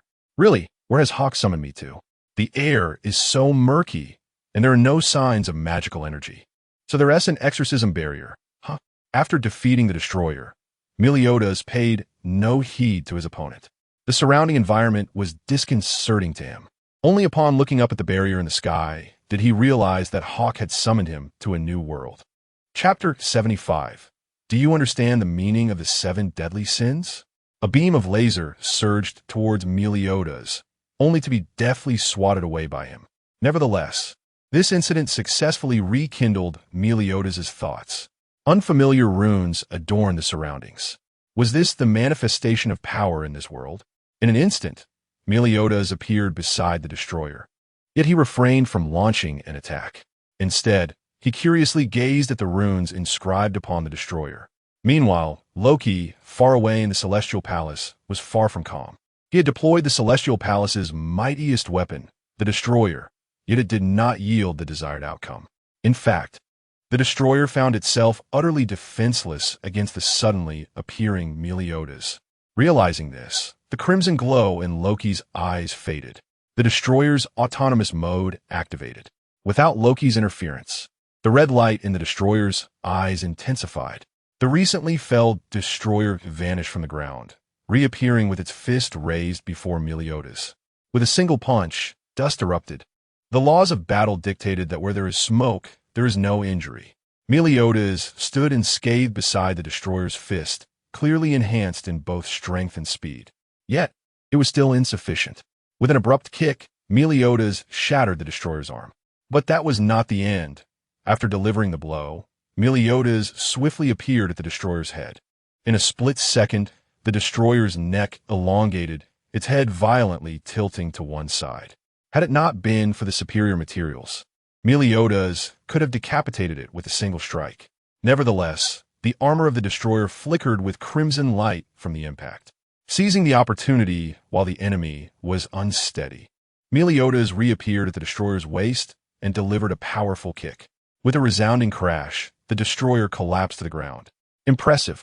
From a distance, Coulson, cradling Hawk, could not help but exclaim upon witnessing the destroyer's downfall. The members of S.H.I.E.L.D. had focused their fire for so long without inflicting any damage. Yet, this ally brought by Hawk had merely executed a few simple attacks to bring the destroyer to its knees. Such combat prowess was reminiscent of what Coulson had witnessed during the cataclysmic battle in Hell's Kitchen. Thank you for taking care of Hawk. I am Meliodas. Having brought down the destroyer, Meliodas instantly appeared before Coulson. After introducing himself, he crushed a gemstone of incantation in his hand.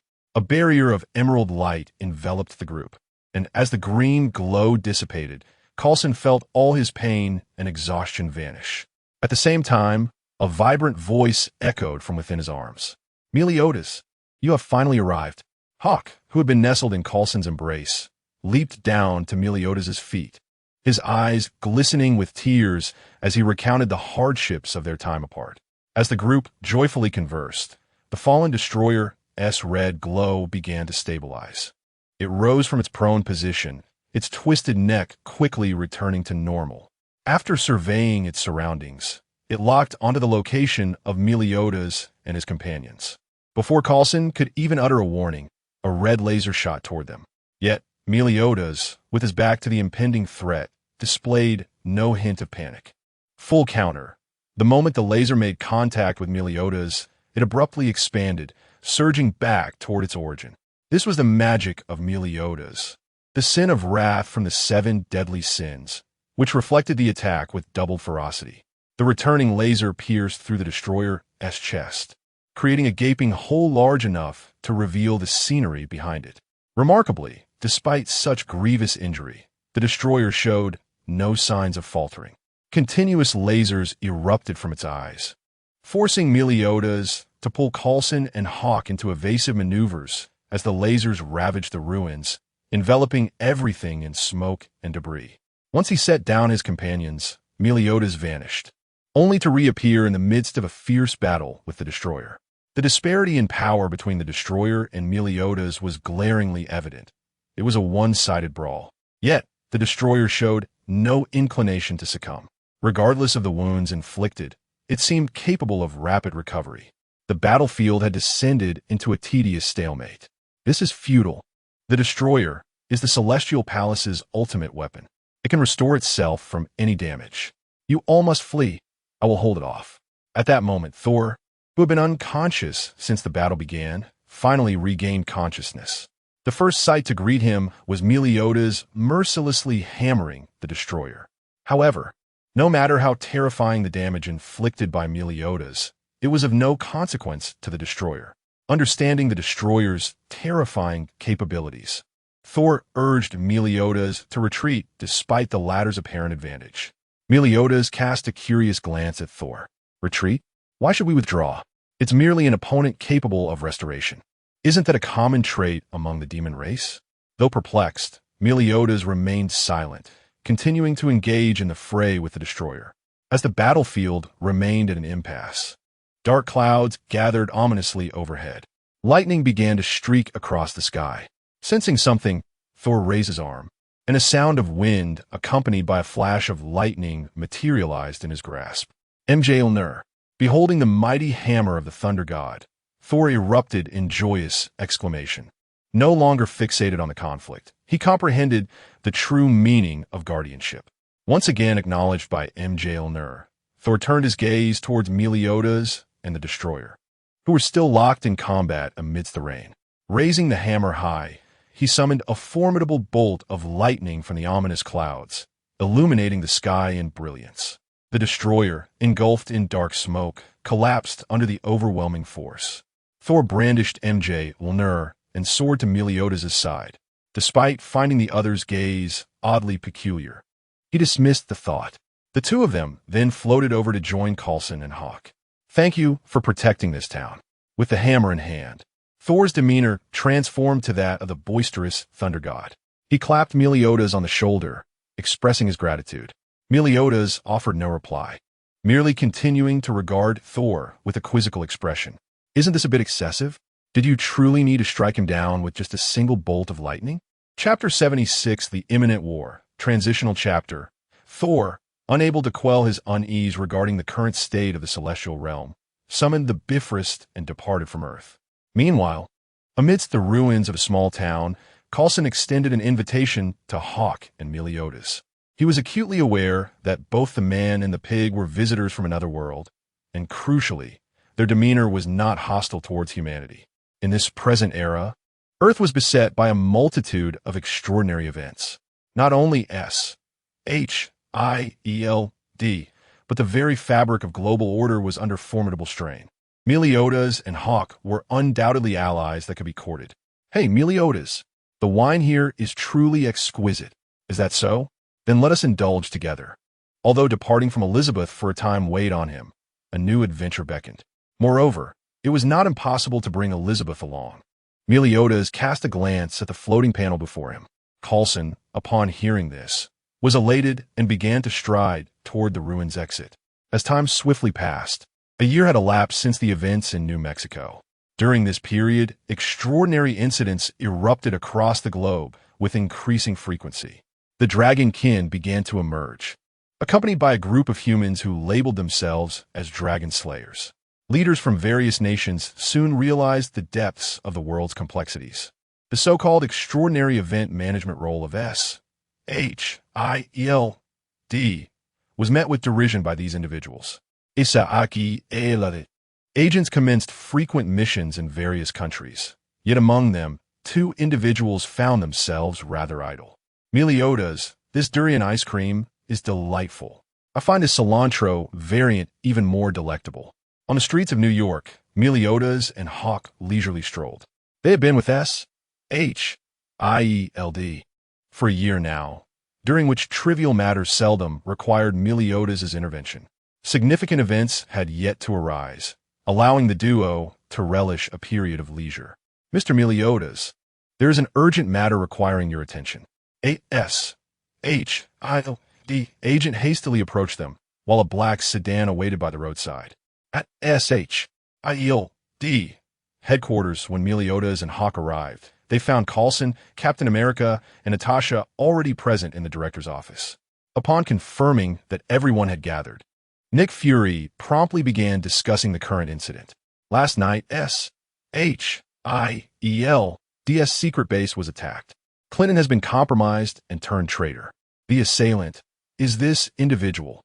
Nick Fury pointed to the projection. "Loki." Hawk looked astonished at the image displayed, recognizing the figure who had previously crossed paths with him. "Indeed, it is Loki, Prince of Asgard, Loki Odinson.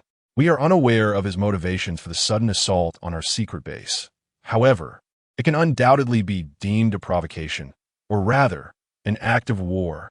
Fury's words resonated in the room, enveloping it in a heavy silence. This was unlike any of their prior missions. This was true warfare. "What has he taken from us?" "The Tesseract." That artifact should never have resurfaced. Among those present, only Captain America had the audacity to address Nick Fury in such a manner. Upon hearing Fury's response, Steve Rogers expressed his frustration.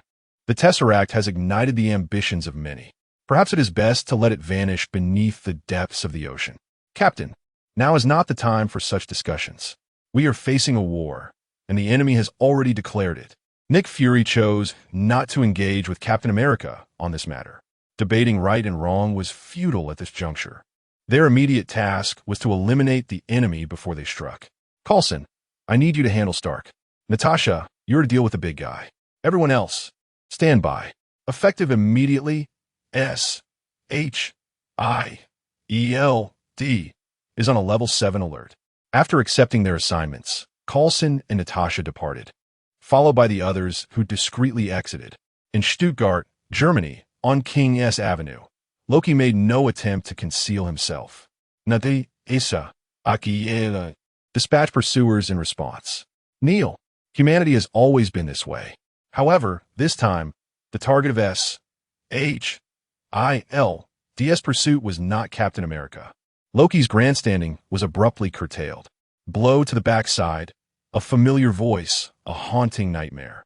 The pig's rear collided forcefully with Loki's face. The moments of red-hot fury were fleeting. The notions of dominion and kingship were cast aside by Loki. At this moment, he harbored but one thought: to slay that accursed pig. Help! Help! Meliodas! Save me! The murderous intent in Loki's eyes was unmasked.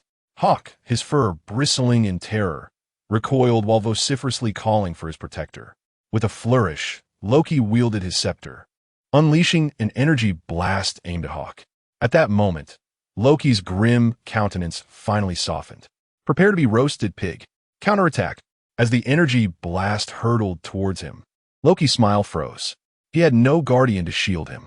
The green-horned helmet tumbled to the ground as Loki's body slammed against the wall. My apologies, but Hawk is a very important ally to me. Thus you must fall. Before Hawk, the diminutive, golden-haired Meliodas calmly addressed the fallen Loki. The battle concluded as abruptly as it had begun. The disparity between the two was stark. Successfully securing Loki aboard the aircraft, Natasha and Coulson exuded an air of nonchalance.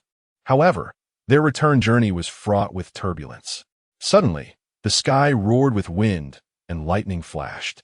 Inside the aircraft, Loki exhibited a facade of unease, while Hawk anxiously twitched his pig snout. Thor is here. Hawk's eyes brightened at the thought of his first friend on Earth, someone he held in high regard. It had been ages since he and the pig had seen Thor after his return to the celestial realm. As the rear hatch of the aircraft opened, Thor appeared, accompanied by thunder and lightning. What do you intend to do, Loki? Return with me to Asgard for judgment. That may not be feasible. He is currently my captive. Just as Thor reached to drag Loki from the cabin, Meliodas seized his wrist. He had long desired to spar with the god of thunder. Last time, Thor had effortlessly dispatched the destroyer with a bolt of lightning, a display of power that rendered Meliodas' previous efforts seem like child's play. Chapter 77. The Avengers assemble enough with the fighting. Hawk exclaimed, standing beside Loki and calling out to Thor and Meliodas. Moments earlier, Thor had disregarded Meliodas' attempts to intervene and had yanked Loki down from the aircraft. Subsequently, Meliodas, accompanied by Hawk, swiftly followed suit. Meliodas, I have no desire to battle you. Allow me to take Loki back. Thor asserted. That is out of the question. This is the inaugural mission for Hawk and me. A trace of helplessness flickered in Thor's eyes. He could tell that Meliodas was not jesting. He was genuinely prepared for a confrontation. Are you ready, Thor? Meliodas inquired, and without delay, he vanished from sight, appearing right before Thor. With a single punch, Thor's armor crumpled against his chest. A surge of blood rose in Thor's throat, which he forcefully swallowed back down. Dropping to one knee, he leaned heavily on Mjolnir, gasping for breath. Having observed Meliodas' previous battle with the destroyer, he had been aware of his formidable strength. Yet, it was only when he faced Meliodas directly that he comprehended the vast chasm separating their powers. Just one punch had nearly sent him into oblivion. Wow, I was eager to hear your teachings. It seems, however, that you are pressed for time, Thor. Loki remarked, standing beside Hawk, a hint of schadenfreude evident as he witnessed Thor being struck away.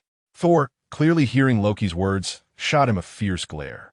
With a grave expression, Thor turned his gaze back to Meliodas. I'm getting serious now. Be careful, he cautioned Meliodas as Mjolnir erupted with crackling electricity. The thunder in the sky began to roar, the two forces illuminating one another. A powerful bolt of lightning surged from Mjolnir's head, aimed squarely at Meliodas. Full counter. Thor's body was propelled backward once more. But this time, it was not Meliodas' fist that struck him, but rather his own lightning. Meliodas swiftly appeared beside Thor and delivered a punch to his head, instantly sending Thor into a state of childlike slumber. This battle only solidified Meliodas' conviction. The destroyer was merely an actor. The conclusion of the fight was abrupt. With one hand gripping each, Thor and Loki were subjected to identical treatment as they were returned to the aircraft. As for Hawk, he was capable of flight on his own. Within the S.H.I.E.L.D. helicarrier, Loki found himself confined in a cell that was not originally designated for him. Thor, awakening from his childlike slumber, was led by an agent to join the assembly called by the Black Egg. Loki is a prince of Asgard. He is my brother. You cannot confine him this way. Thor protested, glancing at Loki locked within a transparent cell. However, Natasha's remark prompted him to tactfully shift the topic. He has killed 80 individuals in 2 days. He was adopted. Thor deftly diverted the conversation. Loki possesses an army, the Chitauri. They're infamous mad dogs of the cosmos. I suspect Loki has struck a deal using cosmic magic. Upon Thor's declaration, the attention of those present shifted away from the previous topic and focused entirely on the threat posed by the alien army. Some began strategizing, while others initiated searches for the Tesseract's whereabouts. Amidst their busyness, a group of uninvited guests arrived as expected. 3, 2, 1. Boom.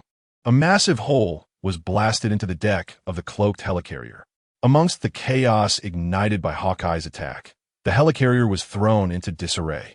The ensuing events unfolded predictably. Tony Stark worked to repair the helicarrier, while Hulk wreaked havoc. Meanwhile, Loki, aided by Hawkeye, successfully escaped and made his way to Stark Tower, opening a portal to space. In the skies above Earth, a gaping void materialized, from which wave after wave of Chitauri soldiers emerged on space motorcycles. The first to notice the invasion was Tony Stark, who promptly launched an assault in an attempt to thwart them. However, his efforts proved futile as more and more soldiers poured through the wormhole into the streets of New York. Energy blasts indiscriminately rained down, sending vehicles flying and causing panic as people scurried like frantic ants in search of refuge. We need to get up there. The Quinjet, struck by enemy fire while engaging the Chitauri soldiers, made an emergency landing on the street. Captain America, Black Widow, and Hawkeye emerged in disarray. Steve Rogers quickly surveyed the situation before issuing orders to the others. The Chitauri soldiers rampaging right now must be dealt with. But the more pressing matter is to disable the portal above Stark Tower. If we fail to do so, even if we eliminate these invaders, more will continue to emerge from the wormhole. Just as the three glanced upward, the true war machine of the Chitauri came into view, Leviathan. In comparison to the soldiers that had just emerged from the wormhole, this behemoth possessed a destructive capacity that far exceeded that of the soldiers. Moreover, Leviathan was transporting countless additional soldiers within its massive frame. As Leviathan lumbered through the streets, it obliterated every building in its path with a mere touch. While countless Chitauri soldiers leapt from its body, Steve gazed at the colossal Leviathan, feeling a sense of urgency, yet powerless to act. His shield could not pierce Leviathan's immense form. Stark, did you see that creature just now? Indeed, Captain. However, with such a behemoth, I believe we need Hulk. At that moment, Tony Stark was trailing alongside Leviathan, powerless to counter the devastation it unleashed. Jarvis, locate its weak point. The eyes of the iron suit lit up as they scanned Leviathan. Just then, a familiar blonde figure caught Tony Stark's eye. Meliodas unleashed a punch, compressing Leviathan into a heap of scrap metal, causing it to plummet to the ground devoid of power. What the actual hell? Tony Stark exclaimed, unable to contain his astonishment within the suit. The Leviathan, which had seemed an insurmountable challenge, had been obliterated by a single blow. Captain, I believe you need not worry about that giant anymore. And also remind me, do not provoke that little devil. Chapter 78. The nuclear strike. I witnessed it. Not only Tony Stark, but also Captain America, Hawkeye, and others engaged in battle saw the scene. The massive Leviathan soared through the skies of New York, undeniably captivating attention, especially with the constant threat of Chitauri soldiers emerging from within its form. At the moment the Leviathan was crushed, the morale of all Avengers soared. On the streets, after coordinating with the New York police, Steve rushed to Hawkeye and Natasha to clear the surrounding enemies. As he surveyed the area, Tony Stark's voice, accompanied by the rush of his armor, approached. Following him was Thor, clutching his waist. Captain, guess who I saw? Before Steve could respond, Dr. Banner appeared on a small motorcycle before the group. All right now, Avengers assemble. Tony's riddle was quickly solved with Banner's arrival, offering a renewed surge of confidence to the team. Above, on a rooftop, Meliodas was casually tossing stones while Hawkeye enjoyed the view. However, with each stone Meliodas hurled, a Chitauri soldier fell. I miss Banadian, Hawkeye lamented, his large ears drooping as he gazed at the assembled Avengers below. We were just like that in the 7 deadly sins. No matter the obstacles ahead, as long as we were together, we feared nothing. Don't worry, we can call them over later.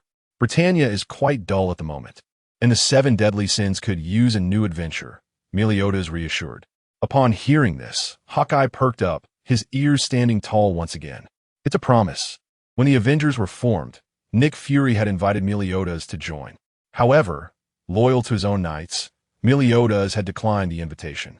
Even now, though they were apart, he remained the leader of the 7 deadly sins, a commitment he held dear. While Meliodas leisurely tossed stones, the Avengers began their own offensive.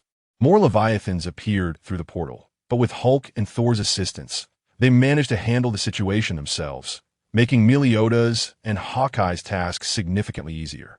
As time passed, Natasha discovered how to deactivate the spatial device in Stark Tower, and the Chitauri soldiers on the ground were gradually being eliminated. The battle against the extraterrestrial invaders was nearing its conclusion, and the dawn of victory was visible on the horizon. At that moment, Nick Fury's voice resonated in Tony Stark's ear. Stark, do you hear me? A fighter jet has taken off, carrying 2 nuclear bombs capable of leveling the city center. How much time is left? 3 minutes. Tony, upon receiving Fury's message, slammed his fist into the ground. No one anticipated that victory would come with the threat of betrayal from within. After clearing the surrounding Chitauri soldiers, Tony Stark had no time for distractions and flew towards the outskirts of New York. An extraordinary performance was underway. Yet, they had not sought their assistance this time. The distance from the great tomb of Nazareth to New York was not far.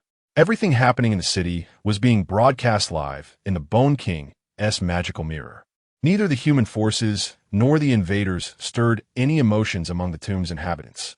However, the artifact capable of opening portals caught their attention.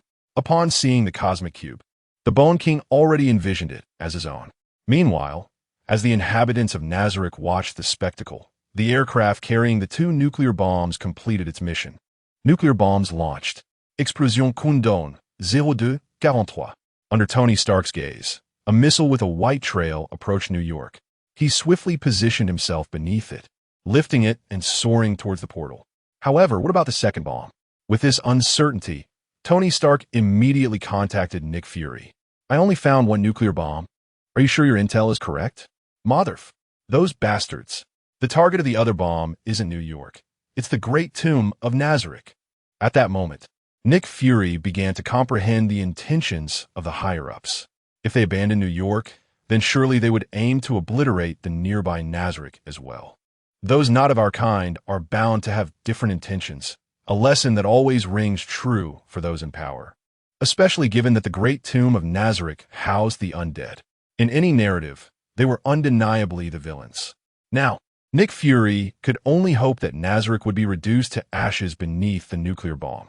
Otherwise, after dealing with the Chitauri, they would still face the threat of the Undead Legion.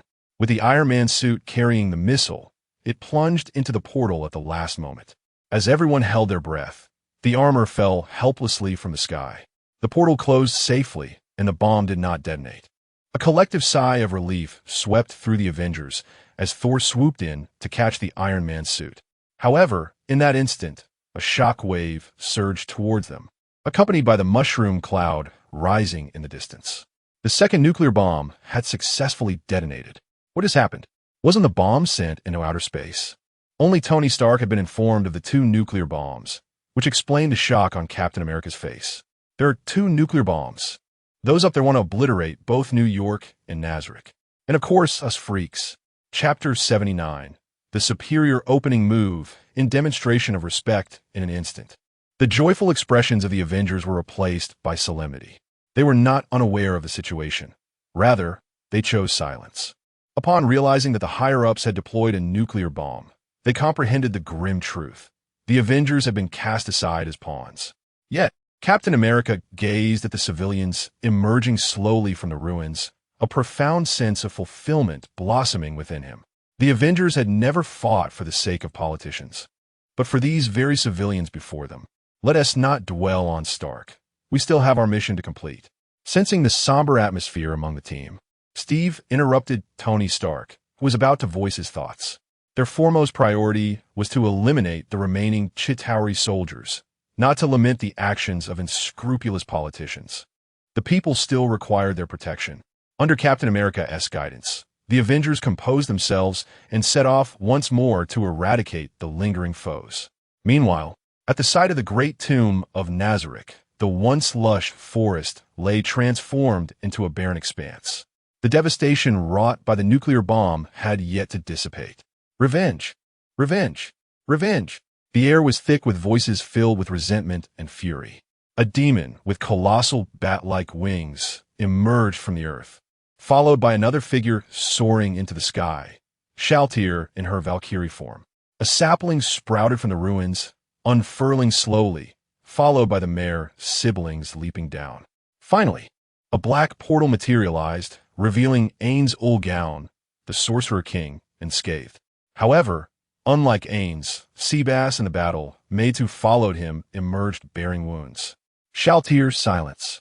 Ainz's voice resonated with unprecedented gravity. He surveyed his surroundings, the green light emanating from him flickering incessantly. Despite possessing the passive skill of enforced calmness, he struggled to contain the fury bubbling within. He had originally sought to coexist peacefully with humanity. However, since they rejected his goodwill, he would grant them their wish. War is upon you. Wait, Lord Ainz, now that humanity dares to strike, they may have laid ambushes to counter us. You must not take such risks. My suggestion is Pandora, high-level teleportation. In an instant, all of Nazarick's inhabitants vanished, only to reappear in the heart of New York City. This scene unfolded before Nick Fury and the congressional representatives. Oh no! A collective dread surged within them as they witnessed this event. No one could remain composed in the aftermath of a nuclear attack. Upon witnessing Ainz and his companion's sudden appearance, a flurry of commands erupted from the congressional chamber. Inside the aerial mothership, Nick Fury immediately contacted all Avengers. Avengers retreat. Immediate withdrawal. Fury's voice echoed in the ears of the Avengers. Yet, amidst the urgency, no explanation was given. Fury, why? We still have remnants to clear. Nazarick seeks revenge. You must retreat. This is not our mission. Before his words could fully settle, Ainz led the Guardians into the skies above New York. The atmosphere felt deceptively flat as all of Nazarick's members stood firmly, suspended in the air. I have come to challenge you. With a simple declaration of war, Ainz raised his hand to cast a superior magic. Dark Harvest Sacrifice. Vast magical circles unfolded around Ainz, and in an instant, a black aura enveloped the entire city center. All living beings within the area perished instantly, whether they were Chitauri soldiers or humans, collectively succumbing to death. No, each Avenger's heart bled witnessing this scene. Yet, even such sorrow could not reverse the loss of these lives. Captain America's grip on his shield creaked as he understood that charging forward would only serve as a futile sacrifice. He beckoned everyone to board the incoming Quinjet, casting a distant gaze toward Ainz. This vendetta, he vowed, would be avenged. However, would Nazarick permit their escape? The answer was a resounding no. As soon as the Quinjet took off, it was struck by an attack, plummeting to the ground. Fortunately, the altitude was not too great, and the occupants merely experienced a jolt before crashing down. Sunlight streamed into the cabin, revealing the aircraft cleaved in two. Above them stood a knight clad entirely in black armor, wielding a spinning battle axe, poised for action. Those who offend the dignity of Nazarick shall all perish. Yarb leaped down from above, swinging her hell abyss directly at the Avengers. Instantly, Dr. Banner transformed into the Hulk to counter her. Yet, Captain America preempted him, placing himself in front of his comrades. Hulk breached the hatch. This is not a battleground for us. Upon hearing this, Hulk paused momentarily, but he appreciated being addressed by name. With a single punch, he shattered the hatch, allowing the Avengers to leap from the cabin. Captain America followed closely behind. Though he was not leaping voluntarily, he was struck and sent flying. Captain, your shield. Hawkeye's voice trailed off as Steve glanced down at his shield. It had withstood Yarb's attack, but a prominent crack marred its surface. The Hell Abyss, a weapon designed to penetrate even the strongest defenses, had done its work. Within the cabin, shadows of axes flickered, and pieces of steel fell in response. Yarb leaped through the breach she had created, advancing toward the Avengers with a predatory grace. We can discuss this. The nuclear attack that struck you was not our doing. Natasha, aside from Coulson, had interacted the most with the inhabitants of Nazarick. She truly wished to avoid conflict with them. Among the Avengers, only Hulk and Thor stood a chance against the foe. The rest had little hope of victory in combat. However, Yarb had no intention of entertaining any negotiation. Filthy humans, death is your best fate. With her Hell Abyss in hand, she swung it, the axe's brilliance illuminating the air. Captain America braced his shield to defend, but the tremendous force propelled him backward, leaving deep marks on the ground. Negotiation was futile. Battle was imminent. The Avengers commenced their righteous assault. Hulk leapt high, Thor swung his hammer, and Hawkeye and Natasha sought cover to launch their attacks. Meanwhile, our dear Tony Stark commanded, Jarvis, deploy a new suit for me. Chapter 80. The 7 Deadly Sins come to aid in the heart of New York City. A black sphere plummeted from the sky, crashing to the ground and releasing a torrent of dark liquid that soon enveloped the lifeless bodies strewn about. Moments later, the desolate streets echoed with the haunting cries of a few goats, the offspring of the Cthulhu-esque black goat, successfully hatched. With the 7th tier spell, the army of the dead. The Bone King, having unleashed his transcendent magic, did not relent. He raised his hand to summon the dead, conjuring countless legions of the undead within New York. The ground trembled as skeletons, zombies, and phantoms began to materialize. Go forth, slay all the humans. At the Bone King's command, the undead horde commenced their rampage through New York. The humans who narrowly escaped the clutches of the Chitauri soldiers had no respite, as the threat of the undead loomed ominously over them, even more perilous than before. After all, the Chitauri did not invade residential buildings to attack, yet these undead would. They not only pursued the living, but the specters could traverse walls. The more humans perished, the more undead would arise from their corpses. As long as the Bone King's magic remained potent, the army of the undead would not cease. What now? Did you not claim that nuclear weapons could eradicate them? Do you have any idea of the pressure I am under?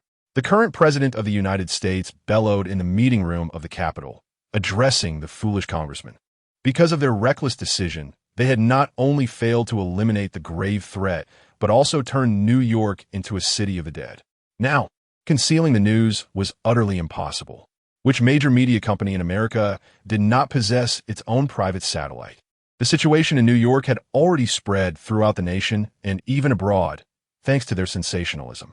The congressman in the room exhibited no signs of panic. After all, regardless of the consequences, it was not they who would bear the blame. The president continued to roar in fury, while the representatives below began strategizing how to profit from the unfolding disaster. At that moment, the president's ire was directed at the most vocal military representative, Thaddeus E. Ross, who had proposed the idea of a nuclear strike. With a fierce glint in his eyes, the president's departure from office seemed inevitable. However, he was determined to avoid being etched into the annals of disgrace. General Ross, the launch of the nuclear weapon was your suggestion. Now, what shall we do? We have no path of retreat left. Let New York perish, burying everything beneath the rubble. The president's murderous gaze made even General Ross flinch. Though he too was on the verge of losing his position, he feared the president might drag him down as well. Thus, he steeled himself to speak. Silence enveloped the room, devoid of any conversation. Only a madman would propose such a plan, destroying New York. It must be remembered that many among the living still resided within the city. The necromancer had merely seized control of the central district, representing the lives of over 8 million people. At Ross's words, those surrounding him instinctively recoiled, unwilling to be associated with a lunatic. What else could they do? Conventional weaponry posed no threat to those creatures. Utilizing missiles would yield devastation comparable to that of a nuclear strike in the urban landscape.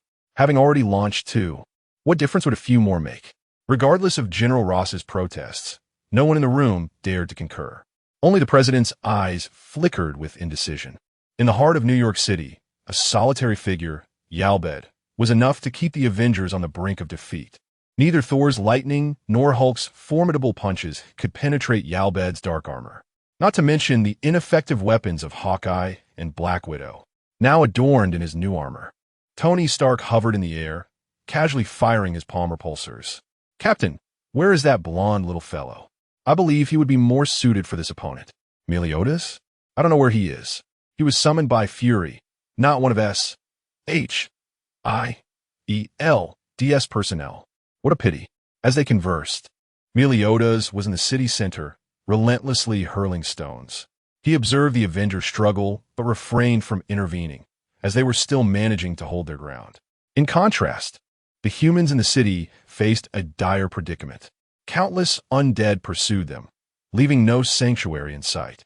A moment's inattention could lead to death, a horror more terrifying than any film. Had it not been for Meliodas' distant support, the humans would have been utterly annihilated by the Bone King's undead army. We lack sufficient manpower. If Ban were here, his artifact would be perfect for this situation. Wait, I can summon him. Upon hearing Meliodas' remark, Hawk perked up his ears. Ban, come help us. In a flash of starlight, Ban, sporting a spiky-haired appearance and clad in a red vest, appeared on the rooftop. Captain, what is going on? Where's this place? Ban, having just materialized, dug into his ears with his small finger, surveying his surroundings. The sight of the undead attacking humans fell before him. Hey, sassy Daler. Ban, please clear this area. Ugh, how bothersome. Despite his disdain, Ban's body obediently sprang into action. With arms outstretched, the holy staff, Kirishizu, materialized in his hands. Ban leaped into the air, grasping the ends of the staff. The 4-section staff trailed after him, unleashing a barrage of light projectiles from its tip, resembling a rain of luminescence. In mere moments, the undead in the city center were eradicated. Such a grand spectacle did not escape the notice of the Bone King, who commanded his subordinate, Cosetus, to assess the situation. Test whether that fellow can be eliminated. If not, call for reinforcements. Cosetus, a 2.5-meter tall figure with an insect-like appearance, exhaled hot air from his nostrils, embodying a grotesquely twisted fusion of a demon. Chapter 81. A naturally evil clan as you command. Lord Ainz, Kozith replied, soaring directly towards Ban from behind the Bone King. Prior to this, the image of Ban wielding the holy staff had spread across the globe via satellite, making it clear to all that New York had not been abandoned and that superheroes were valiantly fighting to protect the populace. Simultaneously, footage of the Avengers clashing with Yalberd was broadcasted, igniting spontaneous applause worldwide. Go, Avengers! Eliminate those demons. Those useless Congress members should step down. Voices of support resounded from every corner of the earth. Unfortunately, they were not Ultraman. Otherwise, with such fervent light, they might have easily crushed the Bone King. In stark contrast to the public's enthusiasm, the members of Congress were far from pleased upon witnessing the scene. The more the Avengers excelled, the more contemptible they appeared in the eyes of the people. Yet, at that moment, they were powerless, forced to watch the live broadcast and resign themselves to fate. Only the president, upon witnessing Ban's extraordinary display, exhaled a sigh of relief. Regardless of the outcome, as long as New York citizens remained alive, he could step down without facing public scorn. Ban, I leave this to you. I will go assist them. What? This is too hectic, Meliodas exclaimed as he surveyed his surroundings. The recently vanquished undead still showed signs of revival, yet the Avengers were on the brink of collapse under Yalburd's relentless assault. After Ban descended from the sky, Meliodas offered a fleeting reminder before hastily departing. On the battlefield of the Avengers, Captain America continuously raised his shield to deflect Yalburd's battle axe. The shield, which had endured the entirety of World War II, was now running out of steam. With a sharp crack, the vibranium shield shattered into two sizable fragments. Captain, the situation appears dire. Don't give up. I can fight all day. Though Steve's words were uplifting, reality seldom bends to personal will. Among the Avengers, aside from Captain America's shield, only Thor's hammer could withstand Yalburd's axe. Even Tony's Iron Man suit dared not approach the foe, resorting instead to distant energy blasts. Without the shield's protection, Captain America had no choice but to retreat from close combat. Relying solely on Thor, they could not hold out much longer. Hi everyone, I'm here to help. Meliodas' voice rang out from the sky above as a heavy object plummeted to the ground, raising a cloud of dust. Why'd you jump down? You can fly. Hawkeye coughed as he emerged from the dust, simultaneously berating Meliodas. Ha ha, isn't this more entertaining? I see they always make their entrance like this. As the dust settled, Meliodas knelt on one knee, his fist pressed against the ground, laughing heartily. Is he mimicking me? Tony Stark's slightly aggrieved voice echoed in the Avengers' internal communications. It could also be me, Natasha responded with a hint of resignation. Both were somewhat familiar with this gesture. You all go evacuate the civilians. I can handle this. Meliodas brushed the dust off his hands and suppressed his laughter. Though this world was not the Britannia continent, he did not wish to witness the people wailing before him. Meliodas had a rather terrible habit. He enjoyed holding back. Depending on his opponent, he would adjust his strength accordingly. To put it nicely, he relished the thrill of battle. To put it bluntly, it was arrogance. Yet at this moment, his serious demeanor signaled to everyone that he was about to get serious. Before the Avengers could react, Meliodas vanished from sight. In an instant, Yalburd was sent flying, his body bending like a bow as a layer of his artifact-grade armor shattered. Even the defenses of Hermes, Tralles, and Megistus struggled to withstand the wrath of the sin of wrath, Meliodas. Is he this strong? Gasps of astonishment filled the air, contributing a modicum to global warming. Thor's expression was particularly exaggerated. He had once fought Meliodas and did not recall his opponent being this formidable. Facing Yalburd, Meliodas struck with a single punch, shattering the latter's armor. What's the big deal?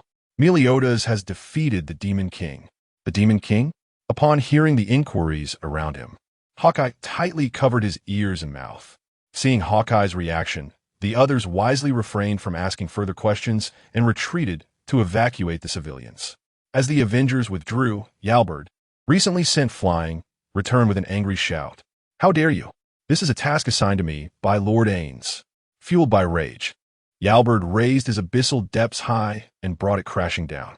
Meliodas merely sidestepped, the axe blade gliding harmlessly past his chest and smashing into the ground, raising a cloud of dust without inflicting any damage. Miss. Meliodas grasped the axe blade, rendering Yalburd's efforts futile as he could not budge the abyssal depths an inch. Hey, if you wish to retaliate for this attack, go find the instigator. Why attack the civilians? Huh, aren't humans just ants? What difference does it make if one is crushed or a few? At the outset of this battle, Meliodas had no intention of participating.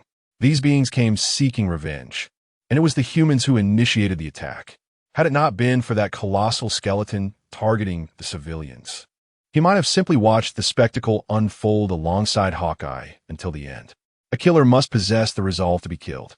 After a millennium of fighting on the Britannia continent, he had long accepted this truth. Thus, he had always refrained from engaging in battles driven by revenge, regardless of one side's weakness. There was, however, one exception: when innocents were involved. Hearing Yalbert's response, he finally grasped the situation. These creatures were unlike any race he had encountered before. Whether they were demon or goddess, both contained good and evil. Yet these undead appeared inherently hostile towards the living, a clan born of evil. Chapter 82. Ban vs. Cosette's Meliodas cast a piercing glance at Yerbed, seemingly attempting to penetrate her helmet and discern her thoughts. His expression was grave and incisive. Yerbed, however, remained resolute, realizing that she could not wrest the abyss of hell from his grasp. With a reluctant release of her hand, she leaped backward. Cursed lowly creatures! How dare they bring me shame before Lord Ainz? A gathering of insufferable trash. As she distanced herself from Meliodas, Yerbed gazed longingly toward the direction of the Bone King. In the depths of her being, she felt his watchful presence, intensifying her discomfort. Having been summoned by Lord Ainz with great difficulty, she already felt lagging behind that little dwarf. If she were to fail in her task, helplessly, Yerbed collapsed onto the ground, her heart heavy.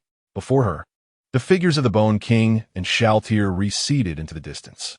Alone in the shadows, she could only watch them depart. No, absolutely not. I cannot fail. In reality, a green glow emanated from within Yerbed's helmet, her hands cradling her head in despair as she screamed helplessly. Her clawed fingers began to radiate light. In the heart of New York City, Cosettes, obeying the Bone King's command, approached Ban.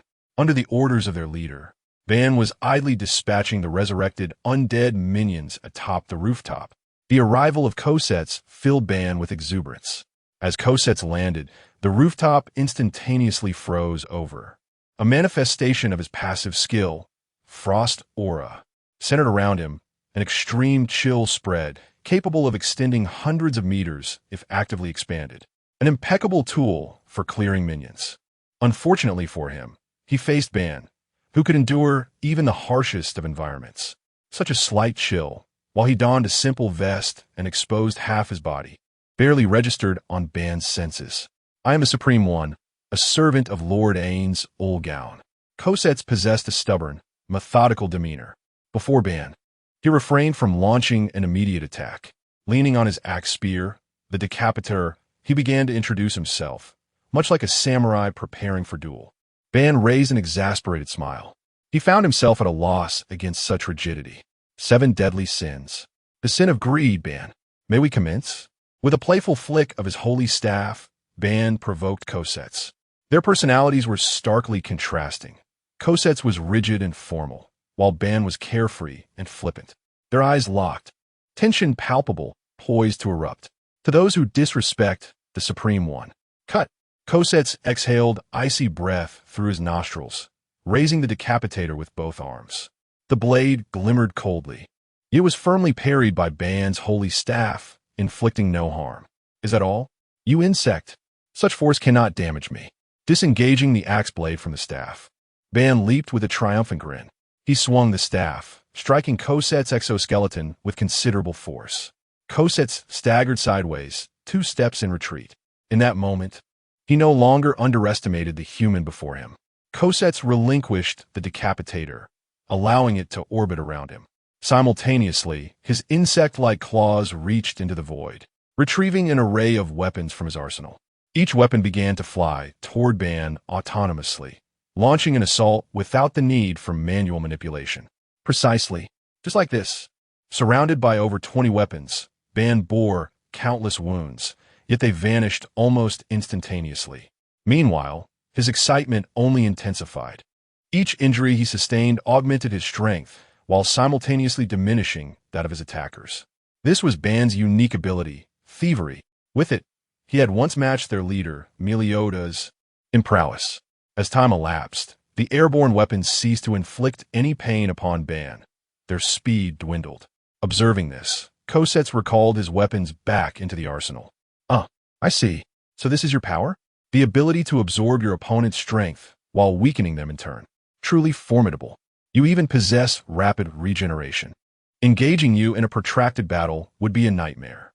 Having observed Ban for some time, Cosettes began to understand the nature of his abilities. Simply put, no one could prevail against Ban in a drawn-out confrontation. No, you are mistaken. It is not rapid regeneration, but immortality. Resting his holy staff upon his shoulders, Ban floated down leisurely. Upon hearing Cosette's words, he candidly corrected the misinterpretation. Ban never concealed his information, for there was no need to do so. Arrogant fool. No, that title belongs to a skeiner. I'm Greed. Ban once more rectified Cosette's declaration. In comparison to a skeiner, his arrogance was trivial. Cosette exhaled 2 more jets of icy breath, visibly agitated by Ban's candor. Immortality? Preposterous. I shall cleave you in twain, and the truth shall be revealed. Cosette's hand plunged into the void, drawing forth a long blade. An artifact crafted and bestowed upon him by his creator, the warrior Kandash. Divine blade of severance. With both hands gripping the hilt, Cosette raised it high and struck downwards. Empowered by the divine blade, a flash of frost sliced through the air. Ban, without any defense, was cleaved in half in an instant. Arrogant wretch. Utter nonsense. With a swift motion, Cosette flicked away the bloodstains from the divine blade. However, before he could sheath his weapon, the bisected Ban showed no signs of collapsing. The 2 halves of his body rejoined almost instantaneously, and Ban resurrected once more. Shall we continue the battle? Ban nonchalantly shook his neck, a smirk gracing his lips. 3 paths of severance, Kirigara blade. Cosette swung the divine blade, unleashing several arcs of light that sliced through Ban's form. Yet it proved futile. In mere moments, Ban's body reformed, resurrecting yet again. Impossible. Absolutely inconceivable. How could such a powerful ability exist in this world? Chapter 83, Death. All shall perish. The wind cleaved as the dance of the dead unfolded. Cosette, in his insectoid form, darted about, encircling Ban. In his grasp, the blade of the divine slaughter unleashed a flurry of shimmering arcs. Ban's body was instantly torn asunder.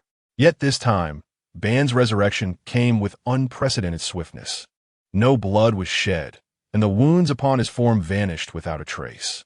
On the icy surface, Cosette placed the blade of the divine slaughter into the void. As he extended his arm once more, the headless tooth was firmly in his grip. An immortal being. It was astonishing to encounter such an ability in this world. A chill emanated from Cosette's nostrils as he gravely addressed Ban. None of his strikes could inflict harm upon him. Even more alarming was Ban's increasing adaptability. From initially severing limbs to merely leaving a scratch, Ban was becoming increasingly formidable against his assaults. Since killing him was impossible, he resolved to entomb him in eternal slumber beneath the ice. Cosette tightened his grip on the headless tooth, exerting force. In the heat of battle, his confidence in dispatching his foe waned, leading him to contemplate sealing Ban instead. This was undoubtedly a humiliation to Cosette's warrior spirit. Nevertheless, his insectoid eyes pierced through the void, fixating on the direction of the Bone King. The decree of the Supreme Sovereign was absolute.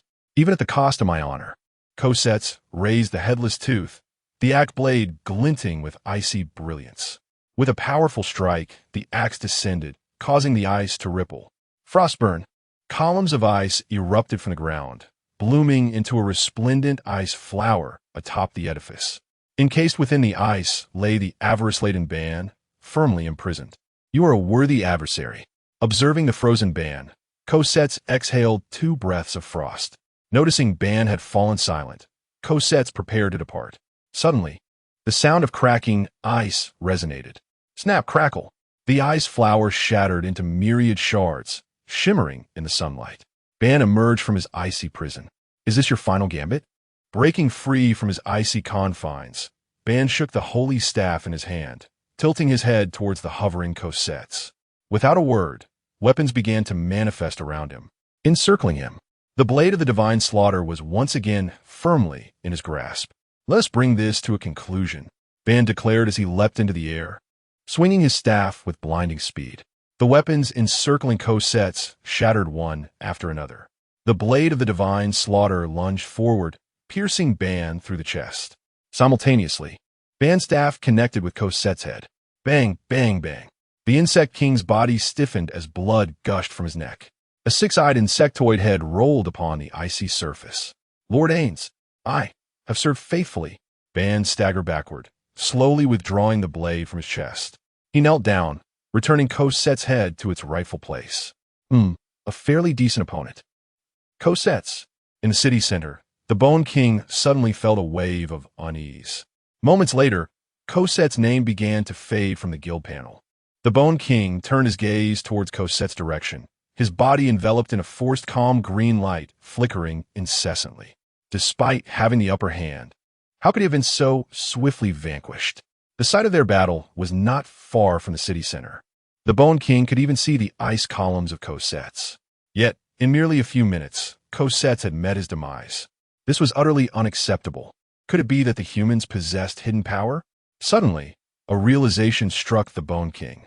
He fixed his gaze upon the guild panel, where the health and mana of Albedo had plummeted to critical levels. Quickly, Shaltir, Demiurge, go assist Albedo. The urgency in the Bone King's voice left no room for inquiry from those behind him. In an instant, they vanished from sight. Hold on, Albedo. With Cosette's fallen, Albedo must not falter. In preparation for this war, the Bone King had exchanged all his emotional currency for guardianship, aiming for absolute certainty. Never did he anticipate that Cosette's would fall so swiftly.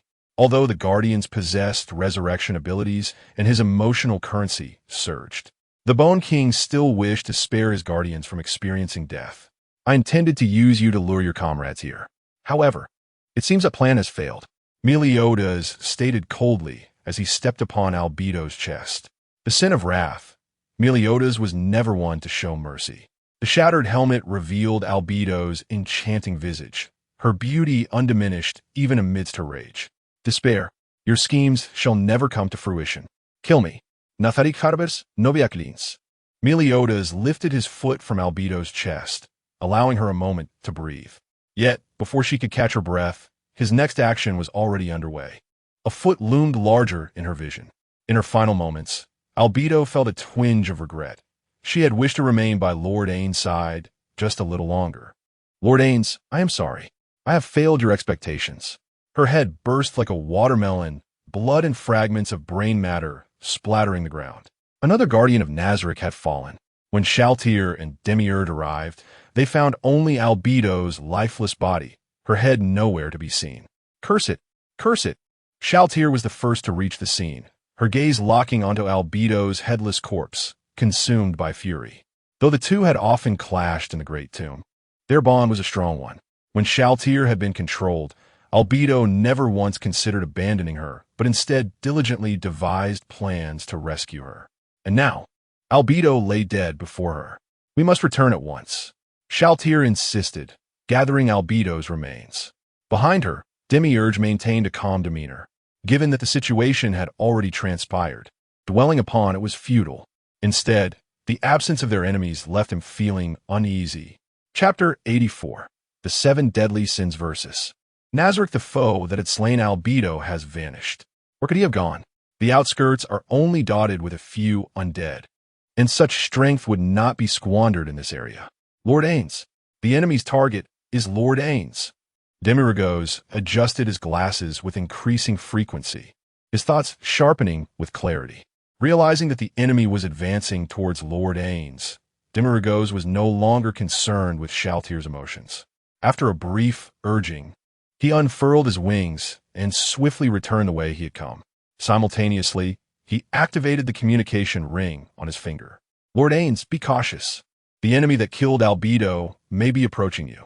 Understood, Demiurge, replied the skeletal king, casting his gaze upon the two figures charging directly towards him.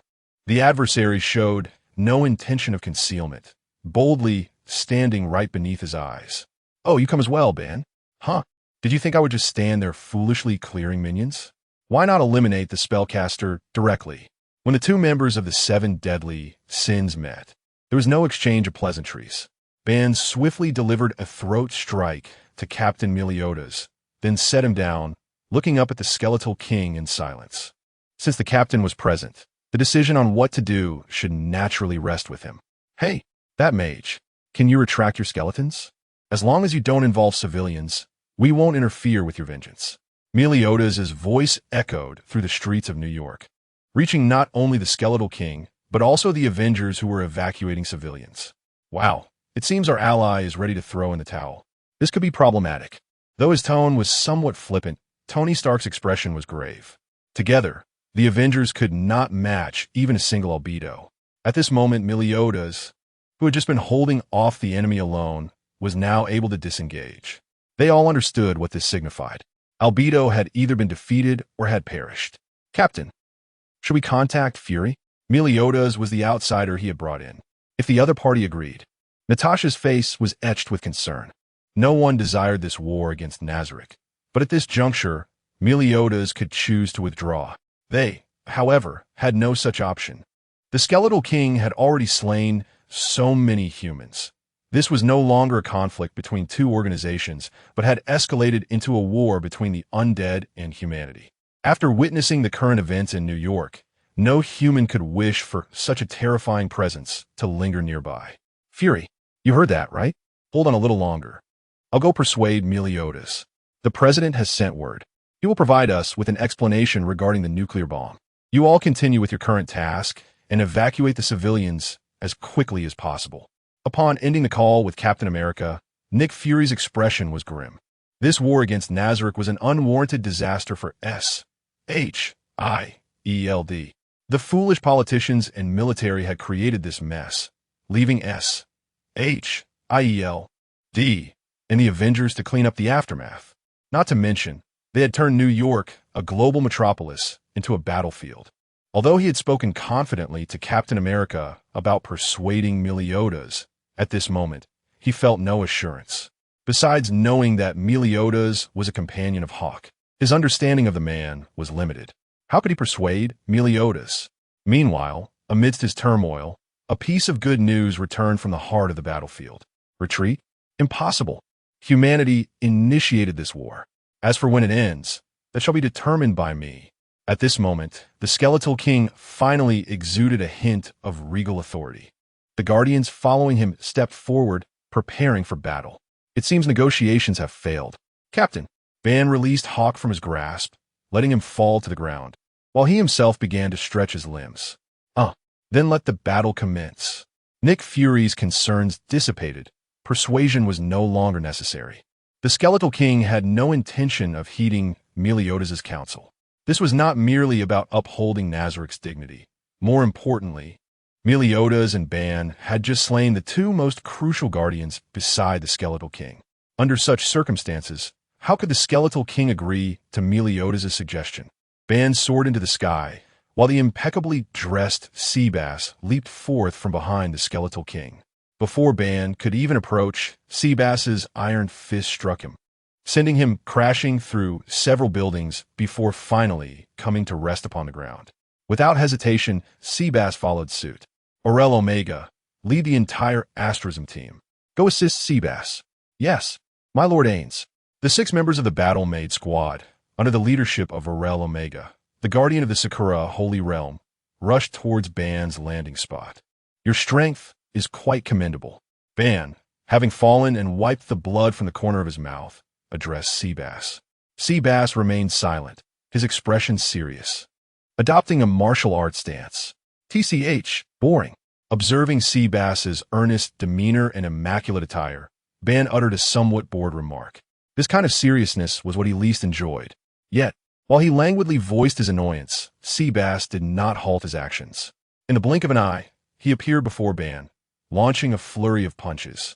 Ban's frail body stood no chance against the onslaught of Seabass's fists, akin to a sack trembling under relentless blows. Having experienced defeat once before, Seabass harbored no intention of holding back this time. He unleashed his full strength from the outset. Ban coughed up blood repeatedly, and countless bruises began to mar his body. Seabass's gaze sharpened. He opened his fist, extending his palm like a blade, slicing through Ban's neck. To offend the Supreme Ruler. Die. As Orel and the Battle-Maid Squad arrived, they were met with the sight of Ban being decapitated by a swift hand strike. What the? We just got here, and the battle is already over? The most cheerful among the maids, Lupe Rakina Beta, complained upon witnessing the scene. However, the situation on the battlefield shifted dramatically in an instant. Chapter 85. The Battle-Maid Squad's total annihilation. No, that fellow is not dead. Before the eyes of the battle maids, the head of the leader, having just been severed, remains connected. Not only has the fatal wound vanished, but even the residual bruises on his body have completely disappeared. The leader, Ban, clasps his head with both hands and gently shakes it, maintaining an air of indifference. A mere fatal injury. Ban bends down and claps his hands towards Seabass, signaling him to continue. Arrogance exudes from him, unabashedly bold. A flicker of anger flashes in Seabass's eyes as he swings his fist towards Ban once more, yet it is no different from before. Under Seabass's relentless strikes, Ban shows no sign of resistance.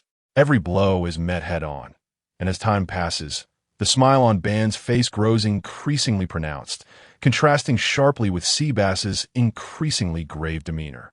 In just 2 exchanges, a mere few minutes have elapsed, and Seabass feels his stamina waning significantly. In stark contrast, Ban remains unscathed, his expression growing ever more exhilarated. Are you not human? A human cannot possess such stamina. I nearly feel rejuvenated. Absorb, whether it be magic, strength, or stamina, all can be siphoned by Ban.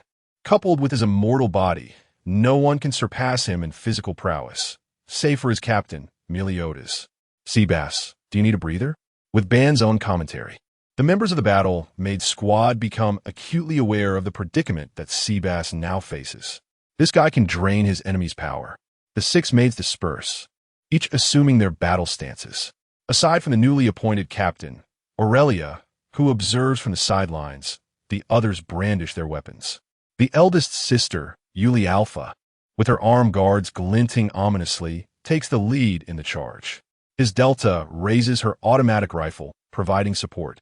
The sound of gunfire fills the air. The dark-skinned wolf girl, Lupus Requina Beta, raises her staff to bestow enhancements upon her comrades. Nabral Gamma crackles with lightning in her hands.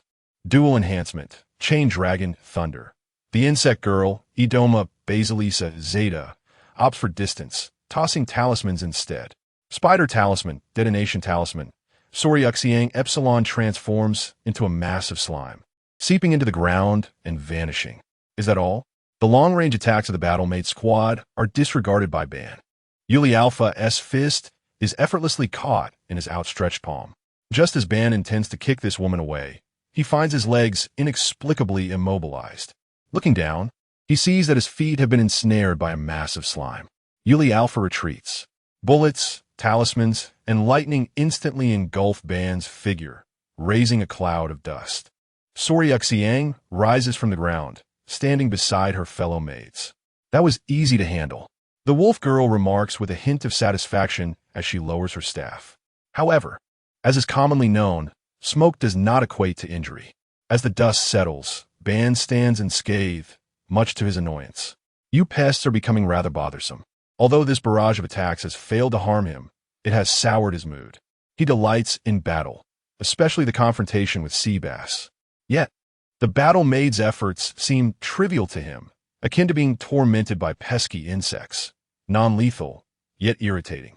Ban spreads his arms wide, a holy staff materializing in his grasp. First, I shall dispose of these nuisances. Then we can continue our duel. Ban tilts his head and addresses Seabass. Seabass's eyes narrow, but before he can react, Ban's figure vanishes from sight. The battle-made squad, which had just besieged Ban, finds themselves exhibiting 6 different forms of demise, with only Aurelia Omega managing to ascend cautiously and escape the onslaught. Seabass clenches his fists tighter, red light flickering in his eyes. The airborne Aurelia reveals a countenance mingled with sorrow and fury. Her red and white priestess garb billows violently. Spirit of Ukaz, New Year, Cherry Blossom Swirl. A girl donning a fox mask and a boy wearing a sun mask appear simultaneously. The boy charges directly at Ban, while the girl stands still, raising her palm. Observing this, Ban dismisses the holy staff with a flick of his wrist, preparing to confront this new adversary with bare hands. Yet at that moment, a flicker of purple emanates from the girl's palm. Ban's previously excited gaze turns vacant. Ban, what are you doing? Hurry and come help. Shaking his head to regain his senses, Ban realizes he has just emerged from a dream in which he was pulled into another world by his captain. However, Upon seeing Elaine ahead, calling out to him, he dismisses the thought. Never mind, Elaine is what truly matters. The captain's words can be handled on his own. In the central battlefield, as the clash between Ban and Seabass rages intensely, a new confrontation is poised to erupt. Since you insist on attacking the innocent, then I shall be the one to mete out justice upon you. I am Meliodas, the sin of wrath. Upon uttering these words, Meliodas draws the dagger from his back, the demon's sword, Lost Calamity. He leaps into action, swinging it directly at the Bone King. The blade emits a flash of light, infused with dark magic, hurtling towards the Bone King. At this moment, few remain by the Bone King's side. His greatest safeguard lies in the pink kidney cradled within his arms. Yet it is not yet time to employ the kidney. Yalla, mare, receive. In response to the oncoming blade, Mare, shedding his usual timidity, swings the staff of the world tree to clash against the light. The blade and staff collide, instantly vanishing from sight. This was merely a probing attack, and Meliodas is not surprised that it was deflected. An elf? As an elf, why engage in such deeds? Meliodas' companion, King, is the Fairy King. The elf race is known for their love of peace, and these two elves, seemingly unmanipulated, willingly follow that undead scourge to wreak havoc upon humanity. Meliodas finds himself perplexed, sensing that perhaps it is a matter of differing worlds.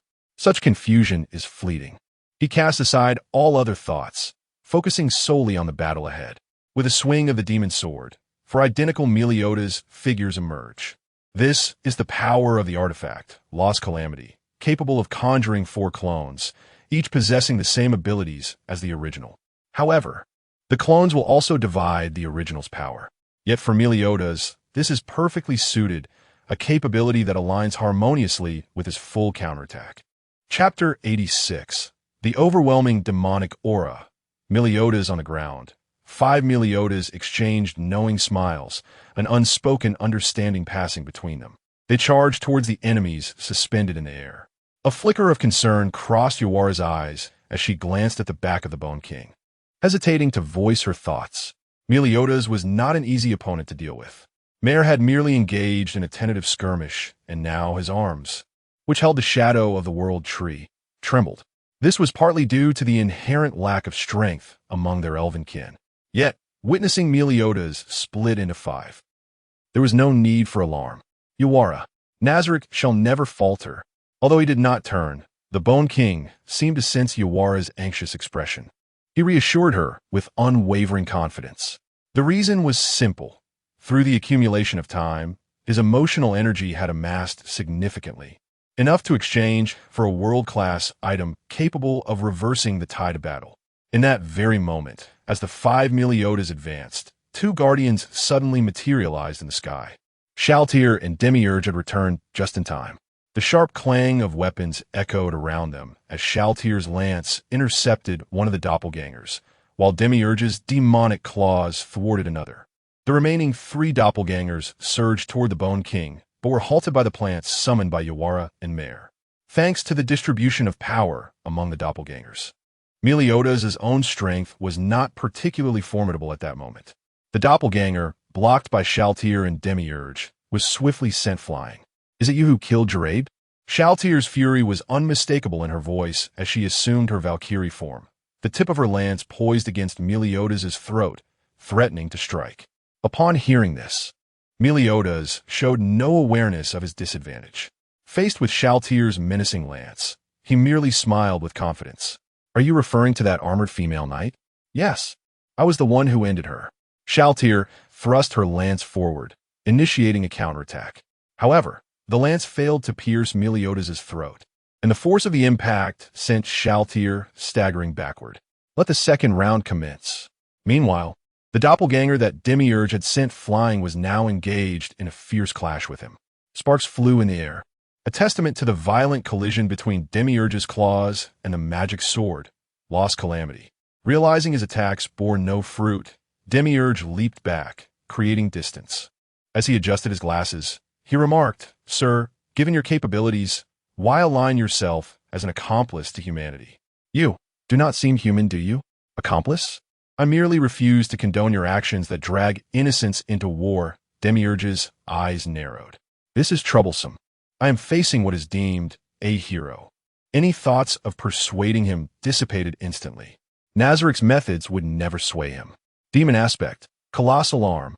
Words fell on deaf ears as Demiurge's arm swelled with power, launching an accelerated strike towards Meliodas. The speed of Demiurge's attack was blinding, leaving Meliodas no time to evade. He raised a magic sword, lost Calamity, in defense. Although he successfully blocked the attack, the force propelled him backward. Suddenly, the power from the sword vanished, and Meliodas found himself off balance, vulnerable to Demiurge's ensuing assault.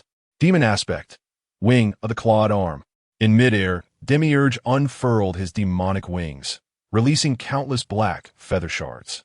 Meliodas was marked with several wounds, his expression momentarily contorted in pain.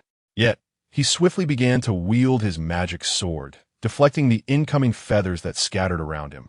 Demiurge landed gracefully, remarking, "You are injured. My wings carry the flames of hell, an inferno no being can withstand. Surrender." Meliodas pulled the black feathers lodged in his body, acknowledging Demiurge's claim. Even though the feathers had fallen, the flames of hell clung to him like a curse. "Surrender is a term that does not exist in my vocabulary," he declared, lifting his magic sword and gesturing for Demiurge to continue. "Then I shall take this seriously." Demon aspect, sharp claws. Demiurge extended his hands, 5 claws emerging from his palms as he charged toward Meliodas, gaining speed with each step, shattering the stones beneath his feet. The two resumed their close-quarters battle, claws and sword clashing in a flurry of strikes, leaving afterimages in their wake. Demon aspect, infernal raiment. Seizing the moment of Meliodas' injury, flames ignited around Demiurge, and his claws were enveloped in black fire. Enchantment? The battle raged on, with Meliodas accumulating more wounds as the fierce confrontation continued. This melee opponent stifled the effectiveness of his counterattacks, prompting Meliodas to withhold his true abilities. However, the situation was changing. Meliodas leaped back, gazing down at his magic sword, now completely engulfed in hellfire. Even his grip was seared by the relentless flames. "If I do not take this seriously, I may lose." "Serious?" A flicker of caution crossed Demiurge's eyes. "You have yet to fight earnestly? You are indeed formidable. In this form of mine, facing an opponent like you is somewhat inconvenient. Please wait." With that, a gust of wind surged outward from Meliodas, and a black mark began to materialize on his forehead. A tremendous pressure emanated from him. In that instant, Meliodas' demeanor transformed entirely. Previously relaxed, even during battle, he now exuded an insatiable desire for victory. The swirling black, demonic energy intensified his aura, and as he embraced this state, the flames of hell receded, revealing a disparity in power. Come forth. Let the second round begin. Chapter 87. Little D. I am truly despicable. D. Shalutia swung her spear, clashing repeatedly with Meliodas' enchanted sword. Despite the ongoing battle, the two remained locked in a stalemate, with Meliodas increasingly at a disadvantage. The spear's ability, akin to bands, allowed it to siphon energy from the opponent, thus rejuvenating its wielder. The longer the conflict persisted, the more likely victory seemed to favor Shalutia.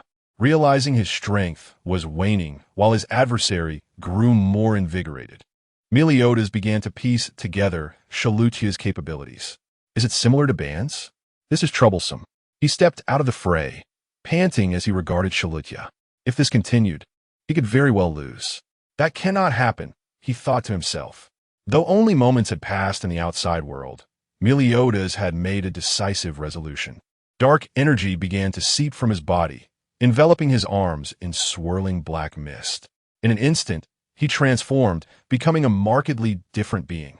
Almost simultaneously, Meliodas on both sides of the battlefield made identical decisions. Round 2 begins. In this new state, Meliodas was on an entirely different level than before. Shalutia, who had previously matched him evenly, now found herself utterly overwhelmed. Impossible. How could this be? Each clash of their weapons sent Shalutia reeling backward. The disbelief echoed within her crimson armor. Yet the truth was undeniable. Under the razor-sharp edge of the enchanted sword, Chalutia's armor bore numerous scars. Despite her valiant resistance, a significant disparity in their combat prowess had emerged. With a powerful flap of her wings, Chalutia ascended, momentarily retreating from the battlefield. Gazing at the wounds on her armor and recalling Meliodas' recent slaying of Yarbid, a surge of fury ignited within her. "You bastard! Damn trash!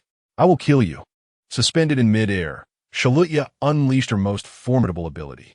Soul of the Hero, Summoning of the Kin. A radiant sphere of white light swirled before her, ultimately manifesting a doppelganger identical to Chalutia. From surrounding shadows emerged countless dark creatures, vampires, wolves, and bats, charging towards Meliodas with ferocious intent. Not pausing for breath, Chalutia activated her next spell, Magic Enhancement, Radiant Brilliance. A dazzling magic circle of white light unfolded in her grasp. A colossal beam descended from above, bearing down on Meliodas with overwhelming force. So familiar, just like Elizabeth's power. Though the beam constrained him, Meliodas exhibited no signs of panic. While light energy indeed countered demonic energy, this was only true for ordinary demon lords. For Meliodas, capable of overturning the Demon King, such constraints were but a jest. The luminous brilliance was fleeting. He scarcely felt any pain before the beam dissipated into the ether. At the moment the light vanished, two figures appeared before him. Maintaining identical stances, Chalutia and her summoned doppelganger lunged with their spears. Die Tlesh. This is my final strike. Chalutia poured all her might into the attack, descending like a tempest.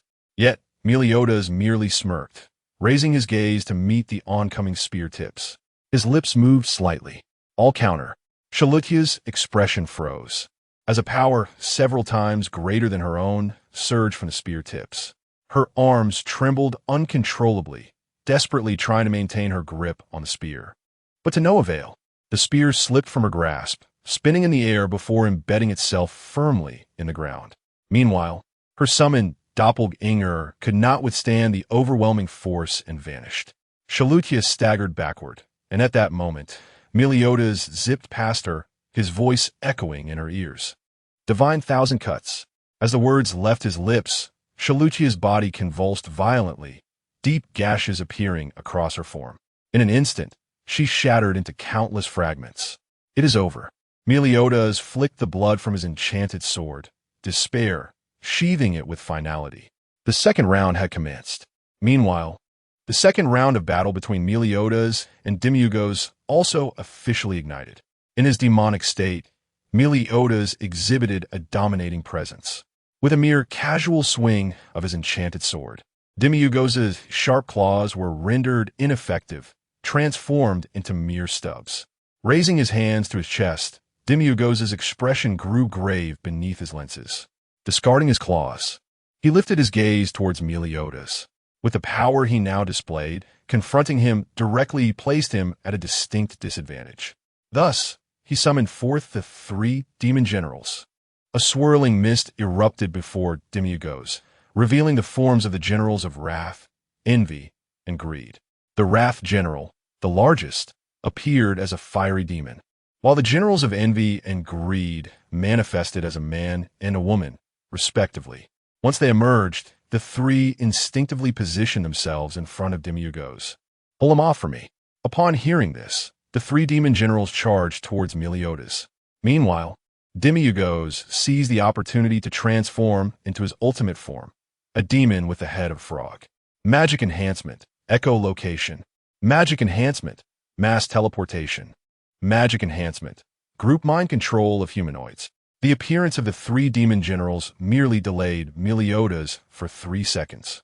However, that brief interval was entirely sufficient for Demiurgos. Once the generals perished, Meliodas turned his attention to Demiurgos' position, and the sight before him caused his pupils to constrict. "You." Meliodas' expression hardened, revealing a flicker of anger. "Are you attempting to protect humanity?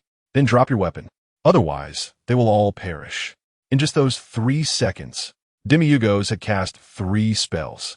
Echolocation scanned the entire city for the positions of its inhabitants.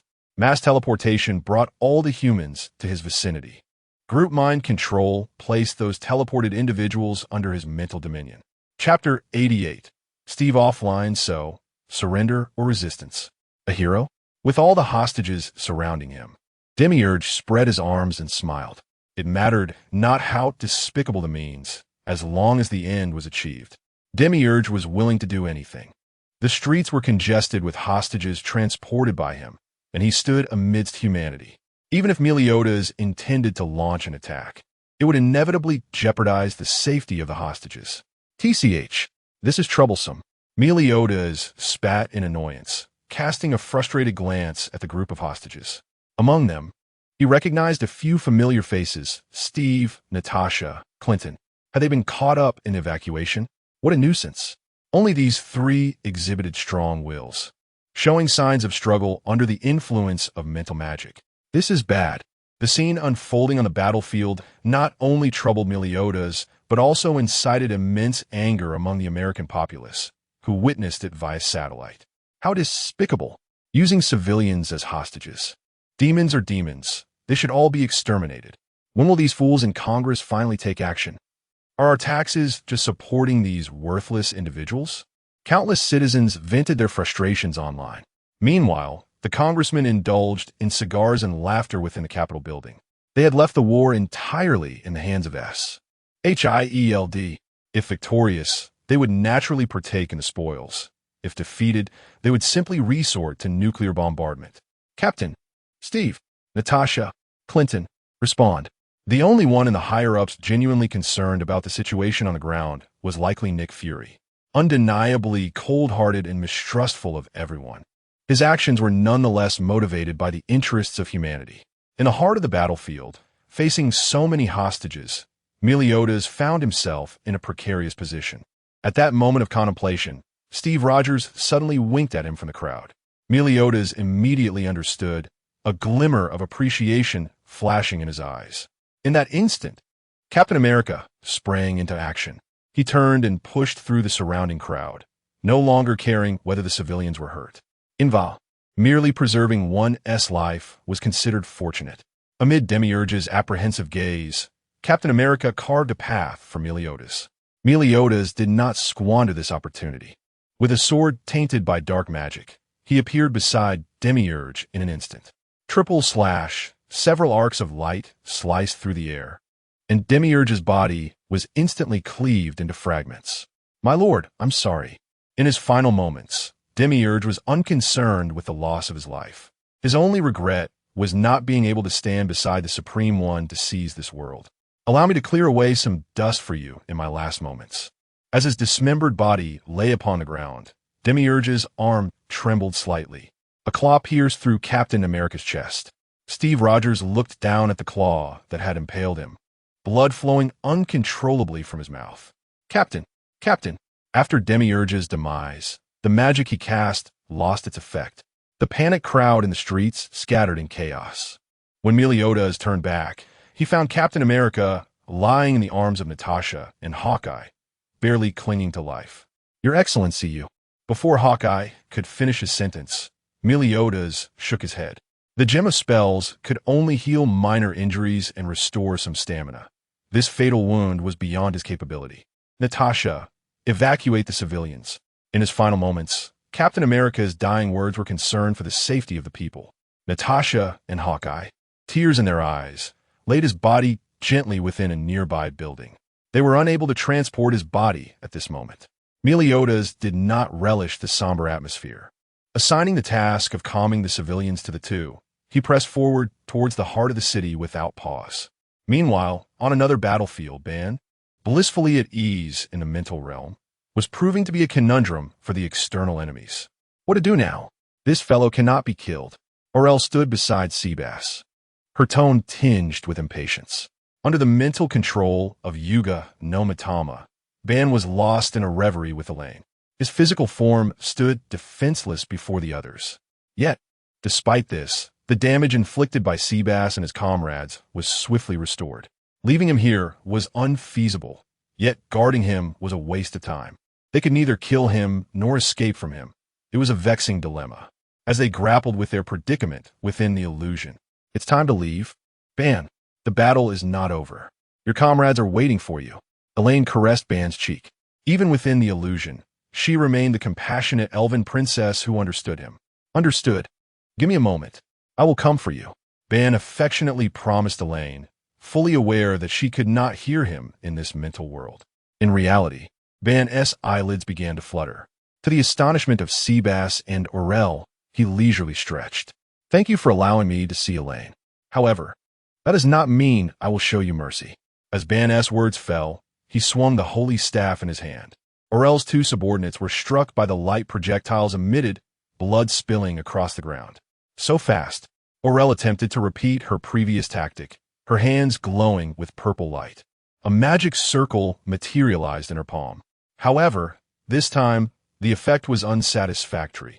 The mental magic merely caused Ban to momentarily stagger. Shaking his head, Ban regained his clarity. The same attacks will not work on me.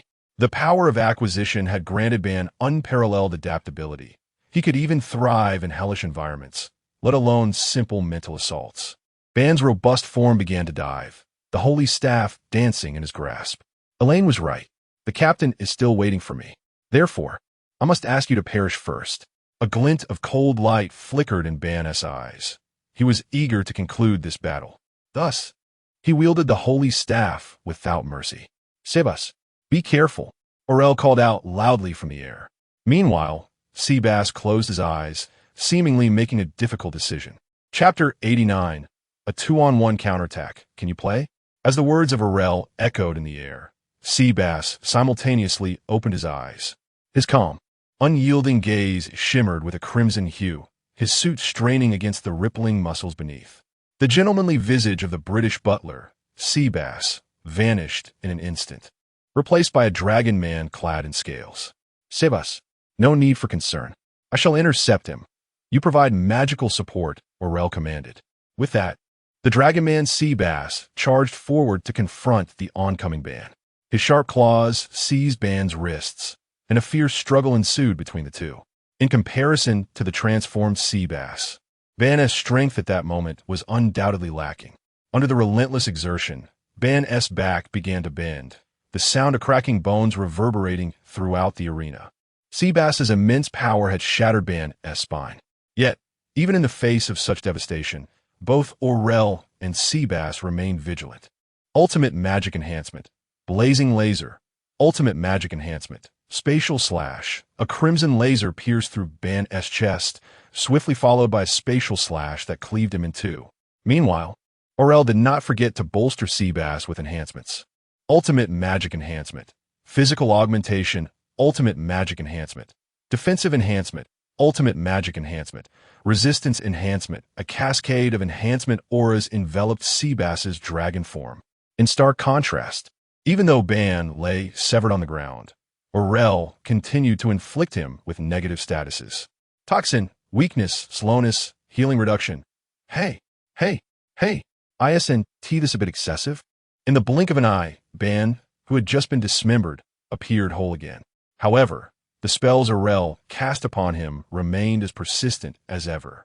Ban flicked his wrists, bouncing lightly for a moment. He could certainly feel his body was not as responsive as before. Nevertheless, this did not deter him. Continue.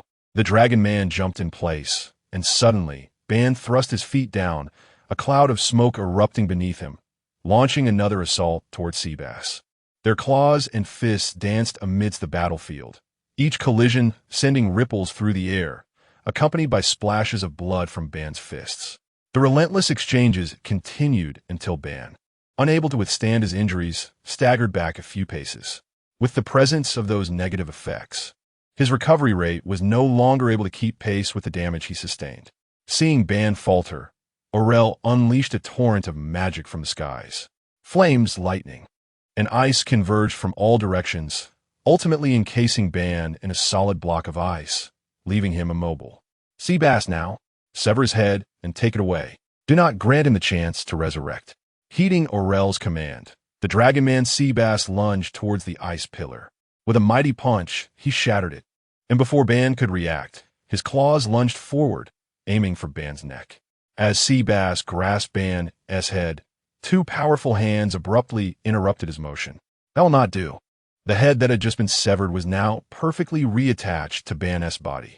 With a mighty grip, Ban seized Seabass's claws, executing a powerful throw that sent Seabass crashing to the ground. In just a moment of combat, Seabass could distinctly feel Ban's strength surging once more. Rising from the ground, Seabass gripped his claws tightly, and the two resumed their brutal exchange, the air exploding with each blow. Seabass's expression grew increasingly grave. In his gaze, Ban's fists, once stained with blood, now appeared pristine. As they clashed repeatedly, Seabass found himself unable to gain the upper hand. The pain radiating from his claws signaled that Ban was growing ever stronger. Seabass, hold on. I have a plan. Orel's voice suddenly reached Seabass's ears. Without hesitation or doubt, he collided with Ban once more. Seabass understood that victory was slipping away. Ban's abilities were far too constraining. None of his methods could vanquish Ban. The longer the battle dragged on, the more elusive victory became. Since Orel had a strategy, he would play the supporting role. The ground below was a maelstrom of conflict, while Orel began her own preparations. Ultimate magic enhancement. Dimensional banishment. Seabass, get back. Upon hearing Orel's urgent call, Seabass leaped backwards, distancing himself from Ban. At that moment, several points of light illuminated around Ban, expanding into a square-shaped prison that successfully confined him. The radiant light flickered, and the cage vanished, taking Ban with it. It should be fine now. Dimensional banishment will imprison him in the dimensional space unless he possesses the ability to break through. Upon witnessing this, Orel descended beside Seabass, explaining the situation. Seeing Ban finally disappear, they both exhaled in relief. Among the adversaries they had encountered, Ban's tenacity was undoubtedly unparalleled, immortal, and ever-strengthening. This individual was more monstrous than they themselves. The two focused intently on the spot where Ban had vanished, waiting in silence. But no sign of his return emerged. Seabass's dragon form gradually diminished, reverting to his human shape. Orel also lowered her hands, ceasing her magical preparations. It seems he escaped. We can return now. As Orel surveyed the surroundings, she gathered the remains of the fallen battle maids before approaching Seabass, suggesting they return to their supreme master. Despite having resumed his human form, Seabass's seriousness did not wane with Orel's words. An unsettling premonition lingered in him, a warrior's intuition. With the fabric of this world's space so fragile, could it truly contain a being like Ban? Suddenly, a sickening sound echoed through the air. Cough, cough, cough. How could this be? Seabass turned to behold a sight that constricted his pupils. Orel's body had been pierced through by a hand. The perpetrator was none other than Ban, who had just been banished. Withdrawing his arm, Ban allowed Orel's body to collapse to the ground. He shook the blood from his arm and cast a glance at Seabass. That last spell was a nuisance. It took me quite a while to adapt inside. This sorceress is quite bothersome. I'll deal with her first, if you don't mind. As he spoke, Ban did not pause his assault. He lifted his knee and brought it crashing down. Seabass realized it was too late to intervene. In that moment, he witnessed Orel's body being crushed under Ban's foot. No, don't rush. You'll be next. Chapter 90. Amaterasu. Seabass's form shifted once more, revealing his dragon physique. He raised his fist and struck towards Ban's cheek. Deep down, Seabass understood that his life was now on a countdown. It was certain that he would meet his demise at Ban's hands today. Previously, with the assistance of Aurelia, he had been able to gain the upper hand. Yet at this moment, he could distinctly feel that even in his dragon form, his strength and speed were no match for Ban. This disparity only grew larger with the passage of time and their ongoing confrontation. In the heart of New York City, the steel and concrete landscape had been supplanted by a dense jungle. Within this verdant expanse, three Meliodaces were continuously evading the onslaught of tree trunks. After Mare utilized the World Tree Shadow to cast this spell, the surrounding environment transformed dramatically. The metallic jungle instantly morphed into a primeval forest. Countless trees erupted from the ground, growing into colossal trunks while simultaneously launching attacks against them. Though the trees were not particularly robust in defense or offense, Their astonishing growth rate posed a significant challenge. Whenever the trio managed to sever a portion, larger segments would immediately sprout forth, rendering their approach futile. How do we escape this predicament? The three Meliodases deliberated, each voicing their thoughts. Continuing to flee from the relentless tree assaults was not in their nature. They simultaneously glanced upwards towards the canopy. With their enchanted swords raised, three beams of light shot skyward. At last, sunlight pierced through the foliage, illuminating the trio below. Hope surged within them. They crouched and propelled themselves upward, drawing closer to the treetops. However, their momentum abruptly halted as several branches entwined around their ankles. Not good. They exchanged glances as the serpentine branches began to whip them, sending them hurtling into the earth below. This is dire. After splitting into five, our strength and speed have diminished significantly, and with the main body nearby, the three plunged their magical swords into their chests, returning to their original forms. Not long after vanquishing Demugos, the doppelgangers rushed toward the city center.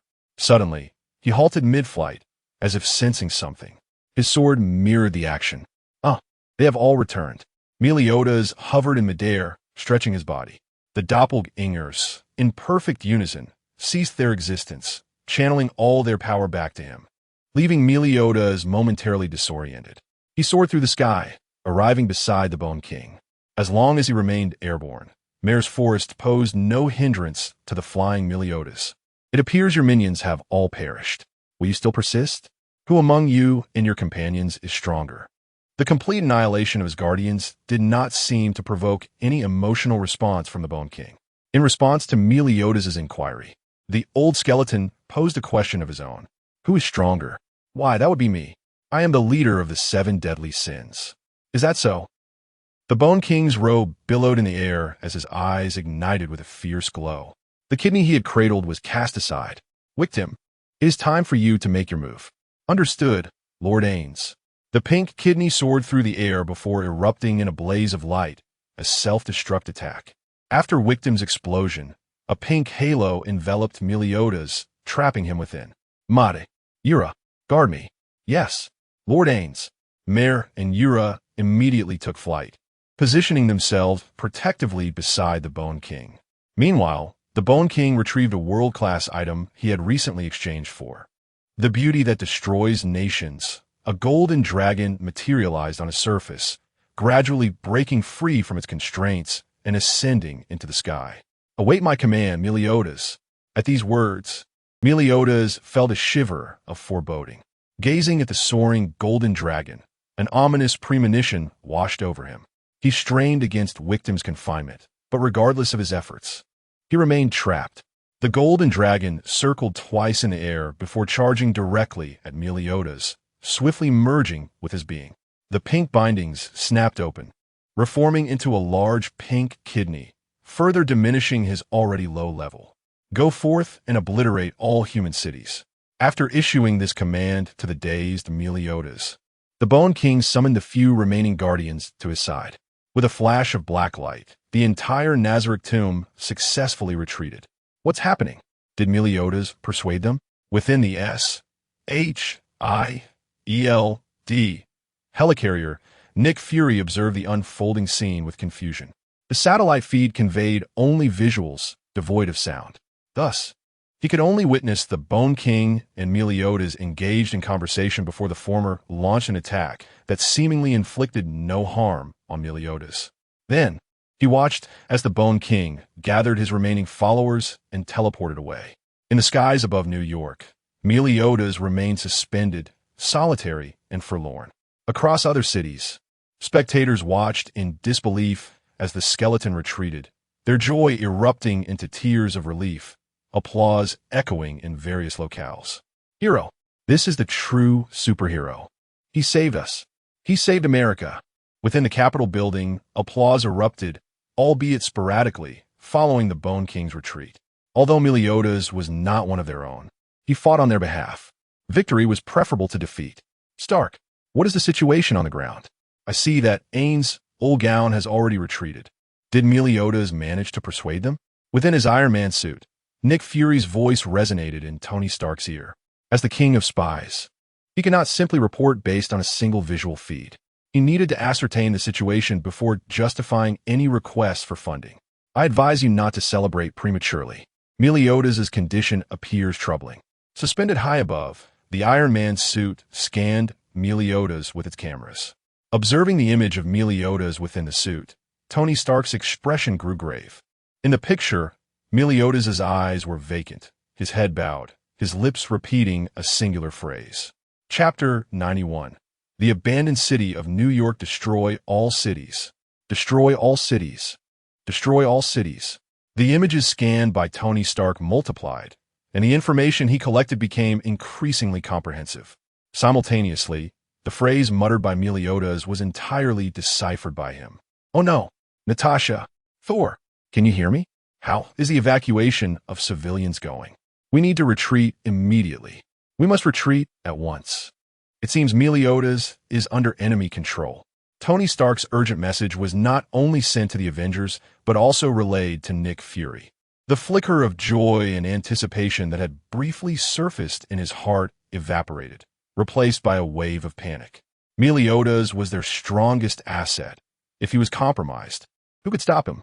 Retreat. Everyone must prioritize their safety. No, there's still people left behind. We cannot abandon them here. Nick Fury's order to withdraw echoed through the Team S channel, but Natasha quickly countered. She understood the grave risks of remaining, but thoughts of the fallen Captain America compelled her. Clint, you all go ahead. I will lead them out. In the heart of New York City, after the retreat of the Bone King and others, Ban finally arrived at the scene after dispatching Seabass. Where are the enemies? Captain, how has this place turned into a forest? Ban leaped to the highest treetop, inquiring of Meliodas, who hovered in midair. Get lost. Don't interfere with me. Meliodas' response was a sharp rebuke rather than an answer. Seeing this, Ban propelled himself from the treetop. What are you talking about? In an instant, Ban was at Meliodas' side, receiving a brutal greeting from the captain, a slash from above that sent blood spraying through the air. The pain was inconsequential to Ban, but the state of Meliodas left him utterly astonished. In a fleeting moment of eye contact, Ban comprehended the dire situation. Meliodas was under mental control. This is bad. Ban's body plummeted to the ground, stirring up a cloud of dust. No follow-up attack. Emerging slowly from the dust, Ban gazed skyward, puzzled, as Meliodas made no move to pursue him. With his injuries swiftly mending, he leaped back to the treetops. Meliodas had vanished from sight, yet the distant skyscrapers continued to crumble. So, the enemy's directive was not for the captain to kill, but to wreak havoc? Luckily, he was T-Diane. With determination, Ban charged towards the collapsing buildings. Regardless of the enemy's objective, his sole focus was to impede Meliodas. It had been ages since he last fought with the captain, and a smile crept across his face. The city had become a wasteland. It now served as the perfect arena for their duel. In his demonic state, Meliodas swung his magic sword, leading to the downfall of yet another building. As the demolition progressed fervently, Ban intervened with fervor. Both warriors, starved for combat, transformed into a demolition crew. Neither Meliodas nor Ban held back. Each clash between the Sword of Disaster and the Holy Staff Kirishizu sent shockwaves through the surroundings. What irked Ban, however, was Meliodas' lack of intent to chase him. After sending him flying, Meliodas resumed his destruction of the buildings. Can Ban withstand Meliodas? Tony Stark, observing from a distance, decided to approach the battlefield as he noticed Ban successfully distracting Meliodas. There, he spotted the small pig, Hawk, who always accompanied Meliodas. Ban? He probably won't last long. Meliodas is the strongest among the 7 deadly sins. Only Escaner can suppress him at noon. None other can match Meliodas. Escaner? Indeed. The sin of pride, Escaner. Tony Stark gleaned some valuable information from Hawk, yet it did not lighten his spirits. From afar, the confrontation between Meliodas and Ban appeared evenly matched, yet Hawk's account ignited concern within Stark. If Meliodas were to get serious, Ban would be unable to withstand him. After obliterating New York, where would Meliodas strike next? The phrase Meliodas had repeatedly uttered was already deciphered by Tony Stark. Destroy all cities. Once Meliodas demolished New York, Which city would be next? Albany? Philadelphia? Boston? Or perhaps Washington? The nearby cities had yet to evacuate their citizens. As this realization dawned, a bead of cold sweat trickled down Tony Stark's forehead. Fury, can you disperse the residents of the cities surrounding New York? Do you understand what you're asking? You must realize the chaos this would cause. Tony, Nick Fury's words resonated with clarity, and Tony Stark comprehended the magnitude of panic that would ensue. News of evacuation would lead to chaos and fear. A stampede and a surge in crime would undoubtedly follow. But must we merely stand by and watch? Stop. I know what you're about to say. But, Tony, we cannot make that decision. Silence enveloped them, heavy with unspoken dread. Neither wished for Tony Stark's fears to materialize, yet they understood that it might be the most accurate prediction. Simultaneously, they felt powerless. Even the government struggled to orchestrate an orderly evacuation of an entire city. The residents of New York had completed their relocation. Everyone, you must evacuate immediately. Congress may launch a nuclear strike. What? Those bastards! Tony Stark cursed under his breath, yet his body instinctively scooped up Hawk and propelled toward the Avengers' position. His armored suit could not withstand the might of a nuclear bomb, and the congressional fools would not care if he became another casualty. As the Avengers and the citizens of New York completed their retreat, the vast expanse of the city was left with only Meliodas and Ban remaining. Chapitre 92, Destruction. Slaughter. A field of corpses. As the sun descends beyond the horizon, a mere day has sufficed for the vibrant metropolis of New York to transform into a desolate ghost town. In the span of a single morning, it fell victim to an alien invasion, only to be relentlessly pursued by a horde of undead in the afternoon. According to S.H.I.L.D.'s calculations, a mere one-fifth of the city's populace survived this catastrophic event, resulting in a staggering decline of over 4 million from a population of more than 5 million. This was a gruesome and inhumane massacre, with a majority perishing under the arcane powers of Ainz Ooal Gown. The city's center, already densely populated, fell silent as the specter of death swept through, claiming the lives of all its civilians. As the chaos continued, the Black Goat prowled relentlessly in search of prey. Despite the valiant efforts of the Avengers, the situation escalated to an irrevocable catastrophe. Outside the city, under S.H.I.L.D.'s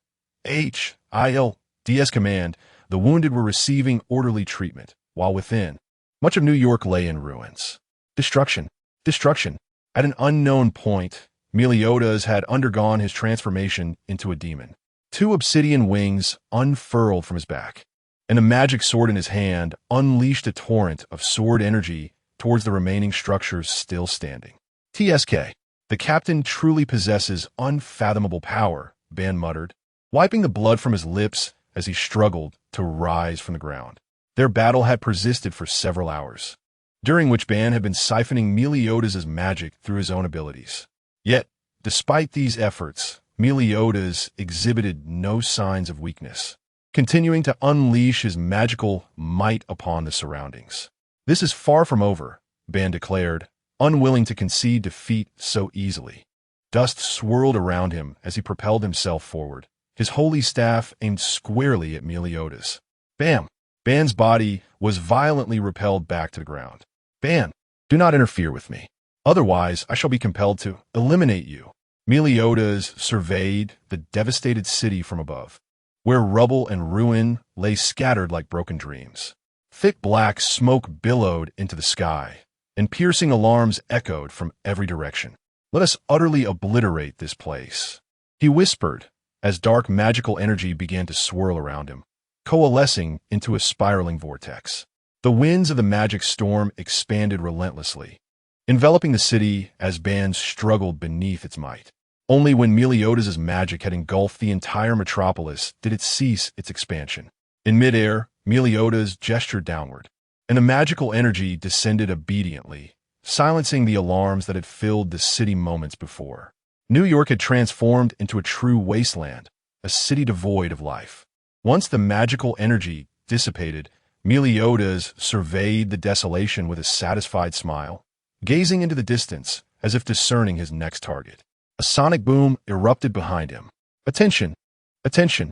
The demon has annihilated New York and is now en route to Albany. Residents of Albany are urged to evacuate the city immediately. Every television across the nation echoed this news, accompanied by live satellite footage tracking Meliodas' movement. The citizens of Albany, without the need for police intervention, were already cursing their own legs as they witnessed the unfolding horror. Driving was tantamount to courting death, as streets were choked with vehicles, rendering escape impossible.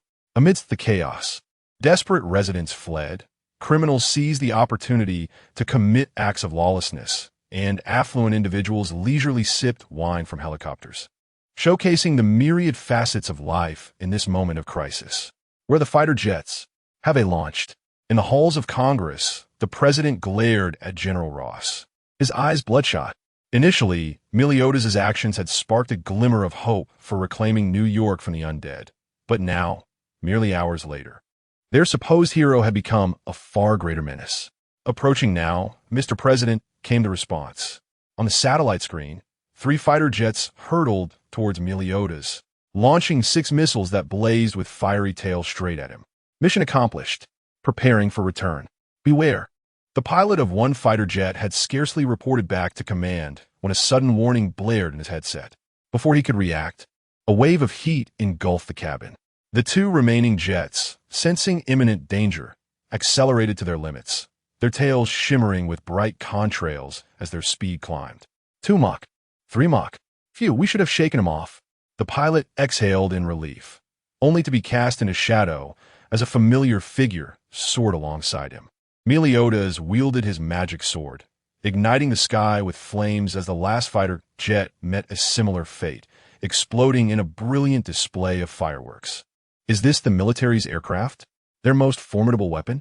In the conference room, the president pointed an accusatory finger at General Ross, who remained silent, offering no defense. Against other nations, their aircraft might have sufficed, but against the demon on screen, they appeared as mere toys. While the meeting descended into chaos, Meliodas had already arrived in Albany. With a malevolent grin, he beheld the panicked humans scattering below, some kneeling and crying out to him in desperation. His heart harbored no trace of mercy. Extending his palm, magical energy swirled and gathered within it. Infernal obsidian flame. Meliodas flipped his hand, the orb of hellfire plummeting towards the city below. Upon contact, the dark flames erupted, engulfing the entire urban landscape in an instant.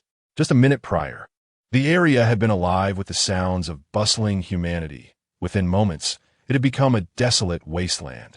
Every soul, whether on the streets or hiding within their homes, fell victim to the onslaught of magic. The very walls of the city were corroded by the searing inferno, and in an ephemeral heartbeat, Albany was reduced to a charred graveyard, littered with corpses. Chapter 93.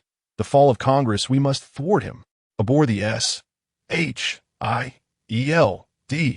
aerial mothership, the Avengers have gathered. They gaze at the screen, displaying Meliodas' audacious figure, juxtaposed with the city beneath him, now reduced to smoldering ruins. Anguish and rage permeate the air. Yet, what can we possibly do? Meliodas' power is insurmountable.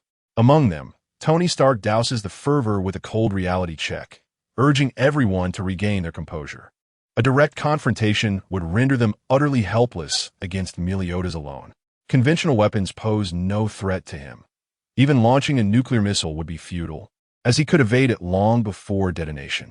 A heavy silence envelopes the room, the atmosphere fraught with tension. Wait, he's on the move again. Doctor. Banner S exclamation draws all eyes to the satellite imagery. Above Albany, Meliodas gazes down upon the city, nodding with satisfaction, oblivious to the agonizing screams below. He revels in his handiwork. Moments late, Maludas ascend skiwart. This is dire. He is heading west, towards Rochester and Buffalo. He aims to obliterate all of New York State. Quick, evacuate. Fury. Upon witnessing Meliodas' actions, Tony Stark swiftly retrieves a projection map. Meliodas' intentions are unmistakable. He targets the other cities of New York State. Nick Fury wastes no time, immediately contacting Congress. In the face of such peril, hesitation is not an option. As Meliodas has yet to arrive, Residents in other cities of New York State instinctively begin to flee. Confronted with this city-destroying demon, none would recklessly remain behind.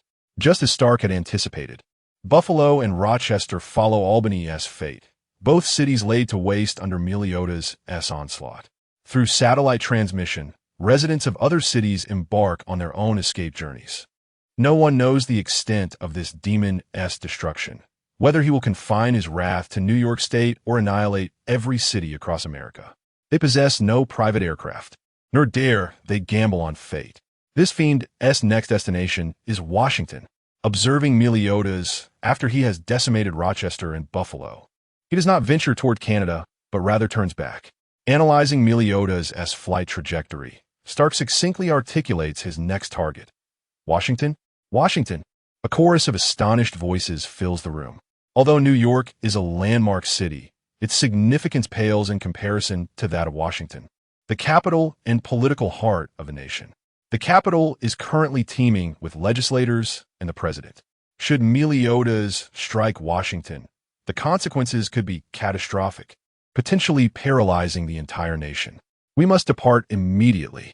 Based on Meliodas' velocity, we can arrive before him. Stark solemnly addresses the Avengers, dismissing the notion of sending nuclear missiles at those politicians. Yet, if they were to perish, the ensuing chaos would only afflict the innocent. It is a harrowing decision. The very people they are tasked with saving had, merely a day prior, sought their demise. But what can they accomplish? They are woefully outmatched by Meliodas. While others ponder the political ramifications of their actions, Thor remains unconcerned, enabling him to confront the gravest challenge head-on. Silence falls, lingering in the air. I can give a try. I have a plan. After a lengthy pause, two voices emerge in unison. Dr. Banner gently raises his arm, while another voice, clear and bright, emanates from Hulk, the pink piglet. Hulk says he can fight. He is unafraid. I believe we might have a chance. Banner relays Hulk's sentiment. The others nod thoughtfully. Hulk's strength grows with his fury, presenting a genuine opportunity against Meliodas. They turn to the recently outspoken Hulk. I can summon the other members of the 7 deadly sins. If the timing is right, Escaner could indeed defeat Meliodas, though they remain unaware of Escaner's true power. He represents their last glimmer of hope. Then let us split our forces. I, Thor, and Dr. Banner will head to Washington. Natasha and Clint take Hulk and retrieve Banner. We will regroup in Washington. Stark decisively assigns roles after listening to their suggestions, regardless of the politicians' despicable nature, for the sake of national stability. They must prevent a collective calamity. 2 fighter jets ascend from the deck, their destination Washington not far off. As Stark and his team approach, a dark figure becomes discernible in the sky, undoubtedly Meliodas. The perimeter of Congress is fortified with multiple layers of defense. The Secret Service, White House Police, and Marines each cover their respective sectors, while a steady stream of tanks and armored vehicles arrives. The military, too, cannot afford to be complacent. In the skies, several fighter jets engage Meliodas in combat, yet the results are disheartening. Aside from a few pyrotechnics, they inflict no damage upon him. The demon's figure advances ominously. Open fire. The Congress perimeter erupts in a symphony of explosions, flames illuminating the sky as countless projectiles surge towards Meliodas. How foolish! An endless barrage of ammunition converges before Meliodas, who merely smirks disdainfully, marked by demonic patterns. With a mere flourish of his arm, Meliodas sends all incoming bullets and shells hurtling back at twice their original speed. The open ground before Congress transforms into a hellscape as innumerable soldiers and police are struck down by their own weapons, followed by the very artillery they had unleashed. Chapter 94. The retreat of the Thunder God and the arrival of Banner in the rear. Tony Stark and Thor found themselves powerless to save those in peril. The repulsor beams from the Iron Man's suit unleashed in rapid succession, while the Thunder God's hammer sparkled with electric energy. Yet, amidst such a dense barrage of firepower, their assaults seemed as futile as ants attempting to shake a tree, with only a scant few bullets being deflected. The tripartite defensive system erected before Congress was obliterated in a single strike from Meliodas. The ground forces suffered over 80% casualties, their anguished cries echoing across the battlefield. Are you certain we wish to engage this fiend? We have no choice. Gazing skyward at Meliodas, whose form radiated dark energy, Thor felt a stark contrast to the pure-hearted figure he once knew. The former Meliodas had worn an innocent visage. Now, a sinister smile curved upon his lips, exuding an aura of terror. Tony Stark surged forward, propelling himself into the air with the Iron Man suit. Thor gripped his hammer tightly, following closely behind. Meliodas, awaken. Look at the destruction you've wrought. The pre-battle customary banter was a necessity. In response to Tony's inquiry, Meliodas' eyes glimmered with dark energy. What have I done? Merely razed a few cities. Just a few cities? Do you grasp the extent of the harm you've caused? The tone emanating from the Iron Man suit grew increasingly incensed. Although aware that Meliodas was under external control, Tony Stark's heart brimmed with righteous indignation. Your words are excessive. With a swift motion, Meliodas unleashed a dark sword strike, a blade imbued with malevolent energy. His decisive action caught Tony off guard.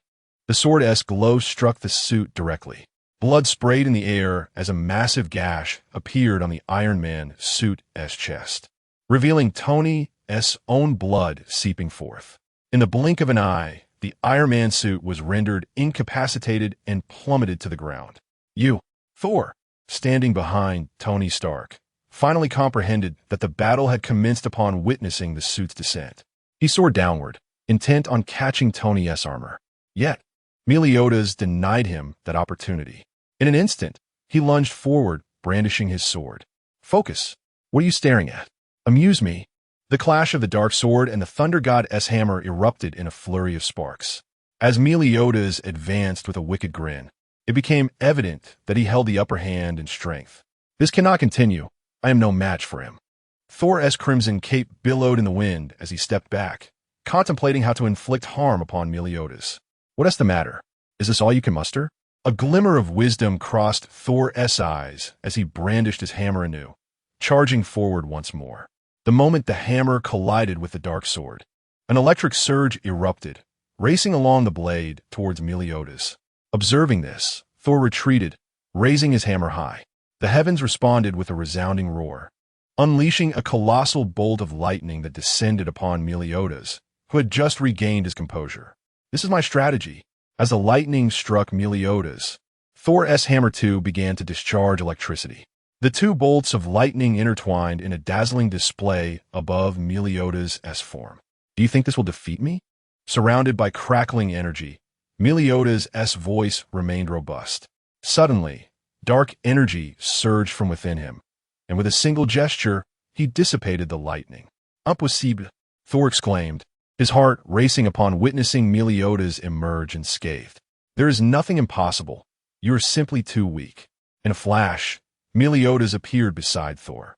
The thunder god swiftly raised his hammer, attempting to unleash lightning to repel Meliodas, but a hand clasped around the hammer's peak, hindering his strength.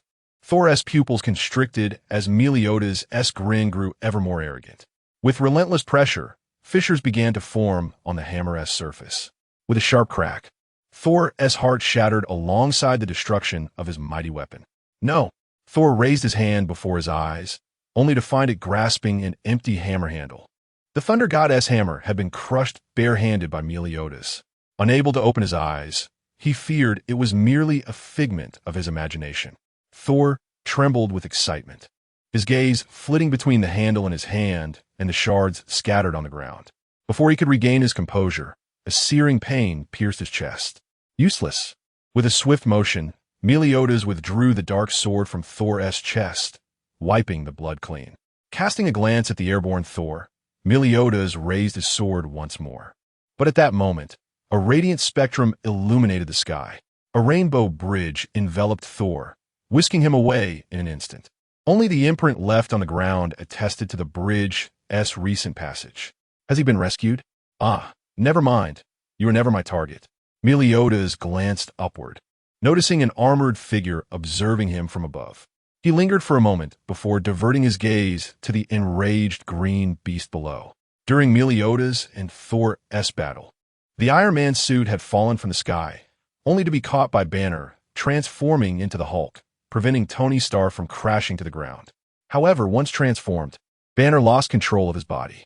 After ensuring Tony was safely placed aside, Banner's consciousness faded into slumber, surrendering his form entirely to the Hulk.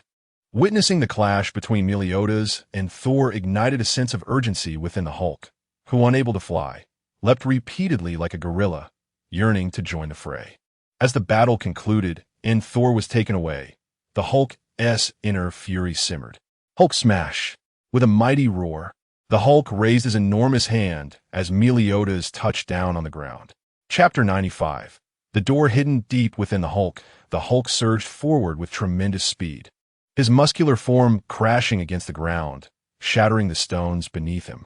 As he approached Meliodas, he leaped high into the air, his palm sharpened like a blade, and struck down fiercely. The impact stirred up clouds of dust, obscuring both figures momentarily. As a gentle breeze swept by, their silhouettes re-emerged. Meliodas firmly grasped the Hulk's hand, rendering him immobile. Is this a beast? Its strength is rather unremarkable, Meliodas remarked, pulling the Hulk toward himself. With his free fist, he struck the Hulk in the abdomen, sending him soaring into the air with a thunderous crash. The Hulk collapsed to the ground, clutching his belly and groaning softly. However, mere seconds later, the pain subsided, and the Hulk's fury intensified. Rising to his feet, he let out a deafening roar at Meliodas. His body began to swell, fueled by rage. Oh, the power of anger? How familiar it is, Meliodas mused, recognizing the essence of the so-called sin of wrath within himself. Today, he encountered someone who wielded a similar force. A smirk crept across Meliodas' face as he narrowed his eyes and sheathed his magic sword. Let me see just how far your anger can take you. Meliodas abandoned the idea of simply defeating the Hulk. He wished to explore the limits of his fury. Roar! The Hulk's response was a guttural roar, his green fists relentlessly pounding towards Meliodas. Yet, with a mere sidestep, Meliodas evaded every attack. This only fueled the Hulk's rage further, twisting his expression into a grimace as his fists collided with the air in frustration. I want you dead, the Hulk bellowed, akin to a child denied his desired toy. His fists flailed wildly at Meliodas, but such futile assaults could not touch him. Instead, the surroundings lay in ruins, obliterated by the Hulk's wrath. A beast? No, it was more akin to an infant. Even with immense power, a child cannot fully harness it. Observing the Hulk's performance, Meliodas felt a flicker of boredom. He had once harbored expectations for the Hulk, but his display was disappointing. An infant swinging a club, that was Meliodas' assessment of the Hulk. Time for a nap. Meliodas' form appeared instantaneously on the Hulk's shoulder. He executed a swift kick, producing a sonic boom. The Hulk felt an overwhelming dizziness as his body swayed unsteadily. He raised his enormous green hand to clutch his head, trying to steady himself amidst the swirling images before his eyes. Hulk! Hunk! With this kick, Meliodas did not succeed in putting the Hulk to sleep. Instead, it ignited an even fiercer anger within him. The Hulk's speed and strength surged, and he began to keep pace with Meliodas, forcing him to raise his hands in defense. Such formidable defense. You refuse to fall? Meliodas clenched his fist and struck down, initiating his counterattack. Since the Hulk wished to continue battling, Meliodas would oblige. The two engaged in a fierce exchange of blows, their bodies colliding with a resounding impact. Despite the Hulk's imposing stature, he found himself at a disadvantage in their struggle.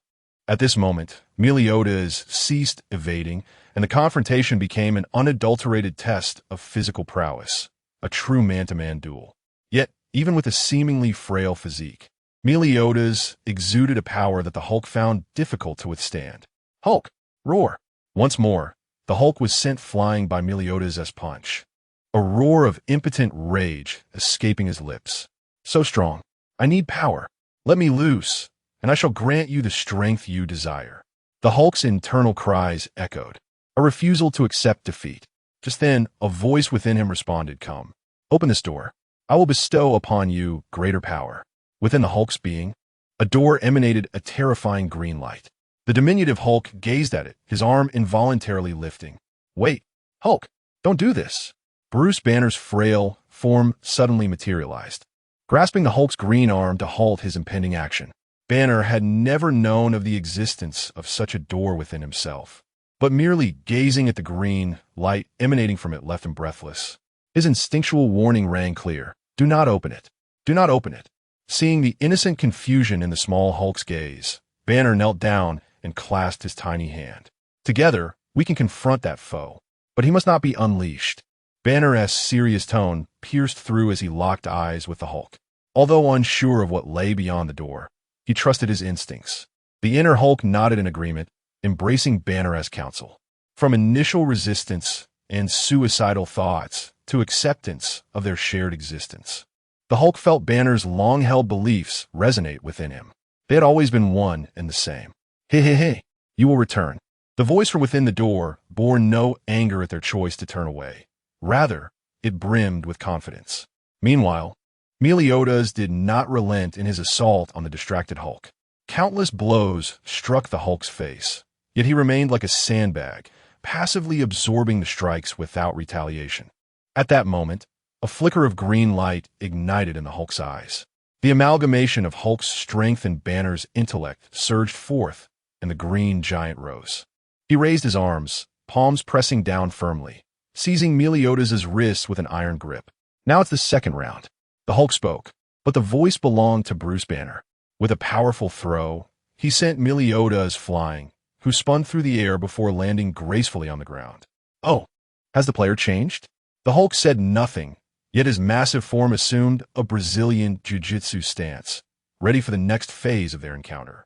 Chapter 96. Speaking the harshest words and enduring the bitterest beatings, Banner. You are far from formidable. The voice of the little Hulk resonated with indignation within Hulk's form. Regrettably, the amalgamation of Banner and Hulk yielded no enhancement in combat prowess. In fact, due to the breathing techniques Banner had once studied, even his rage began to wane. Meliodas had anticipated a significant escalation in Hulk's fighting capability upon gaining intelligence. Yet the outcome was swiftly determined with a single move. With an air of arrogance, Banner assumed a jiu-jitsu stance and boisterously proclaimed the commencement of the second round, only to be met with a relentless onslaught. The techniques he had learned in jiu-jitsu proved utterly ineffective. Their skirmish unfolded with breathtaking simplicity, characterized solely by sheer strength. Left battered and gasping for breath, Banner lay on the ground, while the little Hulk within him retreated into despondency, refusing to emerge for further combat. Hulk's form gradually diminished, reverting to that of Bruce Banner. Is this it? Are we not fighting anymore? Confronted with the inquiry, Banner could only respond with heavy breaths. Meliodas approached him slowly, casting a glance at Bruce Banner, harboring no intentions of ending his life. Turning away, Meliodas directed his gaze toward the Capitol building, raising his hand to unleash a torrent of infernal flames. In an instant, the Capitol was engulfed in a raging inferno. Ascending into the sky, he wreaked havoc upon the city as black hellfire began to ignite in every direction, accompanied by the blaring of alarms. Hello, Natasha. How much longer will you be? Banner, attending to Tony Stark with bandages, connected to the Avengers' internal communication, breathlessly updating Natasha on their dire situation. We have arrived, and we brought several allies. The moment Natasha's words fell, the sound of aircraft descending filled the air. Quickly, I'll take Tony up. There are emergency medical supplies on board. Upon disembarking from the aircraft, Natasha and Hawkeye hastened to Banner's side. Banner carefully lifted Tony Stark from his armor, where a bandage encircled his waist, stained red with blood. As they entered the aircraft, Banner's gaze fell upon the so-called allies within. Clutching Hawk was the sin of gluttony, Meliodas, donned in scant attire. The sin of pride, Escaner, towered with muscular grandeur, casting a condescending glance at Banner. The sin of lust, Gauther, appeared as a young man in a pink outfit, while the final figure was none other than the sin of greed, Ban, whom they had all encountered before. Disregarding Tony Stark's incapacitated state, they leisurely exited the aircraft. How intriguing. Is the captain still in frenzy? This time, it seems he has truly gone too far. No matter, Ms. Meliodas. Leave it all to me. I shall teach the captain a lesson. Ban and Meliodas remarked on the chaos enveloping the city with a slight note of lament. Escanor, the proud one, approached Meliodas, for no one could command Escanor but Meliodas himself. Very well, Escanor. Our foremost priority is to halt the captain's rampant destruction. Gowther, can you perceive the captain's mental realm? Interrupting Escanor's advance, Meliodas turned to Gowther with inquiry. Among the 7 deadly sins, only Gowther possessed the ability to navigate the mental domain. With Meliodas under control, it was imperative to test Gowther's capabilities first. If successful, they might not need to intervene at all. I shall attempt it. Emotionless, Gowther unleashed a pink beam of light, striking Meliodas, who was wreaking havoc above Washington. Gowther, you too have arrived. Was it Hawk who summoned you? Meliodas' mental landscape began to manifest Gowther's presence. Ah, indeed. Captain, are you intent on annihilating this world? Elizabeth would be heartbroken to know. Elizabeth. Gowther began to delve into Meliodas' psyche. Everyone was aware that Elizabeth despised warfare. To bring an end to the holy war on the Britannia continent, she would willingly endure separation from her beloved, only able to meet for 3 days in each cycle. Meliodas' greatest love was indeed Elizabeth. For her sake, he would even vanquish his father, the Demon King. Elizabeth. The words of Gowther plunged Meliodas into turmoil within his mental realm, 2 conflicting ideologies wrestling within his mind. Ultimately, the allure of love appeared to gain the upper hand. Begone, Gowther. Gradually, Meliodas' expression calmed, and with a gesture, he expelled Gowther from his mental domain. It seems futile, Gowther admitted upon returning to consciousness. The captain is indeed under control, and I am powerless to awaken him. Within Meliodas' psyche, 2 forces contended, his own spirit and that of a golden dragon. Is that so? Meliodas pondered, stroking her chin thoughtfully. Ban, you must first restrain the captain. At the very least, halt his path of destruction until noon approaches. Escanor, you shall act then. Glancing at the sun, which had recently risen, Meliodas noted that Escanor had yet to reach his full potential. A moment's carelessness could lead to his demise at the hands of the captain. Understood. I also wish to engage the captain in a proper battle. There is no need. Ms. Meliodas, even in my current state, I can defeat Meliodas. Ban brandished his sacred staff, ready to leap into action, but was interrupted by Escanor's hand. Escanor turned to Meliodas, his gaze serious. As the sin of pride, he could not abide being underestimated, even by Meliodas. Escanor, please proceed according to my plan. Yes, Ms. Meliodas. The formerly serious Escanor transformed from a proud man into a compliant follower at Meliodas' command. Ban shot an irritable glance at Escanor before, unimpeded, he leaped toward Meliodas. Hawk, do not expend any more emotional energy. I may need you to summon another individual later. After instructing Hawk, Ban turned to Gowther and Escanor. Let us proceed as well. We must remain close. Ban alone cannot contain the captain. Chapter 97, Pride. Escanor, let us commence a new round, declared the captain, as Ban dashed to Meliodas' side. Greeting him with ease, he then brandished his sacred staff, launching an assault upon Meliodas. The 2 engaged in a fierce aerial duel, their weapons clashing relentlessly. In a brief moment of stalemate, Meliodas suddenly spoke. Ban, you troublesome fellow. As a teammate, your abilities made you the most steadfast support. No matter the adversary, you always charged headfirst in a battle. Yet, as an opponent, your powers are quite vexing. Regardless of the injuries inflicted upon him, Ban could always revive to full health and counterattack, just as he was doing now. Having just been bisected by Meliodas, Ban instantly restored himself to peak condition. Meliodas furrowed his brow, the dragon-shaped tattoo on his forehead twisting ominously. I cannot allow you to hinder me any longer, Ban. Dark energy surged violently from Meliodas, his arms adorned with glowing magical patterns, and 2 wings formed from this dark essence sprouted from his back. In this form, Meliodas' aura was exponentially more formidable than before. It has been far too long. I almost forgot, Ban remarked, realizing the captain had reclaimed all his powers. Just as he spoke, his pupils constricted in shock. Meliodas had already appeared before him. With a single punch, Ban's body tilted uncontrollably, Despite having fought for an extended period and having absorbed much of Meliodas' strength, Ban found himself unable to resist. Seizing the moment when Ban was off balance, Meliodas leaped behind him, forcefully pressing his palm against Ban's head and driving it into the ground. A massive crater formed upon impact, and Ban's neck twisted grotesquely as blood oozed from his mouth, his body convulsing at the bottom of the pit. "Stand up, Ban. This is not your limit," Meliodas admonished coldly, standing by Ban. As if on cue, Ban wobbled and rose unsteadily. A glance revealed that the wounds inflicted by Meliodas had completely healed. "What tremendous power!" Ban exclaimed, a wild grin spreading across his face. "This is true combat." In stark contrast to Ban's exhilaration, Meliodas remained impassive, grasping the hilt of his sword and drawing it partially before swiftly sheathing it again. Bon, not even catching sight of the blade, suddenly found himself riddled with numerous wounds, blood erupting from each cut. Just as he regained his footing, Ban faltered and collapsed once more. "I cannot hold back," Aizen declared, his spirit ignited by the thrill of battle.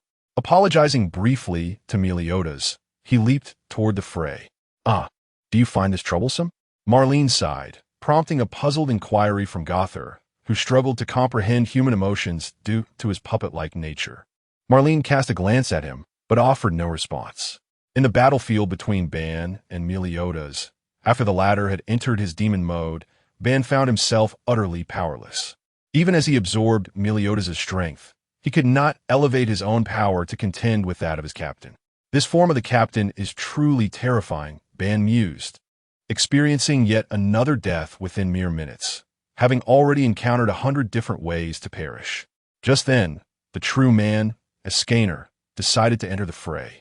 The clock was still an hour shy of noon, yet even in a diminished state, Aizen exuded immense authority. Flames of the sun enveloped his form, and the ground beneath him transformed into molten rock. "Step back, Ban. This battle is now mine." "Aizen, you have arrived," Meliodas acknowledged without turning. The latter felt the radiant heat and instantly recognized his opponent. "Turning your back to me? How audacious!" Suddenly, Aizen vanished from view, reappearing directly before Meliodas, and the two faced each other in a tense standoff. "Do you require me to soothe you once again, Captain?" Aizen. Meliodas' usually stoic countenance flickered with a hint of emotion. He knew that Aizen and Ban were not of the same caliber. With this thought, Meliodas' dark aura surged once more. Thick dark energy enveloped Meliodas, swirling violently around him and lifting him into a whirlwind. As he swung his arms, the tornado dissipated, revealing Meliodas in a new form. The dragon tattoo vanished, replaced by a black sun symbol on his forehead. His wings remained unchanged, but his lower body was entirely cloaked in dark energy, forming 2 demonic claws. Meliodas, Annihilation Mode. This was the most powerful form Meliodas had achieved during his tenure as the leader of the 10 Commandments. Divine Axe Rita. Upon witnessing Meliodas' transformation, Aizen summoned his legendary weapon. At that moment, Meliodas smirked coldly and charged into battle, transforming into a dark whirlwind aimed at Aizen. His cursed sword, Lost Vein, clashed with Aizen's axe in a series of violent exchanges. Despite the enhancement of the 11 suns, Aizen found himself outmatched by Meliodas in this state. The disparity in their strength was glaring. As they continued to clash, it was Aizen who began to retreat. Infernal flames. At the moment they separated, Meliodas' sword ignited with hellfire. Their weapons collided, sending sparks flying, but the infernal flames began to creep up Aizen's shoulder. Chapter 98. The noon has arrived, such a trivial trick. Aizen forcefully waved his hand, dissipating the hellfire that entwined around him. Yet at that moment, a sharp pain surged through his abdomen. Looking down, he saw Meliodas had thrust his enchanted sword into his gut. "Ugh, insignificant." Aizen's hand descended, gripping Meliodas' wrist. With a powerful jerk, he pulled Meliodas and the sword from his abdomen. Scorching flames enveloped Aizen's wound, releasing a tantalizing aroma akin to roasted meat. Under such intense heat, the wound rapidly scabbed over. "Pathetic. Weak. Such an attack cannot harm me." "Captain," Escaner's divine axe, Rita, swung continuously. Meliodas said nothing, merely resisting with his sword held horizontally. The ground beneath them sank with each clash. As time ticked by, the sun ascended relentlessly toward its zenith, intensifying the heat of the battlefield. Even the onlookers, Merlin, Gother, and Ban, had retreated to a safe distance, recognizing the battle was beyond their involvement. Ban gazed solemnly at the duel between Meliodas and Escaner, remarking, "In this environment, even someone with my immortality cannot adapt in a short time." Merlin glanced skyward, estimating the time. Soon, the mightiest Escaner will reveal himself. Amidst the ongoing clash, Meliodas, in his annihilation mode, felt no shred of mercy. He held back nothing, for this was a form that even his former 10 Commandments comrades feared. Under Meliodas's blade, Escaner was battered and bloodied, ceaselessly spitting crimson. "I advise you to stop here. Otherwise, even if you are my comrade, I will slay you," Meliodas coldly declared, his expression steely and tinged with irritation. "You are strong, but I am stronger." Escaner lowered his divine axe. His body began to swell rapidly, transforming from a 2-meter stature into a towering 3-meter giant. Countless tendrils of heat emanated from him, and the ground beneath started to glow red, morphing into a sea of magma around him.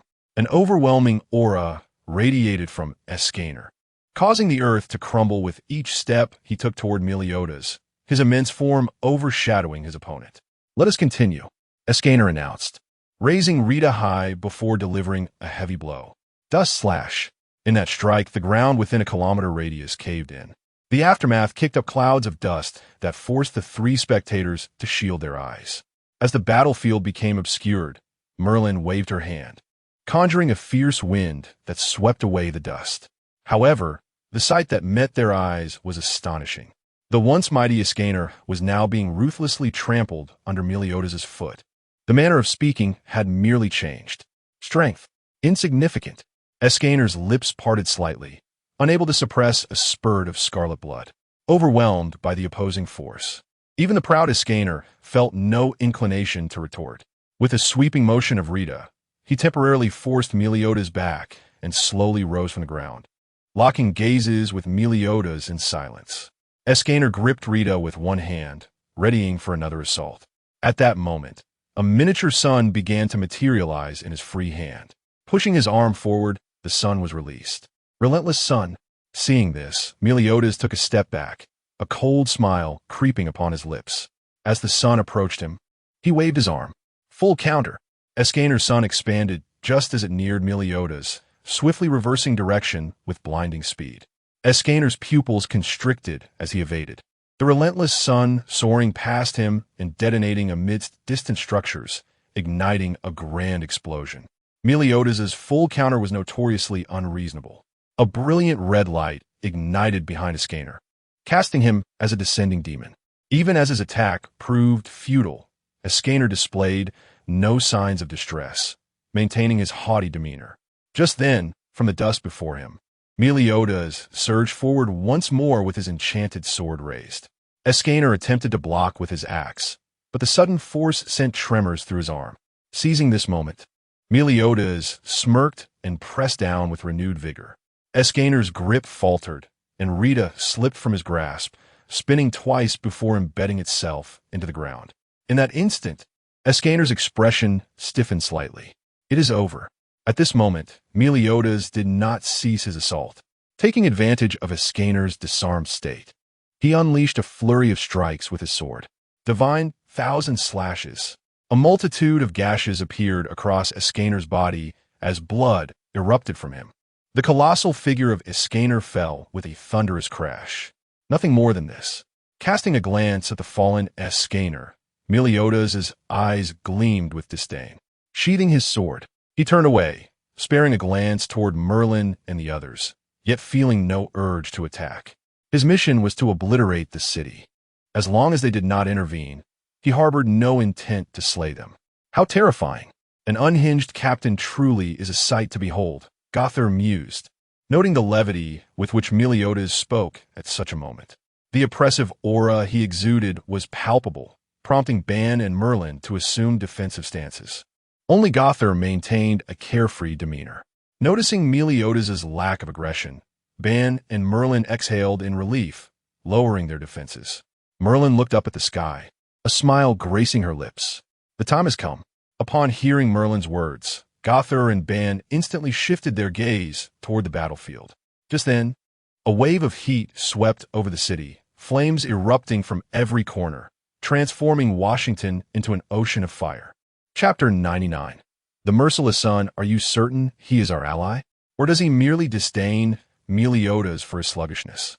As the entirety of Washington transforms into a raging inferno, within the cockpit of the aircraft, Tony Stark, bare-chested and dragging his injured form, jested with his companions. Escanor unleashed the merciless sun, obliterating a vast expanse of buildings. The flames that now engulfed the city further incinerated Washington. The devastation wrought by Escanor, though unintentional, rivaled that of Meliodas. Enough of the jokes, Tony. They are our last resort. If they fail, Natasha's words trailed off. Yet the others in the cabin understood the ominous implication. Without anyone to restrain Meliodas, within a week at most, not a single intact city would remain in the entirety of America. In such a scenario, what would distinguish them from a nation that has been annihilated? On the battlefield in Washington, the air grew increasingly scorching, causing Meliodas to halt in his departure. He turned to gaze at Escanor. The man who had just fallen was now whole and standing, his garments consumed by flames, his form enveloped in a golden blaze, resembling a deity born from fire. His proud demeanor twisted into a grimace, the lion tattoo upon his back exposed, amplifying his authority. Do you wish to flee, Meliodas? Escanor, now towering at 5 meters, lowered his head, his expression fierce as he questioned Meliodas. Is this your ultimate form, Escanor? Meliodas did not respond directly, but instead lifted his gaze to the sun overhead, realizing that noon had arrived unbeknownst to him. The dark energy surrounding Meliodas surged violently, beginning to amplify its master-s power. He unsheathed his demonic sword, gripping it behind him, adopting a stance for attack. Divine thousand cuts. In an instant, Meliodas vanished, reappearing behind Escanor. Blades of light manifested upon Escanor's body. Enhanced by dark energy, this divine thousand cuts was far more potent than his previous strike. Yet the damage inflicted upon Escanor felt akin to a mere mosquito bite. How ticklish, Escanor remarked, turning to Meliodas without a scratch or hint of pain. This was the essence of Escanor at noon. Heaven and earth. Only I am supreme. Upon hearing this, Meliodas, visibly displeased, pivoted in the air and launched another attack. Enveloped in dark energy, his sword, the Lost Vein, plunged toward Escanor. In response, Escanor slowly raised his arm, his palm forming a sword-like shape. Holy sword! Escanor. The air fractured, the dark energy surrounding Meliodas dissipating entirely. A gash appeared from shoulder to waist, blood erupting in torrents. A flicker of disbelief crossed Meliodas' eyes as his body froze mid-air, plummeting to the ground in silence. Escanor approached Meliodas, looking down upon the fallen captain. Demon? How does it feel to be looked down upon by a human, Meliodas? Yet in response, only the warm breeze stirred the air. Have we won? Huh, we've finally won. Within the S.H.I.E.L.D. aircraft hovering above, the Avengers exhaled deeply, their tense expressions finally relaxing. The clash between Escanor and Meliodas transcended mere victory or defeat. It held the fate of the nation in its balance. As Tony Stark and the others began to unwind, the citizens in other American cities, busy packing their belongings, ceased their actions and erupted in unison with cheers. They realized they would not have to abandon their lives and flee. In light of Meliodas' relentless destruction, even those far from New York had long prepared for escape. Clearly, Meliodas intended to obliterate the surrounding cities. The haunting memories of prior devastation left no one willing to gamble that they would be spared. A sea of jubilation engulfed America as everyone chanted Escanor's name. At that moment, however, a subtle tremor ran through Meliodas' fingers as captured by satellite footage. This occurrence silenced the jubilant crowd watching the live battle. Are you about to flee, Escanor? The fallen Meliodas pressed his palm against his wound, slowly rising from the ground. Upon hearing this, Escanor, poised to depart, turned back. Would it not be better to end it here? One careless move, and I might truly kill you, Captain. As he uttered these words, a multitude of flames began to gather above Escanor's head. The merciless sun, with an elevated arm, he swept his hand, and the sun above him plummeted towards Meliodas at an alarming speed. Full counter. In the face of the descending sun, Meliodas opted for the same course of action. The magic of full counter coalesced in his hands, standing firm against the sun. Yet, at this moment, the sun had transcended the limits of full counter.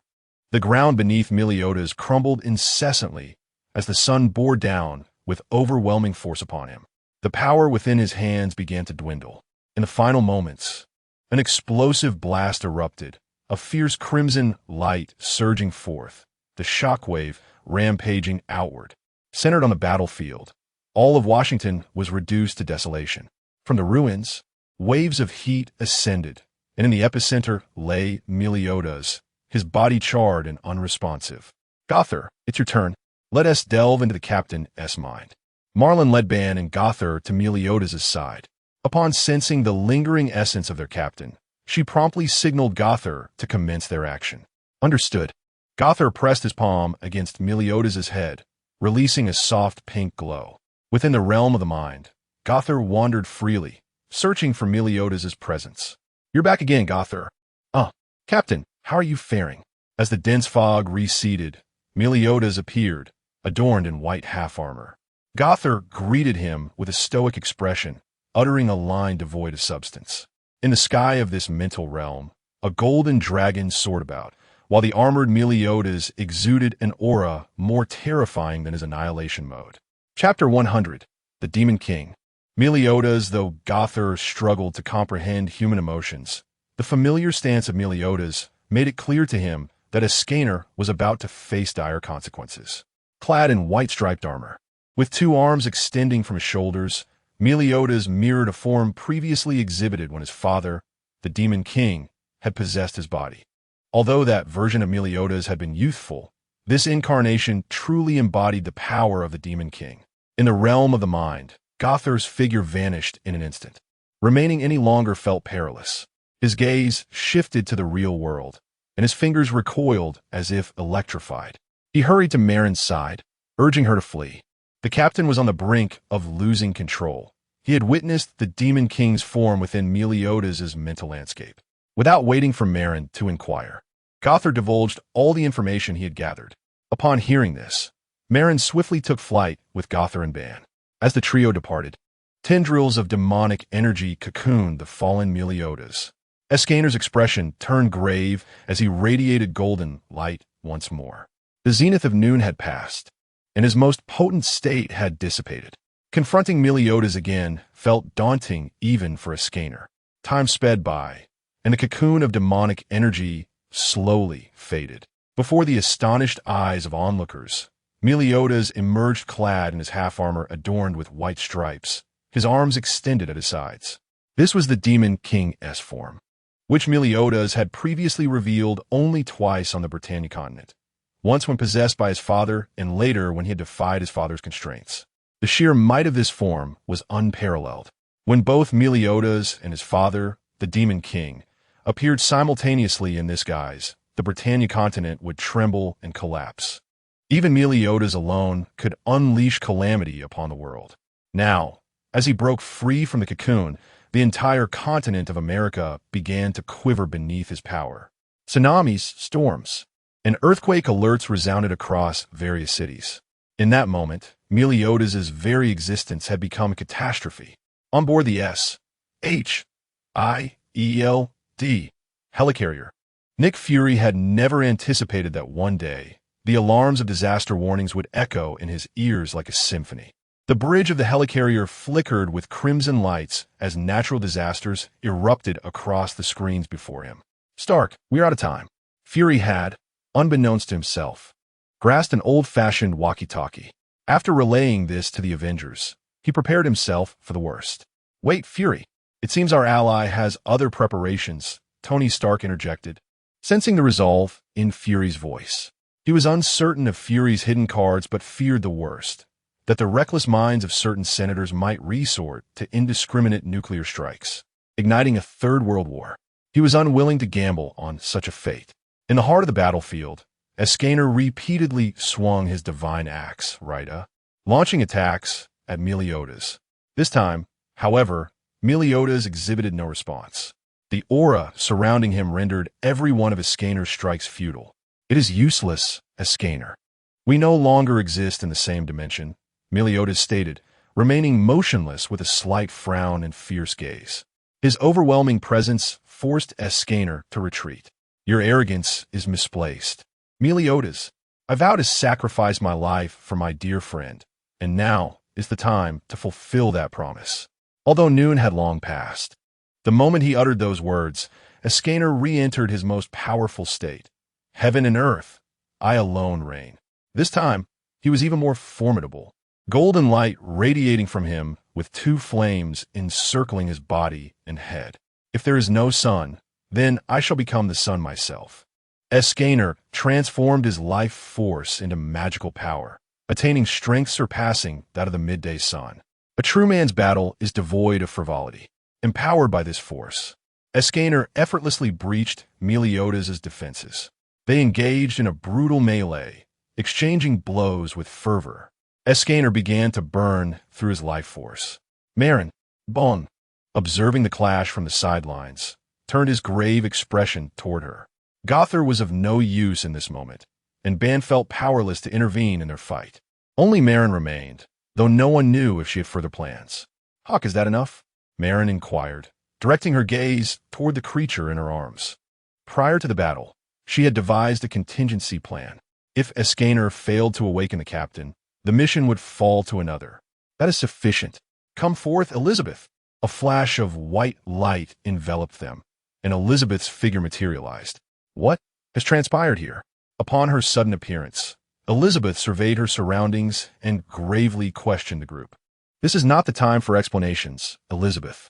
The captain is under control. To elaborate on the situation would be tedious, and if those two continue to clash, Escanor will perish once his life force is depleted." Marin succinctly conveyed the current predicament to Elizabeth before they soared toward the heart of the battlefield. Escanor and Meliodas appeared evenly matched, yet the spectators recognized that Escanor was nearing his limit. "Escanor, cease this." As Elizabeth spoke, she unleashed a beam of white light that enveloped both combatants. Instantly, their injuries and fatigue were restored. "Elizabeth, Princess Elizabeth." Upon seeing her, both Meliodas and Escanor instinctively halted their assault. Elizabeth glided to Meliodas' side, tenderly caressing his cheek. "You have endured much, Meliodas." In that moment, even knowing Elizabeth was there to impede him, the voice within Meliodas urged him toward destruction, yet he found himself unable to move. "Kill me, Elizabeth." Meliodas parted his chest, exposing 7 hearts before her. "We shall meet again soon." The first volume concludes.